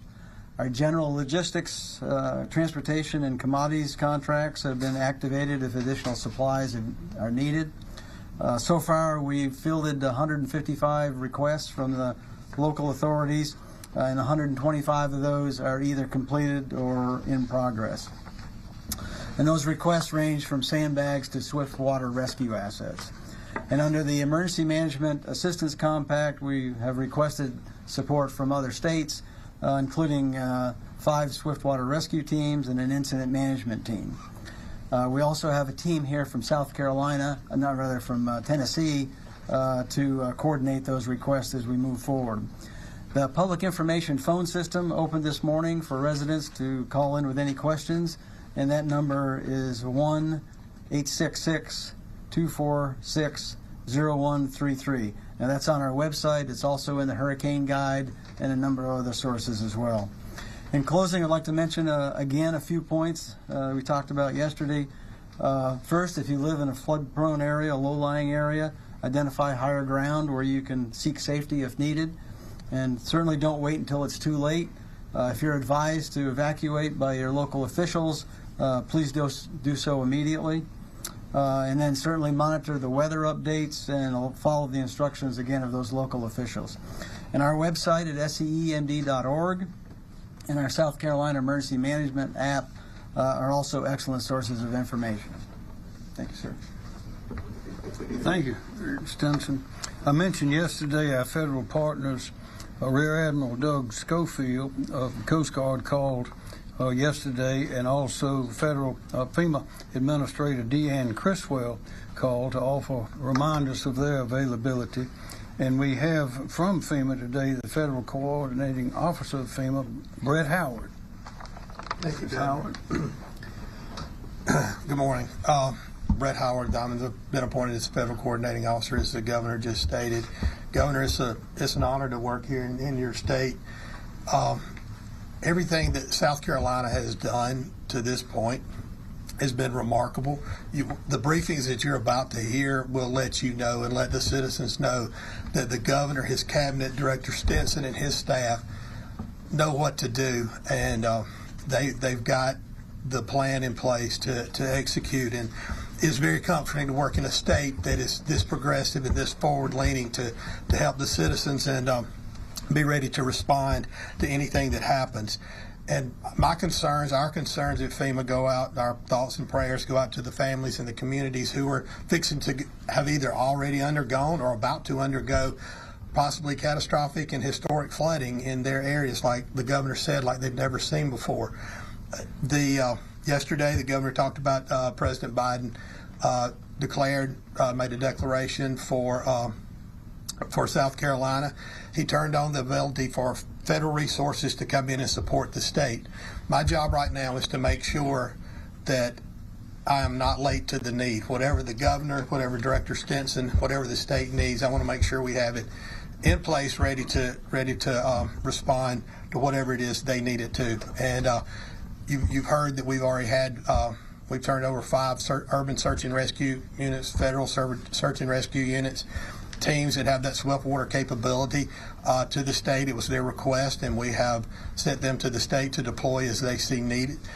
And we're right now working with the governor, the Director Stinson, their team to determine what else, what are we missing, what do we need to be thinking about going forward, what other federal resources can we bring in and have ready to deploy should the need arise. I want to reiterate what the governor and Director Stinson said. Pay attention, everybody, pay attention to what the local officials are telling you to do in those correct channels, not just hearsay, word on the street. Listen to them, heed evacuation orders if they're asking you to move, and just stay alert to the weather and make and follow those instructions by your local government. Right now, we're coordinating with the state on anything they need. As I stated, we have our staff here, the IMAT team, Incident Management Assistance team, arrived today. Other federal staff and agencies are en route, and we are poised to assist the state and whatever you need, Governor. Thank you. Thank you very much. General McCarty, Dan McCarty, National Guard. Thank you, Governor. The soldiers, airmen, and employees of the Military Department of South Carolina, along with our State Guard, are continuing to work to be in a position to support the state in response to Tropical Storm Debby. We have currently over 100 soldiers on state active duty, and that number will continue to grow through today and tomorrow. We will have currently approximately 50 high water vehicles and recovery vehicles that are on duty. Priority given to the southern part of the state. We will continue to put and move vehicles to the central part of the state, as in the Charleston area, Berkeley, Georgetown area, and then on up into the PD region over the next day. We're continuing now to assess where the storm may carry us over the next few days, looking to determine what additional assets may be needed, whether it's military police, our engineers for debris clearing, or other things to support scenarios as described by the governor that we saw back in previous storms. Our aviation assets are prepared to support LLR in the search and rescue. Our HART teams are ready. However, the weather conditions right now would preclude that from being a mission that we could undertake. We have 6 liaison officers currently deployed to affected counties, and we have additional liaison officers moving now. The Florida EMAC request for the 1053rd Trans Company, they've completed that mission. We will begin to demob and have them convoy back to South Carolina. Due to the weather conditions, that convoy will take probably 12 plus hours, with safety being the priority of getting them back here. Once they're back in South Carolina, we will look to remission those 30 additional vehicles for future missions that could come up. The dual status request form, the governor has signed that letter. It will be sent through channels. What that does is allow the state of South Carolina, the military, the National Guard, to better utilize federal assets, Title X forces, if the need were to arise. Thank you. Thank you, sir. Secretary Powell, Justin Powell, Department of Transportation. Thank you, Governor. The state's transportation network is starting to feel the effects of Tropical Storm Debby's heavy rains. As of 1:30, we have 48 state roads that have been closed as a result of floodwaters. That number will be fluid as we go through this event, as roads are opened and closed as we go along. We've been keeping an eye on very closely on I-95 down in Jasper County. It is currently open to traffic. However, we have had to close ramps on exits 22 and 33 there due to flooding on the ramps. SCDOT has 2,300 personnel mobilized yesterday and has the same complement mobilized today, working round the clock to respond and recover from this event. With the rains anticipated to continue to fall through Thursday, We do anticipate more roads will flood during the course of this event. We strongly advise residents to stay off the roads if at all possible. If you do go out, we encourage you to take your time, drive slowly, and resist the temptation to go into floodwaters. It is simply not worth the risk. Thank you, Governor. You know, what I add to that is Director Powell, Secretary Powell mentioned the rain is going to continue to fall, we know, through Thursday. But when it gets into the rivers in North Carolina and up in the headwaters of the rivers in our state, it all comes our way, so it takes time. So a lot of this flooding will happen likely after that date. So we have to be alert for a long time. Let's see. Director Woods, Rob Wood, Department of Public Safety. Good afternoon, Rob Woods, South Carolina Department of Public Safety. SCDPS operational priorities remain the same. We're responding to traffic collisions, disabled and stranded motorists, as well as assisting with road closures. Our number of personnel currently assigned to this operational period, which began at 7 o'clock this morning, will end at 7 o'clock this evening, is 235 law enforcement personnel assigned to patrol. That's from the Midlands to the coast. That includes personnel from SCDPS, our Highway Patrol and State Transport Police divisions, as well as personnel from the South Carolina Law Enforcement Division, South Carolina Department of Natural Resources, and the South Carolina Department of Pardon, Parole, and Probation. Tonight, we will have a total of 186 personnel that will be working the night shift, 7 p.m. to 7 a.m., and that will also include DPS personnel, SLED, DNR, and Triple P. That's a total of 421 law enforcement personnel currently assigned to the mission. Just to give you some numbers in terms of what our calls for service have done over the past day. These are numbers from yesterday, from 7 a.m. to 7 p. and 7 p. to 7 a. this morning. And these calls, just so you know, again, are focused on what I've already mentioned: disabled motorists and stranded motorists, collisions, and then closed roadways. This is compared to last year at the same time. So from 2023 to 2024, last year during the same period of time, we had 231 calls for service during the day shift. This year we've had 340. During the night shift, the second shift, we had 344 last year, 113 last year, and 211 this year. So the total numbers in terms of calls for service over that 24-hour period was 344 for 2023 and 551 for 2024. So obviously our calls for service have gone up significantly. As I previously mentioned, highway safety is a partnership between law enforcement and the motoring public. So as we work to keep the motoring public safe, we ask that you all also work to keep yourself safe. And in a situation like this, the best advice I can give you is stay off the roads. And if you've got to travel, please adjust your driving behaviors according to the weather, and that is especially reducing your speed. Thank you, Governor. Thank you, Director Wood. Director Mike Leach, Department of Social Services. Thank you, Governor. Good afternoon. Our agency, mass care teams, volunteer organizations such as Red Cross and Salvation Army, and many others are working side by side with our counties to support shelters for those who are displaced by the storm. Currently, South Carolina has 11 open shelters, 2 shelters in Beaufort County, 2 in Berkeley County, 2 in Charleston County, 2 in Dorchester, 1 in Jasper County, and 1 in Orangeburg, and 1 in Williamsburg. We're in the process of opening more locations at county requests in Charleston, Florence, and Georgetown later today, and likely there will be additional shelters opening over the next 24 to 48 hours.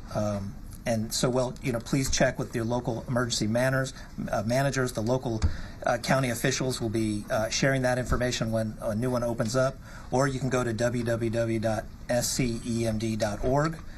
or download the SC Emergency Manager app to find one near you. Marion and Dillon counties each requested shelter support with plans to open in the next 24 hours. And our agency is ready to support all locations and have the capability of supporting more as requested. What to bring? With all evacuations, it is important to bring a few things. Bring helpful documents, identification, homeowner or rental paperwork, insurance information, if you have any. And we recommend evacuees bring blankets, sleeping bags, pillows, and comfort items, medications, and any special foods if you're on a restricted diet. We have partners supplying food and water at all operating shelters. And if you forget any medication or vital, durable medical equipment, we will do our best to assist in its replacement when it is safe to do so. So again, for shelter information, please go to scemd.org. Thank you. Thank you, Director Leach. Director Myra Reese, Department of Environmental Services. Okay, thank you, Governor. All right, we are listening in as South Carolina officials are giving an update on Tropical Storm Debby. We do need to step away for a 2-minute break. We'll be right back.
Welcome back to Live Now from Fox, and you are taking a live look right there as we are expecting Vice President Kamala Harris to board this plane heading to Philadelphia, Pennsylvania, as she will be making her debut, if you will, with her running mate, who she announced earlier today. That is Minnesota Governor Tim Walz. That will be the Democratic presidential ticket.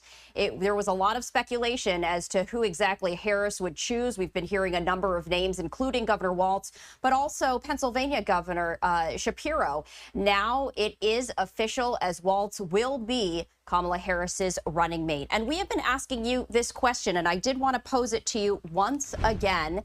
If you haven't already voted, is Governor Walz the right running mate for Kamala Harris? If you haven't voted yet, there is that QR code on the upper right-hand side of your screen. You can just scan that and make your opinion known. Right now, bad choice is winning with 58% of the vote. 39% of you say that Walz is the right choice for Kamala Harris, and 3% of you say, you know what, we are just not voting. So the question is this the right choice? How will this all pan out? And that is the big question. To speak more on this, I do want to bring in Caroline Leavitt, who is with the Trump campaign and, in fact, the national press secretary for the Trump campaign. Caroline, thank you so much for taking the time to join us. Thank you for having me. It's great to be with you. Absolutely. So we have been posing this question to our viewers, whether they think that Governor Walz is the right running mate for Kamala Harris. The majority, as of now, 58% say no. They think it's a bad choice. 39% say they think it is a good choice. I'm curious what the response is from the Trump campaign. Well, choosing a running mate is Kamala Harris's first big decision since becoming the Democrat Party's nominee just 2 weeks ago. And her decision in choosing Tim Walz proves how dangerously liberal Kamala Harris is.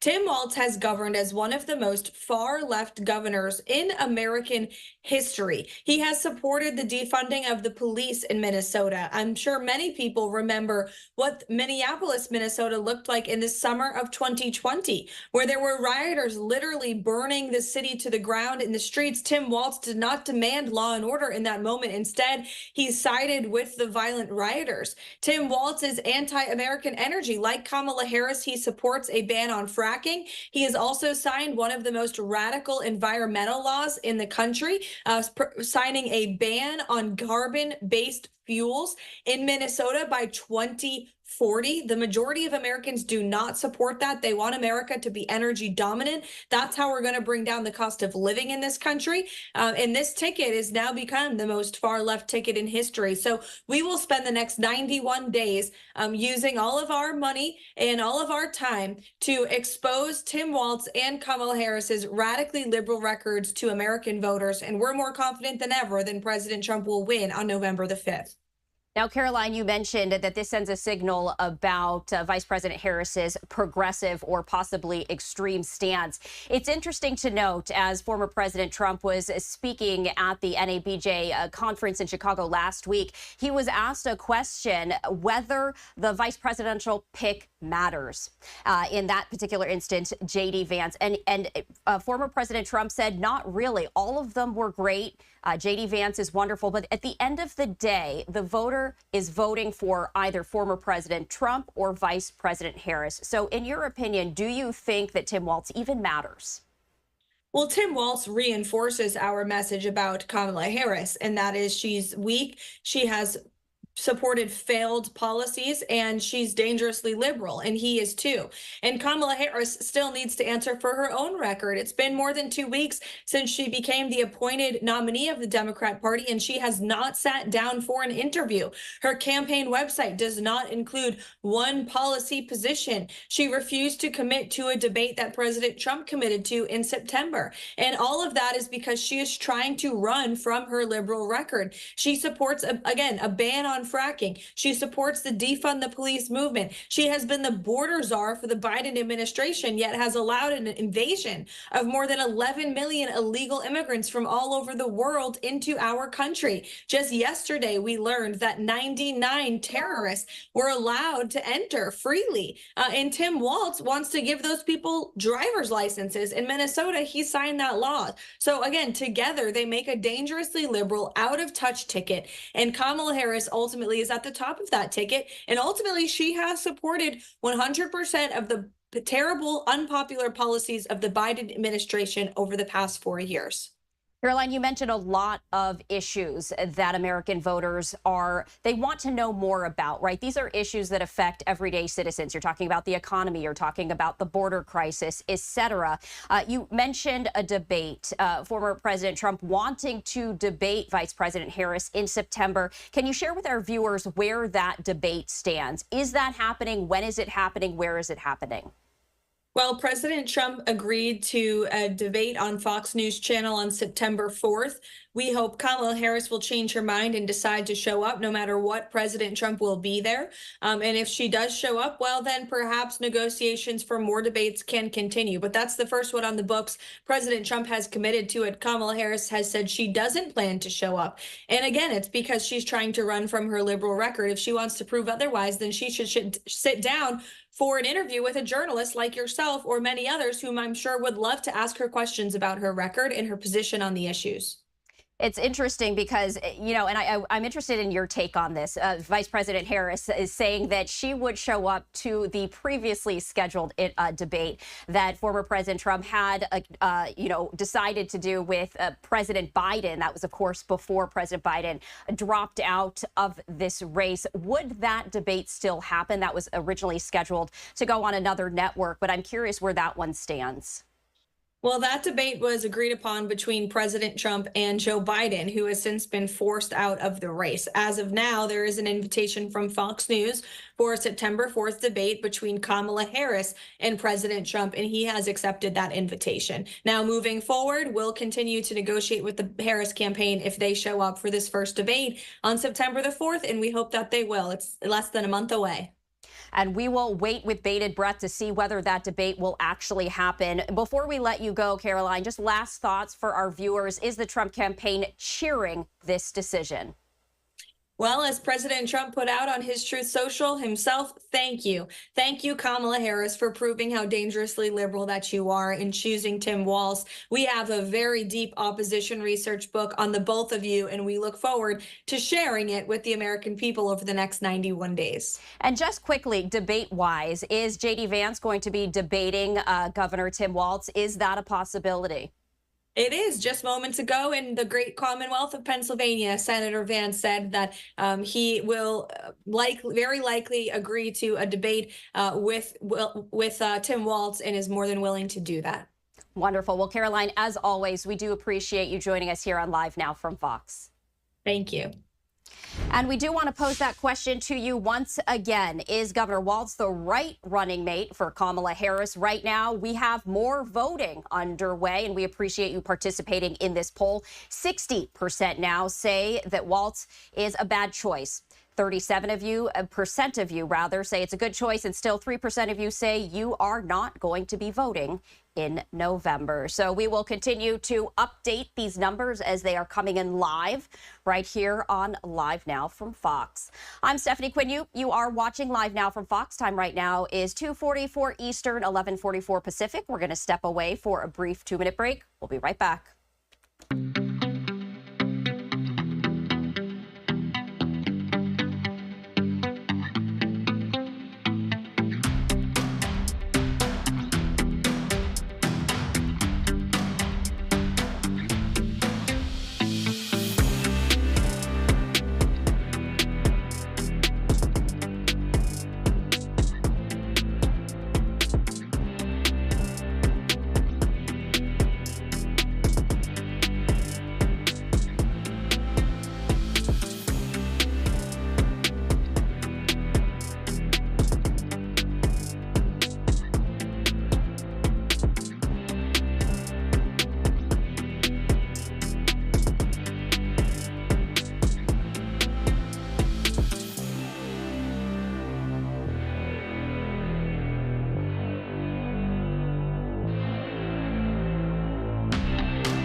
Welcome back to Live Now from Fox. We do have an event that I do want to share with you. It has not yet started, but we are expecting it to happen at any moment. This is an inside look at the White House briefing room.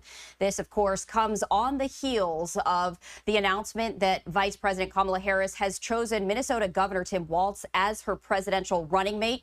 You can see that the gaggle is there as we are expecting that briefing to get underway. It was supposed to have started at 2:30 p.m. Eastern time, so just about 20 minutes ago. But as you can see, oftentimes these do run behind schedule.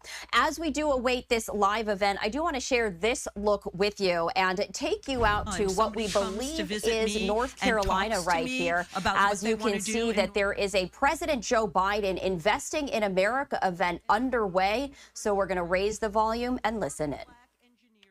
Any institution in the entire country. Now, I also mention other institutions. So a lot of it is having people who are here, people like John Podesta, who talk to people all over the country, point out the talent that we have. But in science, space, and technology, we have set up apprenticeship programs, funding programs. I actually even have a cybersecurity DOE bill that has passed the House that would connect with a cybersecurity program that we have at Shaw University. And so we are very intentionally working on that, and you've got 3 congresspeople from North Carolina at the front of the line. All right. Thank you guys so much. All right, super. All right, so we do see that the White House press briefing is just getting started. We're going to step away for our final 2-minute break here on Live Now from Fox and bring you that live event in its entirety. We'll be right back.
Welcome back to Live Now from Fox. The White House press briefing is underway, so we're going to head over there right now. Let's listen in. All right, good afternoon, everyone. Hi. Hi, Weija. All right, I just have one thing at the top and then we'll get started. So today we are praying for the people of Florida and others along the southeast coast who are being impacted by Tropical Storm Debby, including those who have tragically lost their lives. The president continues to receive updates from his team on the impacts of the storm and federal efforts to support the state and local response. The Biden-Harris administration has been in close touch with officials from affected states, and FEMA has deployed staff to the region to support as needed.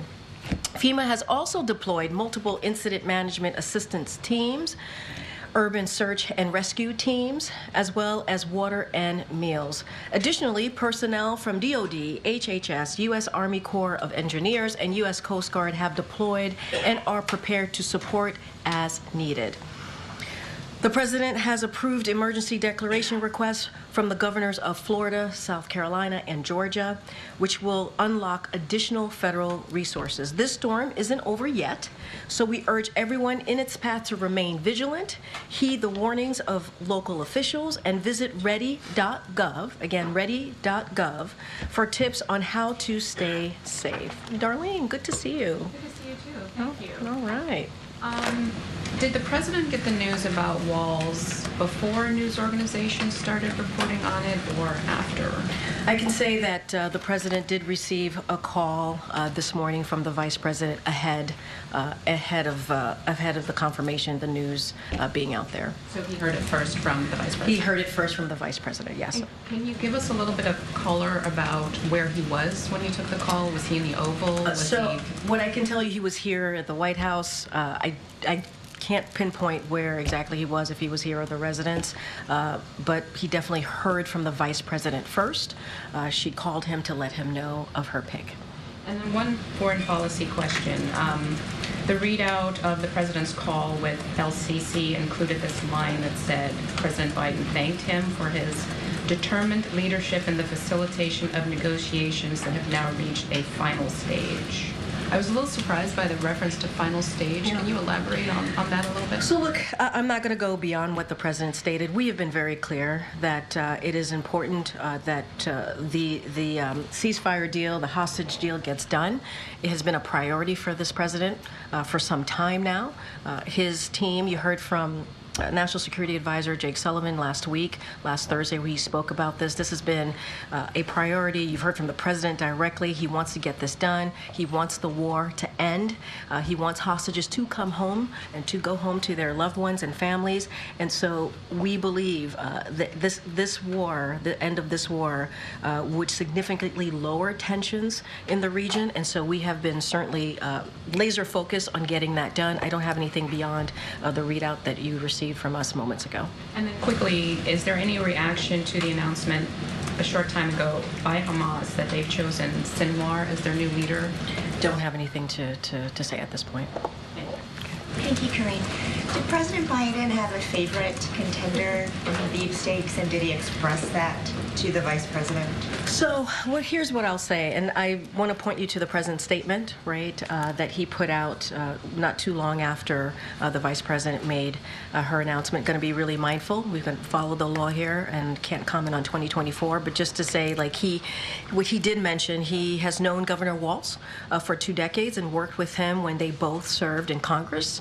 And then during the Biden-Harris administration in his capacity as governor of Minnesota, President Biden respects Governor Walz as a strong, principled, effective leader who fights for working people, someone who has never forgotten where he came from growing up on a Midwestern farm. President Biden respects Governor Walz's life of service, serving in the Army National Guard for 24 years and becoming the highest-ranking enlisted soldier to serve in Congress, serving his community as a teacher, as a high school football coach, and serving as governor where Governor Walz lowered the cost of insulin to $35, has fought to protect women's fundamental rights, ended junk fees, and cut taxes for middle-class families. The president is grateful that they have been able to work together to get those important priorities done for more, obviously, for the American people more broadly. Look, if you're asking me if the vice president sought the president's advice, she did.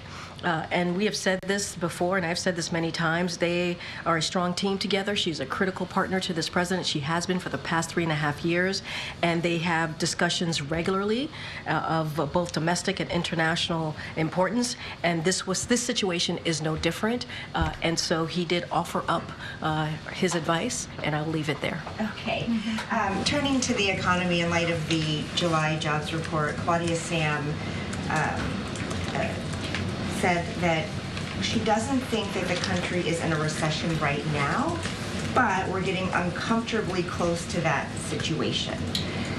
Does the president, his team, agree with that, and what are they doing to prevent that? So here's what I'll say, and just a couple of things at the top here. While we've seen some volatility, we admit that, we have seen that, our broader economy remains resilient. And we see that because of the data, obviously, that's been coming out over the past, not just couple of months, but the past couple of years. And what we have seen recently is consumers remain resilient and business investment remains strong.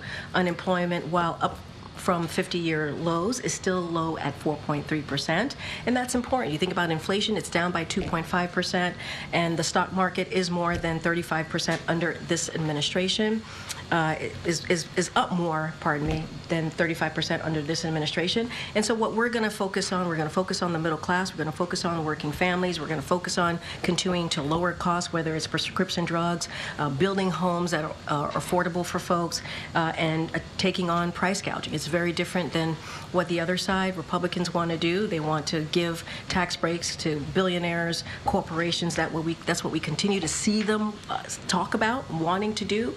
And let's let's not forget, they want to make sure that cut Social Security and Medicare. That is what they've been saying that they're going to do. We are going to, the economic team is going to continue to monitor the situation, but we believe that the economy remains resilient, and that's what's going to be our focus. Thank you. Hey, Karine, thank you. In the last hour, the Justice Department announced that a Pakistani man with ties to Iran was arrested for a plot to kill former President Trump. This plot was foiled.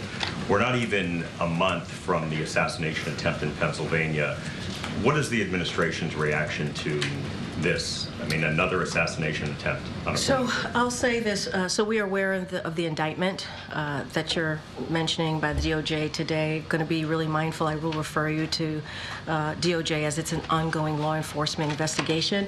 I'll add this, that based on DOJ's ongoing investigation, there has been no evidence to suggest that the individual named in today's indictment has any connection to the assassination attempt against former President Trump that happened in Butler, Pennsylvania. But anything else, that is something that I would have to refer to Department of Justice. What happened? I mean, this alleged plot. Look, we have said many, many times, and I want to be really clear because this is a DOJ, it's an ongoing law enforcement DOJ indictment, so I'm going to be really mindful. But we have said many times that we have been tracking Iranian threats against former politicians. We've been very clear about that. These threats arise from Iran's desire to seek revenge for the killing of Qasem Soleimani. We consider this a national and homeland security matter of the highest priority, We have repeatedly met at the highest levels of our government to develop and implement a comprehensive response to these threats. As part of the comprehensive response, we have invested extraordinary resources in developing additional information about these threats, disrupting individuals involved in these threats, enhancing protective arrangements and potential targets of these threats, engaging with foreign partners, and directly warning Iran. So we've been clear. We have said this for the past several months, for some time now, but as I just stated, we're aware of the indictment announcement today by DOJ. That is something DOJ to speak directly to on the specifics. If I may follow up on Iran just very briefly, Sure. And I appreciate it. Israel could be under attack any moment from Iran. U.S. troops in Iraq were injured yesterday. Why have we not heard directly from President Biden this week? We know he met with his team yesterday. Yep. We know today's VP Harris's big day, but he's still the president. Where is he? Well, here's the thing. You have seen the president. He has been very clear about making sure that we continue to try to de-escalate tensions. We just put out two readouts today, a readout yesterday, and our focus right now is to make sure that we continue to try to de-escalate tensions here, and that's what the president has been doing. He's been very focused on that, talking to our partners to make sure that we get that done. I was asked about, from that readout that we just put out, I was asked about the ceasefire deal and what the president, that last line that was pointed out to me. That is something that the president has been focused on, getting that done. I don't have anything beyond what we put out, but we're monitoring the situation closely. We want to make sure that we get to continue to have those de-escalation conversations. You had Secretary Blinken had a number of conversations with partners. The president, as I just said, speaking to King Abdullah, King of Jordan yesterday, and the leaders of Qatar and Egypt this morning. We put out a readout, and so that's what he's doing. That's what he's going to continue to focus on doing, is trying to make sure that we de-escalate tensions. So we expect to see him this week, because I know you guys haven't been putting out the schedule. We've been getting it the night before, so we are in a different time, as I've said many times before, and you will get to see the president. That I can say. Look, it is certainly the president's priority to make sure that we do everything that we can to protect our national security, right? To make sure that we have to do everything that we can to work with our partners. And de-escalating the tensions in the Middle East is certainly something that we want to make sure that we continue to do. I do want to mention, you mentioned Hezbollah attacks on Israel last night. I do want to add that while we do not believe the response has started yet, we remain concerned by the increase in violence, including the firing drones by Hezbollah into Israel, and we're going to continue to have those conversations to continue to try to de-escalate the situation that we're in. Okay. Karine, I know you're limited in what you can say about this, but does the president plan to physically campaign with the new Democratic ticket? again, as you just stated, I'm limited on what I can say about the president campaigning. You saw the president's statement. I kind of read a little bit from the statement today. I don't have anything else to add. The president has known, again, the running mate, nominee for vice president for some time, for a few decades. They have worked closely together on getting a lot of things done in the past 3.5 years, and he put out his statement. I'll leave it as that, and we will have more. The campaign will have more to share on what his political events will look like. Is it his intention to take time to campaign physically? The president, as he has stated, his intention is to focus on the American people, to deliver, continuing to deliver and build on the unprecedented successes, historic successes that he has had in the last 3.5 years with the vice president. That's his focus, and I don't have anything else to add as it relates to the campaign. That's something the campaign can speak to. In the foreign policy arena, you touched on this, but what more can you tell us about that suspected that rocket attack at the air base in Iraq that injured 7 personnel? So, there's been a lot of things happening, unfortunately. So I will say this: the United States condemns the attack on the al-Assad base yesterday. Our hearts go out to the service members who were injured, and we are hoping for a speedy recovery. We will respond to any attack against our personnel in a manner and place of our choosing. And I can say the president was briefed on the attack as it was underway, and the 7 members were injured in the attack. Thankfully, no one lost their lives, and we are praying for a speedy recovery for those service members. Karine, you mentioned de-escalation efforts. We are listening into the White House briefing. We are going to be taking a 2-minute break here on Live Now from Fox. After that, we have some breaking news to let you know about, as the Justice Department has unsealed a complaint revealing that they have arrested a Pakistani national on a charge for murder for hire as part of an alleged scheme to assassinate a politician or a U.S. government official on U.S. soil. We're going to be bringing you all the latest information coming up in 2 minutes. Stay with us.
Welcome back to Live Now from Fox, and we do have some breaking news. You are taking a live look at New York City, where earlier today a complaint was unsealed in Brooklyn charging a man, 46 years old, with murder for hire. He's a Pakistani national.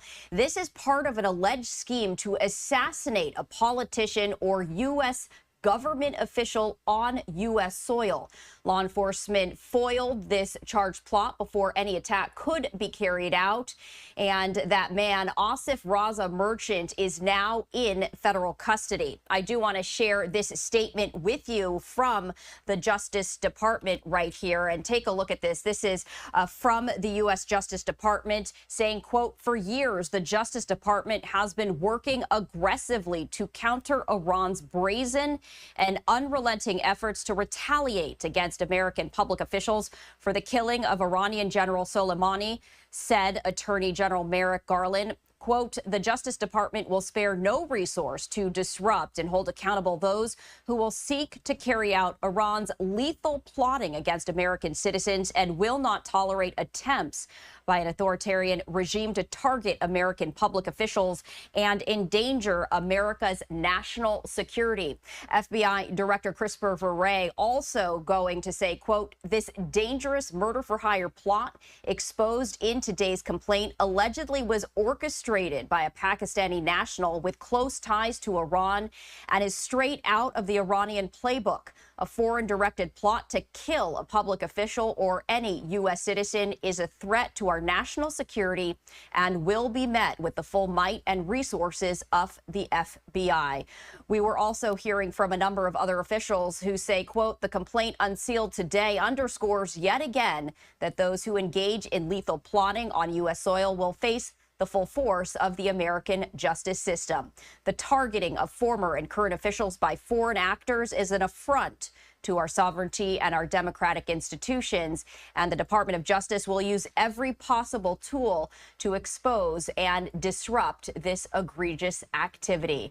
And of course, this comes as many countries are on high alert after Iran has vowed revenge and retaliation against Israel following a number of deadly airstrikes in which leaders of both Hamas and Hezbollah were killed. And so there is talk that Iran could retaliate any day, everyone on high alert. So we did want to bring you that breaking news as a Pakistani national with ties to Iran has now been charged with murder for hire. That is according to the Justice Department issuing that statement now. We will continue to follow the very latest developments as we do follow this breaking news story. You can count on Live Now from Fox from sharing all those details. I do want to now head back to the White House briefing as they did briefly touch upon this breaking news. There were a lot of different topics being spoken about, so we're going to head back there now live to Washington, D.C.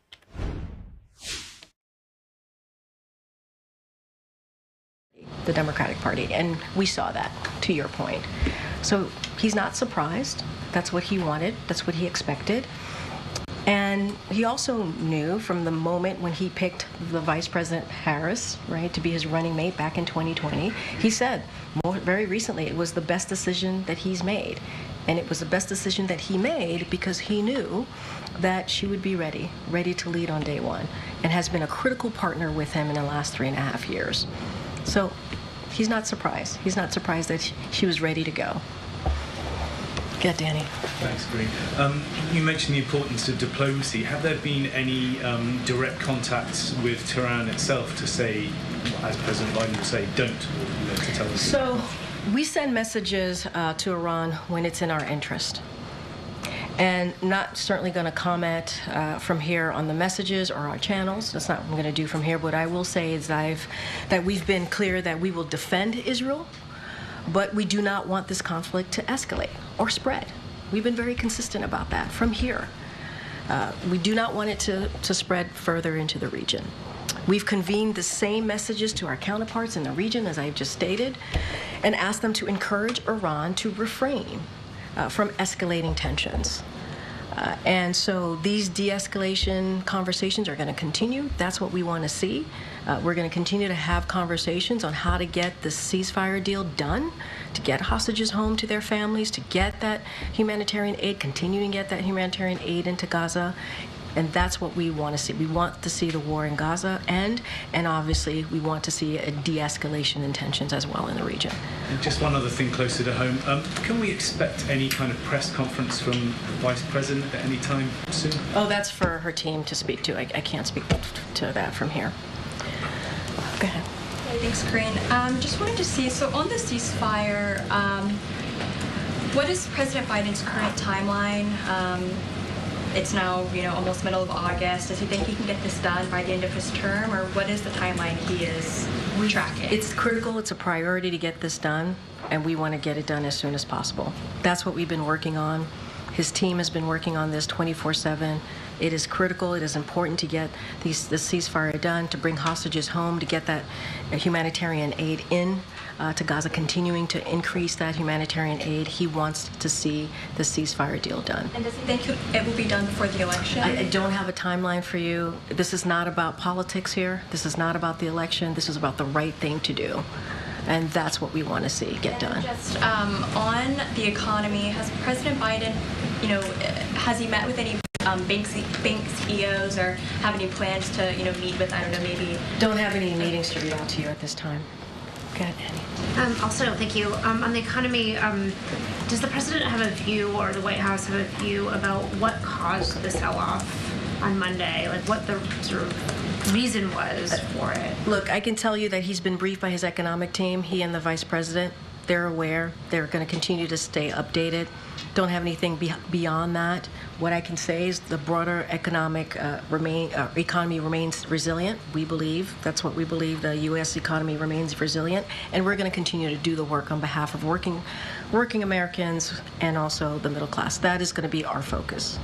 And then there are some economists who believe that there's been a shift to where inflation was a major concern, and this sort of moment triggered a shift to the jobs numbers and unemployment being more significant. Can you speak to that at all, whether the White House views there being like a ground shift going on?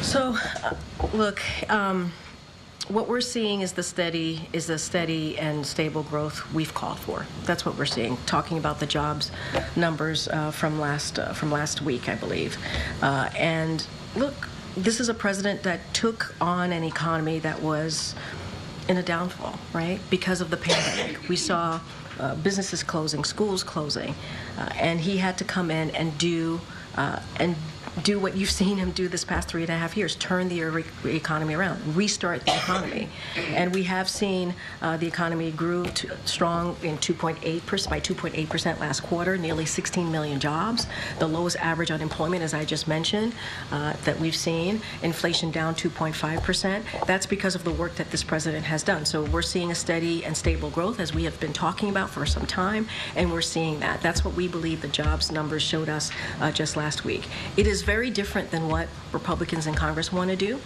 They want to cut taxes for corporations and billionaires. That's not what we want to do, right? We want to give a break to working families and middle-class families. They want to cut Social Security, Medicare. That's not what we want to do. You've seen this president who wants to protect Social Security and Medicare. So that's our focus. That's what we're going to continue to do. But we believe that we are indeed in a steady and stable growth, as we've been talking about, and the economic team is going to continue to monitor the situations that have developed over the last 24 hours or so. Okay. When it comes to the situation in the Middle East, what signs is the administration seeing that Iran is preparing to attack Israel? So look, we're going to continue to monitor the situation. I hope you saw the statement from the Department of Defense this past Friday on what they're doing with their force posture adjustments, preparing, making sure that we are giving Israel that increased support that they need. In the meantime, we're going to continue to have these conversations. We're going to continue to try to do everything that we can to de-escalate the tensions, hence the readouts that we put out today and also yesterday. That's going to be our focus. Anything else, I don't have anything beyond that, but we're continuing to monitor everything closely. Good, Emma. Thanks, Corinne. A couple questions for you. Now that Donald Trump is the Republican nominee, is he getting the intelligence briefings that it's traditional for presidential nominees to get? So that's something for ODNI to speak to. I would refer you to them. And then here at the White House, have you guys started the transition process, and who's going to be in charge of that? And why are you trying to kick us out already? We've got 5 months. It's a lot more work than people realize to pack up an administration. I don't have anything to share about that at this time. Okay. Go ahead. No, go ahead.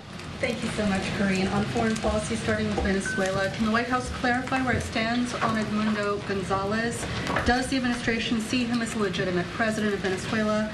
And if so, what steps are you taking or preparing to take to, legitimize him? So a couple of things. And I believe the State Department put out a statement just last week. So I'll say this. The United States has been in close coordination with regional and international partners following Venezuela's presidential election on June 28th and rapid declaration of the National Electoral Council that Nicolas Maduro won without evidence. This is a critical moment for democracy in our shared hemisphere. The opposition and civil society have published more than 80% of the tally sheets received from polling stations throughout Venezuela, which indicate that Edmundo Gonzalez Urrutia received the most votes by an insurmountable margin. Independent observers, pre-election and exit polls, and quick counts corroborated these results. The will of the people must be respected. At least 12 million Venezuelans courageously went to the polls despite significant challenges and exercised their democratic right to vote. Now is the time for the Venezuelan parties to begin a respectful, peaceful dialogue and discussions in accordance with their laws and the votes of the people to chart the path forward for a more democratic, prosperous, and also secure Venezuela. So I'd reiterate the United States' commitment to supporting this process of reestablished democratic norms in Venezuela and stand ready to consider ways to bolster these efforts jointly with our international partners. On Iran, and then I do have a question about Bangladesh, because of course it's very timely, but let me start with Iran. Pakistan said at a recent OIC meeting that they would willingly supply Iran with mid-range missiles if the war continues. Has the administration spoken to Islamabad about this, expressed concerns, and if so, what's the message? I mean, I think we've been very clear with our message, right? I've said, somebody asked me, how do we communicate with Iran? Obviously, we have our partners out there that does the communications. We have ways to do that. Obviously, I'm not going to lay that out. Other ways to do that, I'm not going to lay that out from here. But I think we've been very clear. We've been very clear in our support for Israel and making sure they have what they need to defend themselves. And I don't think that you can look at this administration and not know what the message has been and what we have been very clear about. And so when we send messages to Iran, it is within our interest, and I'll just leave it there. Okay, then quickly on Bangladesh, concerning events in Dhaka, has the White House reached out to parties in Dhaka, and what would you like to see happen next? So we're monitoring the situation in Bangladesh very closely. We have long called for respective democratic rights in Bangladesh, and we urge that the interim government formation be democratic and inclusive. We commend the army for the restraint they have showed.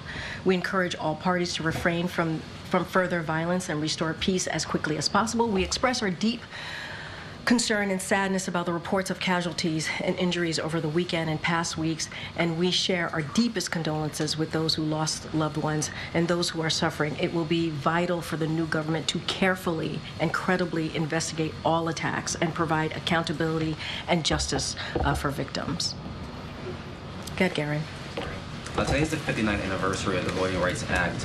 And data from the Brennan Center for Justice shows that since the Supreme Court struck down Section 5 of the VRA, voter turnout gaps between black and brown voters and white voters has continued to grow. Given President Biden's executive order on expanding access to voter registration, is there any update the White House can provide to that? And does the president see the issue of voting rights as a top priority? Does he believe that he can have some renewed efforts to get those bills passed in Congress? So look, as you know, today is the anniversary of 1965 voting rights. I believe the vice president put out called for a day of action today. So that's important to highlight the need, as you just stated, of federal legislation, and to also to encourage all eligible Americans to exercise their right to vote. I think that is something that not just obviously the Vice President and the President have spoken to since almost day one of their administration, when the President signed an executive order to do everything that we can from the federal level to make sure that voting is more accessible, more easily accessible to Americans across the country. And that is something that the President understands and continues to do everything that we can to make that happen. The John Lewis Voting Rights Advancement Act and the Freedom to Vote Act, that is something that we want to see get done. We have to see legislation. In order to deal with this issue, we have to see legislation. And so we're going to continue to call on that. Congress has to do everything that they can to protect our freedom to vote. And so it is part of our democracy. And so in the meantime, we're working to ensure that every eligible American can exercise their right to vote and have their vote counted. And I can assure you that is something both the President and the Vice President are committed to. And you saw that because of him signing the EO very early on in his administration, I believe on day one of his administration. Another question. Yeah. As the Vice President begins her battleground state travels this week, many black and brown Americans are still looking to learn more about the Vice President, particularly her work here at the White House. And given that, can you speak to the role the Vice President has played in advising or crafting some of this administration's signature equity policies, whether that be Justice 40 investments in infrastructure and climate, or investments in black businesses, et cetera? I mean, look, they're partners. The President and the Vice President have been critical partners. They are. They're partners in everything that has been done come out of this administration, the Biden-Harris administration. And you just mentioned a few things, right? You think about the CHIPS and Science Acts, the bipartisan infrastructure legislation, the PACT Act, all of these important critical legislation, the American Rescue Plan, Inflation Reduction Act. Those are legislation that she was very involved in. And at the center of those historical piece of legislation, you had equity. Equity was always at the center of that, making sure no community is left behind. And so she's been at the table. She has been giving voice to these critical decisions that they both made together. And they recognize that advancing equity is a generational commitment. That requires sustained federal leadership. That requires to make sure that we partner with our communities as well.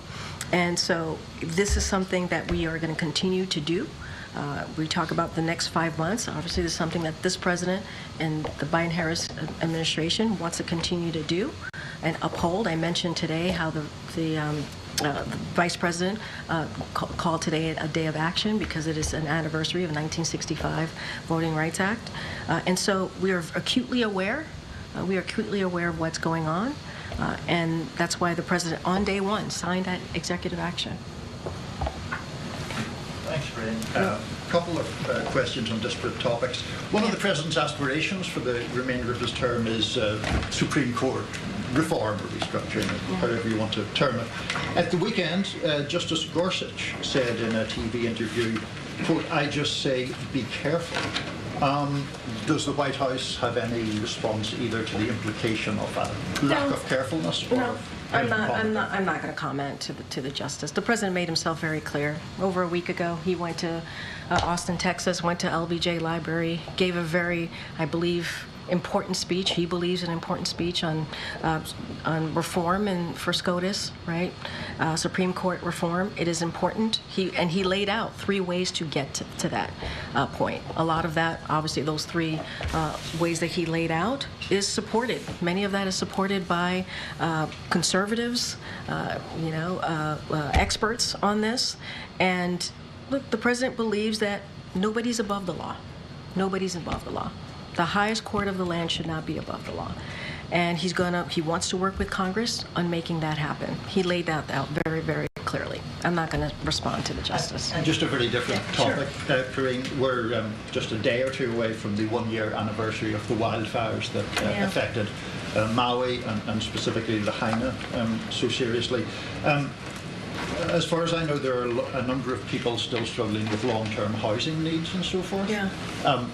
What's the federal government doing about that? So we want to take a moment to remember the 102 individuals whose lives were lost and thousands of survivors whose lives were changed, forever changed, because of what happened almost a year ago. In April, the temporary elementary school opened for the hundreds of students displaced by the fires, providing the students with the assurance they would have a school to return to by the end of the summer. FEMA continues to work closely with state officials. That is something, obviously, FEMA is committed to, and relocate survivors from hotel. This is a long-term process. We understood that it would not take, this would not take weeks or months. This is going to take some time. But FEMA continues to work on this. You have the U.S. Army Corps of Engineers continues to make significant progress. The president made clear when he visited Maui that this administration will continue to do everything that it can to make sure that people get back on its feet. It's a long process, but we're still there. I just mentioned the U.S. Army Corps, I just mentioned FEMA, and we're going to continue to do everything that we can to get folks back on their feet, but also do not want to forget the lives that were lost. If we were to see the president this week and he were to discuss what's happening on Wall Street, is there a direct message he could say to investors to prevent a future sell-off like the one we saw earlier? Look, I'm not going to speak to that directly. What I'm going to speak to is the economy as we see it right now, as we view it. It is resilient. That is what's important. I've laid out the data points of why we believe this economy continues to be resilient. We are going to focus on what matters to the American people also, which is make sure that we lower costs for them. That's going to be our focus. Our economic team, they're going to monitor everything closely. They're going to update the president and the vice president. And that's what we're going to focus on. Okay.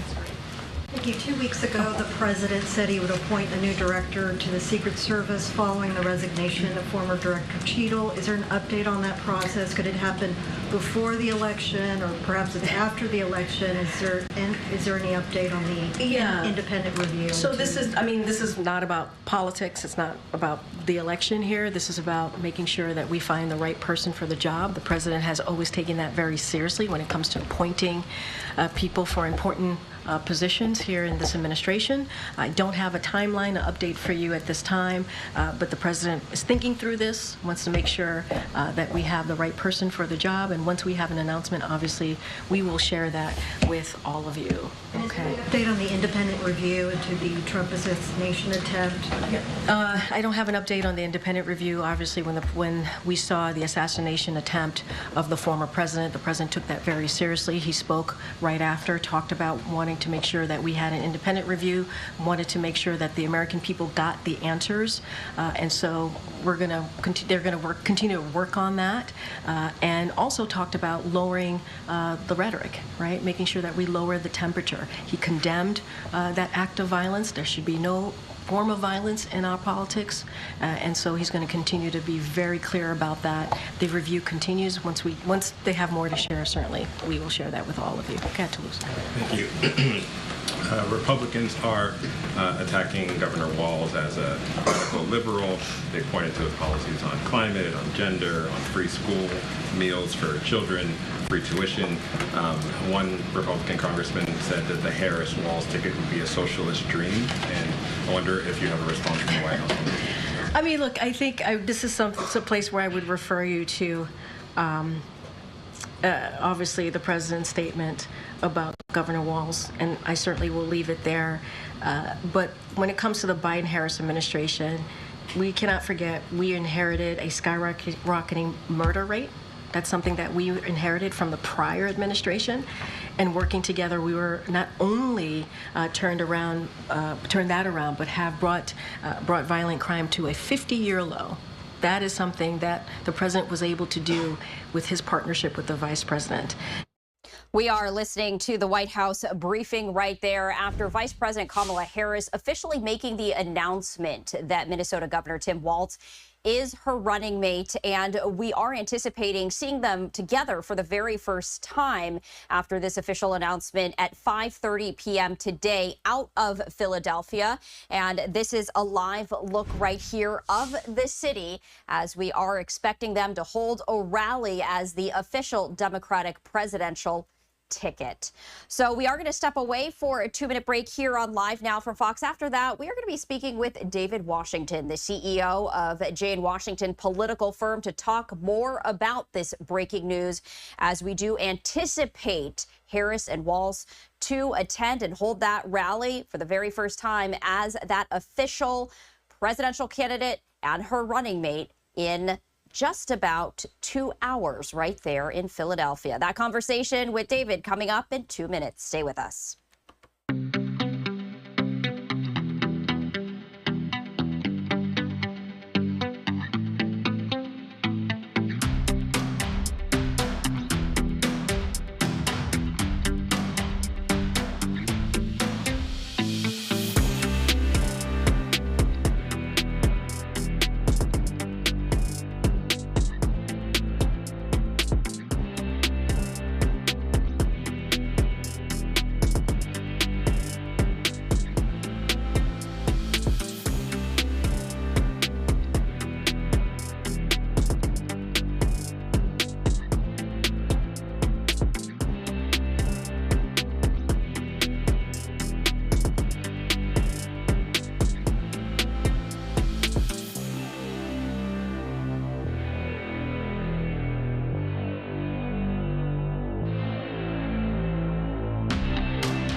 Monitored the video. They said they constantly monitored. People signed, swore to it in a document that they were doing their job. And then they had the audacity to say that people were checking the floors. They had came and checked the floors. If you checked the floor, unless you were blind, you would have saw him lying there on the floor unconscious. Right. So the cover-up in many ways is just as bad as the crime itself. And then you have a slap on the wrist. They've been reprimanded. If you lie on your job and people's lives are at stake, a reprimand is not enough. You need a termination. You need to send a message. You need to say that we're going to have whole-scale changes. We're going to have systematic changes. And you don't get that with a reprimand. You get that with a termination. If you lie about the care of the citizens that are in your custody, then you should be held accountable to the fullest extent of the law. I mean, the family... Our legal team, we're looking at, we have not ruled out that there may need to be criminal actions taken. Yeah. I mean, you are lying on the police record. The public has to trust the police records, the police documentation. And on this documentation, if Miss Joni would have relied on it, then her son's death would have been in vain. Yes. It would have been swept under the rug. And that is a constitutional violation on so many levels. You're talking about if you would have been doing your job when he first collapsed, you could have got him the medical attention that could have saved his life.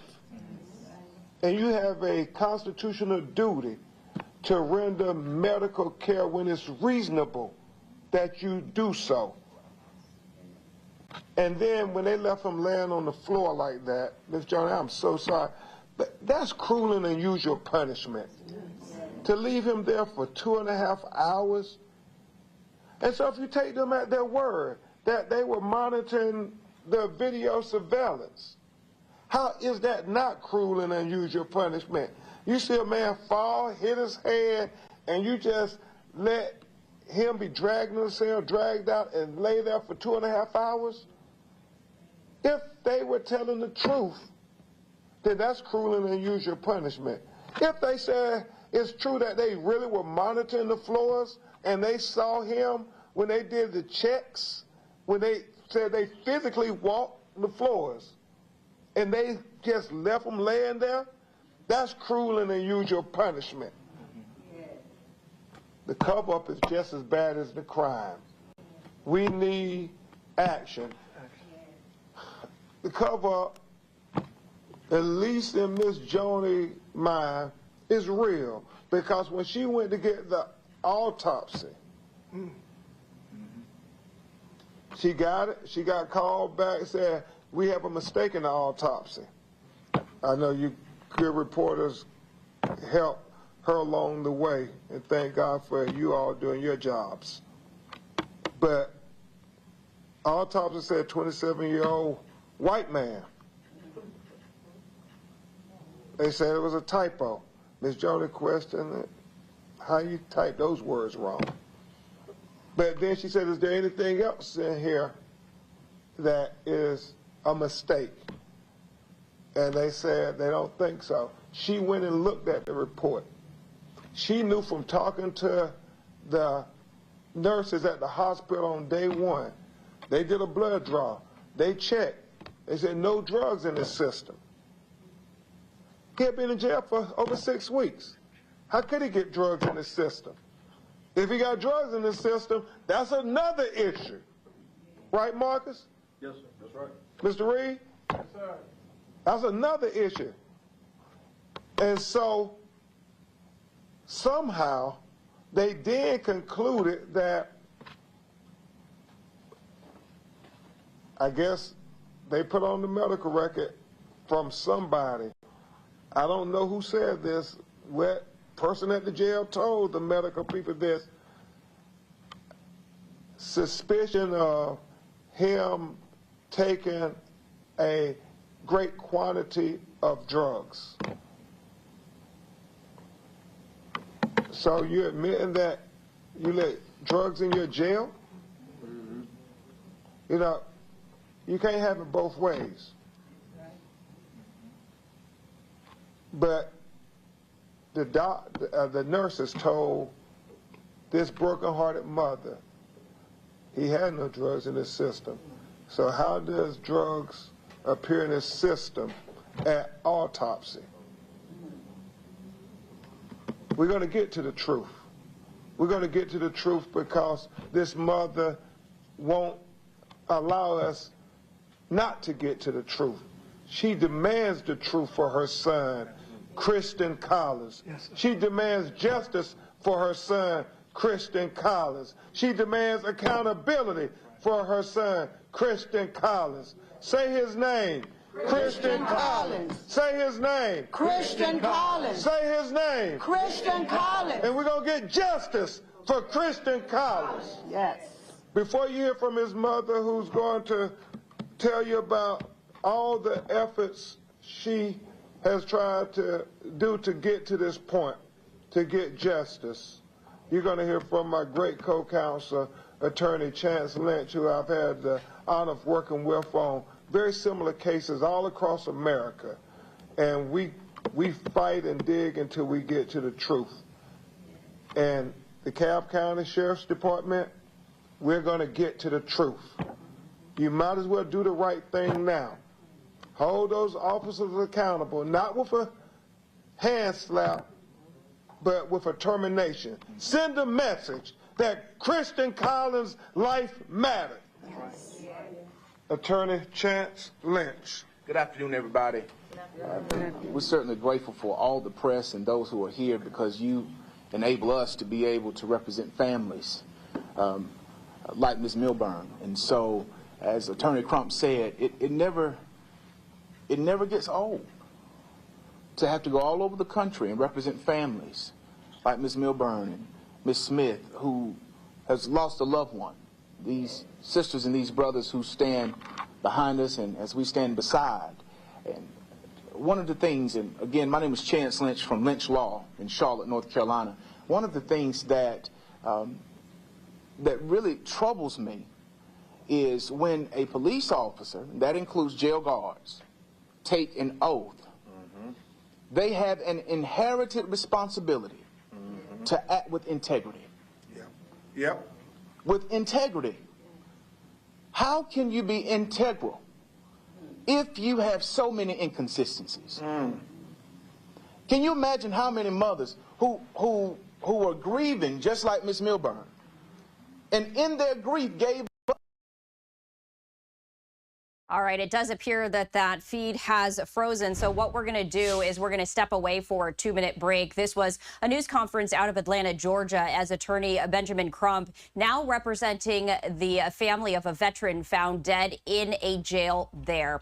We're going to step away for that 2-minute break. After that, we are going to be speaking with David Washington, who is the CEO of Jay & Washington political firm, continuing to follow that breaking news that Vice President Kamala Harris has now selected her running mate, Minnesota Governor Tim Walz. All of that conversation coming up after this break. Stay with us.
Welcome back to Live Now from Fox, and we continue to pose this question to our viewers right here. Is Governor Walz the right running mate for Kamala Harris? And we continue to gather more information. We appreciate everyone who has participated. If you haven't done so, you can always scan the QR code on the upper right-hand side of your screen to cast your vote. Right now, 61% of you say that Walz is a bad choice. 36% of you say that he is a good choice, and still 3%, that hasn't budged, saying that you aren't going to vote at all. To talk more on this, I do want to bring in David Washington, who is the CEO of the political firm Jay & Washington, to talk more on this. David, thank you for joining us. Thank you, Stephanie. I really appreciate the opportunity. Absolutely. So taking a look at these poll numbers, again, this is just a snapshot of some of the American voters right there. But what do you make of these results so far? 61% of the participating viewers here on LiveNOW say that Walz is a bad choice. 36% say that he is a good choice. You know, does that surprise you with that breakdown of percentages? I'm not too surprised. I don't know the methodology of the poll itself and who actually is responding. So there's a lot of guesswork here for me. However, I'm not surprised, given that Governor Walz is pretty much unknown to a lot of us. However, in my belief, Governor Walz is a good choice for the Harris ticket. Okay, so you say that, but I want you to back that up. Why do you think that he is the right choice? We've been hearing a number of names, right? We've been hearing Mark Kelly. We've been hearing Pennsylvania Governor Josh Shapiro. You know, a lot of qualities there. And then just in the past few days, we've seen Governor Walz's name really pop up as one of the front runners. What makes him the best choice? Sure. Well, first of all, Governor Walz compliments candidate Harris, Vice President Harris, and the message that she will be putting forward. Governor Walz aligns pretty much on the same page with Vice President Harris when it comes to reproductive rights, when it comes to assistance to families and children, when it comes to the climate. Governor Walz is right there with Vice President Harris. And so this is a good choice for the Harris ticket. Governor Walz, though, not without his baggage. I mean, there was, you know, the George Floyd protests and the riots that happened under his watch. Many critics say that he might be too extreme. So when we're talking about trying to appeal to maybe even more moderate voters, would he be the right choice, or is Harris really doubling down on that more progressive stance as she's trying to court potential voters? Great. Stephanie, you just said the words doubling down. She is doubling down on her liberal agenda. And for her naysayers, the opponents to her agenda, they have a lot to work with. Again, like you said, Governor Walz is the governor of Minnesota. He was the governor during the time of the George Floyd uprisings in Minnesota. That was ground zero. Governor Walz aligns directly with the Harris agenda, the Biden-Harris administration agenda. And so this gives plenty of the conservatives, Republicans, and more importantly, former President Donald J. Trump and J.D. Vance material to message against the agenda that they've been warning America about. A lot of supporters of Walz say he's a plain-spoken guy, right? He doesn't try and use fancy language. He appeals to the common person. So today really is going to be that first national stage where we see him and Harris together officially as a presidential candidate and running mate. What, as a political analyst and expert, you've worked with so many candidates, what would you recommend? What needs to be really shown to the American public in order to make that strong impression? That's a very good point. For Governor Walz, he has to show that he is the everyman. He is the everyman that Midwesterners can identify with. And taking it further, the everyman that the middle, the moderates can identify with. His upbringing in Minnesota, Nebraska, if I remember correctly, living in a small town, being a teacher, a congressman, and now a governor, he has a very compelling, and that's oftentimes a very humble story. And so being able to communicate that in his messaging as he's on this, as they are on this, on the campaign trail, talking to voters in the battleground states is very important, not only to show voters and American voters in general that he's just like them and that there's nothing that someone from humble beginnings can accomplish as he did that anyone else can do. Walz really hasn't had that high profile as maybe some of the other potential running mates like Governor Josh Shapiro. Does that help him or does that hurt him as we're now just months away from November? I was hoping for Governor Shapiro because Governor Shapiro has been out there. He comes from a battleground state, and I believe that it was very important to tap Shapiro because of the fact that Pennsylvania is definitely in play. However, it's Governor Walz's time to shine, and now he has to get familiar to the American electorate. And that's going to take a little time. It's going to culminate at the Democratic convention. But this is the period where Vice President Harris, Governor Walz can ride the enthusiasm that Vice President Harris has created. And now with her pick for Walz as her vice president pick, they can ride this and get America familiar with him and show America that, again, he's the everyday man. David, as always, we appreciate you hopping on here on Live Now from Fox. Thank you, Stephanie. I appreciate it. And we are expecting Walz and Harris to make their debut, their political debut at 5:30 p.m. today Eastern Time in Philadelphia as they hold a joint event, the first one that they will be holding. Of course, you can count on Live Now from Fox to bring that to you live, raw, and unfiltered. I'm Stephanie Quinu. I'm going to take a 2-minute break. On the other end, Andy Mack. He is going to be your host, guiding you through a number of hours of live events, top stories, and headlines. Stay with us.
All right, welcome back in year 2 Live Now from Fox. I'm Andy Mack. I appreciate you joining us. And the tickets are set. The stage is set for the November election. We are learning here earlier today that Vice President Kamala Harris, the presumptive Democratic nominee on that side of the aisle, has picked Minnesota Governor Tim Walz, and a lot of different reaction coming in about this pick, as notably over Josh Shapiro, the Pennsylvania governor, as they will host their first rally together as a complete ticket a little bit later on in just about an hour and a half in Philadelphia. I do want to put up just this tweet here on Live and Now from Fox News. The decision is in. The 60-year-old former congressman is the second term of Minnesota's governor, serves as the chair on the Democratic Governors Association. We're following it in full here on Live and Now from Fox. And like I said, we were hearing different reactions, including from the VP candidate on the other side, J.D. Vance, high atop before landing in Philadelphia for his own rally. Let's listen in to what he had to say earlier today. Look, we're here in Philadelphia to highlight the Americans who have suffered under Kamala Harris's policies, especially Kamala Harris's border policies. To remind you, she, on day one, suspended deportations, proposed mass amnesty for millions of illegal aliens. She stopped construction of the border wall, and she stopped the Remain in Mexico policy that had kept a lot of Americans safe. Now, today we're going to talk to a lot of Americans who have suffered and had children and loved ones who have died because of these border policies. It has led to record fentanyl overdoses in our country. It's led to a lot of migrant crime from people who shouldn't even be here. And it's, of course, driven up the price of housing for a lot of Americans who shouldn't have to compete with 20 million illegal aliens for scarce homes. Obviously, the big news of the day is that Tim Walz has been nominated as the VP, or is now the presumptive nominee, I should say, for Kamala Harris. My view on it is it just highlights how radical Kamala Harris is. This is a person who listened to the Hamas wing of her own party and selecting a nominee. This is a guy who's proposed shipping more manufacturing jobs to China, who wants to make the American people more reliant on garbage energy instead of good American energy, and has proposed defunding the police just as Kamala Harris does. I think it's interesting, actually. They make an interesting tag team because, of course, Tim Walz allowed rioters to burn down Minneapolis in the summer of 2020, and then the few who got caught, Kamala Harris helped bail them out of jail. So it is more instructive for what it says about Kamala Harris, that she doesn't care about the border, she doesn't care about crime, she doesn't care about American energy, and most importantly, she doesn't care about the Americans who have been made to suffer under those policies. I'll take a couple questions, then we're going to hit the road and go to this press conference. Yeah. It would show that it's anti-Semitism, the reason why you believe Kamala Harris didn't choose Josh Shapiro instead of that. Well, it's not what I believe. It's what the Democratic leadership has said. Many people said repeatedly that the reason Kamala Harris was going away from the Josh Shapiro selection is because they were worried about anti-Semitism. They were worried about certain voters. They were worried about some of the leaders and the grassroots activists in their party wouldn't take a Jewish nominee. I think it's despicable. I think it's disgusting, but that is right out of the words of many members of the Democratic leadership. And so now we have Tim Walz, but again, most importantly, we have Kamala Harris. Her policies have been a disaster, and they will remain so if the American people give her a promotion. Senator, have you or Governor Walz reached out to one another? I know when you're going to debate, you guys have reached out. I actually, on the way to the flight in Cincinnati, I guess in northern Kentucky, I actually called Tim Walz. I left a voicemail. I didn't get him, but I just said, look, congratulations. Look forward to a robust conversation and enjoy the ride. And maybe he'll call me back. Maybe he won't. Yeah. Senator, excuse me. Yeah. The governor and Vice President Harris are expected to take a battleground state tour in the next couple of days. Sure. Former President Trump won't be making a public campaign appearance until Friday in Montana. Is that a missed opportunity? No, look, I think I'm making a number of public appearances over the next few days just to drive home the fact that Kamala Harris's policy have been such a failure for normal Americans. I know the president's very busy over the next few days. One of the things you've got to do is, of course, get out there and speak to people and speak to reporters. A final thing that you have to do, of course, is raise the resources, and I know the president's very busy doing exactly that. So he and I are taking a divide and conquer strategy to this campaign. Sometimes we obviously do events together, but I think we're going to use the fact that we have two people who can both get out there and prosecute a message. We're going to hit the road, but I really want to make just one final observation. I know most of you. I like all of you as people, or at least I like the ones of you that I know. I think that you guys have got to do a better job at actually forcing Kamala Harris to answer questions. This is a person who's been the presumptive Democrat nominee for 16 days. She hasn't taken a single real question from a reporter. The American people deserve to get to know the people who want to lead them, and I think it's shameful for Kamala Harris, but increasingly for the media, that she's taking a basement strategy of running from reporters instead of getting in front of them, answering tough questions about her record, and letting the American people know who she is. President Trump and I take hostile questions, we take non-hostile questions, we get out there and talk to people because we respect the American people enough to want to persuade them and not to try to run from them. So I think you guys got to do a better job. That's my humble opinion. All right, that was J.D. Vance there, the GOP VP candidate on that Trump-Vance ticket. We do know now that it's a Harris-Walz ticket on the other side heading into November.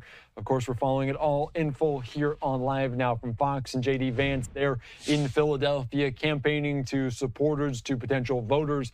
We're also expecting to hear from the full ticket, Harris and Walz en route right now to Philadelphia. Live picture right there in the city of brotherly love. We did see the arrival of VP Harris just a little bit ago alongside the second gentleman, Doug Emhoff, getting off Air Force Two, heading to this rally. It's supposed to get going around 5:30 Eastern or so, but a picture from just a little bit ago of Harris after making that call earlier on today to Walz to solidify that ticket in full. All right, let's continue on here on Live Now from Fox and bring into the conversation to learn more about what this VP pick means. We're going to be joined right now by Richard Benedetto, American University professor, former White House reporter. Thank you so much for joining us here on Live Now from Fox. And it was maybe a little bit of a head fake as the rally held in Pennsylvania today, picking the Minnesota governor. What do we make of what Walz brings to this ticket? Well, what Walz brings to the ticket is a Midwestern attitude, a chance to pick up states, do better in Wisconsin, battleground state, Michigan, a battleground state. Pennsylvania is an important state, which I'm not sure he provides much to help there, but Josh Shapiro, the governor of Pennsylvania, who was considered one of the leading candidates for the vice presidential slot, did not give it. And I think that that's an interesting thing to talk about and speculate about. Yeah, no, that is exactly. And people were reading maybe between the lines by the location of this pick and the fact that it wasn't Shapiro as well. Is that in your eyes, a detriment to trying to win Pennsylvania? Because you imagine Shapiro is still going to go out and campaign, even though he's not on the ticket. But does that hurt her chances as the Democratic Party in Pennsylvania to win a key battleground state? Well, I'm not sure it hurts her chances, but I think that it sort of makes it a little more difficult. They'll have to work on Pennsylvania a little harder than they would have to had they had nominated Josh Shapiro. I think there's a lot of disappointment in Pennsylvania, and I think that looking at why she didn't pick him is an interesting question. I think that if I were still reporting and I was covering this, I'd be looking into the reasons why this wasn't a pick. And what if facts and factors influence that pick.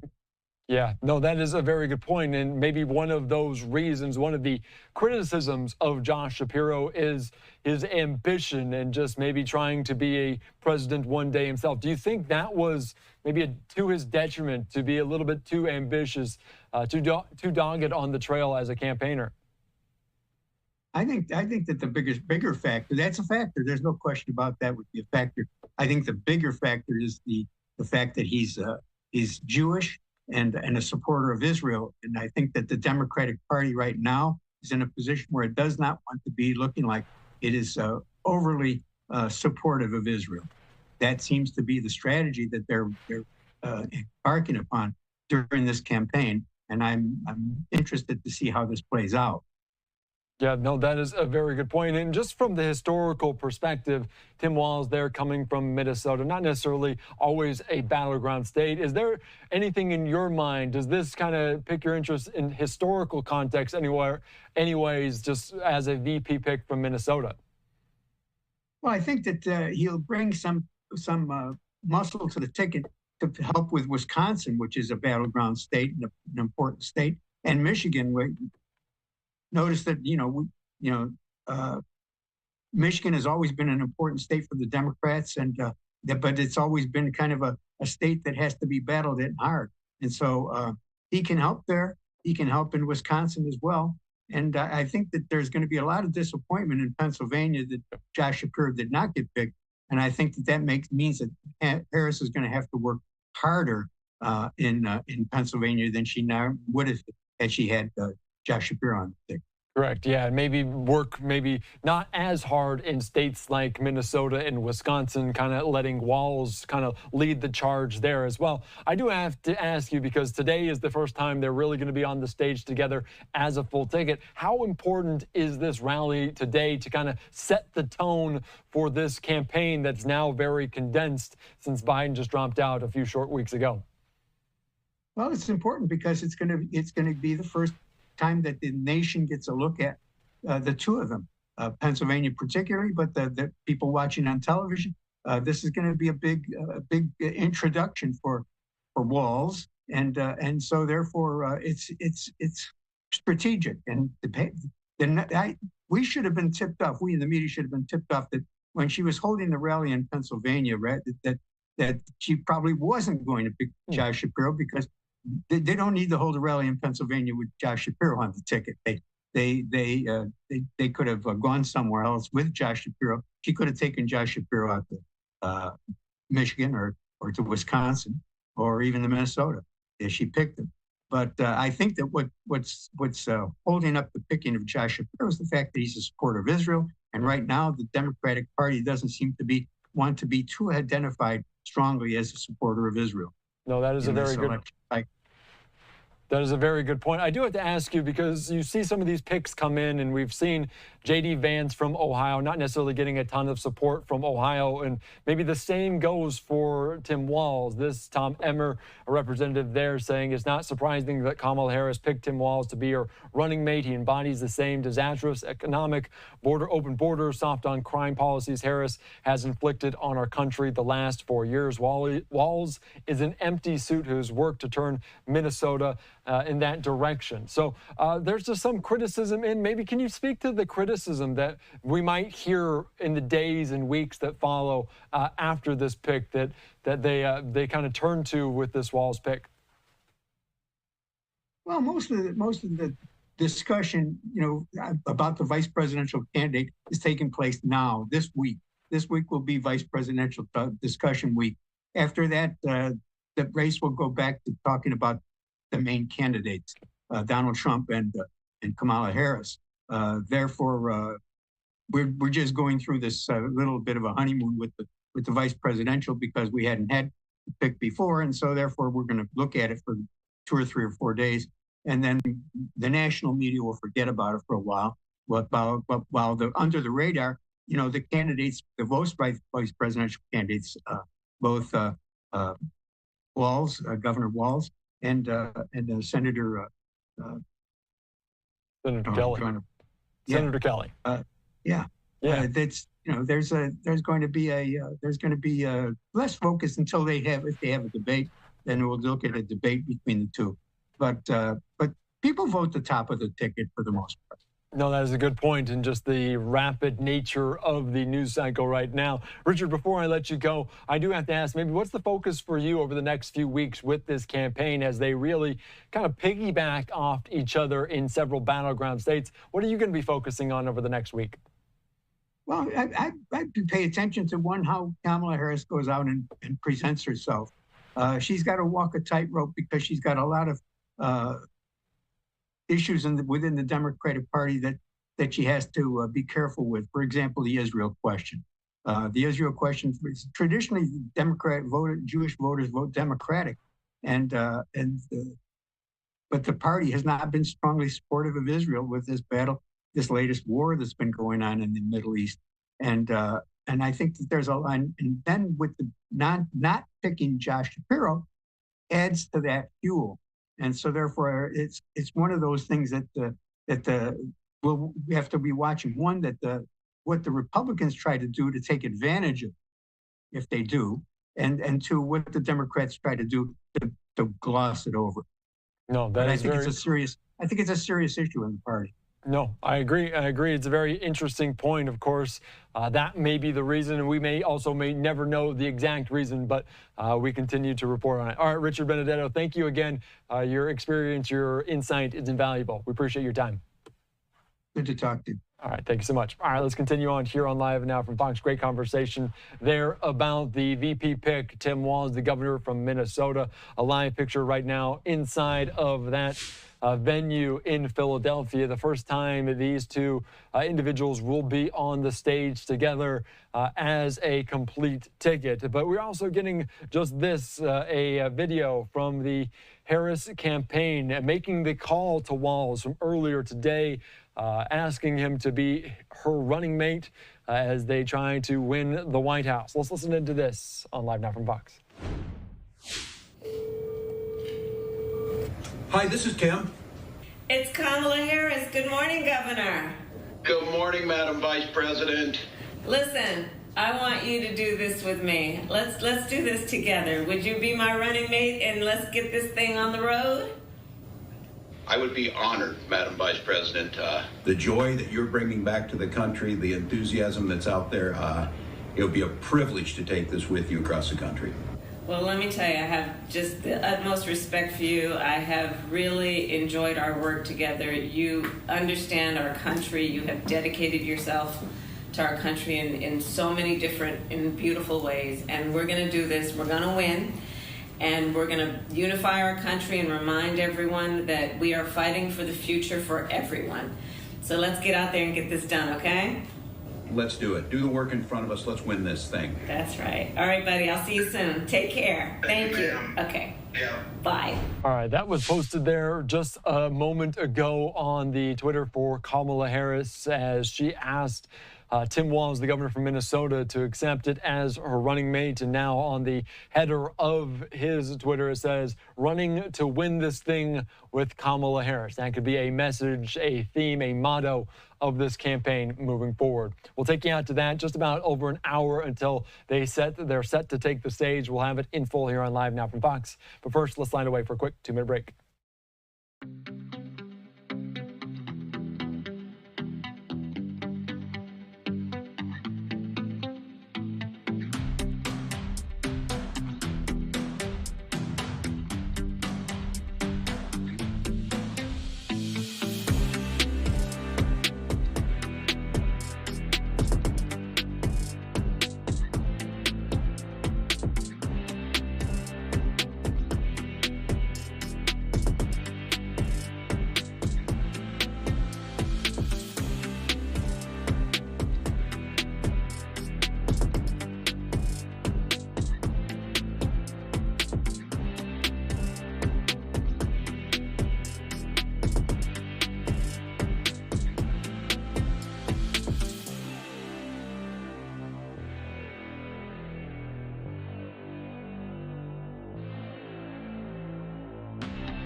All right, welcome back in here to Live Now from Fox. A live look there in Philadelphia as VP Harris alongside her now running mate Tim Walz expected to take the stage in just about 75 minutes or so. We'll take you out to that in just a little bit. But this continues to be the theme over the next several weeks as these two campaigns crisscross the country and somewhat piggyback off each other in several battleground states. They'll be in the same city multiple times over the next week or so, and we'll continue to follow it. Let's take you right now, though, out to J.D. Vance from earlier today in Philadelphia as well, holding this campaign rally. Let's listen in to what he had to say.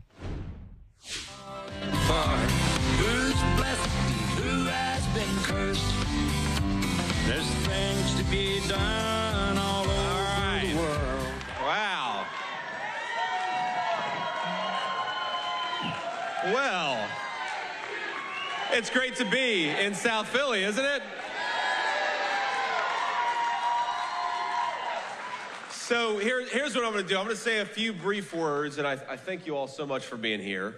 I'm going to introduce some folks who have been affected by Kamala Harris's disastrous policies, because I think it's important to put a human face on the disaster that has been Kamala Harris and to remind the American people this is why we need President Donald J. Trump, because normal people benefit when he's the President of the United States.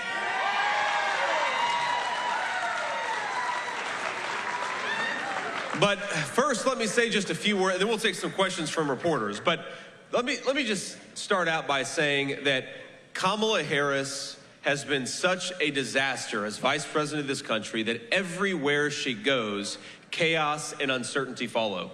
We have got a war in Europe. We have got a war in the Middle East that threatens to spiral out of control. We've got chaos in the world financial markets. Everything that Kamala Harris touches has been a disaster, and we have got to kick her out of the United States government, not give her promotion.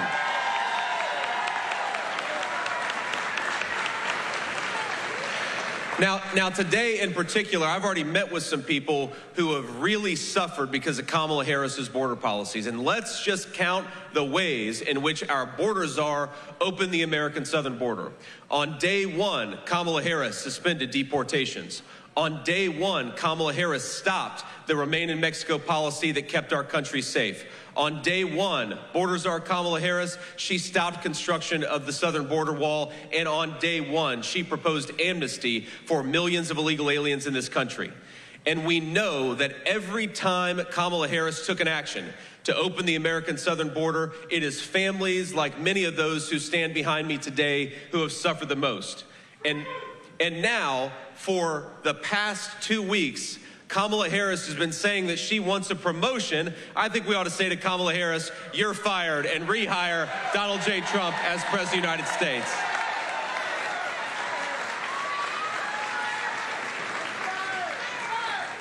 Now, I want to get everybody's name here, but before I do, I just want to say I'm not going to be able to introduce everybody I've spoken to just this morning and early this afternoon.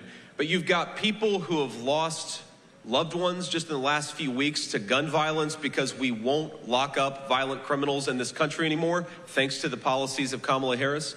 You've got children who have been orphaned, who have been bouncing around foster homes because Kamala Harris's policies allow this terrible fentanyl into our country that orphan these poor kids.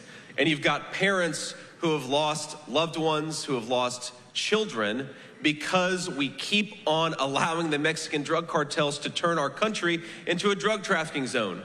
It is normal people who suffer when Kamala Harris refuses to do her job, and it is normal people who stand to benefit the most when we re-elect Donald J. Trump, President of the United States. And that's what we're going to do, right?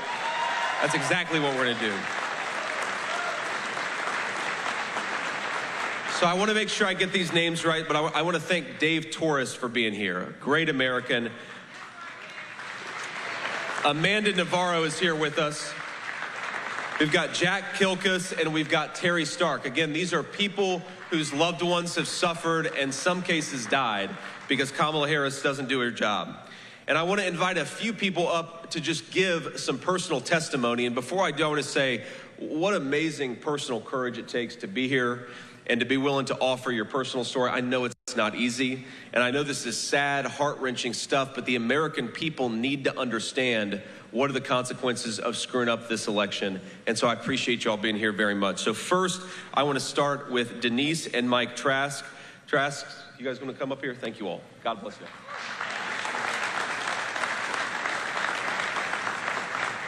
Thank you for having us today. Our daughter Jacqueline is the oldest of our 5 children. Jack was always a fearless, free spirit who was full of adventure and sometimes mischief. I'm proud to selfishly boast that we've raised our kids with good morals, values, and kind hearts. We are a God-loving and God-fearing family that never would have imagined we'd go through the devastation and torment of addiction. Yet here it was, directly impacting our lives. It crept right under our front door into our home and had no regard that our baby was a good girl, that our family was a grateful and prayerful unit, or even that my own husband was a Philadelphia narcotics officer. We learned fast that addiction knows no race, no religion, no economic status, and has no limits. It was devastating to endure, the most helpless thing imaginable as her parents. We tried any and everything possible. After a few years of complete hell, Jack reached her bottom. She admitted herself into an amazing program called FRAT, First Responders Addiction Treatment, at the Livingren Foundation.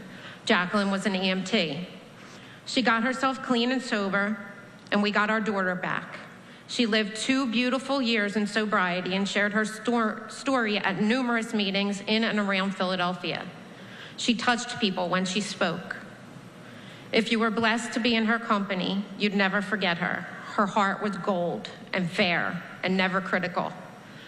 Life was amazing once again for Jack and for our family.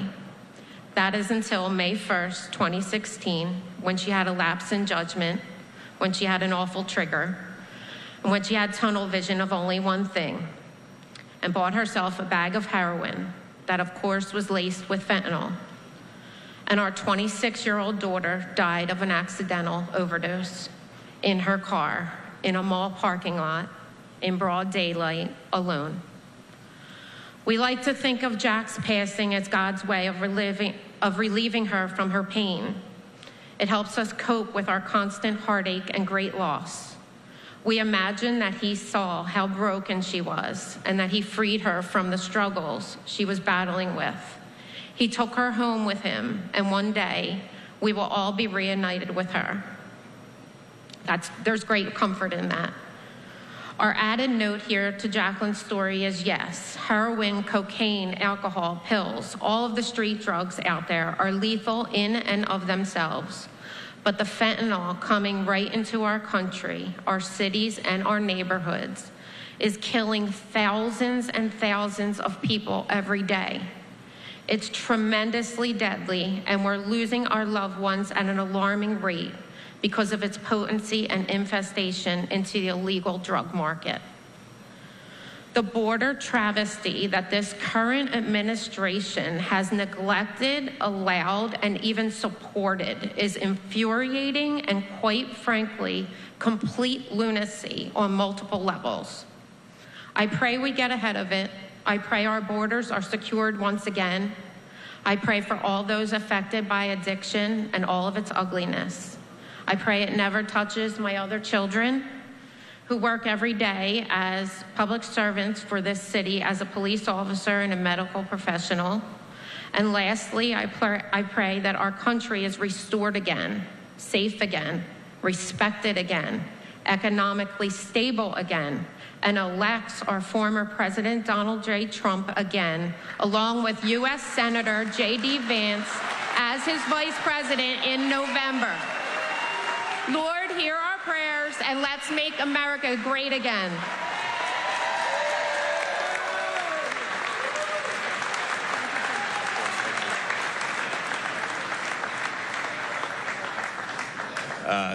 Thank you both so much for that testimony. And I now want to introduce Geraldine Briggs, who again is another American who has suffered because of these terrible policies that we have. So thank you to the Trask for your incredible courage.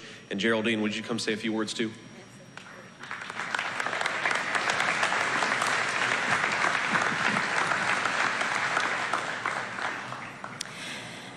I would just like to start by saying thank you in advance for listening with an open heart and not a dismissive ear. As a young melanated woman from Philadelphia, I feel compelled to address the opioid crisis that is affecting our communities in Philadelphia, and a city that I love has been impacted by crime. I've watched an incline in numbers of homeless people, drug addicts, and murderers than ever before, dare I say it, since President Biden has been in office. Democrats' soft on crime policies have led to the city I once knew to become unrecognizable.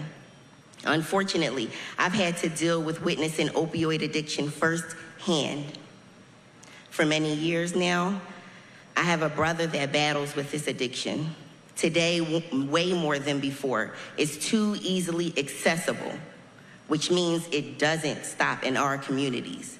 These are not racially profiled drugs. The rehabilitation centers prove that. This crisis knows no demographic, income, family history. It affects millions nationwide. Democrats claim to have cleaned up the streets in Philadelphia, but it has not worked.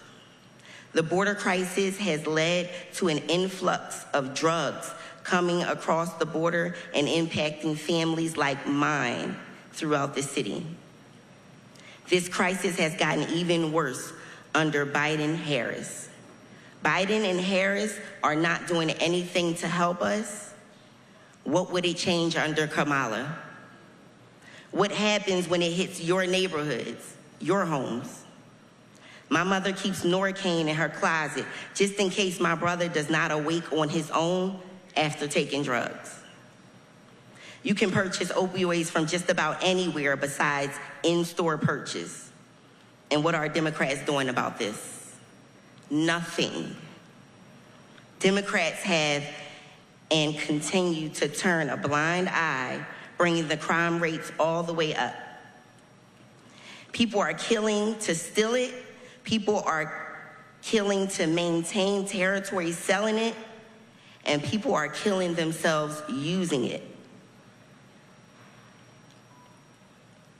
I'm sorry.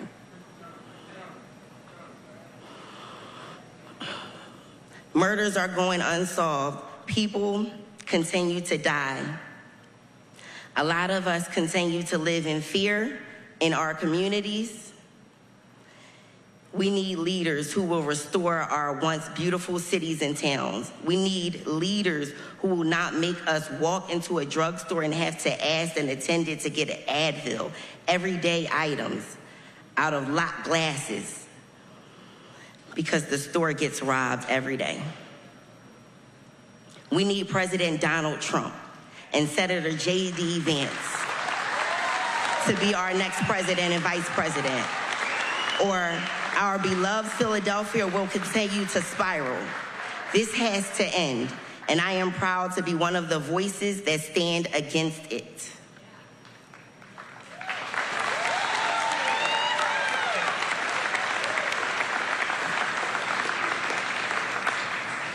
Thank you, Senator Vance, I'm sorry, and thank you, Donald Trump.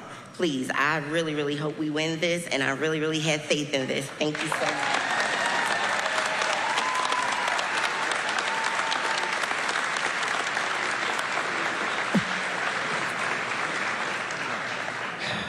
It's tough not to admire the courage of the two families behind me, but I have to ask, why is it necessary?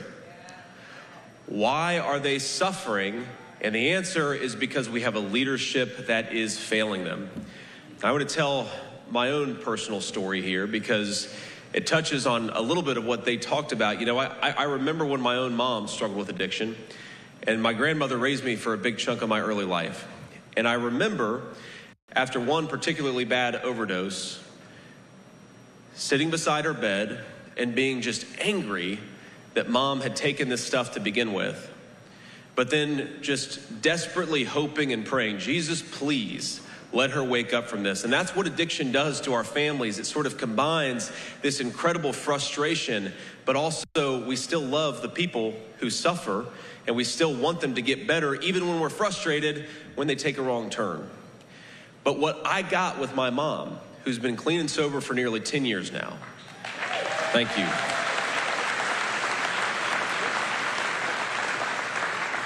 And hearing these stories, I almost feel guilty that I got it, but I'm so grateful that we got that second chance with my mom, because now I've got, my oldest kid is 7 years old, and the only thing that he knows about mom is that she's the best grandma a boy could ask for. And I want more of you and more of the families here in Philadelphia to get that second chance with a loved one. I want them to have another opportunity to get back on that horse and get clean, knowing that sometimes they're going to fall off the horse, but we want to give them another opportunity to get back on. All right, you're just listening in there. J.D. Vance making these remarks in Philadelphia. And coming up in just a little bit, just about exactly an hour, we'll hear from Harris alongside her new running mate, Minnesota Governor Tim Walz. A picture inside of that venue. Some speakers leading it off, getting the crowd warmed up here on this Tuesday afternoon. Let's sign away for a quick 2-minute break.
All right, welcome back in here to Live Now from Fox. I'm Andy Mack. All eyes are on the top of the ticket, especially on the Democratic side, as Kamala Harris expected to talk alongside her new running mate, Tim Walz, at this venue in just about an hour there in Philadelphia, Pennsylvania, a very key battleground state. But let's not forget about all of the down ballot races, including primaries that we continue to cover, as a progressive squad member faces a tough race in Missouri's 1st district primary tonight. Incumbent Representative Cori Bush fights to keep her seat in Congress up against a very tough challenger. We're going to joined right now in St. Louis by Fox's Kennedy Hayes. Kennedy, thank you so much for joining us, and give us kind of a breakdown. What are we looking at and what Democrats are voting at tonight?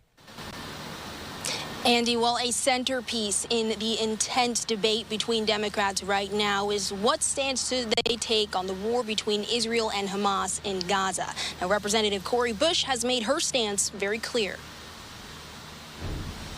Pro-peace, pro-humanity, anti-war movement seeks to end the Israeli government's genocide in Gaza, and they are protesting their university's complicity in these mass atrocities, including Netanyahu's ongoing invasion in Rafah. As we continue to witness the devastation and genocide unfolding in Gaza, I remain a steadfast voice for peace. Bush's top competitor, prosecuting attorney Wesley Bell, feels differently. Bell set himself up as more of a moderate pro-Israel alternative and says he wants a solution for both states. Bush is the second so-called squad member to fight in a highly competitive Democratic race since United States Representative Jamal Bowman lost his primary in New York last month. Like Bowman, Bush is competing against heavy outside spending. Bell's campaign is funded by a political action committee affiliated with the American Israel Public Affairs Group. group. It's spending more than $8 million to unseat Bush, and the same organization spent nearly $15 million against Bowman, according to federal campaign finance records. But we know Bush has several key Democratic endorsements, including House Minority Leader Hakeem Jeffries in New York, House Minority Whip Catherine Clark of Massachusetts, and California's Democratic Caucus Chair Pete Aguilar. The endorsements matter because Bush faces multiple investigations into her campaign finances, and Bowman lacked that kind of ground support. Now, both candidates, Bush and Bell, do share similar interests when it comes to some issues, such as ending Missouri's total abortion ban. So this could be a tight race when polls close at 8 p.m. Eastern. In St. Louis, back to you, Andy. All right. Thank you so much, Kennedy. Great reporting. A very key there. Primary tonight in Missouri. And I do have to ask you, because all the talk is around Tim Walz being picked as the running mate alongside Kamala Harris. Walz, somewhat progressive. That's maybe what the Democrats are leaning into as well. Have you heard from any maybe voters about that? Are they reacting to it as they go to the polls for this primary? I actually have not heard from voters yet, but I can tell you we just heard from Bush. She's here at this polling location I'm at right now, Barack Obama Elementary School, volunteering, and we asked her what she thought of Harris's pick for running mate, and she said she approves and she likes many of his policies. All right, very good. Thank you so much. Great reporting, Kennedy. I appreciate your time here on Live Now. Thank you. All right, thank you so much. All right, let's continue on. A very key race there in that primary up against a challenger, Representative Cori Bush. So we'll see what happens a little bit later on tonight. And of course, we're continuing to monitor this. Right now on the stage is the Philadelphia mayor. We're going to slide away for a quick 2-minute break, and then we'll get out to her remarks after this.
Welcome back in here to Live Now from Fox. I am Andy Mack. We're learning, maybe to the surprise of some in Philadelphia, that it would not be Pennsylvania Governor Josh Shapiro on the ticket alongside Kamala Harris. Instead, Minnesota Governor Tim Walz is there, now the running mate. And one of the vocal supporters of Shapiro was the Philadelphia mayor, saying she was rooting for him the way that people in Philadelphia root for the Phillies, root for the Birds, root for the Flyers and other sports teams. A very passionate city. Let's take you, though, out to her comments ahead of Kamala Harris there, introducing her running mate really to the world for the first time. Let's listen into what she has to say on the stage. That our Democratic nominee for President of the United States had made her vice presidential pick that we are all super excited about. Let me hear you say Harris-Walz. But they were looking for something. and I knew what they were looking for. On today, Democrats, we must take a page out of my grandmother's book, that domestic worker from South Carolina, and remember that our Democratic nominee has spoken, and that's it, period, end of story.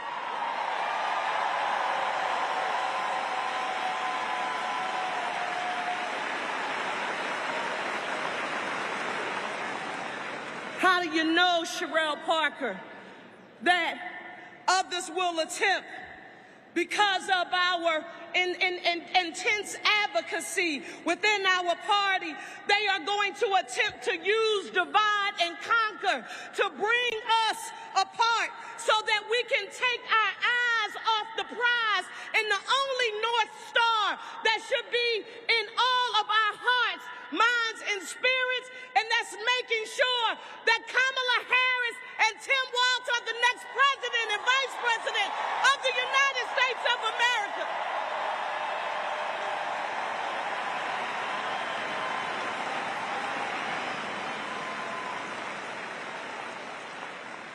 When I tell you that my spirit is full at this moment, it's beaming with pride and dignity and gratitude. Gratitude for our president, Joe Biden, who's dedicated his life 50 plus years. He's made serving our country his mission. Join with me in giving a huge round of applause to President Biden.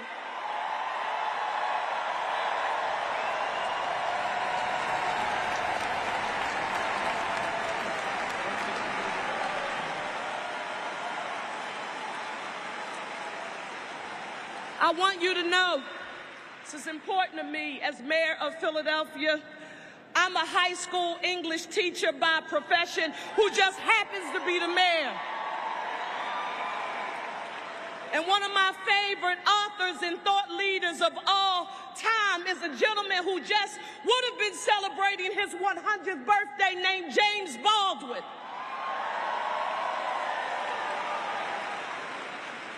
James Baldwin had a quote that he would often state when he was fighting for social and economic justice. He would say, "I can't believe what you say because I see what you do. I can't believe what you say because I see what you do."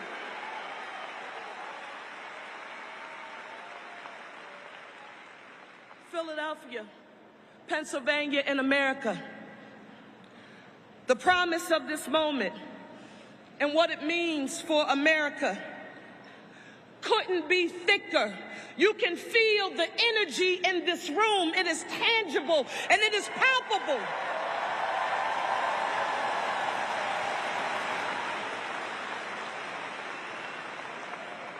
As Vice President of the United States of America, I had the opportunity to meet Kamala Harris when she had just started out on the trail, and she came to Philadelphia to visit on her first campaign sort of meeting here in Pennsylvania. And when she came to Philadelphia, she had a whole lot of other places that she could have been. But guess where she chose to be? In the neighborhood, with the people, in the backyard, talking to women about the power of unity and addressing issues extremely important to those in our nation. But like James Baldwin, I watch what you do. And I want you to know that as Vice President, she has continued to deliver time and time again for the city of Philadelphia. And I've only been here for 7 months. I just got here. I know my mayors across the nation will appreciate this. I never take a picture with a big check before the little check is in the bank. And in Washington, D.C., they've sent $638 million to Philadelphia for water infrastructure, for mass transit, for environmental remediation. I don't just listen. I also saw our Vice President do something that a whole lot of people had counted out. She and I are Divine Nine sisters and graduates of historically black colleges and universities.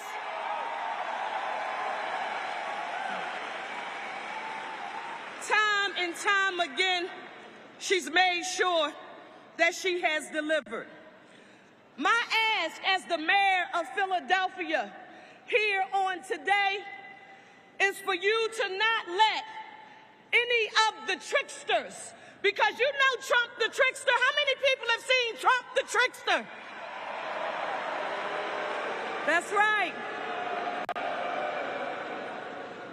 Don't let Trump the trickster take our eyes off the prize.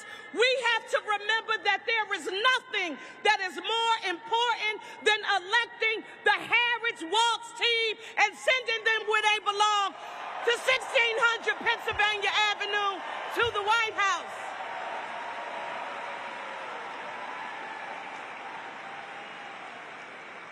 You're in Philly. I don't have to tell you about the power and importance of grit and in hustle. You know, that's what we do. We are a city that is based on the presence of resilience and our strength to overcome obstacles. I want you to know that none of us here today should forget that we are Democrats and that we are for the working class and that we support organized labor. And don't forget this. We know that the middle class built America and organized labor built the middle class.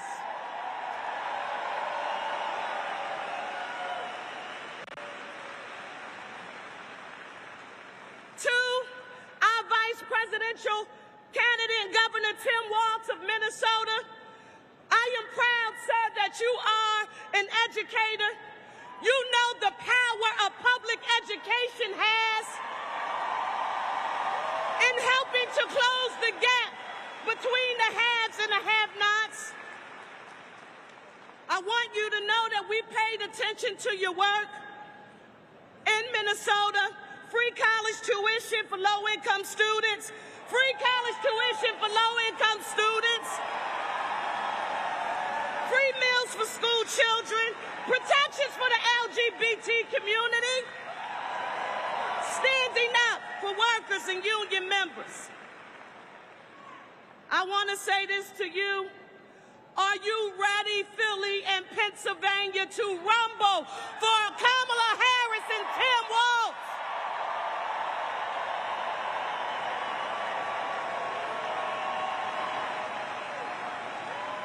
When you walk out this door, I want you to put your chucks on and tie them up tight and knock on every door you can to let America know what's at stake. Our citizenship, we must remember, requires that we use the word as both a verb and a noun. And it requires our action.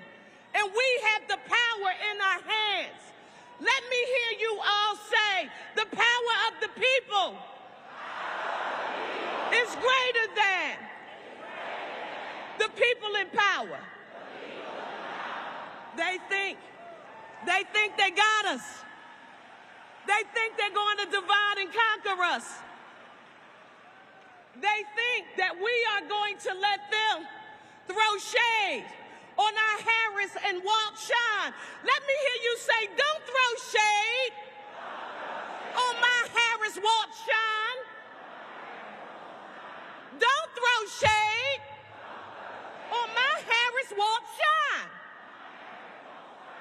Today, I'm proud to be here with each of you.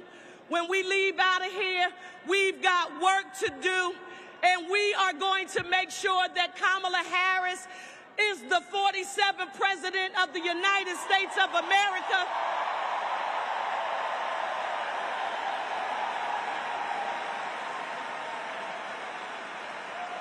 And that Tim Walz is the Vice President of the United States of America.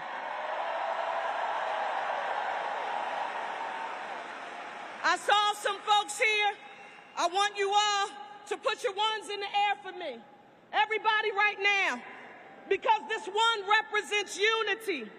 I want you to know that together, we are one city. Let me hear you say one city, one region, one state, and one nation united.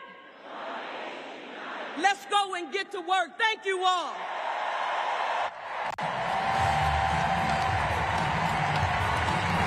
All right, you're just listening in there. The Philadelphia mayor walking off the stage, showing a lot of passion for both candidates, for Harris and Walz. Of course, she supported Josh Shapiro, hoping that he would be the running mate, but still there very much in front of the crowd in her home city. They're vouching for that new VP pick. All right, I'm Andy Mack here on Live Now from Fox. We'll take you back out there as just about 30 minutes or so. We'll hear for the official ticket, the Harris-Walz ticket, for the first time together as they will really start campaigning in this condensed format, less than 100 days until the November election. I'm Andy Mack. We're back after this.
All right, welcome back in here to Live Now from Fox. Still a live look there inside of that venue. And for the first time, we'll see Harris alongside Walz as a complete ticket on the Democratic side. Less than 100 days until the November election.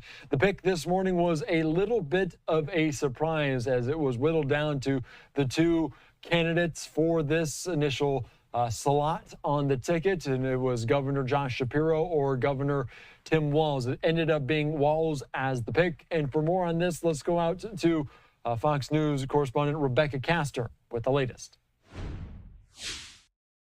Vice President Kamala Harris has officially secured the top spot on the Democratic ticket. And now she's kicking off a multi-state battleground tour with her new running mate. Vice President Kamala Harris, the Democratic presidential nominee, selecting Minnesota Governor Tim Walz as her running mate. Harris met with several candidates, but chose 60-year-old Walz, a second-term governor and former member of Congress.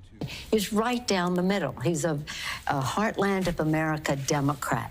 Walz is not well known outside the upper Midwest, but Harris plans to introduce him to voters at a rally in Philadelphia on Tuesday and kick off a multi-state battleground tour.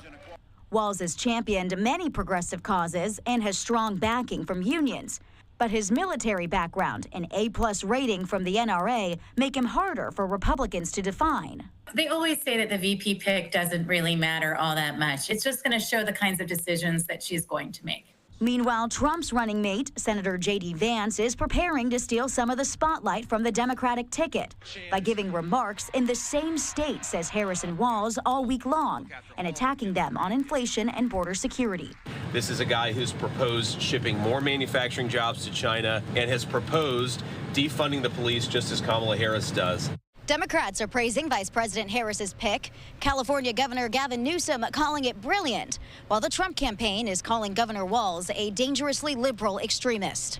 In Washington, Rebecca Castor, Fox News. All right, thank you so much. And we're continuing to see speakers now on the stage, and that is Senator John Fetterman from Pennsylvania.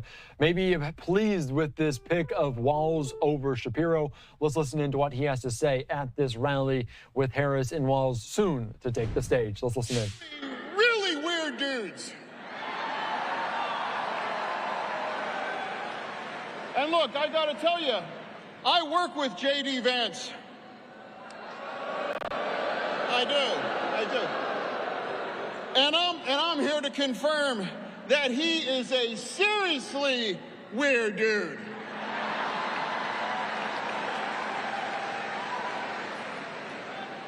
Look. Let's get to work, and it all starts now. Thank you, Philadelphia.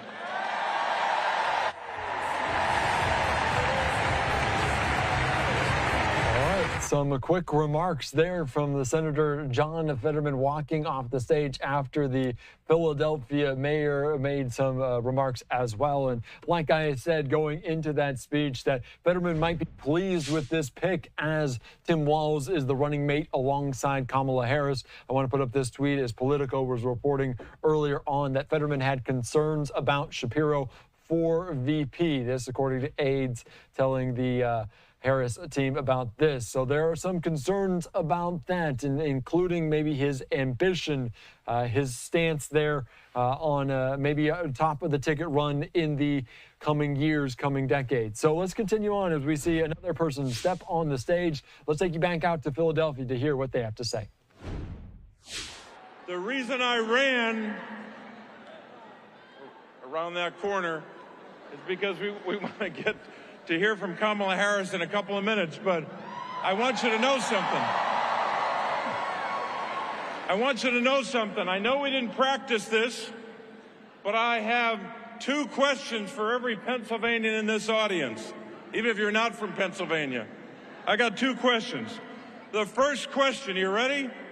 Are you ready to win for Kamala Harris and Tim Walz?